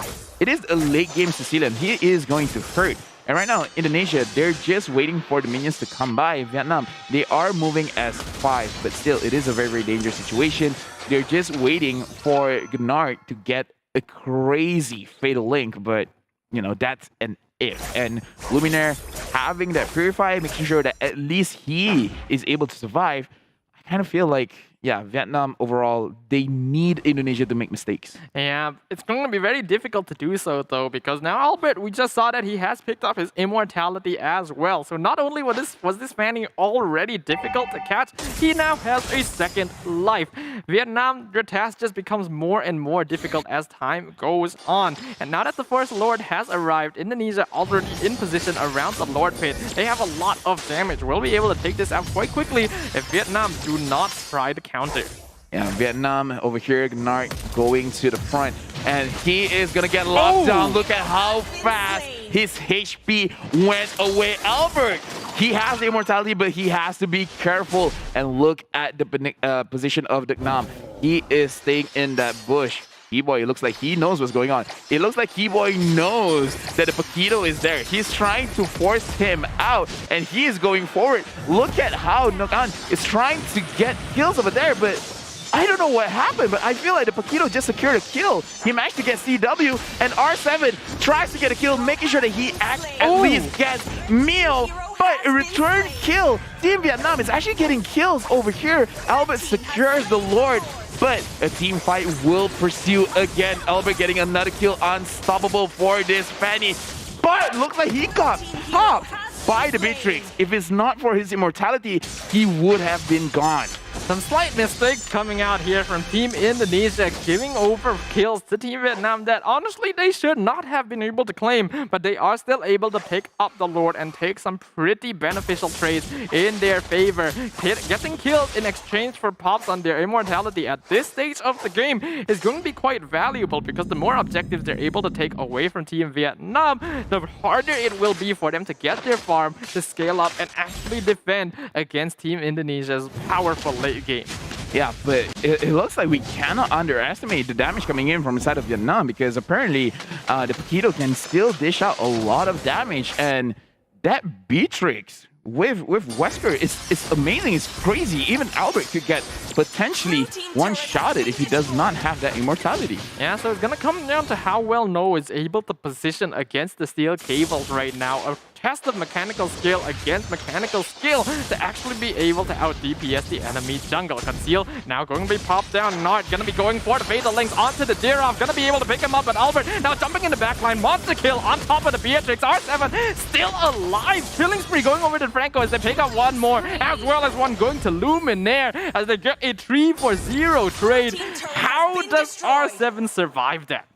Yeah, it's crazy, but I like how Albert now understands that, okay, I've done enough to Mio. Right now I'm gonna focus on the marksman and now gonna focus on the jungler. Albert just finished off his Blade of Despair. If that was not enough damage before, it is gonna be enough now. I think this is an instant indication to other teams: do not give Albert access to these high mobility assassins, because he's going to make full use of their movement speed to just exert pressure across the entire map. Dawning Light now being used by Mio to scout out the purple buff. He knows where Team Indonesia are, but at this point, Team Vietnam, they are being relegated to just the confines of their base. And looking at how Beatrix already has the Blade of Heptasis, kind of makes sense now how it can deal that pop amount of damage, but that's not consistent damage. It's just the first initial burst. So it's still very good, still very good. You can pop anyone that tries to go up against you, but it does create a situation where no matter what, Vietnam kind of has to play a more, I would say, hiding kind of style. Initial damage, then try to run away. They managed to get R7 over there, and we can see how Indonesia, they want to fight in the back line. Albert managing to find Beatrix, and Beatrix is gonna go down with the cutthroat. But look at that, Paquito is there. The damage is not enough to take down Albert, and he has to go away. Good positioning, instinct coming in from Albert, focusing on the Beatrix first. Yep, Indonesia identifying an opportunity to counterattack. Even though they lost R7 there, they knew that Team Vietnam were way out of position, getting 2 free kills, translating that to a Lord. Albert now going to be chasing down Doug Nam, trying to buy time for his team to follow up, but taking a bit too much damage from the enemy jungle will force Albert to back off. Yeah, Albert right now is focusing fully on the damage output, so there's not much sustainability in terms of defensive items or even getting any kind of spell vamp, so he has to be a little bit more careful. I feel like if he has the cutthroat, he can kill basically anyone. It really doesn't matter who, but he has to wait for that cooldown. Until that comes up, be a good boy, and then just farm up and then push the minions. Yeah, but I think Albert playing this confidently is definitely warranted, because if you look on the side of Vietnam, they really have not drafted much crowd control to deal with this Fanny. And now Gnar gonna be spotted out by Keyboy, forces out the Fatal Links right into the Dawning Light, but he's still alive. Gonna be doing a lot of damage as now Albert comes in, gets the legendary streak on top of the Atlas. Lord now pushing in bottom lane, already taking out the bottom inhibitor. 4 members of Vietnam still alive, will be able to clear this up as the Iron Hook misses, but the Bat Impact doing a lot of damage to Mio, forcing him back to base. Indonesia takes the mid inhibitor as well, and they are pushing straight through. They find Knock On, but he's able to get out. They get the Iron Hook on top of the Beatrix, pull him backwards, gets the kill over the CW. Only true survivors coming out from Vietnam, but no minions for Indonesia to be able to end this game, so they're going to just say bye-bye. Yeah, but it's still staying in the base. They want to get as much as they can. Gennard, look at the amount of damage that he just absorbed for himself. The Iron Hook almost managing to catch someone up, and the killing spree over to the Brody. Gennard managing to get 2 people from the side of Indonesia, but it is not enough. Indonesia is going to focus on the crystal. It is going to be a clean 2-0 for Indonesia. Just no contest at all from Team Vietnam, and that means that Team Indonesia winning 2-0 against their first opponents here in the 31st SEA Games are going to solidify themselves a very comfortable position to qualify for the semi-finals tomorrow.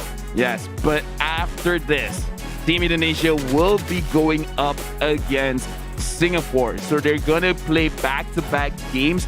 We're gonna see whether this is a comfortable situation for them or not, but overall good game to both Indonesia as well as Vietnam. We can see good sportsmanship coming in from both countrymen, giving showing their respects to each athlete respectively. I understand that this is probably going to be quite heartbreaking for the hosts, Vietnam themselves. They are going to be the hosts of the 31st SEA Games. Seeing their team lose 2-0 at this point is a little bit unfortunate, but they put up a very solid fight. We still have to remember, Indonesia is one of the titans of the MLBB scene, and being able to take some pretty nice fights against them is already something to be quite proud of. They still have a game going up against Singapore later on today, so we'll see exactly what kind of performance they'll be able to show then. Well, a lot of hype has been surrounding this Indonesia SEA Games lineup, and they just proved people right. They're just like, yeah, we are worth the hype. And Indonesia, I feel like they just basically sent a message to all of the other countries. They are here to play. They did not win last time, and like you said, they're coming with a vengeance. They want that gold medal. The fact that they're the only team that took special measures to draft a proper lineup for the SEA Games goes to show just how serious Indonesia are to go all the way here in this tournament. And we've already seen just a small taste of what kind of gameplay we can expect from this team. I'm very excited to see what will happen when they go up against Singapore in our next series. Yeah, but focusing on the current series after this, we will be reviewing both the itemization as well as the hero picks, who's going to be the MVP, as well as some of the highlights. But this does prove that for the side of Indonesia, it's going to be very, very difficult for you to actually draft against them, because so far their draft has been very, very solid. Because yes, Fanny was picked. The way that you can counter the Fanny is with crowd control. But we can see in the first stages of the game, banning out the Grog, getting the Franco early as possible, and then Fanny as the third pick. There's not much that you can do to react to that Fanny play because it's the ban phase, and then banning out the Cho, banning out the Ruby. There's not a lot of other options open to you unless you're willing to use something like a Kufra EXP lane, because they've already secured the Atlas in the third spot. So overall, Indonesia, I would say, very, very good drafting phase for both games against Vietnam. Yeah, I don't think we have to really emphasize on this for all of you watching here, because we're all MLBB fans, we're all MLBB players, and we know how important it is to be able to win the drafting phase. Because if you're able to get a really, really advantageous draft right from the beginning, you're already going into the game with a huge advantage in your pocket. It's so difficult to have to play against it, especially in this meta now where more and more heroes are becoming viable. Getting rid of pocket picks, getting rid of comfort picks, getting rid of counter picks that should ordinarily be the direct answer to certain heroes is such a powerful tool. Yeah, such a powerful tool indeed. And Vietnam, they will have an opportunity where after this, they will have an opportunity to fight against Singapore as well. So they do have to look at the next game between Indonesia as well as Singapore. Right now, let's look at the itemization for both Vietnam as well as Indonesia, where again, we have pointed out that in terms of their hero picks, Indonesia has drafted a very, very good lineup for themselves, having securing themselves a very, very good mage that skills super well in late game with the Sicilian. And then Albert, just making sure that Mio cannot do much in this game. Same thing with No in the later stages of the game. So overall, very, very impressive play from all athletes involved. Yeah, we're just seeing another one-sided victory for Team Indonesia, and MVP for this game number 2 gonna be going over to Albert on this Fanny with just as impressive a KDA as our MVP last game, 9-0 and 7 on this Fanny, a 860 match GPM. Despite how active he was around the map, he was still able to get so much farm. And we can see in terms of his item build as well, he was nearly finished by that end of the game. Yeah, and looking back at the highlights, where from the side of Indonesia, they were very active all across the map, and they managed to get pick-offs everywhere in the top side, the bottom side, and whenever Vietnam is actually rotating from mid over to any lane, this is a situation where R7 was caught. But other than that, we can see Indonesia, they're very, very focused. Albert, your only job is to make sure that the Xavier can't do anything. And then once that has been established, all right, do the same thing, but with Beatrix. Yeah, Indonesia, basically every time we noticed that there was no protection on this Xavier, Albert was like, it's go time. That's my prey right there. You can see how fast he moves in these team fights. The mechanical skill required to play Fanny to this degree is not a small feat. And then Indonesia just continuing to balloon their lead by making use of their conceal, roaming around the map. R7, he was the one that got caught out the most times on his team, but every time he did so, he just bought more time for his teammates to follow up. Either way, right now, Indonesia, they are in a very, very solid spot. So it's almost confirmed. Worst case scenario, they are going to be the second place in their own grouping.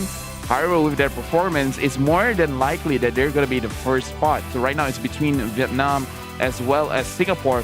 that will fight for the second seeding, because that is your only other opportunity to actually go for the medal, for at least the bronze. Even though we have been talking about everyone wants to secure the gold, but you know, the option is still there. I mean, let's be realistic, right? As long as there's something, someone's gonna be happy. Yeah, you know, if you can't go for that gold, then at least you want to bring something home, right? You want to be able to, at the very least, stand on that podium, because it makes that much more difference to say that you brought a medal home as a national athlete at the SEA Games. That's gotta feel good for all of us here, MLBB players, because all of us started off just being some guys playing on their phones in some dark room. Or semi-lit room, either ways. But anyways, that is the fourth match of the game. After this, again, we're gonna be watching a Group B fight, where we're gonna be seeing a match between Indonesia going up against Singapore. Yep, it's gonna be a very exciting one to see, so make sure you guys catch us, grab what snacks you need, because we will see you guys in just a little bit.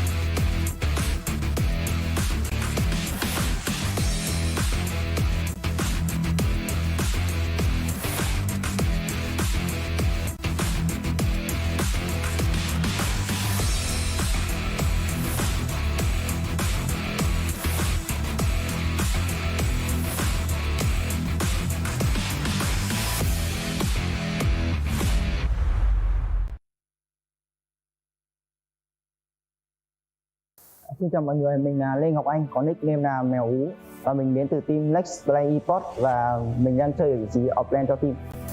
Công việc của em hiện tại đang là sinh viên ở một trường đại học, và cái cản trở lớn nhất của khi mà chơi game đấy là việc khi mà chơi thì gặp thi cử thì vẫn vướng mắc khá là nhiều, nhưng vấn đề đấy thì em vẫn có thể sắp xếp được. Nếu mà nói về gia đình thì gia đình em ủng hộ, khá là vui. Còn bạn bè thì nhiều đứa thì nó khá là kiểu đùa và có những thứ nó cổ vũ cho mình, nó làm mình có nhiều động lực hơn. Nếu mà lời nhắn nhủ thì em không nói trước được là mình có thể giành vô địch hay không, nhưng mà em thì chắc chắn là sẽ nỗ lực hết sức mình, và mong là mọi người cùng các bạn cũng như là người thân là ủng hộ hết sức mình cho em. Chào mọi người, mình là Đức Lam, nickname của mình là Mel. Mình đến từ đội Cyber SE và hiện tại mình đang thi đấu cho đội tuyển Việt Nam ở vị trí đi rừng. Em chưa từng nghĩ là mình sẽ trở thành một tuyển thủ chuyên nghiệp, bởi vì em đặt vấn đề học ở bên trên vấn đề trở thành tuyển thủ. Nếu có cơ hội thì em muốn được gặp team AQ của nước Indonesia, vì em xem rất nhiều giải đấu và em hâm mộ họ và các tuyển thủ bên AQ, và em muốn một lần đối đầu với họ. Lần này mình không chắc là sẽ vô địch, nhưng mình sẽ cố gắng hết sức để đạt được kết quả tốt nhất tại kỳ SEA Games lần này, và mong các bạn sẽ ủng hộ mình ạ. Tôi tự giới thiệu là em là Lâm Đạt, nickname của em là Nhọ, và em đang chơi cho đội tuyển Cyber SE. Em thấy người ta hiện tại của game rất là đa dạng, mà cứng tanh cũng có thể đi rừng, và thị tướng của em yêu thích là Linh. Tiêu của đội em là sẽ lọt vào top 4, và nếu có thể sẽ cố gắng đạt được huy chương vàng Việt Nam vô địch. Xin chào mọi người, mình là Đỗ Tiến Thành, mình in game là Bích Ngọc, đến từ đội tuyển Bánh Có Ngon và hiện tại đang thi đấu cho đội tuyển Việt Nam ở vị trí solo.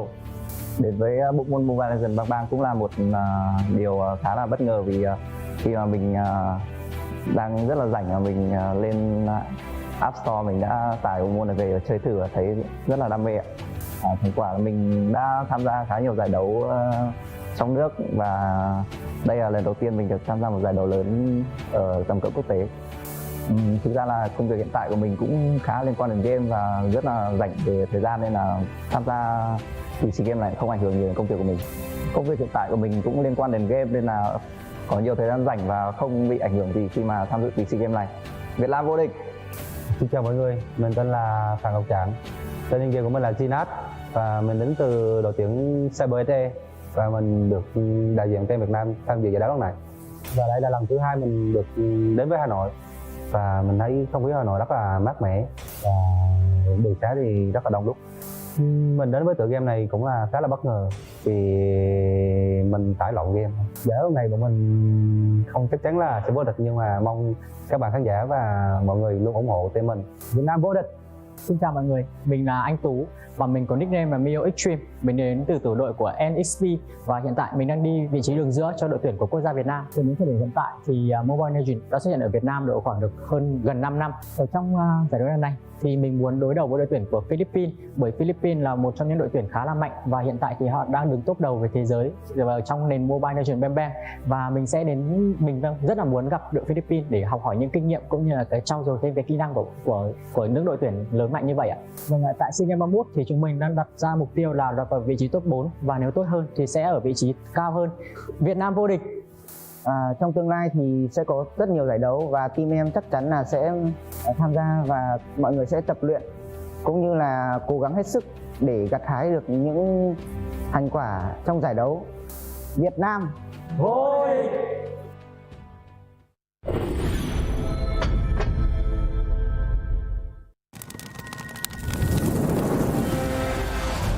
That time of the year again, where the best Mobile Legends Bang Bang teams from the tropical region of Southeast Asia converge together. The MLBB Southeast Asia Cup, or MSC 2022. Who shall conquer and who shall be conquered? Which team will soar above the clouds and be crowned as the king of Southeast Asia? Like the Zodiacs, a total of 12 teams from the region will compete in 2 stages, the group stage and the playoffs. Each group of 3 teams will fight against each other in a best-of-2 match, where the weakest of each group will be eliminated. That leaves the remaining 8 to continue their paths of glory. To facilitate the epic battles between the giants, the MSC 2022 arena will be held at the City of Contrast and Diversity, Kuala Lumpur, Malaysia. Witness the clash of titans from the supreme MLBB region from June 11th until June 19th. Follow #SupremeAC for more updates. Mobile Legends Bang Bang, where heroes make history.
Hello and good afternoon to everyone, and welcome back to the 31st SEA Games Mobile Legends Bang Bang team event, where 7 countries are still competing for their opportunity to get a gold medal in the Mobile Legends team event. You guys are still here with me, Lofel, as well as Stafa, where we're going in to the 5th match of the day. Yep, we've already seen some really intense MLBB action, and if you were here when we just left off, we just saw Team Indonesia take a 2-0 victory against Team Vietnam. But before we continue, we of course have to inform you that this tournament is organized by the Vietnam Recreational and Electronic Sports Association, VRESA, in cooperation with VNG Games, as well as Moonton. Yeah, and looking at how Indonesia has performed, they have not let down. Like, everyone hyped them up, and they have come here to perform. They're going to go up against Singapore, where, again, Singapore is a region that everyone is looking at because they have multiple international event appearances coming in from MSC during the world stages and such. But going up against this powerhouse of Indonesia, I'm not too sure how Singapore will fare against them. Yeah, but it's going to be a very interesting match to watch, that's for sure. If Singapore are able to take victories against this powerhouse team, which we just recently saw completely dominate the games against Team Vietnam, they will instantly solidify themselves a position among the top MLBB teams in Southeast Asia. Yeah, and right now we are going to introduce the Singapore team to walk on to the SEA Games stage in Hanoi, Vietnam, where the lineup coming in from Singapore is one of the most experienced lineups in Singapore, where most of the players are players from the EVOS Singapore team, where all the core members have multiple international experience in multiple international appearances and have gone up against multiple teams, including the Indonesian team that they'll be facing soon. Yep, of course, we have to introduce as well their opponents, but we have already seen them just beforehand. Absolutely dominating performance with their draft pick, and in-game gameplay, it is going to be none other than national team of Team Indonesia, which are now going to be looking to solidify their positions in the semi-finals tomorrow. If they're able to claim a 2-0 victory here, it is already guaranteed. Singapore has to make a statement going up against Indonesia, because both these regions have been known to have one of the more, I would say, conventional pick and bans in terms of drafting. Both Singapore and Indonesia have shown incredible prowess in that part of the gameplay. Now, Singapore and Indonesia, they're fighting for 2 spots in a three-team group. So overall, Singapore, they've watched the first game. They know what the Indonesian lineup is about. The question is, can they overcome them in this group stage? Yep, you always are a little bit wary about being the team that goes up to play on stage first, because it allows your enemies to see your strategies. But for Team Indonesia, I don't think that's going to be a problem. It's going to be R7, CW, Albert, Sands, and Vin. Yeah, looks like Team Indonesia, they switch up the lineup a little bit just to keep Singapore on their toes. When they're expecting for one player to do something, well, they're gonna swap it out for someone else. So right now, Indonesia, I feel like even if they do swap things around, the core idea of what they're gonna do is not gonna change too drastically. But right now, let's introduce the Singapore lineup with Adamir, Reminiscent, Sailor, JPL, as well as Sol, where Sol is one of the most veteran players coming in from Singapore, where he's the most dominant in the EXP lane. Yep, but we also have to note Reminiscent going to be a pretty new face, not just here in the SEA Games, but even on the MPL SG stage. The only member of the team that is not from EVOS SG, instead taken from Team Flash as the jungler here for the Singaporean national team. What kind of performance will he be showing us today? This is what I love about national teams, where they put their differences aside. It's like, it doesn't matter from what team that you're on, come over and represent your country. And right now, let's look at what we predict to be the winners for this series. And again, it's kind of hard for me not to go with Indonesia after what happened just now against Vietnam. I'm still a firm supporter of the underdogs here. I still want to see someone show that they are capable of going up against this MLBB powerhouse, and because of that, I have voted for Singapore here. But honestly, when you look at these two flags going side to side, I don't think anyone needs to point out the similarities here, but I don't think we're going to be seeing a lot of similarity in terms of gameplay, because both these teams are looking to make their mark here at the 31st SEA Games. Yeah, Singapore, again, has multiple international appearances, and they have only gotten better with every appearance so far. Even before this, we can see how their MPL dominance, specifically this very lineup, the EVOS lineup, they're looking very good, and they actually have a lot of experience going up against Indonesian teams. Right now in the SEA Games, Indonesia, they have shown up a different level of Mobile Legends Bang Bang that we've ever seen. So for Singapore, I do want to see some kind of innovation, especially having Reminiscent going over into this lineup. It does change things up, because in terms of how Singapore plays, it really depends on what kind of jungler do they have, because before this, they really like to play a slower scaling game, so they like to put marksmen in the jungle. So Reminiscent, I kind of want to know what he is about, because I don't have a lot of information on him specifically. Yeah, I think a lot of us MLBB players, we know how important it is to have a solid jungler in your lineup. Pretty much the entire team revolves around this position. We've already seen that despite being composed of players from multiple teams, Team Indonesia has had no problem being able to adopt the same kind of cohesion you'd expect from an experienced lineup. Will Team Singapore be able to bring the same capability to the plate, considering that this all-important position is the one player that is not part of their usual team comp? Yeah, and I also want to look at how actually Seoul is gonna play in this matchup, because going up against R7 is gonna be quite a tough hill to climb, because Seoul is one of those players that we always said no matter what game, whether the game is winning or losing, you can always look to Seoul to come back for the team, to create space, to create opportunities for them to eventually find a situation where they can win the fight. But going up against R7, which has been looking very dominant in his own lane, even if he doesn't get the kills, he's always able to clear the minions a little bit faster, allowing him to rotate a little bit earlier and causing a lot of faster rotations coming in from the side of Indonesia. Yeah, that kind of factor nowadays is actually really important, because being able to get lane dominance not only wins your lane, it forces the enemy laner to have to stay in lane to ensure that they are still able to keep up their farm, while you are able to extend your influence towards other sides of the map and set up ganks and team fights, thereby snowballing your team further. This is already a strategy we have seen used by Team Indonesia to great effect against Team Vietnam. So it's very important for Singapore to ensure that they have the draft and gameplay required to make sure that this momentum does not get off the ground. I'm just worried that Albert will have a hero that he can go super aggressive on. So no matter what, I kind of want Singapore to draft in a way that they can control Albert, because Singapore is always good when it comes to the late game fights, just because their backline damage dealers, the gold laners, the mid laners are always super solid. They're always very, very good. But Albert, being that backline destroyer, very, very focused. He has that razor sharp focus, always knowing which target that he has to prioritize on, makes it very, very difficult. So I kind of hope that at least they find an answer to make sure that they can shut down Albert, not giving him opportunities to destroy the flow of their team fight composition. Yeah, I think for that, we're going to have to pay a lot of attention, not just to Seoul, which you highlighted earlier, but also JPL. Going to be the roamer coming out from Team Singapore, a veteran player that has represented his country with this team many times over.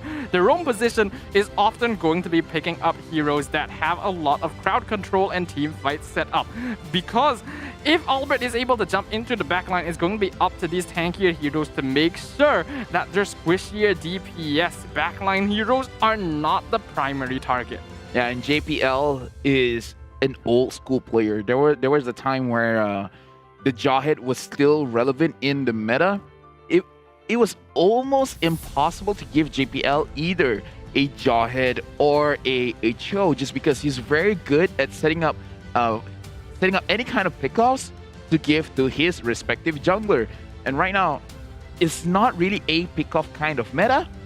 So I'm not so sure whether he will pull something like that off. But yes, I have seen JPL play so many times. He is very solid. He is very good. We can look to him to actually do what he is supposed to do. But just because of how Indonesia has played, that's why I'm kind of second guessing as well. I want Singapore to do well. I want them to find an answer on how to deal with this aggression coming in from the side of Indonesia. But planning is one thing. Executing is going to be the difficult part.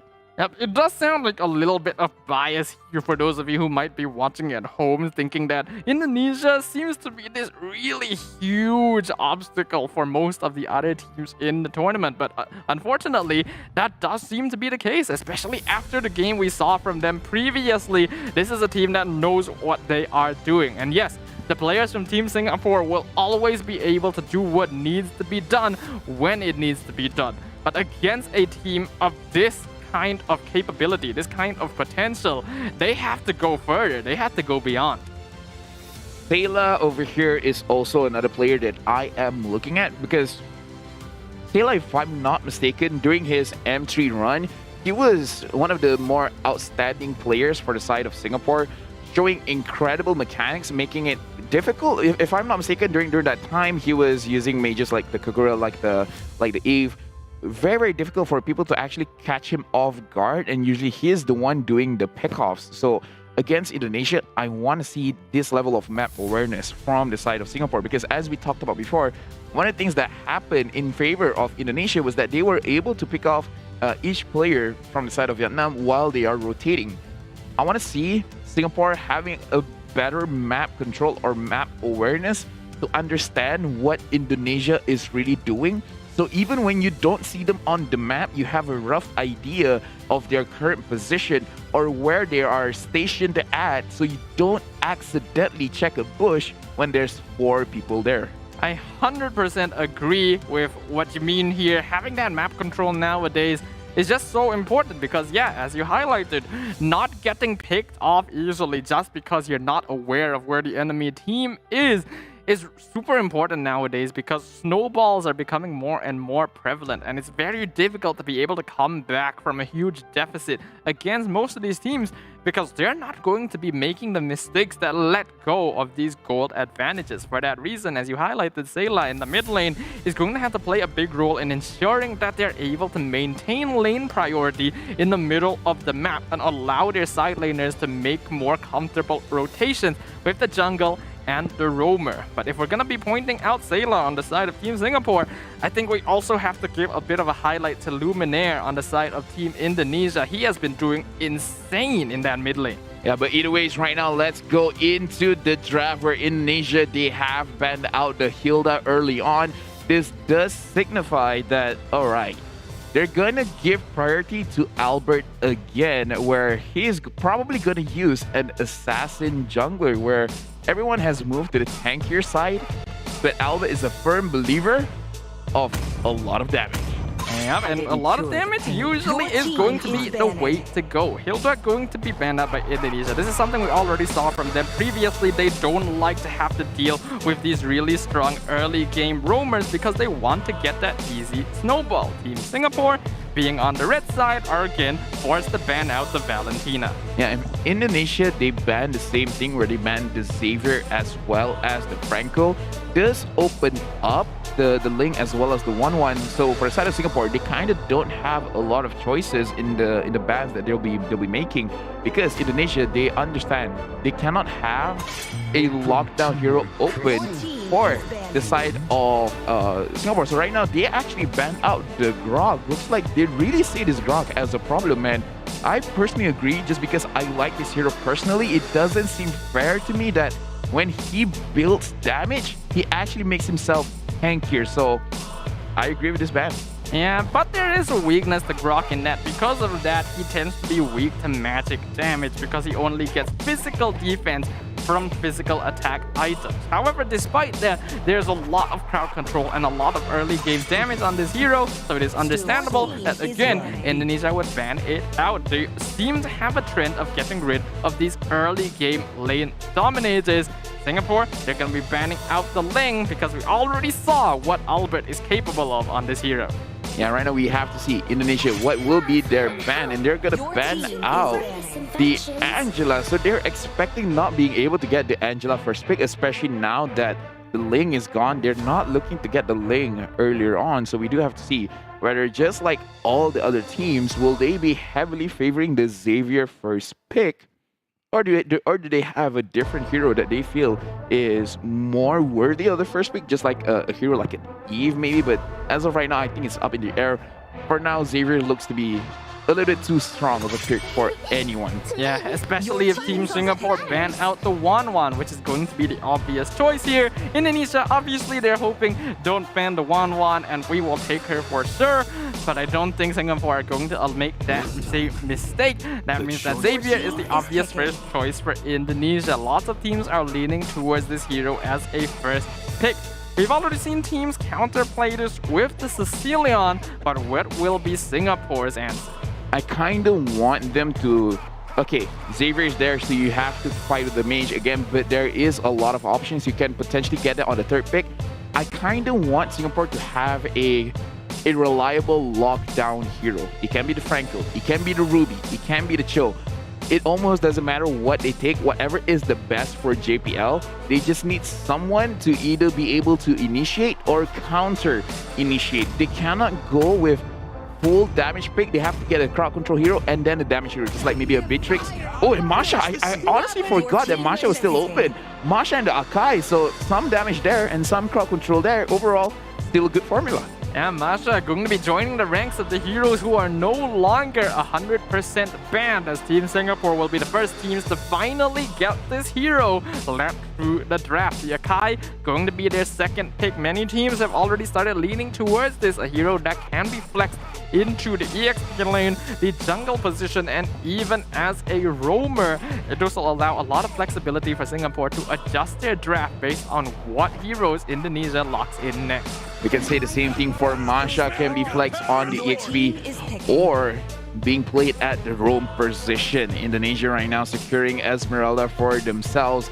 and getting that Franco just to deny the lockdown for themselves and also potentially making a potential cash on the Team Singapore. And right now, Seda has secured his own Kagura. Yep, Kagura going to be a hero that we have not seen very much in the tournament so far, but is a very good answer to the Xavier, having a similar amount of poke, but also much more utility in comparison in exchange for less late game scaling. That doesn't mean though that Zayla won't be scary on this hero once he's able to pick up some farm.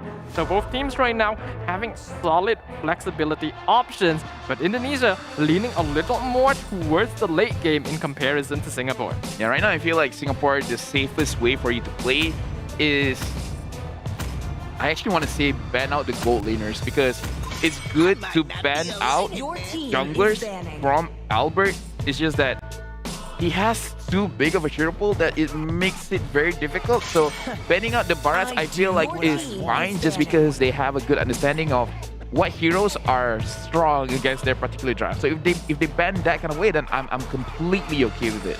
Yeah, that's probably the way they have to ban here, because yeah, as you highlight, Team Indonesia, their hero pool is just too big. Their pockets are too deep that it's basically impossible to try and focus. They're wearing cargo down. pants. Yeah, exactly. Too many pockets. Too many pockets on the side of Team Indonesia. And that's exactly why Team Singapore, they gotta focus more on heroes. That would prove to be a problem rather than trying too hard to just focus down one player, because that is simply not happening. The Barats, a good ban from them. They're often going to be banned out by Team Indonesia because that is a counter to the Esmeralda. Right now, if Indonesia, they do not ban the Beatrix, I kind of feel like it is a good situation for Singapore to pick up the Beatrix themselves. Because right now, they have the Kagura. The Kagura can burst out, as you said, the Xavier, but any other marksman that Team Indonesia opts to pick up, I feel like they can ban just about anything. Like Popol Kupa is a good ban, the Brody is a pretty good ban just because he is a little bit tanky. But I do feel like Beatrix should be put in the conversation, and then they banned out the Atlas, thinking that Masha XP, Akai jungle, and JPL in AoE setup. I guess it's a fair enough ban.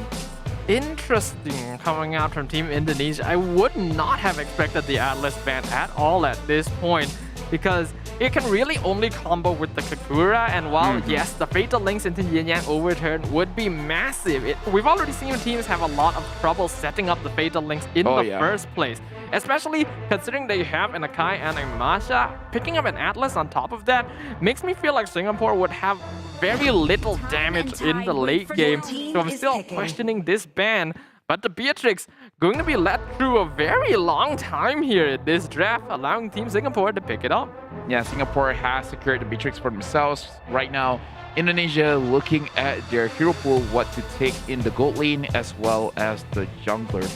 In terms of the jungle, I kind of feel in this kind of situation, if they want to secure all of the objectives, the Alman pick would be pretty good to go up against what Singapore already has. But if they want pure damage, I have not seen Lancelot or Hayabusa throughout this tournament. So if Albert picks it up, it's going to be a very, very interesting situation, because I do want to see how he plays that in the current meta.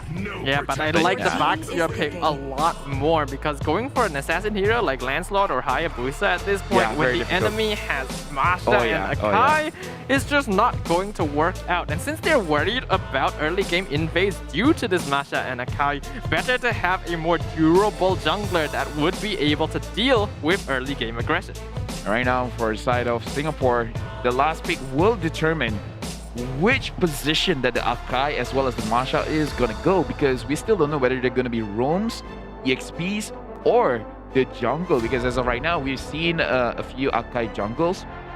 We've seen R7 use the Akai in the XP lane, which proved to be pretty strong, pretty good. And right now, Singapore, this is their final pick of the draft. And their final pick is going to be, well, they're really pushing it all the way. And then they took the Cho. Justice in the world. We still have no idea. I would say JPL Cho, just because like I said before, he was very scary with the Cho, with the Jawhead, and at times with the Kaja. But you know how Kaja is nowadays. So I feel like it is a JPL Cho. And yeah, looks like it's going to be an Akai jungle. Alright, I do like this. The Roamer Show for the side of things, Singapore is going to be a pretty solid counter to the Franco because Shinpo just makes the Iron Hook miss completely. But this is going to be Team Indonesia going up against Team Singapore. These two teams did not get the chance to go up against one another in the 30th SEA Games. So this is going to be their first time meeting here on the SEA Games stage, and both teams going to have a lot to prove. Indonesia, will they be able to solidify their position in the semi-finals, or will Singapore be the obstacle that stops their path? The first game going up against Indonesia as well as Singapore. I do want to see how they will control the map, because I keep preaching it over and over, especially going up against a team from Indonesia where they have this unique sixth sense where even if they don't have vision, they somehow know you're in the bush. It's almost unfair how they know where you are at all times. That's just the power of having excellent map awareness there, as now JPL going to be the one playing aggressively against Indonesia to try and stop them from taking the buff. This is quite interesting, considering that I thought the Franco would be the one trying to steal the buff away from Reminiscent. Yeah, it looks like over here, it looks like Indonesia, they just want to protect their own farm. They're not looking to push too much earlier in the game, probably just because they want the level 2 power spike first, and then they see what they're going to do with it. But overall, Singapore, yeah, as you said, they're being the one that is being a little bit aggressive. Looking at the Cho, he is at the orange buff, but your good is as good as mine as what's happening down there. Yeah, JPL is going to be doing his best to try and slow down this farm on the Baxia, as now CW and Vin going to be just diving at him here. Literally nothing he can do, as the first blood going to go over to the Popol and Koopa on the side of Team Indonesia. Yeah, a little bit unfortunate. I feel like it would be a better play just to clear the minion. So even if you do die, you still will be able to secure the minion for yourself. But either ways, right now, Indonesia has a 1 kill advantage. But other than that, the rest of the map is pretty quiet. What's going to be most important to watch out for is this turtle timing. We know that Indonesia tends to be more passive until this first objective spawns, and that is when they start to make their advantage known. But Albert gonna get caught out. The heavy spin gonna be able to knock him back, but get caught out in the Mystic Field, saving Albert. Yeah, looks like it's going to be a good situation for Indonesia to actually start it up, just because Akai has already used his Hurricane Dance, so he cannot use that big crowd control to put anyone on the side. But look at Vin. Vin almost got chunked out by Sailor. A lot of damage, but still not enough. And focus still is going to be given. Singapore managing to secure the turtle for themselves. That's an interesting bit of miscommunication coming out of Team Indonesia, because Sans was the one who set up the turtle into retribution range with the dawning light. You would think that just by telling Albert, hey, I'm going to ult the turtle, he would have his reti ready, but Reminiscent was the one who was able to secure it on time. So that's going to be a slight advantage for Singapore. Indonesia, though, not phased. They still have the network lead. Not gonna lie, I double checked just in case if I said the wrong thing, because I was heavily implying that Indonesia should be the one getting it. But yeah, I was surprised actually that Singapore secured it. Yeah, probably some kind of miscommunication communication there, especially since Albert did not use his retribution. But overall, right now, GPL is on the top side of the map. Vin is there. Probably not the best target for you to use your Way of the Dragon unless it's a confirmed kill. Yeah, but there are 3 members of Team Singapore here, so if they are aware of it, it looks like JPL will go for it. Gets the way of the dragon onto Vin, kicks him back. The rest of his team is here to follow up, but then it's Rage already picking up the kill. And they pick up the Savior in the mid lane as well. Sayla making his own plays in the mid lane. Yeah, this is what we talked about, how Sayla is very good in the mid lane, especially with a hero like Kagura, where he will be the one doing the catching. He will catch you off guard. He will burst you down so fast. I feel like Sans really did not see that coming. The Yin Yang overturn probably did a little bit more damage than he was opting for. What I have to wonder though is that, is Sans a mid laner normally? I'm not sure if he is. I was aware that he was registered as more of a jungle player, so having him in this position instead of Luminaire is giving him a little bit of time to play. But I wonder, what is the Team Indonesia's plans here?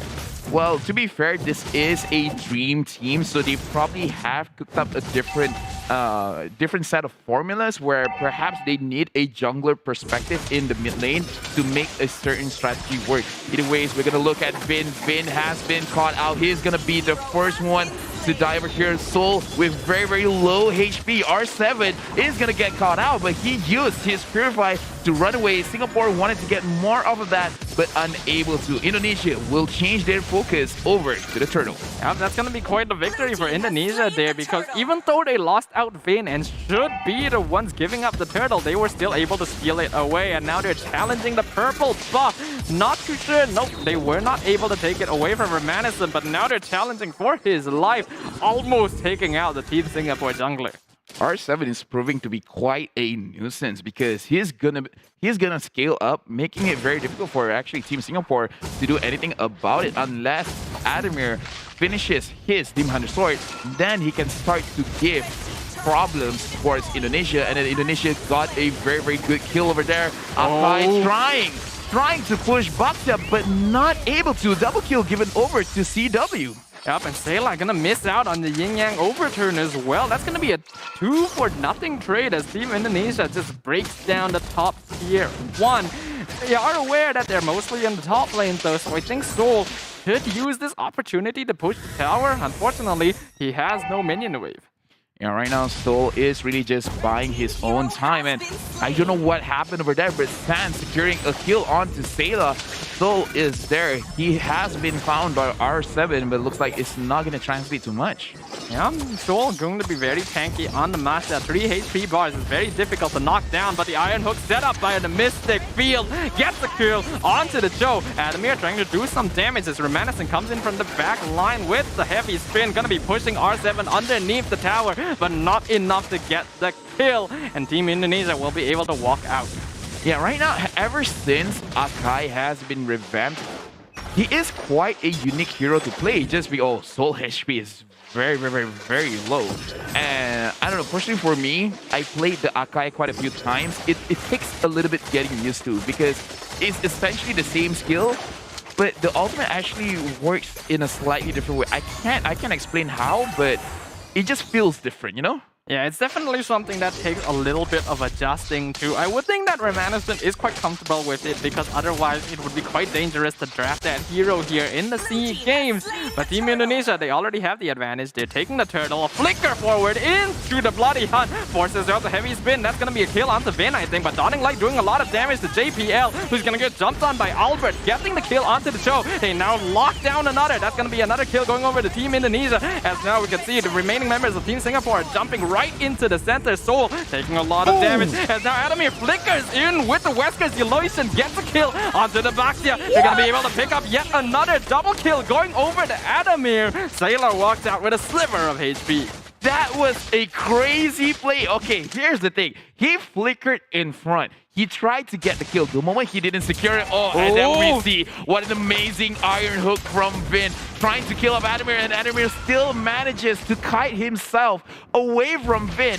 What an impressive gold laner from Singapore. Yeah, that was really, really calmly done by Adamir there on the Beatrix. Getting hooked at that point with such low HP. Lots of players would typically panic at that point. But not only does he not, he gets to put some more more damage into the mid-tier 1 and then just back out with the dash. Really calm and collected decision making. Yeah, right now Adamir just finished his Malefic Roar, so the next damage on the Wesker is really gonna hurt a lot. CW right now 3-0-3. For the side of Indonesia and Singapore, in terms of the kill, it's roughly the same, 7 with 7, but Indonesia does have a 2,000 gold lead.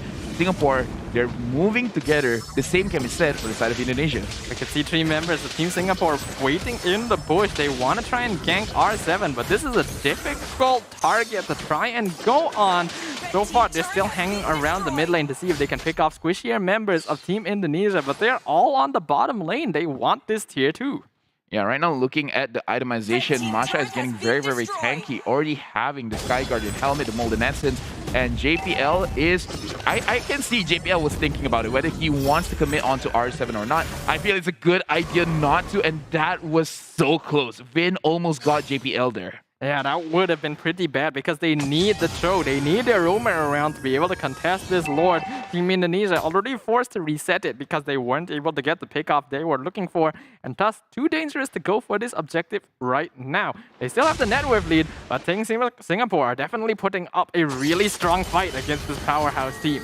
Yeah, JPL is just looking for the right time, the right angle to give a kill over to Adamir. And Sela is just going to try and look for CW or Suns. The moment he gets to burst them out fast, the rest of the side of Indonesia, their damage is lower compared to both of these players. So the moment they have CW or Suns, Singapore can really just jump the gun and say, you know what, let's go for it. And they definitely need to do that. But now Adamir gets picked off with the Dawning Light, giving it over to the enemy team. And now it's go time for Team Indonesia. They're right on top of JPL, forcing him to get away with the Jeet Kune Do. Should be able to escape, but that's going to be costing Reminiscent his life as the following Star Moon finds him. Heavy Spin getting him out. Does he actually walk out of this? Yes, he does. I didn't. I thought he was 100% dead there. But either way, this is a good situation for Team Indonesia to secure the Lord. Now that Team Singapore, they have to understand that they have to take care of their positioning, because even if it's just Albert, even if it's just R7 or Vin, which you don't really associate a lot of damage with, Suns can dish out damage anywhere on the map. Looking at the itemization here, he already has the Clock of Destiny as well as the Lightning Truncheon. And perhaps he's going to finish it off with a Holy Crystal. We just have a lot more burst damage when he does decide to use the Dawning Light. Yeah, what's even more dangerous though is going to be CW on this Popple and Koopa. Already 8.7k net worth by himself. 4-0 on this gold laner. Indonesia, their late game is starting to come online, and they're going to be making that known. Already taking down the mid-tier 2. Reminiscent waiting to look for a good ult. Yeah, Team Singapore, they are in their own base. They're still thinking, how can they turn things around? Sans just finished off his Holy Crystal. The damage onto Adamir was a lot. The Lord is inside, and looks like Team Indonesia, they're gonna look for it. But JPL found CW, but CW was able to escape that situation. Remington got Albert. Albert forced to go in. There's nowhere for him to go. He has been killed by the Beatrix, but Indonesia, they managed to get not only the mid inhibitor turret, they almost got the bottom inhibitor turret. Yeah, that's going to be a pretty beneficial trade for Team Indonesia here. Yes, they lose Albert. Yes, they lose Sans. But these inhibitor turrets at this point of the game are going to be way more important, especially since they recognize as well that the Lord is not going to be up for a while, so they can't afford to sacrifice bodies. Yeah, Team Singapore, they are finding moments of weakness from the side of Indonesia. JPL is just waiting for it, and they are able to escape the Dawning Light. Adamir trying to dish out damage to R7, but look at R7 not really dropping any amount of HP. My he gets basically 1v3. He's just there in front, and their main damage dealer could not do anything, and now their second damage dealer has been knocked out. Only Soul and Reminiscent is here to protect their own base. R7 is just buying so much time for CW. Already 6-0. They get the catch onto Reminiscent as well. Godlike to the Popple and Koopa. Soul, the only survivor, as now the entire team of Indonesia is breaking down the base, breaking down the crystal. But JPL comes back online, but it's not going to matter because the crystal has already fallen, giving the first victory of the series over the team Indonesia. Singapore played very, very well. But again, looking at the dominance from Indonesia, they just, how do you say this? It's like they didn't, it's just calmly transition into a more advantageous place. It's like they did, okay, now I know. They did it so seamlessly. It was so seamless how it's like, okay, right now we're even.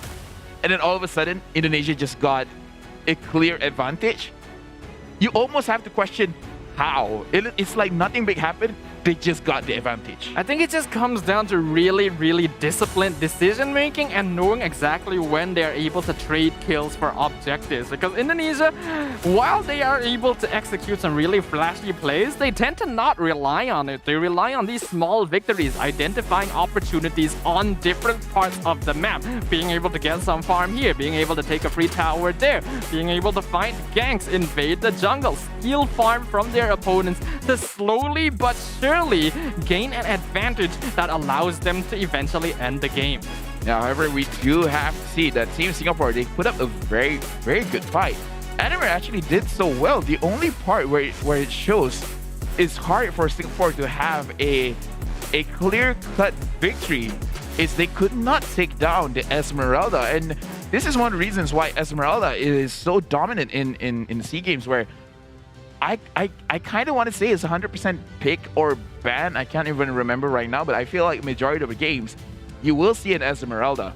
And when you see the Beatrix having a lot of items already, could not even break Esmeralda's shield, that's a big statement. Yeah, once you reach that late game and Esmeralda is able to get items and a solid enough gold lead, she ends up becoming a raid boss. It's very difficult to break down those shields. You would think usually Masha is the hero that's designed to be more of a raid boss, and while that is true for most of the game, the late game is firmly Esmeralda's territory, and I think R7 was really comfortable at that stage of the game. I feel like at that moment, it's more or less kind of a wake-up call as well for Adamir. He's like, guys, this is potentially a problem. We need to figure something out, because this is what I was talking about as well. The matchup between Seoul and R7. We did not see a lot of fight between the both of them. I don't think there was enough traits to really talk about, but look at how they impact the game differently. So I think he wanted to find opportunities where he can split push. But look at how Indonesia really controlled those minion waves. There really was no opportunity for him. I do kind of feel like Seoul should have played a bit more towards his early lane advantage, because in the early game, Masha is going to do so much more damage than Esmeralda. Yes, you're probably not going to kill R7, but being able to force him to stay in lane, being able to force him to go back to base and then slowly but surely chip away at his tower is how Team Singapore needs to gain that early game lane advantage and turn that into map control. Because they didn't end up doing that, I do feel like Team Singapore was lacking a little bit in terms of just primary objectives that they were going for. I couldn't tell what their main purpose in this game was to go. It just felt like they were roaming around looking for ganks. Yeah, right now looking at the itemization for both of these teams, we do have to see where I think in terms of drafting, I feel like both the teams, they got incredible drafts for themselves. So I feel like in terms of what they got is actually very good. And that's why I say it's actually very impressive of how Indonesia, they managed to win the game almost seamlessly, just because the way that they transition is almost invisible. It just happened. Yeah, that's just the impact of being able to identify these small opportunities and advantages that you can utilize, and then knowing exactly what you need to do when you need to do it. I think Team Indonesia has shown that they are one of the most disciplined teams in the entire tournament. And MVP gonna be going over to CW on this Popol and Koopa. For the first half of the game, we really did not see this player doing much. But once we got to that late stage, once he got all his items, when the entire enemy team was focused on R7, he was just at the back there chunking away at their HP. Yeah, CW as the MVP from Indonesia just kind of solidified my point, where at first it's just like, oh yeah, he's part of the game. And then all of a sudden, he has 4 items. When did he just suddenly get 4 items? But either ways, right now, let's look at the highlights, where again, Singapore played very well going up against Indonesia, but I feel the tipping point is when R7 built the blade armor to fight against the Beatrix, making sure that she does not have enough damage, and in fact reflect the damage again, because Beatrix is one of those heroes that you don't traditionally see marksmen building a lot of physical attributes like Blade of Despair on their itemization, so the reflect is not that much, but blade armor is very, very solid going up against Beatrix, where it's a very good counter. Yeah, it absolutely is, and being able to itemize like this against your opponents tends to make a huge impact. But I do have to give props to Team Singapore. Adamir here on this play, flickering forward into the entire Indonesian team, getting a kill, and then surviving this attempt from the enemy Franco is just something. I think this is definitely one for the SEA Games highlight reel. Yeah, and look at that. The amount of damage coming in from Xavier is just crazy. After this point, we can see Singapore start to lose part of the map, giving it over to Indonesia, and after that, Indonesia just did not let go of their lead. Overall, Singapore, I feel like they played a very, very solid playstyle, and Indonesia showed a lot of restraint as well as respect onto the Singapore national team. Moving forward, I do want to see what more can Singapore bring up to try and take down Indonesia. Yeah, they're already much closer than Team Vietnam was in the previous game, so I want to see if this can be the team that will finally take down this carefully selected Indonesian team of elites. As you mentioned, once they got that advantage, once they identified those weak points, instantly going in, ending the game, nothing that Team Singapore can do but watch as their crystal gets slowly whittled away. So far, Team Indonesia has been a dominant force here in Group B, but I want to see someone show that they are not the only team to be wary of. I feel Masha is a very good pick, but now I'm wondering if it's a good pick for Seoul individually, because I have not seen him play personally for quite a while, just because we are preoccupied with our own local scene. But I do want to know if he is okay with the Marsha, or is he more comfortable? Because before this, the times that I seen him play, he likes those tankier heroes. Before this, when it was in meta, Tamus, he likes the Tamus, and then he does like to use heroes such as Ruby, where he likes to really be the frontline for his own team. Masha can sort of do that, but with the Franco there, it's very, very difficult for him to execute on it. I think nowadays as well, the role of the EXP laner is a little bit different from how it used to be. Yes, there are times when you can draft sort of a second tank to be able to protect your team, but considering that this time they already had Reminiscent on a tank jungler, true. I don't really think they needed that. What Seoul needed to do on this Masha was jump the back line. He needed to aim for the Xavier, he needed to aim for the Popol and Koopa, because Sans and CW were just having a completely free time. No one was challenging them. Meanwhile, the backline of Team Singapore was getting completely dismantled by Team Indonesia. Something just needs to change in the style that Team Singapore is playing. Yeah, which is why I was very, very curious at how the Masha was really being played, because we didn't pan too much on that side of the map. Because I've seen two different styles of play with Masha. One with the sprint, where it's much more safer, definitely better for split push composition. Another one with Inspire, which seems memey, but it does work. It does work just because the early game attack speed increase, as well as the HP lifesteal, making sure that in the first level, second level, you can get a cheesy first blood, you know? So I'm not so sure what really happened in the game, but we know that he did not have a lot of opportunities to push. So unfortunately, the Masha pick was good, but wasn't really capitalized to the best of its abilities. I think it mainly came down to the fact that Team Indonesia just had much cleaner rotations as compared to Team Singapore. You oftentimes saw Team Indonesia, they're taking a huge team fight. All of them are together, maybe sometimes with the exception of R7 on the Esmeralda because he's pushing somewhere else. Even so, they're still able to take these fights. But there are times when R7 is part of the team. There's this huge 5v5 death ball coming out of Team Indonesia. And not one, but two members of Team Singapore are farming somewhere else. You just can't win fights like that. Yeah, the other point of contention that we have to address is Reminiscent. Perhaps this is nerfs coming to him, because him on the Akai, there were moments that he was able to pin someone to the wall. But other than that, we don't see a lot of proactive plays coming from him. I like what I'm seeing from Singapore.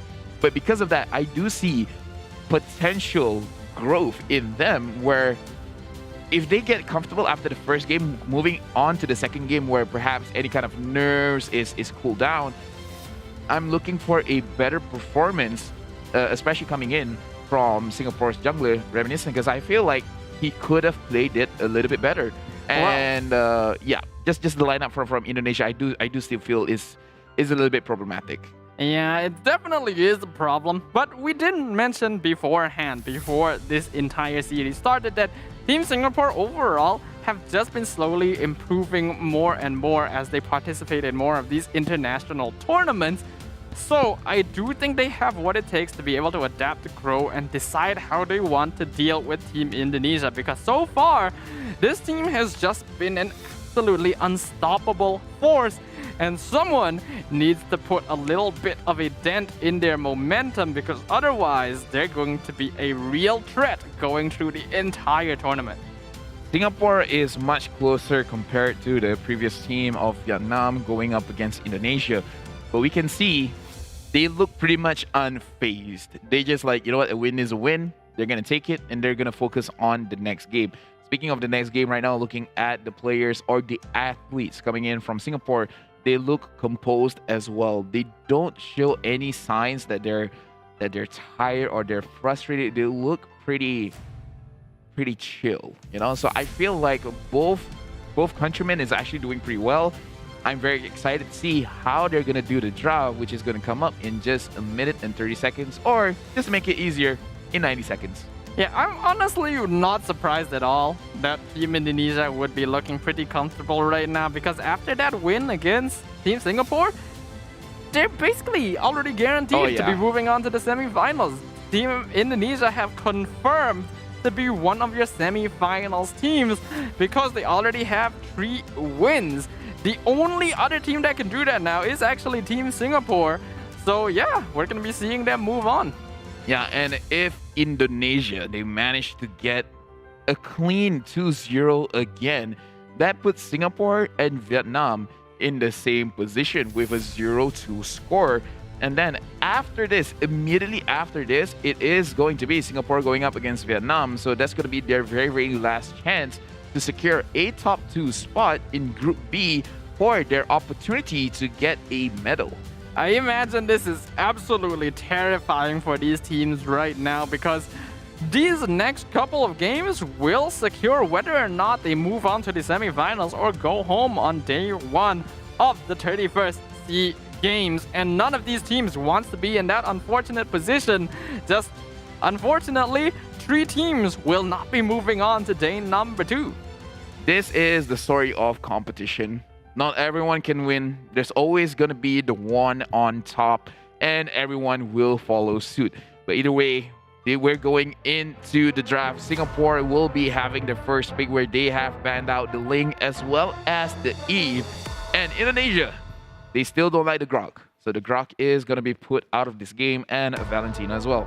Yep, Valentina going to be the obvious choice. When you are on the red side, you simply cannot allow that hero through the draft. But Team Singapore are also not going to be allowing the Xavier through the draft. There was just way too much presence across the map with that global ultimate, the Daunting Light constantly sniping out members and chunking out players from Team Singapore across the map. They don't want to have to deal with that.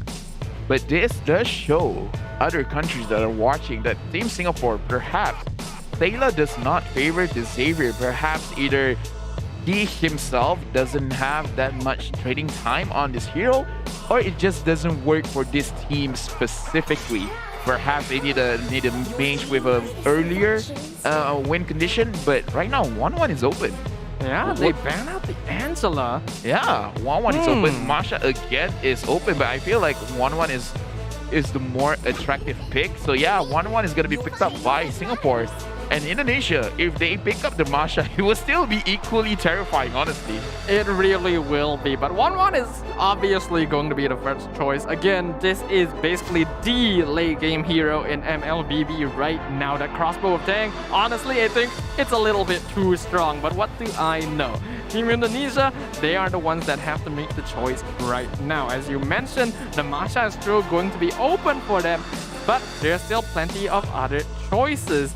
We'll see which heroes they prefer in the draft right now.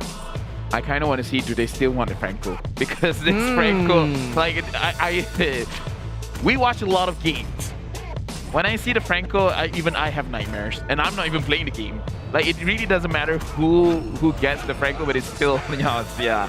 Oh, well, I'm not gonna have a good night's sleep tonight. Oh, nightmares all over again. Yeah, Franco gonna be visiting all of us in our dreams tonight as Team Indonesia gonna be locking in this early game hero once again.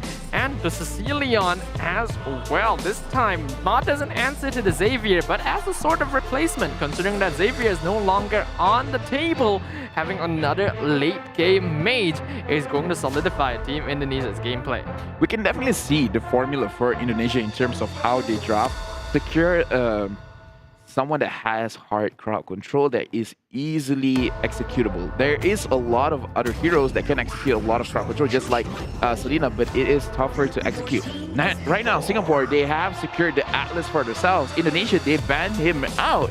And now we will be able to see the reason why it has been banned out. And now they also secured the Karina, which is one of the more top picks in terms of assassins.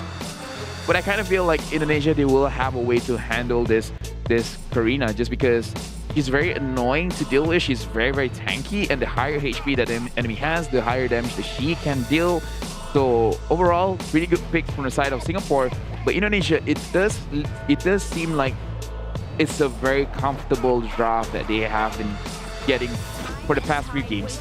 Yeah, typically as well, you see teams pick up tankier junglers to counter the Karina, like the Balmond or the Baxia. But Team Indonesia, as you mentioned, they're quite comfortable. They don't feel the need to show their hand just yet. They're going to be locking in the more powerful heroes that are still available in the draft. This time, picking up the Beatrix for themselves, so we're not going to be seeing Adamir on this again. I feel like right now, the best play is actually to focus on Sayla, get rid of his more dominant mid lane heroes, just to put him in more unneeded stress. Because right now, Indonesia, they have the Sicilian, which feels good for them, right?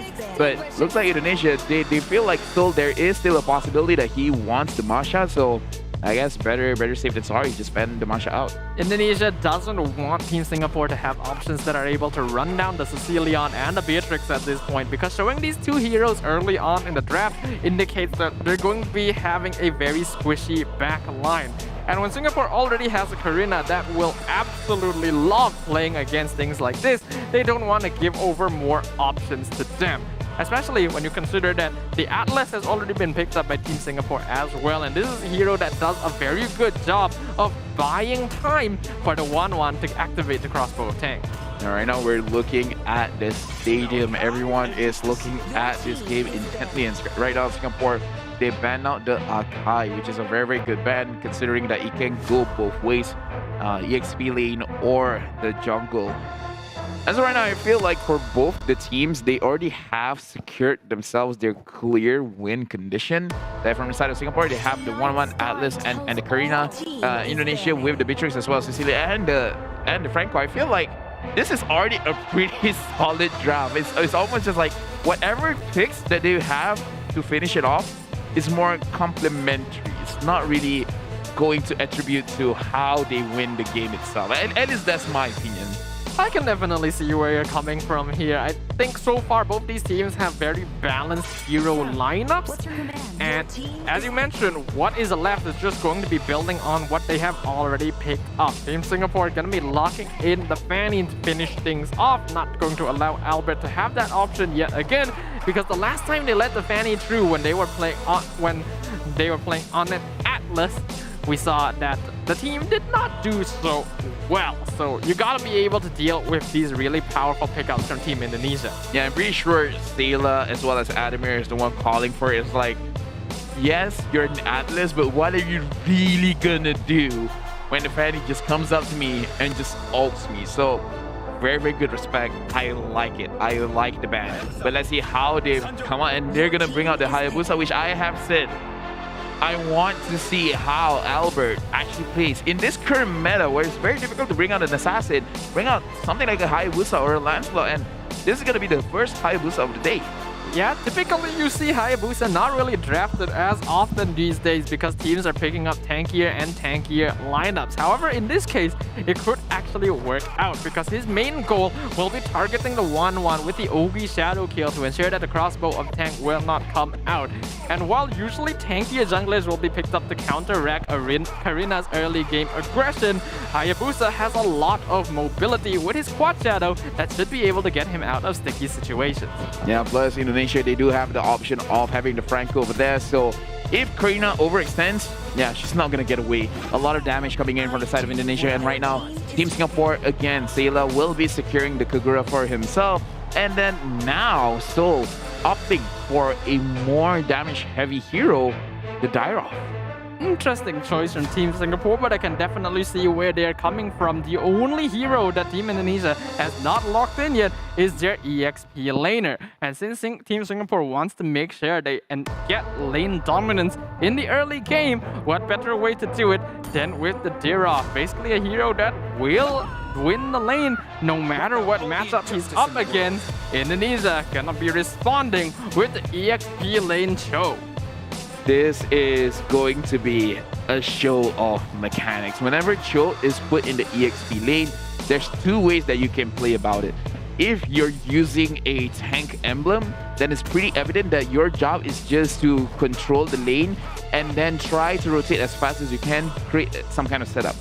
If the Cho uses any other emblems, like an assassin emblem, then it's going to show that it is going to be a split push show where he has very, very high 1v1 kill potential, but also he has a lot of damage putting on this turret. So I do want to see what kind of show is this going to be. I personally think this is most likely going to be a tankier Cho, and yes, considering that he has concussive blast, is going to be a tank Cho played by R7. And the reason I think that is because Team Indonesia only have the Franco in terms of tanks. The rest of them are really squishy damage dealers. If you build a damage Cho, that's basically the same thing. You are setting yourself up to be bursted down by big team fight AoEs. Yeah, right now for the side of Singapore as well as Indonesia, if we take anything from the earlier games, looking at this mid lane setup with the Kagura as well as the Sicilian, they're going to play a little bit slower. We really have to see Albert get his level 4 first. Then we have to see which lane that he's going to prioritize over. Indonesia right now, they have two people going on to the gold lane, making sure that they will win no matter what. Yep, R7 going to be taking a little bit of damage here, but he zones out Sayla and Reminiscent from Albert. He will be able to secure this orange buff. Team Singapore just going to make a little bit of damage to Team Indonesia by taking away one of their jungle camps. But right now, not too much going to be happening across the map. Yeah, we can see that it's going to be a 2v2 matchup. Adamir actually taking a lot of damage from CW, and they have to be careful. Vin almost getting the hook onto Adamir. Very good thing that it happened on Dominion instead. This gold lane is going to be a very notable point of contention for both these teams because Adamir and CW are basically the win conditions for their respective sides. Yeah, Albert right now is a level 4. JPL is there. We do have to see whether he will force this out or not. But Remington over there making sure that Albert does not push his luck, not trying to get a kill over for the side of Indonesia. What is interesting to note is that Sayla here on this Kagura has elected to go for Execute as his battle throw. So he's looking to try and take out a single member of Team Indonesia from the team fight as quickly as possible. But now he could be in a lot of trouble as R7 sets up the Way of the Dragon, giving first blood over the sands. I was about to say it's interesting that Singapore, Sol is opting to actually sacrifice his own minion, giving it over to Sayla to make sure that she gets the level 4 quickly. But look at this. They're going on to Vin. Vin took a lot of damage, but he's escaping a lot of damage. And right now, Albert goes in. He already has the quad shadow. He got the first kill. Vin is going to throw out of the game as well. But looking at Team Indonesia, they're really trying to force out this fight. But Sayla, double kill, and double kill as well for the Karina. Singapore just won that team fight over a beautiful yin-yang overturn. A massive turnaround by Team Singapore as Team Indonesia might have bitten off a bit more than they could chew. They stuck around way longer than they should have for that fight because they thought that they outnumbered their opponents and would be able to slowly whittle them down. But the yin-yang overturn coming out from Sayla was able to land on multiple members because they were all grouped up to get the kill, and that turned things around massively for Team Singapore. That was actually very beautiful, and that shows it's a good thing in that situation to have to execute. Like, you already use your yin-yang overturn, and then it's like, okay, it's 5% HP, 10% HP. Don't worry, guys, I got this. He secured the double kill for himself. Right now, looking at the itemization, he is on the way trying to finish off his Clock of Destiny. But looking at Karina, did not opt for a early Molten Essence, which is very interesting to me. I can certainly understand why you wouldn't go for that at this point, because it is a little bit risky to go for a more damage-focused tank item at this point, because he knows that Team Indonesia is going to be playing quite aggressively in these next few minutes. And while, yes, a Molten Essence would help out in terms of clearing the wave and dishing out some damage, right now, Reminiscent needs to survive. Yeah, finally finishing off the first defensive item. Vin is there. He is alone. He has to use his flicker, but the killing spree still going over to Reminiscent. Double kill. He was able to secure on that bridge race. It looks like, will he be able to survive? And it looks like no. Shutdown will be given over to Albert with the Ogi shadow kill. But right now he's alone. He has been stunned. And look at the 1-1 Adamir managing to use his ultimate, getting that kill. But R7 pushing back the Alice in, and Sans securing that kill for himself. A series of back and forth by both these teams, resulting in a slight advantage by Indonesia as they're able to pick off more members of Team Singapore. Trading for Albert, though, is going to be quite worth it at this point. Reminiscent, he knows that he can be quite strong now that he's built more tanky items, already completing his Radiant Armor. Solop here as well has been able to completely win out his lane, a full level ahead of R7. Yeah, it looks like Reminiscent is probably looking forward to build a Blade Armor to make sure that EW cannot do much. And Vin, again, is alone. He's going up against 4, but Albert managing to actually steal the turtle away. Vin having to sacrifice his own health for that steal. Albert going to be very effectively identifying that opportunity there. He knows that the Fatal Links has already been used on top of Vin, and there's no way they're going to be able to save him. So making use of that distraction to come in and red tree the turtle himself, because he knows that Reminiscent is not going to be fully focused on him. And right now we can see Soul going on to R7. R7 is just taking all of that damage, not really responding much. But Adamir in the bottom side of the map managing to get tons off of that. And CW, his HP is actually very, very low. Yeah, right now Team Singapore doing a very good job here in these first few minutes of the game. Already 9 kills to only 5 on the side of Team Indonesia. And they have a 1.5k net worth lead. Certainly not a big one by any means, but definitely the furthest that any team has been able to pull out against Team Indonesia so far. And we have to point out that right now Reminiscent is doing much, much better with a 5-1-3 score. And JPL 0-2-7, very, very impressive on his own. And right now, Singapore, they're really looking to get this turret, but R7 and Vin is there looking to actually catch someone. We can see if they're able to get it. Yep, they're waiting in the bush right now, but they have to be very wary. Reminiscent has already completed his Blade Armor, specifically to counteract CW.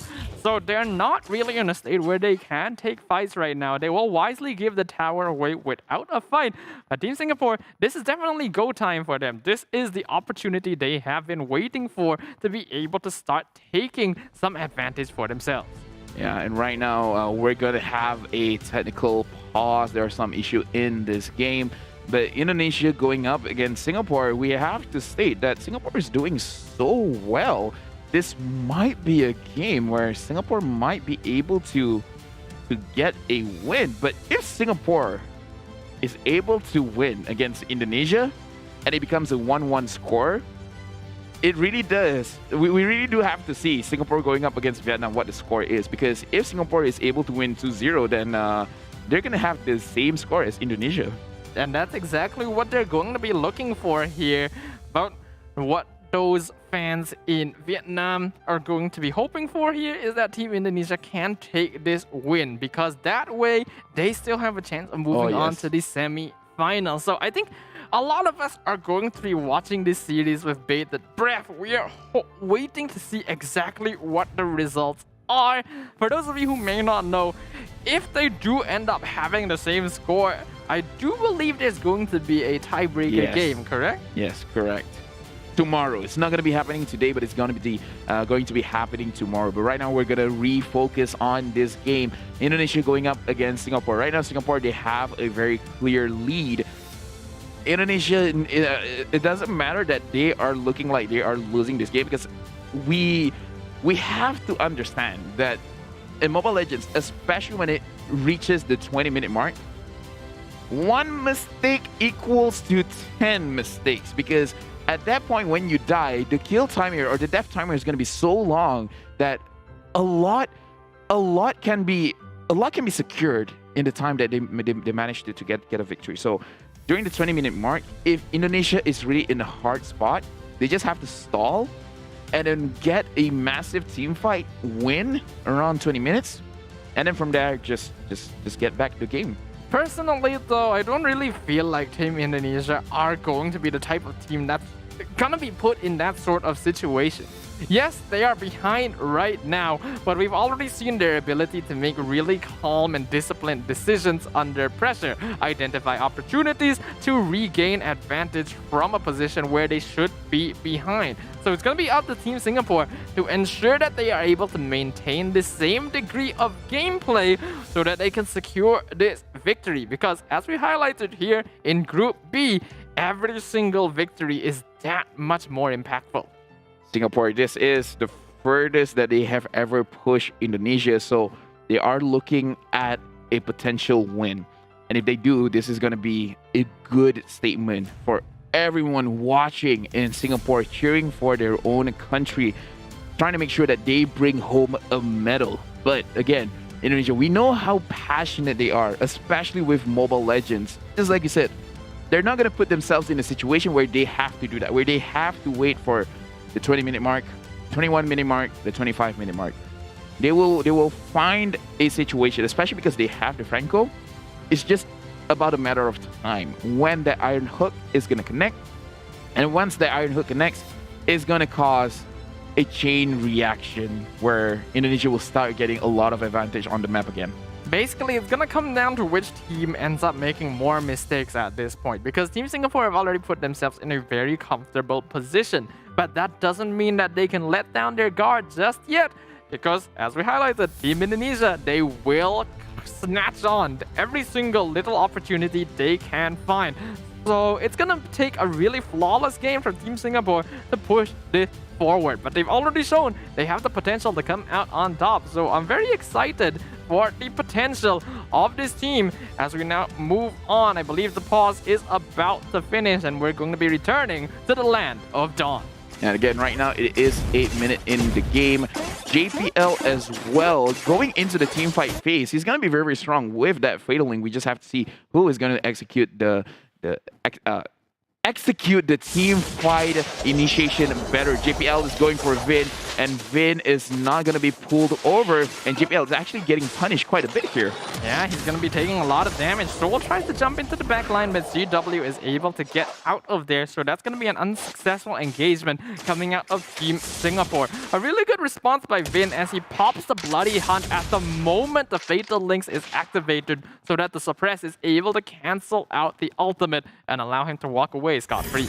Yeah, right now, again, Singapore is taking care of the map. I kind of feel like Albert has to look for a farm somewhere else because he cannot be put in a position where he is losing in terms of itemization, in terms of damage, because it's going to be very, very unfortunate as a jungler if he cannot execute the backline well. So no matter what, he has to look to the side lanes to try and get as much minions as he can just to have that advantage. Like we already seen, he has his Blade of Despair. maybe up for one more damage, perhaps a Hunter Strike to just make sure he can get that kill. One of the strengths of Hayabusa, though, is that he is able to farm these side lanes without too much danger to himself, simply because of how much escape he has built into his kit. Because of that, Indonesia can just buy time, because CW, Sands, and Albert will all eventually come online. Even though they're behind, it's only by about 3,000 gold at this point.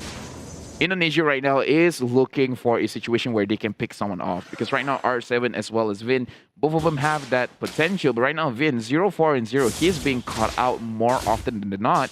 So Singapore has been playing very well around this Franco pick. I have to say, I'm actually pretty surprised. I thought that Vin was going to have a clear-cut advantage, especially once he reached level 4. Well, what's important is to learn from experience. Team Singapore, they already had to deal with the Franco. Now they know, okay, this is a dangerous hero. We're not going to let it through. As Fatal Link's going to be dodged again by the Shinpo from R7, which means that Team Singapore, again, not able to get an engagement.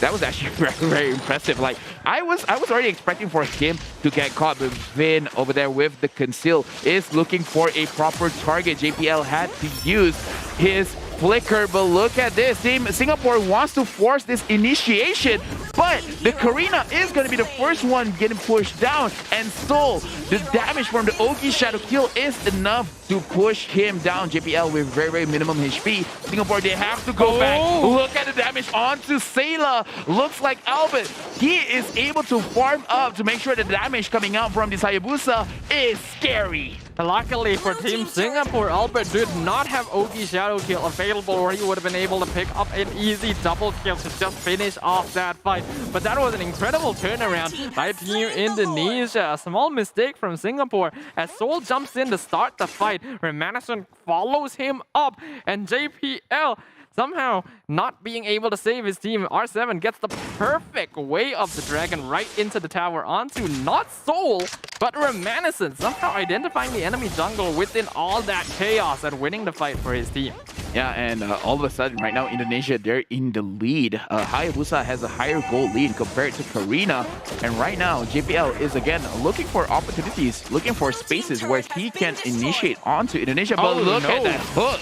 They already be able to pick one off, and it's Remanescent getting hit with the way of the dragon, but he is still fine for now. Vin out of position. They want this kill. Albert jumps in the backline, gets it with the Yogi Shadow Kill. Enemy jungler already taken out of the equation, but they get the trade onto Vin as well. Soul gets his immortality popped, and the double kill going over to Albert in the backline, as now only 2 members of Singapore are surviving against 4 members of Indonesia, which are now pushing down the mid lane with their Lord. This inhibitor not going to stand for long.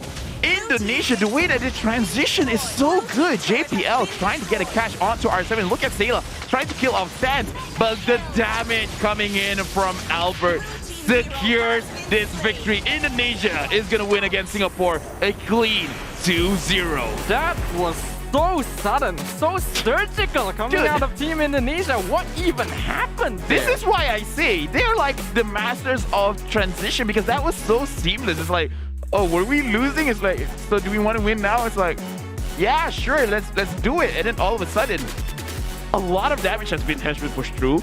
Albert just suddenly went crazy, and then it just ended the game. That's why I say, like, the way that the transition from kinda not winning to dominating is so seamless. Like, you always question, like, how? And it just happened so quickly. A 2-0 victory. Again, the Team Indonesia has confirmed that they will be moving on to the semifinals tomorrow. The first team to confirm their position in the next day of the 31st SEA Games.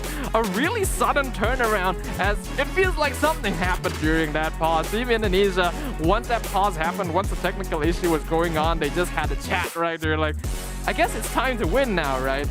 And then they just did it. Realistically, what happened just now was the mistake from the side of Singapore in the mid lane, where JPL did not have a good setup. And that should be the clear-cut sign, let's not pursue this any further. But we saw how Soul was like, no, let's go. And then Reminiscent was the first to go down. And then with 2 main damage dealers down with the side of Singapore, Indonesia is just like, Albert was just like, hey guys, I got this. So I feel like it is just getting the mistake from the side of Singapore and then just maximizing the amount of profit that they get from the mistake from Singapore is just a lot. So give 1 to Indonesia, they're just gonna take 100.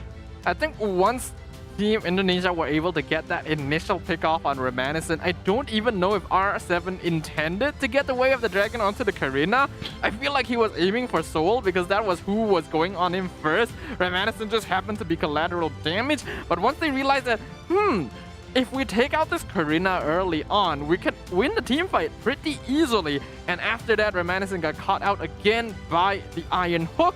And even though, yes, he survived that, I feel like Team Singapore tried to take a fight when they already knew that their jungle was dangerously low on HP. And R7 just completely popped off those last few moments of the game, getting kicks here and there, setting up for his team. Just really clean gameplay. The art of pushing a lot of advantages with minimal mistakes is amazing, because we've seen teams make bigger mistakes than that but not being punished that heavily. This just really separates Indonesia from a lot of the other nations here. But right now we are going to review back the hero pick as well as the itemization that being used by Singapore as well as Indonesia, where I really want to look at the itemization of Albert, where at first he just had the Blade of Despair, but then when he had the War Axe, he had to end this battle. All of a sudden, it looked like Singapore didn't have enough HP in their HP pool. I think we have to really highlight as well just how quickly Team Indonesia is able to farm. They were behind for most of the first half of the game, and you can see both Albert and CW have so much more gold than Team Singapore. MVP gonna be going over to CW yet again. 3-1 and 6 KDA with 75% kill participation. And in this game, again, I like that now Beatrix players, they have different ways of playing this character, this hero, just because we want to see what kind of weapon that they prioritize. Because over here with CW favoring the Blade of Despair, the Hunter Strike, as well as the Malefic Roar, pushing the Demon Hunter Sword a little bit later. He's focusing more on the Renner, so he has a lot of burst damage just because he has a lot of penetration as well as a lot of raw physical damage. So overall, CW managing to get this MVP, well deserved. And right now, let's look at the highlight of the game before. Yeah, we can see here during these last few moments, this was the huge play where R7 was able to get the kick onto Remanescent, and then Albert starts to come online. You can see JPL is no longer able to tank the amount of damage that they output. This last few moments, it's lucky that they weren't able to pick him off with the OG Shadow kill, but then after that, even though Remanescent got caught off, they still tried to go for the fight. Albert just jumps in, gets the free kill, and Singapore is completely separated from one another. Yeah, and just look, Albert, he finds those opportunities, and Sayla actually tried to burst him out. Look at this, he's using the Yin Yang Overturn to Sans, but Sans was able to survive, and then Albert just like, hey, you don't have any skills, right? I'm just gonna go in. So overall, impressive gameplay for Indonesia. Looking, they have an eye for opportunity. That is amazing. I could not capitalize on those kind of mistakes that hard. I think most of us definitely would not be able to, but in addition to having that eye for opportunity, they have the capability to execute on it, to take advantage of it, and that is what makes the difference between many of these teams. That discipline, that identification, that mechanical micro and macro skill. We're already seeing really notable bits of gameplay from all of the teams participating here in the 31st SEA Games MLBB event, and I am excited to see even more. Either way, we have to say congratulations to Team Indonesia, where they are undisputed in their Group B performance. They are done for today, but in the next match, we are going to look at Team Singapore going up against Team Vietnam to see who will go to the second spot. We're going to go for a quick break. Don't go anywhere. We will be back after this for Singapore against Vietnam.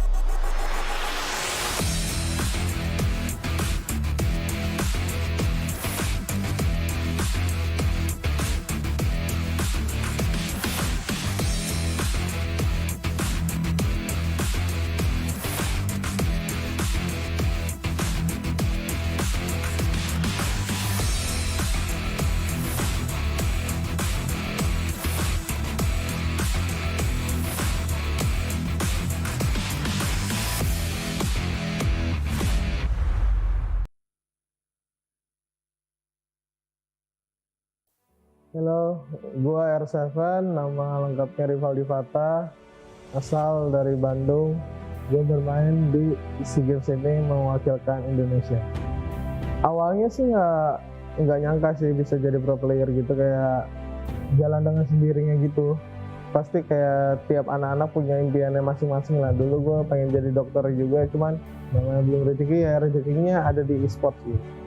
Yang gue harapin di Mobile Legends sih untuk Indonesia ya pastinya biar bisa lebih gede lagi Mobile Legends-nya, terus makin banyak kompetitif tahun ke tahun kayak gitu-gitu makin ditambah. Ya itu aja sih harapan. Ya untuk para fans kita minta doanya agar kita bisa memberikan hasil yang maksimal di Hanoi SEA Games 31 ini. Semoga kita bisa membawa emas ke Indonesia. Halo, nama gue Albert Nasir Iskandar, nama gue Albert. Gue bermain di timnas Indonesia sebagai jungler. Yang pasti nggak bakal nyerah sih bisa jadi kayak player Mobile Legends yang sebesar ini sekarang. Ya karena juga awalnya kan main cuma salah-salahan lah, tapi ya bersyukur banget bisa sampai segede sekarang. Menurut gue tim Indonesia sendiri, gue yakin sih bisa nyampe grand final lah. Apalagi tujuan kita semua sama, kita mau dapetin emas balik ke Indonesia, ya gue yakin kita bisa dapetin emas sih. Ya buat kalian semua para fans, ya kalian semua dukung kita terus, apapun hasilnya kita bakal lakuin yang terbaik kok buat Indonesia juga. Nama gue Isan, nickname gue Luminer, umur gue 21 tahun, gue dari timnas MLBB Indonesia. Karena gue dari pas zaman gue sekolah, gue udah kayak latihan Mobile Legends, kayak gue udah mimpi gue jadi pro player. Dan ya gue percaya sama kerja keras gue.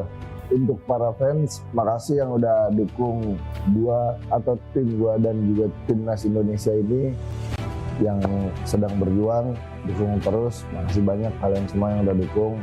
Semoga kita dapat hasil yang terbaik. Nih, bantu doanya ya. Hello guys, my name is Calvin Winata. My nickname is CW. I'm from Indonesia and I'm playing God lane for my team. For me and my team, we play 2 tank. Yeah, it's already we usually play 2 tank and it's not a problem for us. I hope Mobile Legends at Indonesia or maybe at the world can be more have tournament and have a good. I think Mobile Legends can become more grower, become more popular and have a good. Of course, me and my family is very proud and happy, of course, and we will have a good celebration, I think. Yes. Halo semua, nama gue Calvin, nickname gue Vin. Gue bermain sebagai roamer di timnas MLBB Indonesia.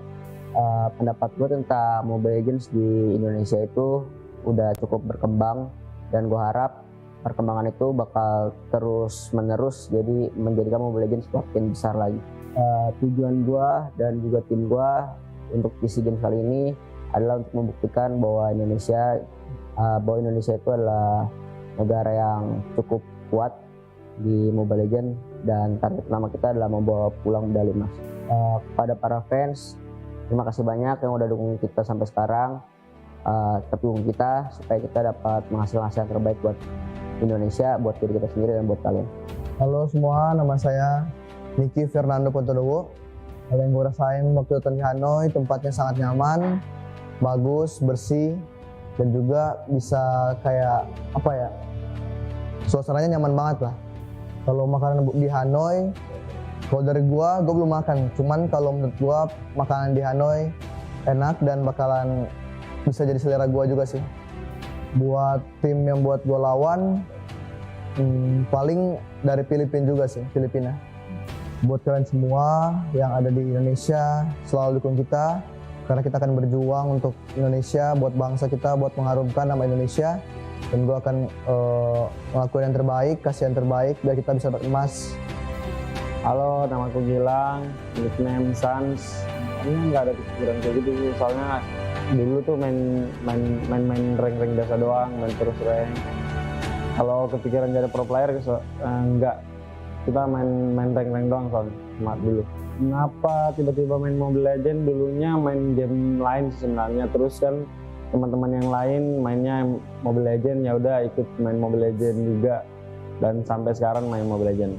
Rasanya ya paling pertama ya senang banget lah, ini kan pertama kali aku juga kepilih jadi masuk SEA Games, ya nggak ada lain-lain sih, pasti senang banget.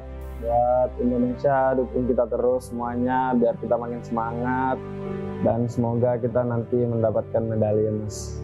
We want to do our best and get the best outcome that we can get. Of course, gold medal is what we want to do. After this tournament, we all have our own competition to go on.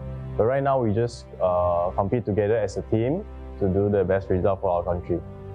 We actually want to try a lot of food, but I'm afraid that there's a lot of restriction going on in SEA Games. Yeah, and kita apa? One voice. Timnas MLBB Indonesia. Yang terbaik. Yeah.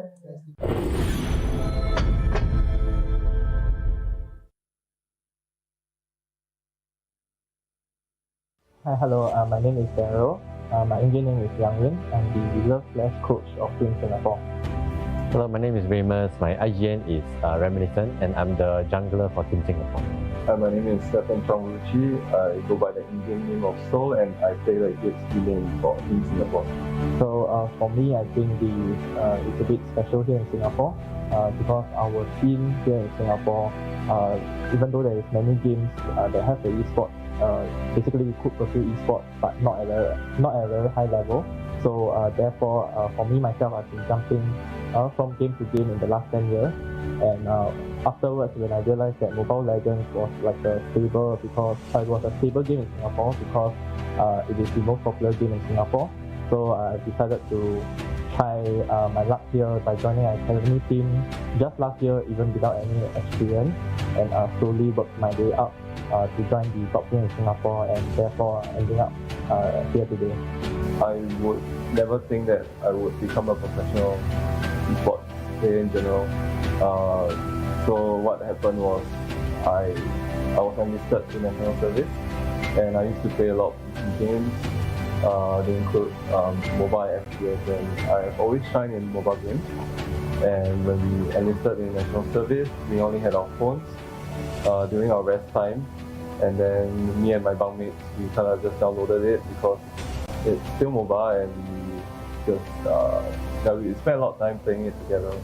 That's where I did a lot better than my peers, and then I went on to make new friends in game itself. We formed a team, participated in community tournaments back then when the team was really small, and never looked back since then. I think as my friend Daryl mentioned, Mobile Legends is becoming one of the most popular games in Singapore.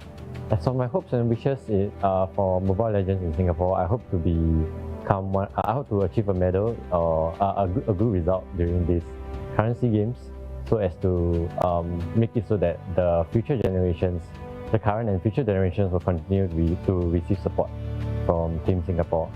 My name is Bezel, and in-game name is Bella, and I'm the Mitch. My name is Adam. I'm also known as Adam here, and my role is the goal lane. My name is Akihiro. My game name is JPL, and I'm the roamer for Singapore.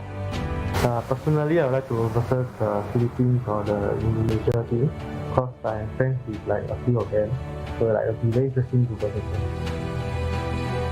I'm still a student, so I just have to manage my time well to study and both play the game at the same time. This is a very well-rounded meta, and most likely will be pretty sure because we play anywhere. For this 31st SEA Games, our team is really gunning for a medal finish. We haven't had a break since the previous tournament, and we have been really training hard for this. For future plans and aspirations, I think we really hope that the athletes that would represent Team Singapore, especially in sports, to not only Mobile Legends, to really go for it and achieve better results. Right. To the countless of fans supporting us, do continue to support us as we hope to do Singapore proud. to get a medal finish, and we also hope to, of course, inspire some of you guys, to be going through the same as us in the future. So I tried like food in Singapore. There is like pincha, pho, and banh. I would like to try like the authentic one that in Vietnam, Hanoi, like specifically. And also like impressed by how like brave they are, like crossing the road. There's like so many motorcycles and cars, but like they are able to just like cross daringly, which is something that I won't be able to do. One Team Singapore!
Hello and good evening to everyone watching all across Southeast Asia as well as everyone globally. Welcome to the 31st SEA Games Mobile Legends Bang Bang Team event where 7 countries are competing for the gold medal for the Mobile Legends Bang Bang Team event. And we have already basically secured a slot tomorrow for Team Indonesia where they have finished Group B. And right now we're going to witness the game upcoming, which is between Singapore and Vietnam. I'm here.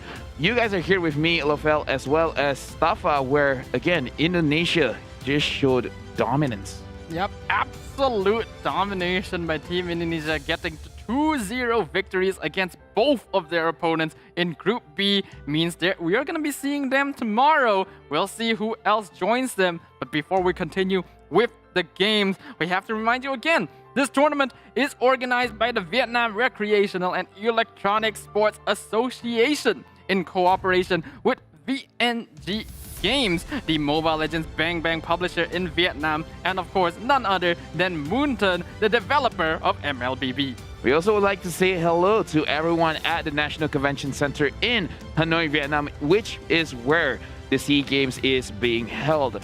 We have 10 medals and 8 events, but we are going to be focusing on Mobile Legends right now, where Vietnam as well as Singapore, they're going to fight their way to make sure that they have the opportunity to go tomorrow to compete for the medals.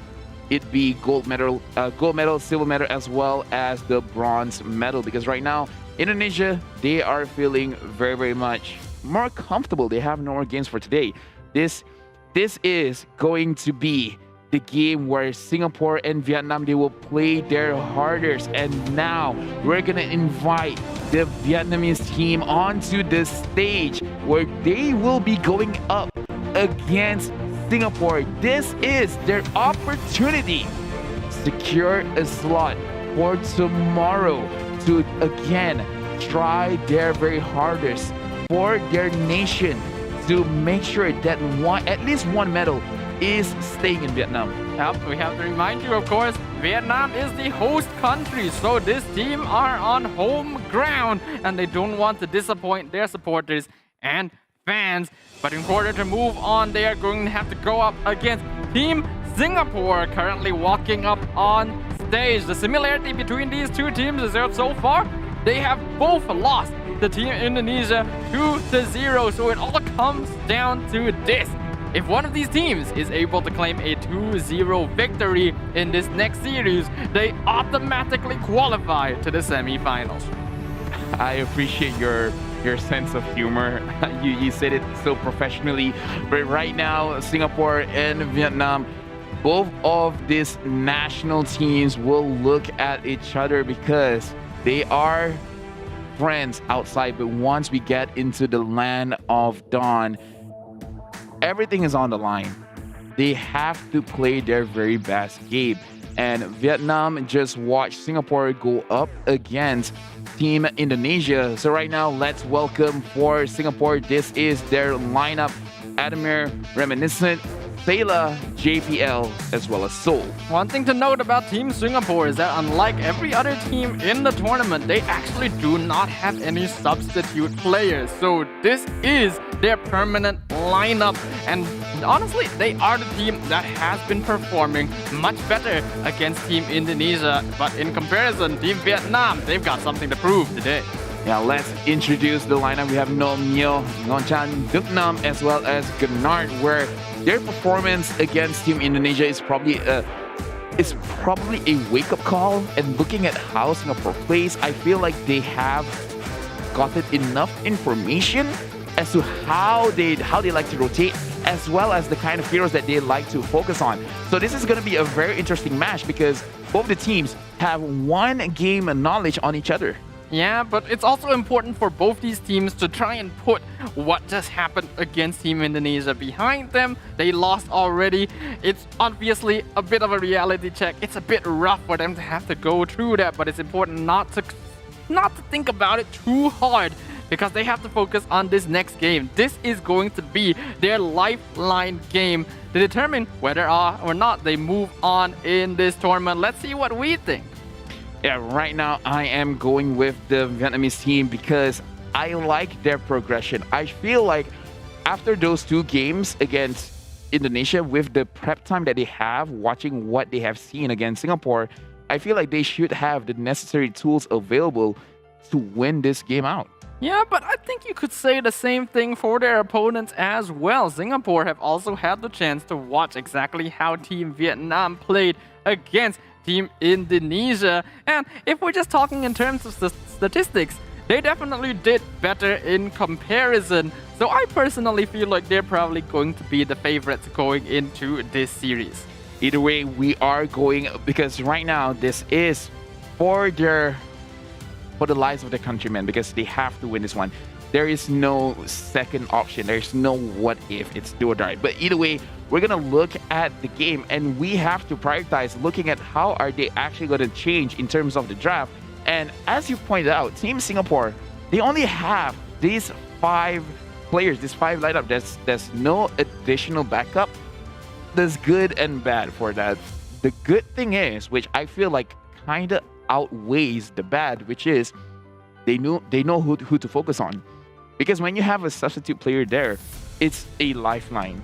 But it also divides the training time as well. So having this main 5, in my opinion, should strengthen their bond as well as strengthen their chemistry. So I kind of like that they're coming just as 5. Of course, I would prefer at least 1 or 2 subs, but you know. Well, everything has its pros and cons in the end. Yes, having only 5 players does help because it builds more chemistry, it allows them to get more used to each other, a stronger bond as you mentioned. But having only a single lineup also allows enemy teams to understand their play style, to identify how they want to draft more easily. Basically, you have to do less research because there are just less players to do research on. You actually bring up a very interesting point. And I wonder if, for the side of Vietnam, who are they going to target in the draft? If they're just going to ban out the crazy first priority heroes, then fine, that's great. I feel like that should be put into consideration. But I personally, looking at the game, we can see Reminiscent performing well, or at least better, with the Karina compared to the Akai. And we can see 2 games in a row, Sela got the Kagura. And we know that Seoul can use the Masha very well. I hope that the Vietnamese team, they use this information to their own advantage to know these heroes are capable. It's possible that Team Singapore will use them. So don't try to play around the draft. Respect those picks. I think what's important to note though is that yes, even though they know that these players will have a tendency to draft certain types of heroes, is it more important to ban out comfort picks or get rid of more powerful meta options? Because now we're seeing pretty much all of these teams are banning out the same types of heroes. They're banning out the Francos, they're banning out the Lings, the Karinas, the Mashas, the Matildas, the Eves, the Groks. They seem to have settled on a bit of a SEA Games meta here. And is it better to vie away from that to get rid of heroes that you know your opponent can play? I'm not really sure. Usually against Singapore teams, a lot of teams actually opt to let go of a lot of assassins because they're not, like, they are more popularized by the marksman meta instead of the assassin meta. But Reminiscent coming in with his background being even I don't know that much. So if the Vietnamese team, they don't know Reminiscent might be okay with Karina, but we don't know how he is with the Ling. So if we have this extra information, or if Vietnam has this extra information, then they can opt to really figure out, do they really want to ban the Ling? Do they want to let the Ling go in anticipation that Singapore might not prioritize it? Or even if they do pick it up, it's not the worst thing in the world. It's still counterable, if you get what I'm trying to say. Yeah, I get what you're trying to say here. I mean, decisions like this in the end are one reason why having a coach in the first place is so important, right? I think we haven't given them enough of a shout out here, but all of these teams obviously have their own coaches bringing them here into this tournament, doing the research and analysis they need on their opponents to be able to identify the answers to these questions. Is it better to ban a certain hero, pick it up for yourself, contest it, get rid of it from opponent pocket picks, go for meta picks, what kind of strategy you want to play around? It is a very important position that basically determines victory or defeat for many of these teams. I would say it's good if you're actually looking at how the Singaporean plays individually, especially Adamir, because he has a tendency that he is not afraid to use Flicker to go forward instead of backwards to get that additional kills. So you could potentially punish him by knowing that he has a tendency to really chase for those kills. So have a particular hero that is really good at kiting, or just in general counter engage, or just don't give him the Beatrix and let's see what he can do with other heroes. All very valid points and very interesting perspectives to kind of look at the issue. I do agree, we've already seen how aggressive Adamir can be, even on a hero that, all things considered, should be standing much further in the back line. So that's something that Team Vietnam will have to pay attention to. But I don't think Adamir is the only problem on the side of Team Singapore. As we've already highlighted beforehand, all of these players are really, really strong, solid players. Their gameplay is consistent, their mechanics are on point. It just wasn't quite enough to handle Team Indonesia. So I'm pretty sure Team Singapore themselves have something to prove right now. They want to move on to the semifinals. And a very interesting fact over here, in the 30th SEA Games in the Philippines, Vietnam and Singapore, they have met each other once before, and the score was 1-1. So these teams have met before, and honestly, it's more or less the same lineup for Singapore, because it was mostly the EVOS lineup. Seoul was there, JPL was there. So right now, if history repeats itself, if they have a 1-1 score, it's gonna be very awkward. Just like the girl over here, she's feeling a bit awkward. It's like, I see the cameraman here. Could you like go away? Thanks, man. It's always nice to be on ground for these esports events, so definitely a little bit jealous of the people who are able to be there and watch things live, see these players' reactions as they claim victory or defeat. But with the timer now showing up in the top corner of the screen, that means that the draft is going to be beginning in just under 2 seconds. And in case you guys didn't quite catch us when we said it earlier, this is a do or die series for both these teams. The last time that they met, they went 1-1, as you mentioned before, Lafell. Now, they don't want that sort of result. They need a 2-0 to qualify to the semifinals. Yeah, right now we can see the cameraman just panning over. Right now they are at the National Convention Center in Hanoi, Vietnam. And if we were there, I would really like to try a few Vietnamese cuisine, but unfortunately that is not the case. But we got the next best thing, and we have a front row seat looking at both of these teams fighting out against each other, where as of right now, even though I chose Vietnam as my favorite to win for this match, looking at the games now where Singapore did a lot to Team Indonesia, right now, in terms of momentum, I kind of feel like they have more momentum there. Like they feel better. They have the moral boost. They have the spirit saying like, we got this, but let's try not to be overconfident, you know? Being more mentally prepared than your opponents is always a factor that I think people don't really think much about, but you have to realize just how important it is to be in the right state of mind, not just mentally, but physically as well, to ensure that you are ready for the game that comes up. And I do agree. In comparison, I do feel like Singapore should be feeling much better after their performance previously as compared to Team Vietnam. But Team Vietnam has also been able to get a little bit more rest in comparison, as Singapore has to play 2 games consecutively. So we'll see if fatigue plays a part, because the draft has now officially begun. And Team Vietnam has opted to ban out the Ling as well as the Xavier. They do show their hand that they do not want the Xavier first pick. This is one of the situations where I would kind of test Team Singapore and actually let go of the Xavier, because when they were first pick as well, they did not want the Xavier. So maybe it's not a comfort for Sayla. But either ways, Singapore has banned out the Valentina as well as the 1-1. Team Vietnam has banned out the Hilda. So far, not a lot has changed in terms of bans. Singapore can opt to ban or let go of the Marsha. Based on what we've seen both these teams play, neither Team Vietnam nor Team Singapore are particularly aggressive in the early game. They tend to be slower, more scaling-based teams, so it's understandable that Vietnam would not allow these stronger late-game heroes or even the Hilda to be going through, because they want to make sure that they have a better time scaling up into that late game. The same thing can be said for Singapore. They know they're on the second side. They don't want to give the 1-1 away. And for the side of Singapore, I kind of feel like they're gonna be banning out the Eve. I was actually thinking whether they want to try to get the Eve for themselves.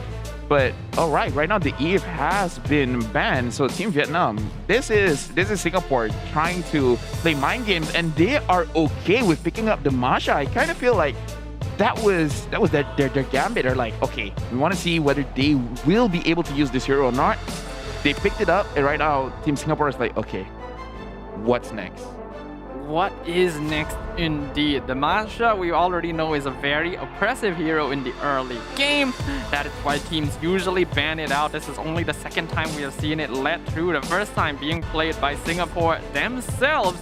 So I think they should have some idea of how they want to counteract this. The question is whether this is going to be a roamer Masha or an EXP lane Masha. And depending on that situation, they have to be able to pick up heroes to deal with it. And right now, Angela has been picked up, as well as the Karina. This is 2 power picks, and I feel like this is the way to go, just in case if this Masha is going to invade.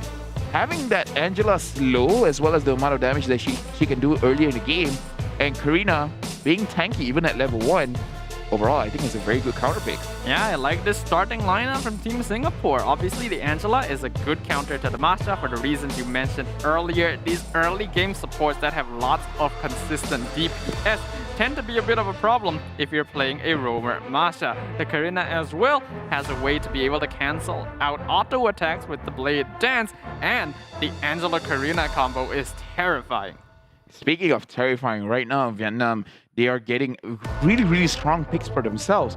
The Barat in the jungle, or even as an EXP laner, is going to be very difficult for you to face against, especially if you don't have a hero that has a Demon of the Soul, which I feel like Singapore, they really should get the Beatrix right now while it's still open. But no, they feel like because of Barat, carry is the way to go. And I feel like that's completely fine. They just have to be careful of the Lilia.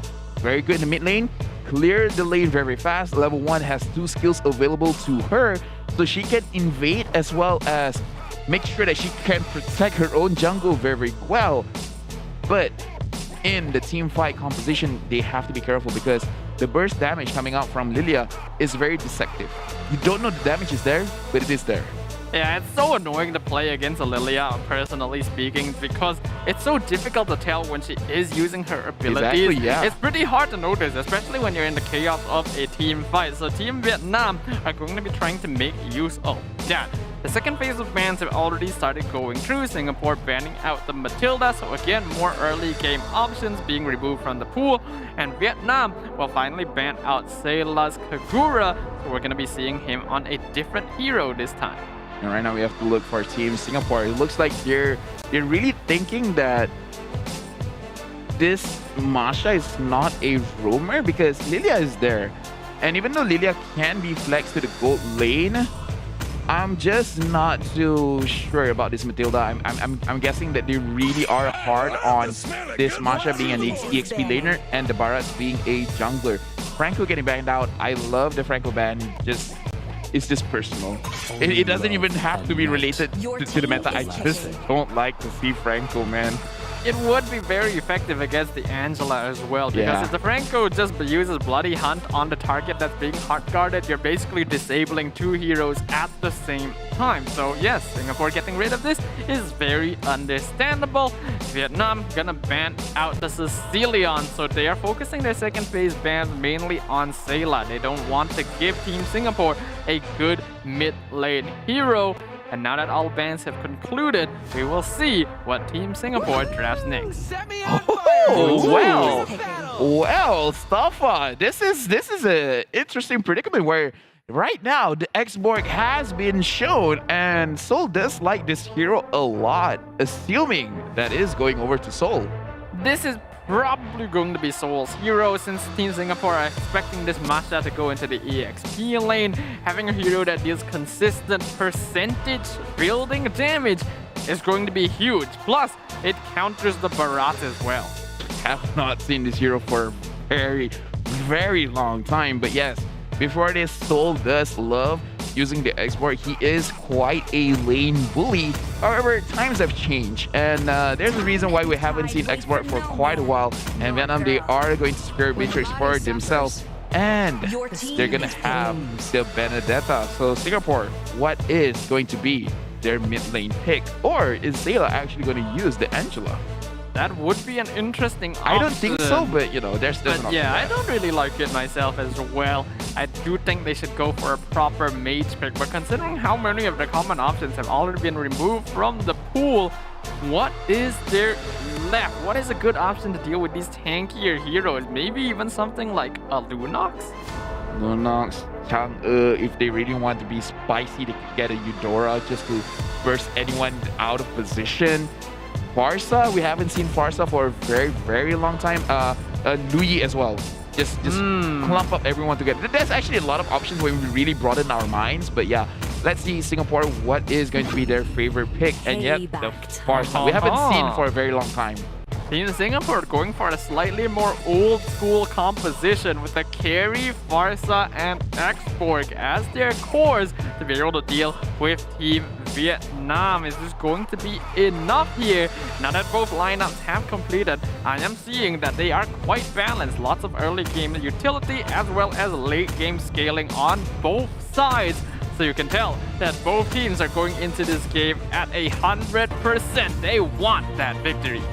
For some reason, this draft put a smile on my face because it's not really like super top heavy meta, right? It's just the heroes that they like to play. It's kind of like a personalized draft for Vietnam and Singapore. It kind of shows their own personality on the heroes that they chose. That's why I love this. It's not like 100% super meta, the most optimum picks. This is the picks for the robots. This is like a chosen hero from their heart. So I don't know. It just puts a smile on my face. Yeah, but now that we're in the land of Dawn, Gnart already starting things off. It is going to be the Roamer Masha, so instantly trying to invade, but taking a lot of damage from both JPL and Sayla. Very interesting. JPL has a rival. I like this draft. They chose it with their hearts. All right, they chose it with their hearts. And as we see, all right, you guys want to use the Masha? Well, JPL with this Angela is really good to counter exactly that. And right now, for the side of Team Singapore, they're really controlling the lanes very, very well, all the way from the gold, mid, all the way to EXP. Right now, we're just looking at anyone trying to get the first blood. And speaking of, Gnart stealing over this orange buff, and I don't think Reminiscent knows what's going on. Yeah, he's just going to give that away because he thought it was already stolen, not realizing that Gnart's just taking it inside the bush. He could have actually taken that back, but now Adamir going to be doing some damage. He wants revenge for that stolen buff. Will chunk out Gnart, but he gets to walk home pretty safely. I feel at that moment, he was really considering, he's like, guys, I have a sprint. Like, I legit could get him, but they're like, no, it's still the early game. Make sure to practice constraint, and I feel like that is the better choice. And look at that arrival, making sure that the bottom lane is not gonna get touched. That's how he uses it. Yeah, that's a pretty good usage of it, but we can definitely see that the EXP lane is leaning more towards Team Vietnam. Nguyen already showed that he is able to play the Benedetta pretty effectively, and this is not really a hero that is countered by the export. They will be able to steal away the turtle, and now they're making the engagement. Yeah, we can see that Reminiscent didn't have any clear way to really go into the turtle pit, so that's probably why he was not able to secure it. I see that he's trying to use his ult to get into a better position, but yeah, it was not happening. For now, it's still quiet, but I feel like this quietness will not stay for long. It's like the calm before the storm, as I think you would probably put it. That's what I'm thinking, but I don't know how to see it. Yeah, something's going to happen between these two teams because they are scaling teams, so it's expected that their early game is going to be a bit more passive than some of the other teams we've seen playing. But once certain heroes hit their power spike, once certain players are able to get their items, then you know that both these teams want to be the first ones to really get the ball rolling. And right now, Sayla is alone in the mid. I was looking at it, and it's going to be very, very dangerous. But right now, Team Singapore, they just want to make sure that they control their own jungle first. It's kind of like Reminiscent just letting them know. It's like, okay, guys, I know you guys have minions, but please make sure that my buff is still around for me to farm. I think like that's one of the reasons why they want to slow this thing down. They want to make sure that Gnart doesn't punish Team Singapore for overextending. And right now, Vietnam is actually trying to engage. Gnart going over to Adamir. But look at this, Team Singapore, they're actually having the better team fight composition. Adamir is being protected by the Heart Guard, and Gnart is going to be first blood. But Reminiscent went a little bit too far, and No manages to get the return kill. That's a little bit unfortunate for Team Singapore because I feel like they could have definitely gotten that first blood without sacrificing Reminiscent. He just had to walk out and leave it to Adamir, but got a little bit greedy there. Overall though, well played. JPL getting the timing on the Heart Guard to keep his carry alive. Yeah, that was very clutch. I also thought that Adamir would not survive that, and right now, no, with the runners, it's gonna be a really I'm very, very scared to actually go up against a Beatrix that likes to stay in the bushes. But either way, we're going to talk about that a little bit later because right now, Team Vietnam, they're going to start this hurdle. And Team Singapore, they are there, but I don't think they can actually do anything about it. Adamir going a little bit too far in front, but not going to get punished. Yep, Duck Nam gonna be the one to secure it. That's the second turtle now for Vietnam. And you can see that they have the slight net worth lead, but they're also roaming around the map a lot more than Team Singapore. So even though they have 2 turtles, Singapore, they're only about 500 gold behind, which isn't much of a deficit at all. And right now we can see how 3 members from the side of Vietnam is there trying to deal damage to Reminiscent, but it doesn't look like he was dealt that much damage. But look at that. He is going to take much more from No as well as Gunnar, and Adamir is there to be like, get away from my friend. I'm here. Don't forget that I'm here. I'm also a gold laner. I can dish out the damage. I think that considering his gameplay so far, Adamir is going to start to become a problem pretty soon. So Vietnam wants to make an attempt on him, hitting him with a Howl Shock, but not able to push him back. So they're not quite able to find that kill onto Team Singapore. Seoul are now going to be able to regain control of the lane over the Benedetta, considering that he has been roaming around to help out his team more. This will free up Seoul to provide assistance. Yeah, right now I do want to see what kind of itemization that Seoul wants to go through, because for now, for the side of Singapore, they don't have a reliable CC. They have crowd control in Farsa, but again, you have to make sure your skills hit. Team Vietnam, they don't have hard CC as well, but at least the slows coming in from Lilia is going to be annoying enough to actually give them an advantage when it comes to the team fights. Well, I wonder if it will be enough though, because Team Singapore definitely has more options in that regards. With the turtle now coming up in the next 15 seconds, you can see that both teams are playing around this area to make sure that they are in the better position. Zayla now can be forced to use Wing by Wings, taking a lot of damage from the Thunderclap. Team Singapore, again, we're looking at Benedetta trying to get as much damage as he can to Sailor. But look at this. Singapore tries to retaliate back. Reminiscent trying to get kills on over to anyone's soul. He still has his immortality just going to the front. And Reminiscent is really trying to stick around. He really wants that kill. But it looks like he doesn't have enough damage. Singapore and Vietnam, they want that fight, but they don't seem to be able to connect any of their damage. Yeah, but they're still continuing here. Both teams want this turtle, and it is dropping real low right now. Duck Nam gonna be the one to secure it, as now An gonna be taking the fight against Adamir, using the Electro final blow. Not quite enough, as Gunnar uses the Thunderclap to disengage from Renanisset. Vietnam walks out with the free objective. It's a good thing that Adamir had his sprint. He was able to get out of the Electro final blow, because if not, I would feel like that would be a kill, especially since Benedetta has, I was about to say, he has that execute, but looks like Fed Astra is going to be the better of him. Taylor managing to secure that kill. This Benedetta so far not quite working out for Vietnam, but the Arrival keeping the towers alive. Daytona's Welcome gonna be keeping Reminiscent within, but the Heart Guard gonna be keeping the Team Singapore jungler healthy for now.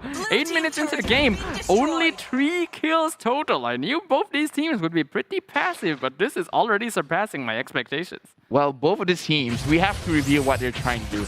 They keep trying to bait out the ults. They're trying to bait out as much skills as they can. And once those skills are out, they're like, let's just wait a little bit more. We need the items. Because again, looking at the itemization here, everyone just roughly has just 1 core item completed. So maybe it's not enough. However, Adamir having 2 items over here already has the Demon Hunter Sword as well as the Golden Staff. I kind of feel like if he does want to, he can push a little bit further. If he's worried about his defenses, then he should be looking to get that Thunderbolt. Yeah, but similarly, No has already completed 2 items as well. Blade of Despair and Malefic Roar. And now Gnard getting the start. Thunderclap on top of Adamir. He's out of position. Heart Guard gonna be keeping him alive for now, but it's not gonna be enough as the Electro Final Blow finds the kill. Not Aaron gonna be able to walk away for free as the Lilia zones out the rest of the team. Fetid Airstrike will be keeping Team Singapore alive for now, but they already lost their most valuable core member. Yeah, unfortunately, Adamir was severely out of position there, especially again. This is why I kind of still favor the Matrix over the carry. I know what the carry is about, a tank killer, but he has one clear disadvantage, which is the range. The range is very short. That's why I was very worried, especially going up against the Lilia. The Lilia was not that big of a factor in the previous team fight, but if it goes later into the game, again, we fought against Lilias before. We don't even know that she is there. And then all of a sudden, the damage that she deals to us as a marksman is just a little bit too much. So a lot of things have to be micromanaged. And right now, Team Singapore, they're actually being pushed back Adamir, he has to dish out the damage, but can he? Yeah, they already find one though. Dugnam now completely out of position. He got the Lord, but he's gonna lose his life. The three members of Team Singapore as Romanison jumps into the backline and finds the kill onto Mio as well. That's gonna be a 3-for-0 trade, but Vietnam do get the tower, and we can see the Benedetta down here in the bottom lane just getting objectives for his team. Let's look at the gold lead. Right now, Vietnam has 28,000 while Singapore has 26. And this is also a very good use of the arrival, just using it on a minion so that they can push further. Right now, Vietnam, the Lord is there. It's a good thing that Reminiscent is there just to make sure that the Lord does not get any advantage on the map. But either way, Vietnam, they have the gold advantage. So Team Singapore, they have to be careful right now because they're actually on the back foot. Now, all things considered, Vietnam is doing a very good job of prioritizing objectives. Now they're going for the tier 1 tower. Thunderclap onto the far side, and the backline forces out Wings by Wings as Last Insanity going to be forcing out Team Vietnam. Adamir, he's still looking for the kill, but he knows he's outnumbered and will decide not to pursue. Sailor really needs that crucial stun because, again, we talked about this, but Singapore, they don't have enough crowd control, and this is what I'm talking about. I was curious about what Seoul is going to do with this X-board because, again, they do not have a lot of crowd control, and it looks like he is going, at least as far as I can see, he is going to do Ice Queen 1. He's going to finish up his Ice Queen 1, so at least whenever he dishes out his skill, there's going to be additional slow. Damage, not so much, but you already have carry. You don't need a lot more damage. You just need slow. You just need to peel. You just need to make sure that Team Vietnam, they cannot do whatever they want. They cannot be able to go in front and back way faster than us. I can definitely agree with that. Mobility is going to be the name of this game right now because there's a lot of heroes that are actually quite immobile and easy to catch if you're able to position yourself correctly, and having that movement speed gives you a lot more advantage in setting up those kills. We can see now that Vietnam, they're coming up top lane to try and gank Adamir, but he's already safely back in the vicinity of his team.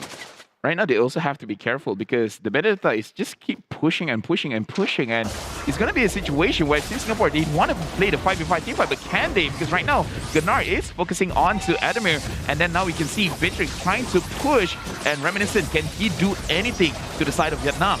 No, he's gonna get caught out with the Detona's welcome, but Winter Trunking keeps him alive as Feathered Airstrike zones them out. They already pick up Dugnam and Hot Guard on top of Adamir, allowing him to pursue forward.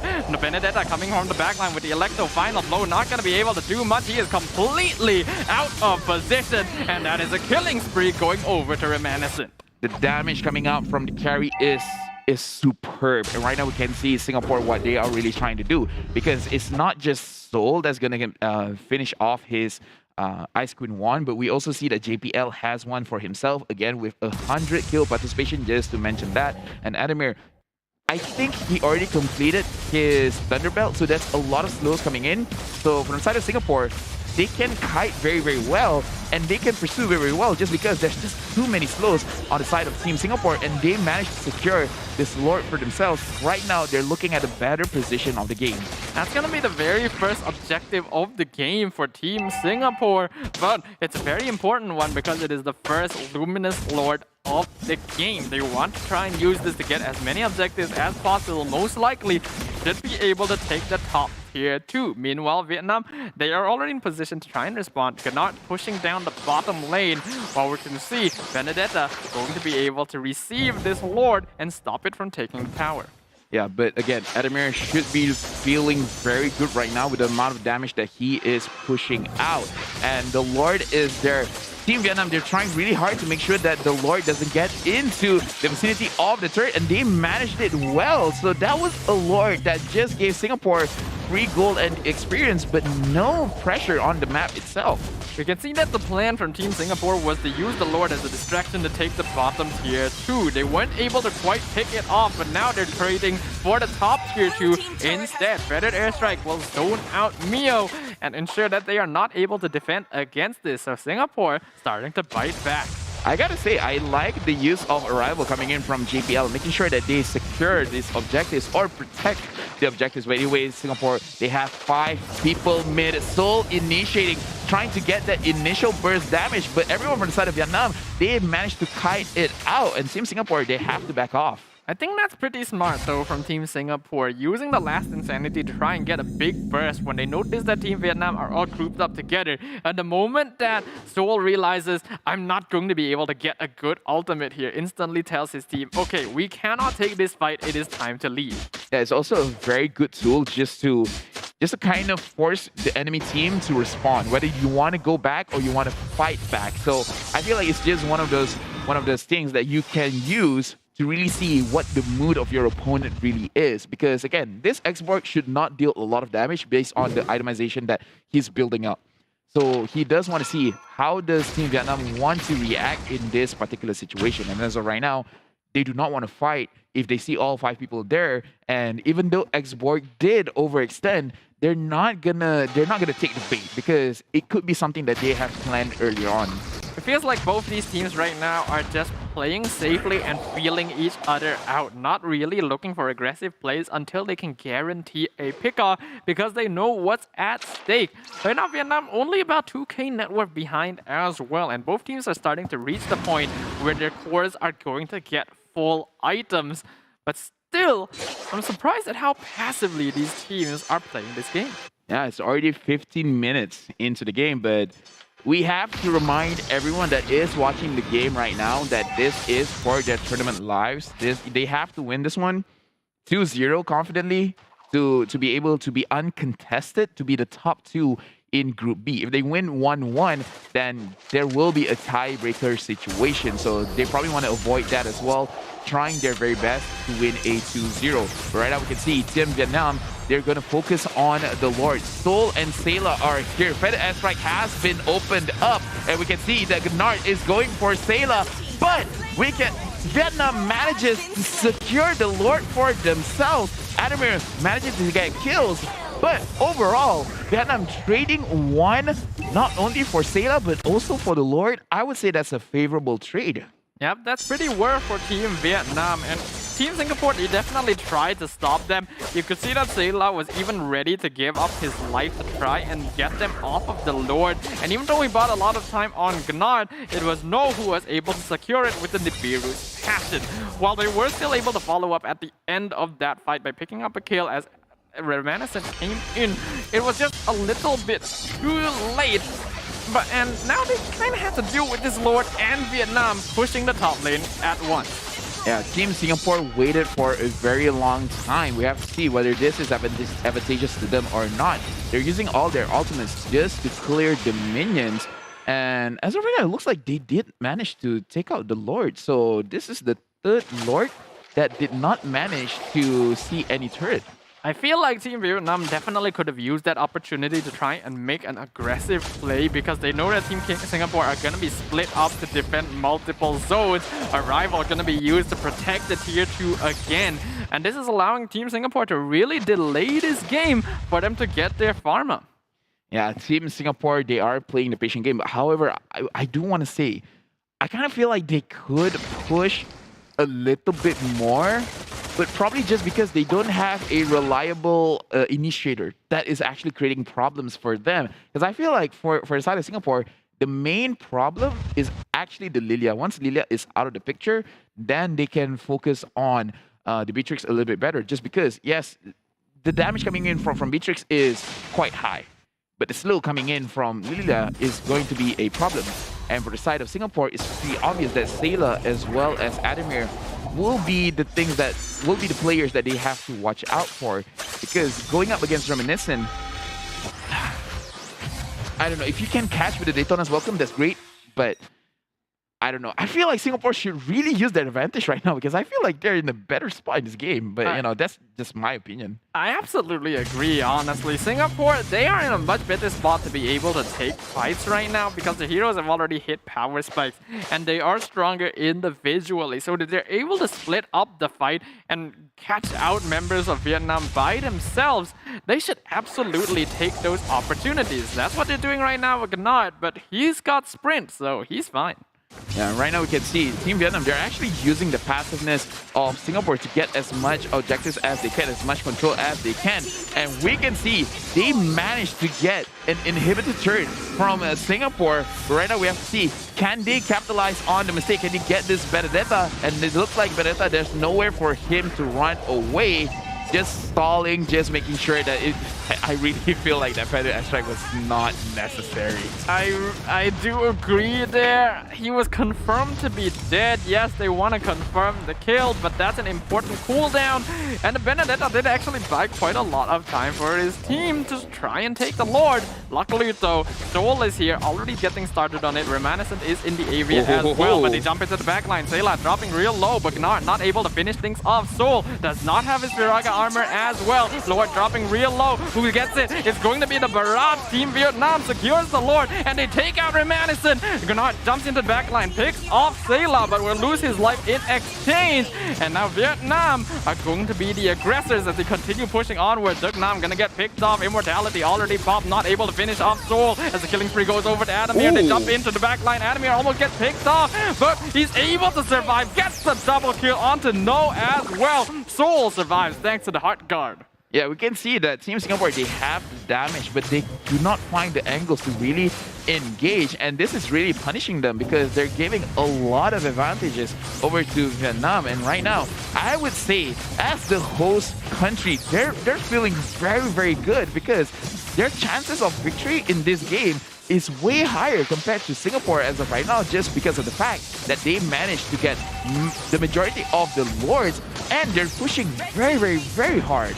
Soul already getting his immortality pop, using the last insanity zone out both Neo and Not Ang, but they've lost their last inhibitor. Singapore, they've played way too passively for most of this game, and it has now cost them dearly. There are no more towers protecting their crystal. It's unfortunate that JPL did use his arrival, but it was not enough. Right now, Vietnam, they have a lot of advantage. Right now, we don't even need to look at the goal because everyone is on their way to completing every single item. So either way, this is their max capacity. This is their max potential for both of these teams.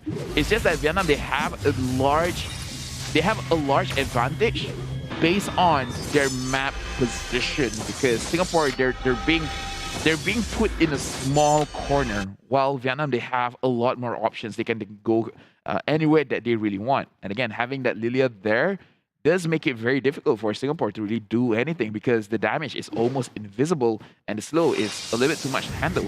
The unfortunate thing is that this wasn't the case for Singapore a little while ago. If they just tried to go for more aggressive pickups, yes, it's risky, but if you don't take risk, well, we already see what the result of that is. They have to defend like their lives depend on it. At this point in the game, net worth difference does not matter, especially since both teams are actually evenly matched in that term as well. And honestly, this is probably the quietest I have ever seen the Land of Dawn. Okay, so for all the audience that is seeing our commentary on Singapore being a little bit too passive, is just because we have to realize that everyone has their own strengths and weaknesses. But when you have your own strength and you're not playing towards your own strength, you're not playing towards your own win condition, then it's just going to slowly give an opportunity for your enemy team to really use this passiveness to their advantage. And Vietnam has done so well. So for the side of Singapore, this is their game to lose. And Vietnam, they're going ahead. So using his last insanity a little bit early, and Sayla in a bad position to open up the feathered airstrike. Adamir taking a lot of damage going up against Gunnar in the back line. Soul is getting focused by the Barrage. The Barrage is basically unkillable. And look at that. Beatrix secured the win for Vietnam. It is a 1-0 for Vietnam. That is probably the most anticlimactic way to win a game I have ever seen. I did not even realize that No was on the base, so I think we can definitely say that Team Singapore was not aware of that fact as well, considering that they were locked in combat with the rest of Team Vietnam. But that's got to feel good for the host country, because they are now one step closer to qualifying for the semi-finals. And I guess a short PSA to all the young ladies and gentlemen watching the live stream for the English broadcast. It's always a good thing to self-reflect and see us as individuals, what is our strengths, and play towards our strengths. Because again, everyone has, I would say, an unfair advantage built onto them as they were born. So find what makes you shine and shine bright like a diamond. If you do not know that reference, you're a little bit too young. Why did this suddenly change into some kind of motivational speech? I kind of feel like I have to, because it's quite clear cut for us, because we've seen a lot of games over the years, right? Where we see someone with potential. They have the ceiling should be higher, but they put it down close to their heads. They could go higher, but they limit themselves. To all of the people that is watching right now, never limit yourself. You can do more. Do more for your country. Do more for yourself. Your potential is limitless. Whatever you want to do, just do it. Self-reflect, see what you can do better, and strive to do better. And eat well. It does definitely seem like that last game struck a chord with you here. Oh yeah. In case I didn't make that evident enough. Yep. I do feel like this was way too passive of a gameplay from both these teams. The game had to end eventually, but I kind of wish it ended differently. Not much we can say about it. It's already happened. Team Vietnam, they're definitely going to be feeling pretty good about that. And now the ball is in Team Singapore's court. They are on the verge of being eliminated in day number 1. And they have to hope to win the next game, because a tiebreaker is the only thing that will get them through to the semifinals. Yeah, I don't know the cheer for Vietnam, but hey, let's go Vietnam. Right now, you guys are in the lead. And Team Singapore, they have to, because, okay, we saw their faces after the game. I think even they realized they should have won the game, because they look like, they look really defeated, because again, Adamir did a lot of damage, but they did not find a perfect team fight. They were always looking for the perfect team fight. For everyone here, never look for that perfect Monday. Never just say like, oh, I will do it Monday. I'll do it. No, do it today. Do it today. Don't stall. The important thing is that nothing is ever perfect. And if you spend your entire life looking for the perfect thing, well, this is what happens. I think that's what LaFell is trying to tell all of us right here, because Singapore, they were definitely in a position to take better trades, take better fights, and perhaps use that momentum to win the game. But just waiting and hoping that, okay, we'll find the right engagement, that's never going to work out. Yeah, and over here, this is our MVP of the game. 100% kill participation. I have to eat my own words. We had another player hitting 100% kill participation today, and in my head I was like, we won't see that again today. I eat my own words. Our host country for the 31st SEA Games, Team Vietnam, managing to secure a 100% kill participation for themselves. And right now I want to celebrate Vietnam, but again, I also do want to say, where for the side of Singapore, if we actually look at the KDAs, it does show that they could have won, because Seoul never died, JPL never died with 12 assists, which is 100% kill participation as well, and the rest just died once or twice. So, just saying. I feel like we just witnessed a really weird game. And so if you guys think that we here on the caster's desk feel like we're being a little bit peculiar right now, please understand, games like that are really weird to cast. We want everyone to succeed. Everyone watching right now, you know what, if you see that girl, that guy that you really like, I don't know who this really addresses to, but if you find that special someone, just go for it. Don't wait for Monday. If you have the number, then go. If you contact them and then they don't reply, maybe stop, because you don't want to push that one a little bit too much. Isn't that right, Stafa? I'm just leaving the floor to you here. Yeah, there's some barriers that you guys should not push out, but focusing on the game. It's just because, you know, like, we're gonna be repeating the same thing over and over again, where, let's look at the facts. Enemy's damage was insane. It was really strong. They had a lot of slows. And then when we watched the team fights, not really everyone was there at the same time. It was not a 5 versus 5, most probably just because the Benedetta is always pushing. Because we have to look at what Vietnam did well as well, making it very, very difficult for the side of Singapore, where Singapore, they really have this mindset, team fight. We want to win the team fight. But what did Vietnam do? They avoid the team fight. They keep pushing on the side lanes. And I feel like that really threw off the momentum for the side of Singapore, where during my coaching days as well, I tell my team, if you really can't think of your own win condition, then just don't let the enemy achieve their win condition. So instead of us doing what we want to do, just prevent the enemy from doing what they want to do. So Singapore, they really wanted a team fight, and Vietnam is like, let's not team fight. They avoided it. They pushed the side lane. So they win by making sure that Singapore cannot do what they want to do. Yeah, sometimes there's just many different ways you can win a game. There's just one of them. Maybe your win condition doesn't quite work out. Maybe it's too difficult to achieve once you're too late into the game. So you just try to avoid the enemy from hitting their win condition as well. So I really feel like, again, Team Singapore, they should have been able to adjust to this. Just go for a kill. I don't always say this. I think discipline is very good. But please, do something, you know? I'm not gonna sugarcoat it anymore. Just do something. Yeah, right now, let's look at the highlight where we are doing something, where Singapore, they got the first blood. And we can see in the mid stages of the game, there were quite a few skirmishes here and there, and then it started to stop. They fight alongside the riverside, trying to get Turtle as well as Lord.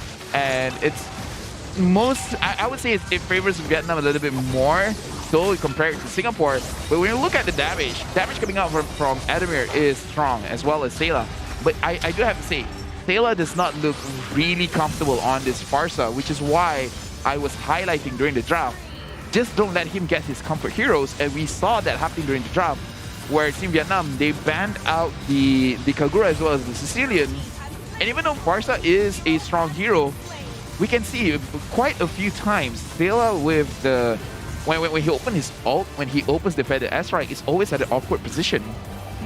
I guess I can see that, but on the contrary, he didn't have to use it here. I kind of feel like Sayla was doing okay on this Farsa. Maybe, yes, he's not quite as comfortable on it as compared to the Kagura, but I still think that he did a pretty alright job. I feel like at a certain point in this game, there was a fight, there was an engagement where Vietnam came out on top. And then Singapore found themselves under a little bit of mental pressure. They were thinking, we can't afford to lose this game, right? So they start playing super safe. And because of that, they're just giving up way too many options, way too much advantage as compared to Team Vietnam. We talked about mental games, right? Because overall, esports is a mental game. It tests you physically, but it tests you more mentally, especially during long games, long days. Everything is being tested, where your physical stamina as well as your mental stamina. And I feel like this is a situation where Singapore, their mental stamina was depleted. Like, they used a lot in the games against Indonesia, and they didn't reserve enough going up against Team Vietnam. Like, that's one of the things that I'm considering as of right now. That's one of the challenges of having to play so many games back-to-back as well. Unlike Team Vietnam, which were able to get a short break between their game against Team Indonesia, and now Team Singapore literally just lost to Team Indonesia a moment ago. So you can tell that the mental fatigue is definitely starting to pull over a little bit. It's affecting their performance here. What is important for them to do right now is to take that step back, refocus, know what is the goal, what is the win condition, forget everything else, and just focus on the game. No matter by an inch or a mile, a win is a win. That quote is brought to you by Groot. Now, looking at the game right now, the thing that I'm trying to say is Vietnam won. Regardless of the situation, Vietnam has won. And right now, if Team Singapore is already at a mental fatigue, it's going to be even worse going up to this second game, because this is a best of 2. And we saw the smiling faces on the Vietnamese athletes, right? So right now, I feel like for everyone here that is cheering for the home country of Vietnam, they have a better standing. Unless Team Singapore got that as a wake-up call and could win this game, then we could potentially see a tiebreaker for tomorrow. I do hope that Team Singapore get a little bit of a wake-up call here, because this is not how you want to get eliminated from the SEA Games. You want to be able to really put up a fight, and they did such a good job against Team Indonesia earlier. Yeah, they did. They really do gotta refocus. Take that step back, take that break, because it is so important to be in the right mental state to go up in this game. This is basically their last chance now, and you can imagine that the pressure for that is going to be overwhelming. On comparison, Team Vietnam, they're gonna be feeling pretty good. They just won a game. They know they might qualify to the semifinals. They're going to be playing at 100%. Personally, I feel like the change that Team Singapore is gonna make, instead of JPL using a support type hero like the Angela, he did a good job. But I feel like he needs to use a tanky setup hero, because that was the missing piece. Singapore did not have a person that is like, go now. I got this person, follow up with me. There was no one like that, because even Seoul with the export can't do that. He goes in with the Last Insanity, and it's like, oh, you slowed them? Great. Did you slow all of them? No, they managed to run away. So they just could not engage. I feel like that was the main problem for Team Singapore. It is the tank meta after all, and one of the reasons why it is tank meta is because of how effective these tankier heroes are at opening up the map and setting up ganks and team fights. You could see that on the side of Team Singapore, as you highlighted, they didn't really have a tank hero. Yes, Export can hold the front line. Yes, Angela can keep people alive, but yes, no one to set things up. And if it does feel like the whole time Team Singapore were just waiting for someone to set something up. And since there was no one that could do that, well, we already saw what happened. Well, in the prediction, I said that Team Vietnam will win. I'm sticking to my guts. I'm feeling like Vietnam, they're having a good momentum here. But speaking of that, looking at Team Singapore, they actually look pretty relaxed. They're not as stressful as I thought they would be. Well, there's also those times where you're pushed against the wall, and it actually feels more relaxing than when you're not, because you know whatever happens is going to happen. What's most important is to just play your heart out, and I hope that's the kind of energy that Team Singapore has right now, because I'm still cheering for them. I want to see them go onwards, and I believe that they have what it takes. This is what's nice about sports in general, where everyone basically put their hearts on their sleeves. Like, no matter how stoic you are, you will show some form of emotion, because you're really trying your best. No matter what anyone says, no matter whatever they say during their interviews and such, we can see it on their faces right now. Everyone is trying their absolute best. They may play it cool, but this is as intense as it is for any of these athletes over here. So we're going into the pick and bands, and this is going to be the final game for Group B. We have to see if Vietnam wins this, they're going to proceed as the second seed for Group B. If Singapore wins this, then we're gonna see a tiebreaker tomorrow. Gonna be very exciting to see what both these teams have cooked up now, because it is all or nothing. Team Singapore is gonna be on the blue side of the draft. Team Vietnam on the red side. Grok and Eve going to be Team Singapore's first bans, as Vietnam going to be removing Valentina and Damasha. Yeah, I feel like they have felt the strength of Masha and they've seen what Seoul can do. It's better not to risk it, because again, this is their best opportunity to fight for that medal. So Team Singapore opting for quite a unique ban for themselves, because I feel like this is one of the situations where they're trying to open up as much heroes as they can so that they can secure their priority pick. The question is, what is their priority pick? Do they want the Xavier? Because they haven't used the Xavier, and usually they ban the Xavier themselves. That is true. The Ling and the Wan are also both still open, and with Team Singapore banning out the Karina, they're definitely trying to open up this draft. They want one of these options. I feel like 1-1 is the safer ban. Unless Team Vietnam, they're feeling like, let's just open up. So Singapore can have 1, we can have 2. Right? So, okay, 1-1 is the safer ban, so 1-1 has been banned. Now we have to see Singapore. Do they want the Ling? Ling should be the obvious choice at this. Oh, no. Okay, they are actually going to prioritize the Xavier, which means that if Vietnam want to, they can take Ling. Yeah, and this is historically the case. Singapore teams, they haven't really favored the assassin style of gameplay. There are certain players from Singapore that can play the assassin very well, but they like to opt for a more safer pick, which is the marksman. Just kill, and then eventually you will get to the point where you will deal enough damage to really compensate for any kind of early game mistakes that you guys have made. Team Vietnam, they are going to secure the kill very early on, and they're going to take the Angela as well, opening up the Ling. Perhaps this will be a game where neither of the teams will touch the Ling at all. Is this a gentleman's agreement from both these teams here? Neither of them want to play the Ling, neither of them will ban the Ling. I guess we will find out, because Team Singapore, they still have the option to go for it if they want to. They're going to start things off by locking in the Franco and the Beatrix. So yes, it doesn't look like either team wants the Ling. Right now, Team Singapore, this is more of a comfort. I haven't seen Sailor on the Xavier, so I don't know how he feels about the hero, but we're going to see that coming up into this game. And for Team Singapore, this is what I said. They have to give JPL a hero that can actually start something. Angela can help you save someone, but with Franco, you can start something. Ooh, but I do like this Balmond pick from Vietnam. The Angela Balmond combo can be very oppressive in the jungle quite early on. And if they're able to snowball that momentum, they will be able to set themselves up in a very comfortable position. And since they're going to be playing around that combo, they're banning out the Esmeralda, which counteracts their shields.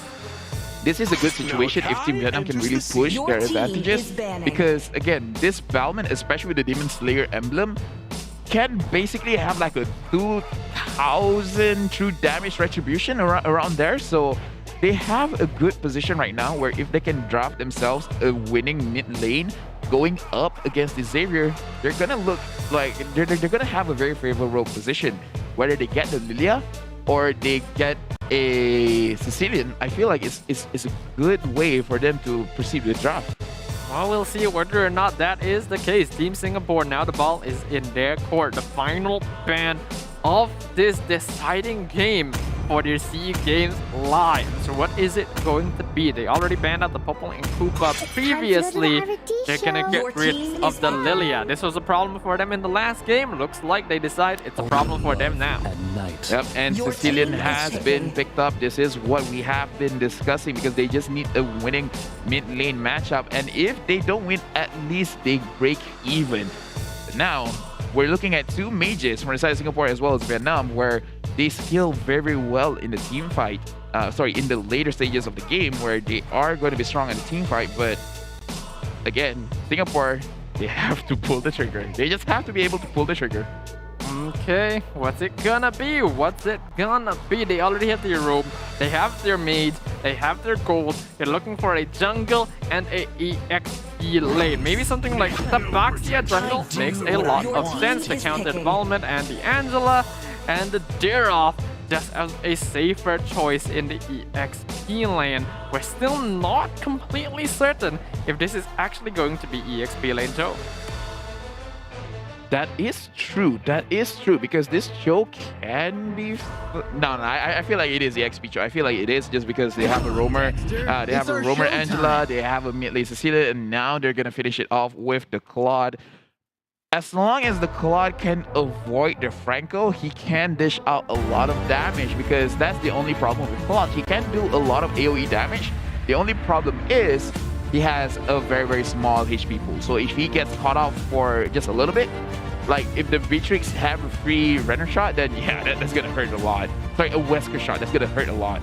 Either way though, this is going to be an incredibly important game for both these teams. Vietnam can solidify a qualification to the semi-finals, and Singapore want to keep their SEA Games lives alive here whoever claims this victory is going to be making a huge impact as to the standings of Group B. So as we return to the land of Dawn, we will find out who is going to come out on top in our 6th match of the day. Yeah, right now I feel like for all 10 athletes over here, they are feeling the pressure. JPL is showing that he wants to pressure this buff area, but since Gennard is on with that Angela, it's going to be very, very difficult for him to actually do anything. But it looks like he abandoned his own purple buff to go straight to his orange to secure it, making sure that Reminiscent doesn't actually steal it away.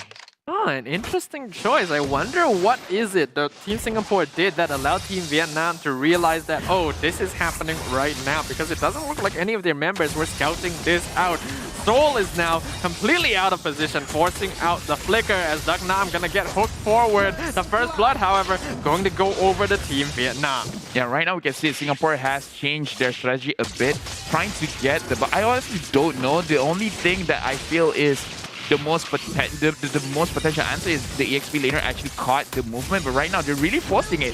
Vietnam, they're not stopping. As long as they can get the kill, they get the kill. The Chill have to use his own flicker, but overall, quite a good advantage for Team Vietnam having 2 kills in the early stages of the game. Yeah, that's actually going to be massive, because getting a kill in the early game is already quite an advantage. Getting a kill onto the enemy jungle without even needing your jungle to be there, that is unheard of, and going to allow Duck Nam to get quite an advantage in terms of farm. He's already down here to steal the orange buff. Yeah, and I feel like Team Singapore, even if they do realize it, it might be a little bit too late. JPL is there.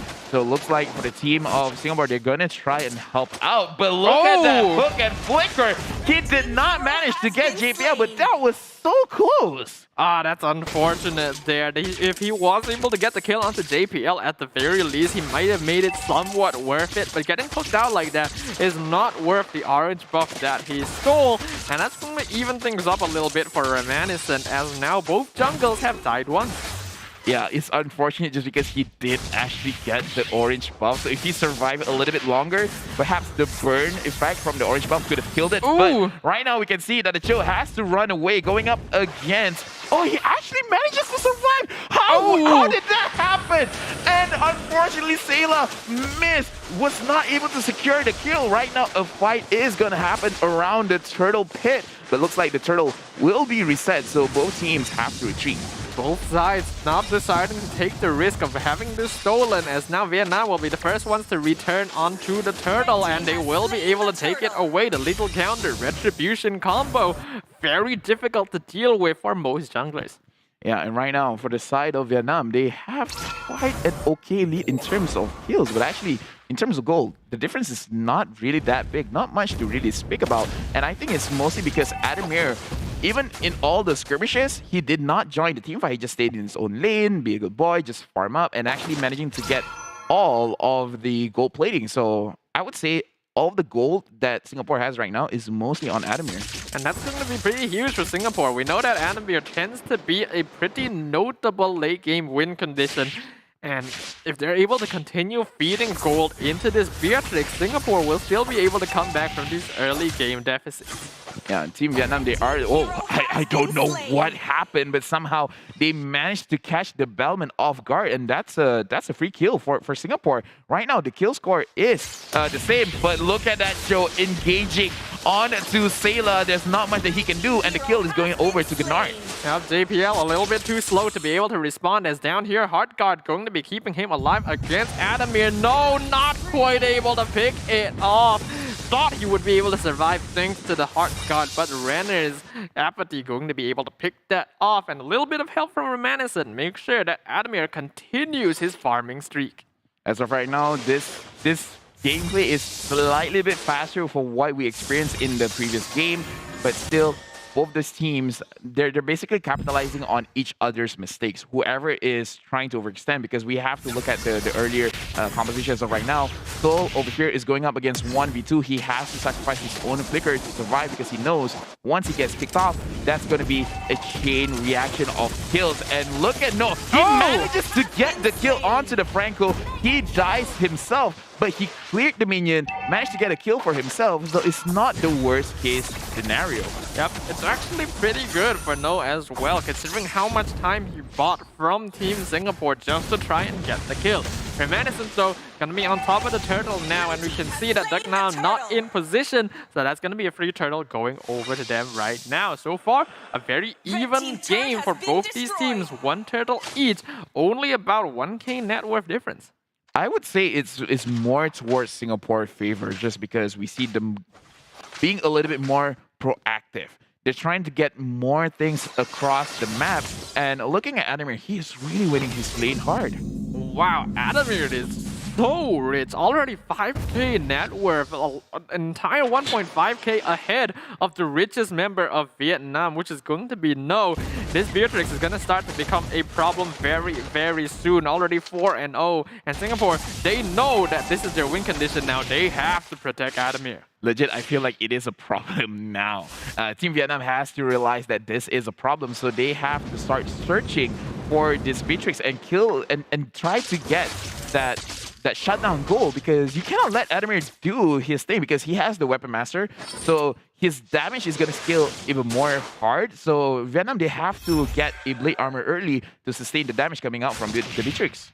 JPL looking for the catch here, but it seems that Nak-An gonna be aware of this, will be able to get away as now Soul makes the engagement. Hard guard gonna be used on top of the Ballman. This Blazing Duet comes in doing a lot of damage. Dawning Light gonna be pick off the kill onto Ballman. Soul barely surviving. He's able to take out No in exchange. A 2-for-0 trade, and that's gotta feel bad for Team Vietnam. Yeah, I feel like the Claude overestimated his own damage, because we see I think he was the one calling for the fight, because he went in using the Blazing Duet and he tried to focus it all onto Soul. But as we can see, Soul, even with 1 HP, just because he has the Festival of Blood, he has an innate Spellbomb over there, making sure that he stays alive and getting that kill. So unfortunate for the Claude. You can see Adamir is already feeling very, very confident, even able to just take the tier 1 top tower right underneath Nak-An, because he knows that JPL will be behind him to provide backup if the Cho decides to go for the engage. With the tower taken down, Reminiscent can take the next turtle for free. Yeah, right now Singapore, they are controlling the game very, very well. Right now for the side of Team Vietnam, it looks like they are unsure how should they proceed forward. They do have options. They have the Sicilian, they do have the Claude. So it's not all over. But looking at mid, it looks like, again, the Claude trying to get the kill, but not enough damage to actually take down JPL. No, being a little bit impatient, he definitely needs more items first. But here comes Soul from the backline, jumps on top of Duck. Now I'm gonna get taken out by the lethal counter, but they find the hook onto Gnart as well. A 1-for-1 trade. Not very worth for Singapore as they lose their EXP. Yeah, and looking at damage coming in from the Beatrix right now, 5-0 and 200% kill participation in this game.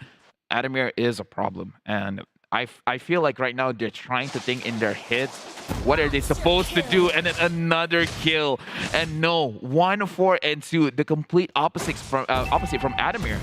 This is going to be quite a problem. Vietnam, they're still able to get some objectives by playing on the opposite side of Adamir, but they're going to need to have a response for this Beatrix pretty soon. I think they're just buying time for Mio to get fed, because they know that once the Sicilian gets his stacks, he should be able to two-shot Adamir as long as they catch him out of position. Yeah, I feel like by that point, Adamir should already have his Athena shield, but look at this. They managed to catch the show off guard, and godlike for Adamir. 7-0 and 2. Someone stop this man. They are literally giving him the kills on purpose. They get a nice catch on the Mystic Field. Right now, they're going to be able to get the stun in. Abysm Strike doing a lot of damage to Mio as the Nibiru's passion finds it and takes a double kill as well. No, just disappearing, getting absolutely decimated by Adamir. As we discussed before the entire series start, they should respect Adamir's Beatrix, because he's the kind of guy that will flicker forward, not flicker backward. So he will be looking for the skills, and it has been being very, very fruitful for him. 9-0 and 2. He's a complete monster. I feel like with the goal difference right now, 4,000 goal difference, I would not be surprised if 3,000 of that gold is on Adamir alone. I guess we'll have to see once the item builds come up once again. In the meantime, though, that's going to be a lord taken by Team Singapore. They are firmly in control now, a 4K net worth lead against Vietnam, and going to be taking a few more structures as well. Only the tier 2 is alive for Vietnam right now, and with the lord now coming in, they have to defend.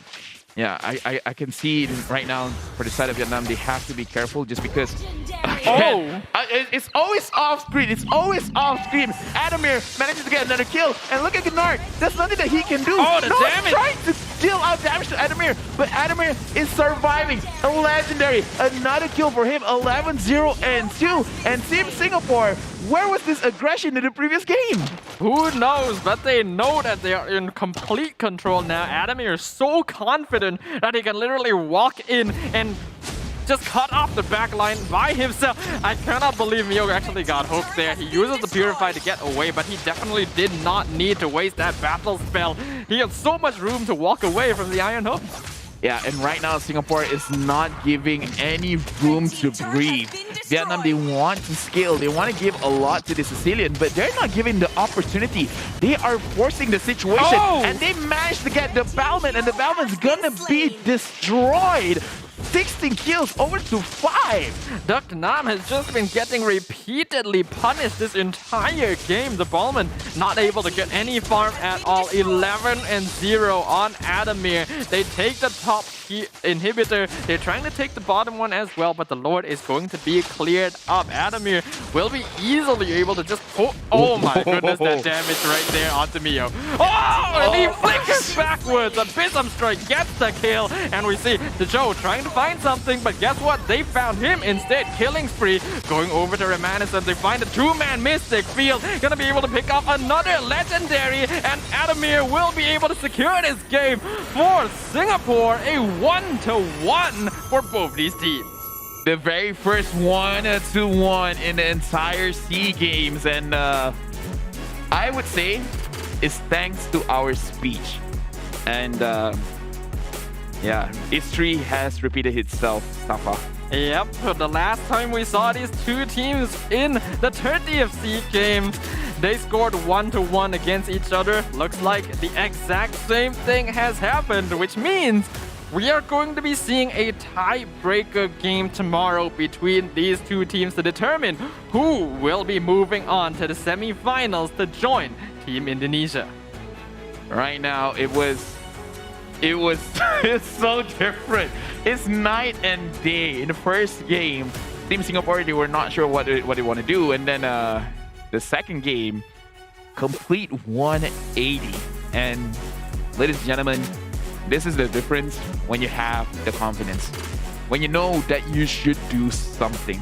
So I don't want to repeat my motivational speech. Just look at what happened to Singapore. This is why everyone needs motivational speeches every once in a while. Yep, and even so, still able to show the sportsmanship you'd expect from national athletes. These two teams played their hearts out, and we could see the effects of that. Being able to step back, refocus, and recharge your mental state before going into a game makes a lot of difference. And in this case, I think Team Singapore definitely got a composition in the draft that they were much more comfortable playing. And once they identified, hey, Adamir's doing really well, they shifted their entire team comp to playing around him. Yeah, and this is what I like when teams understand their own win condition. And I know Adamir did a lot for that game. I wouldn't be surprised if he got the MVP. I would be surprised if he didn't get the MVP.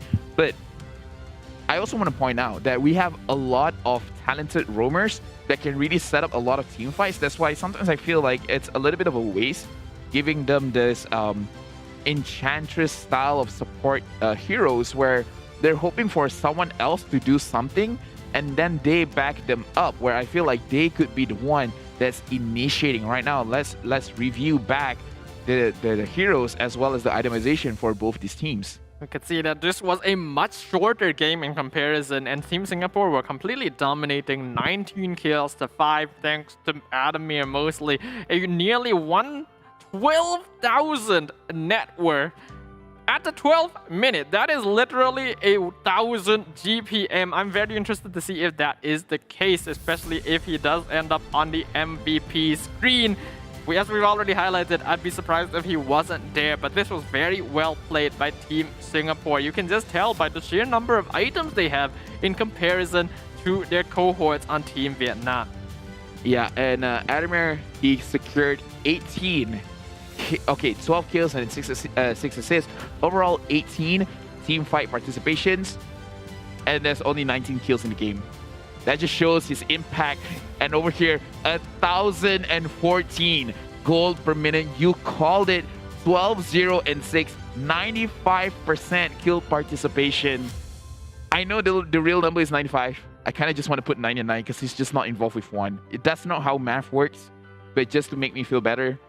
And a little bit worse for the first game. But yes, congratulations for Team Singapore managing to draw it out with Vietnam with a 1-1 score, and Adamir managing to secure MVP for the second game. Yeah, he may not have 100% kill participation, but I think 8,000 match GPM is going to be a much harder record to beat, and I'm interested to see whether or not this will stand the test of time throughout the rest of the 31st SEA Games. But having a look at the highlights here, this was just a Team Singapore game from start to finish. Yeah, way different. Team Vietnam, earlier in the stages of the game, it looked like they had a good idea of what they want to do. But then Singapore just stops them. It's like, no. And it all happened, honestly, in the gold lane. Or the difference in the gold lane, where Adamir basically wins the lane straight up. And then a lot of greedy plays coming in from the clock that did not bear fruit for his own team. Yeah, I think Team Vietnam played a little bit too greedy in this game. Yes, they can definitely play aggressive early on with the Cho, with the Angela, with the Ballman, but Claude and Cecilion need time to farm. And as you highlighted, No was definitely being way too greedy for a hero that needs time to come online. Team Singapore didn't let that happen. They upped the momentum. They know that they are in control, and as long as they don't wait and allow Vietnam to scale, they have the game to lock and load it. Yeah, the level of aggressiveness changed so much. And this also just signifies how the mental strength is actually very, very important for all athletes. Doesn't matter when they're playing the traditional sports or esports. Either way, I have a feeling that we're gonna see them again tomorrow. And this time they're gonna have a good night's rest. So we have to see what will happen after a good night's rest for them that will affect their game moving forward. With that, though, we have concluded all of the group stage matches for Group B. We will still be having a series of matches after this for the remainder of Group A to determine which teams are going to be moving forward from that group. We already know Indonesia is the first team confirmed going to the semifinals. Who else is going to join him? Yeah, but again, that's why we emphasize there's more games today. Today, there's 3 matches going to happen after this, so don't go anywhere, especially if you're a fan of the Philippines, Myanmar, Laos, and Malaysia, because we're going to conclude what is going to be the standings after this for Group A. Group B, semi understand, but either way, right now, for all the viewers that are watching right now, it has been a very long day, a very, very long day. So after the break, we're gonna restream, so make sure you guys catch the new live stream. We're still gonna do a live stream. We have 3 more matches, but just catch us on the new live stream that we will be restreaming directly after the break. Yep, just to repeat, because it's important, this stream, this one you're watching right now, is going to end after this, but the matches for today have not ended.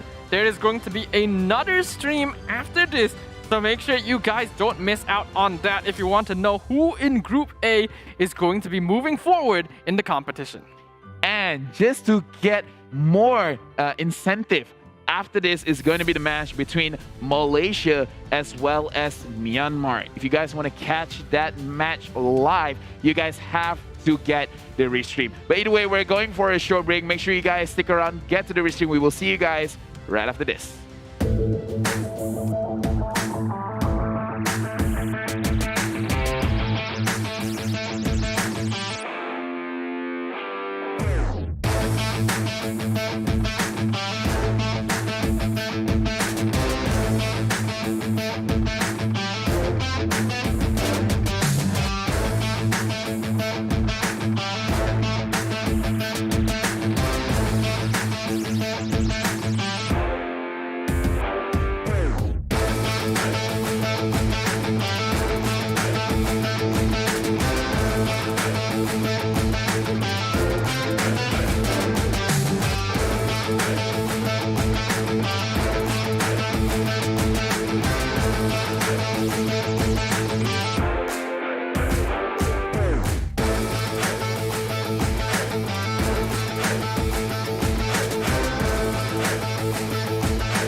Thank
you.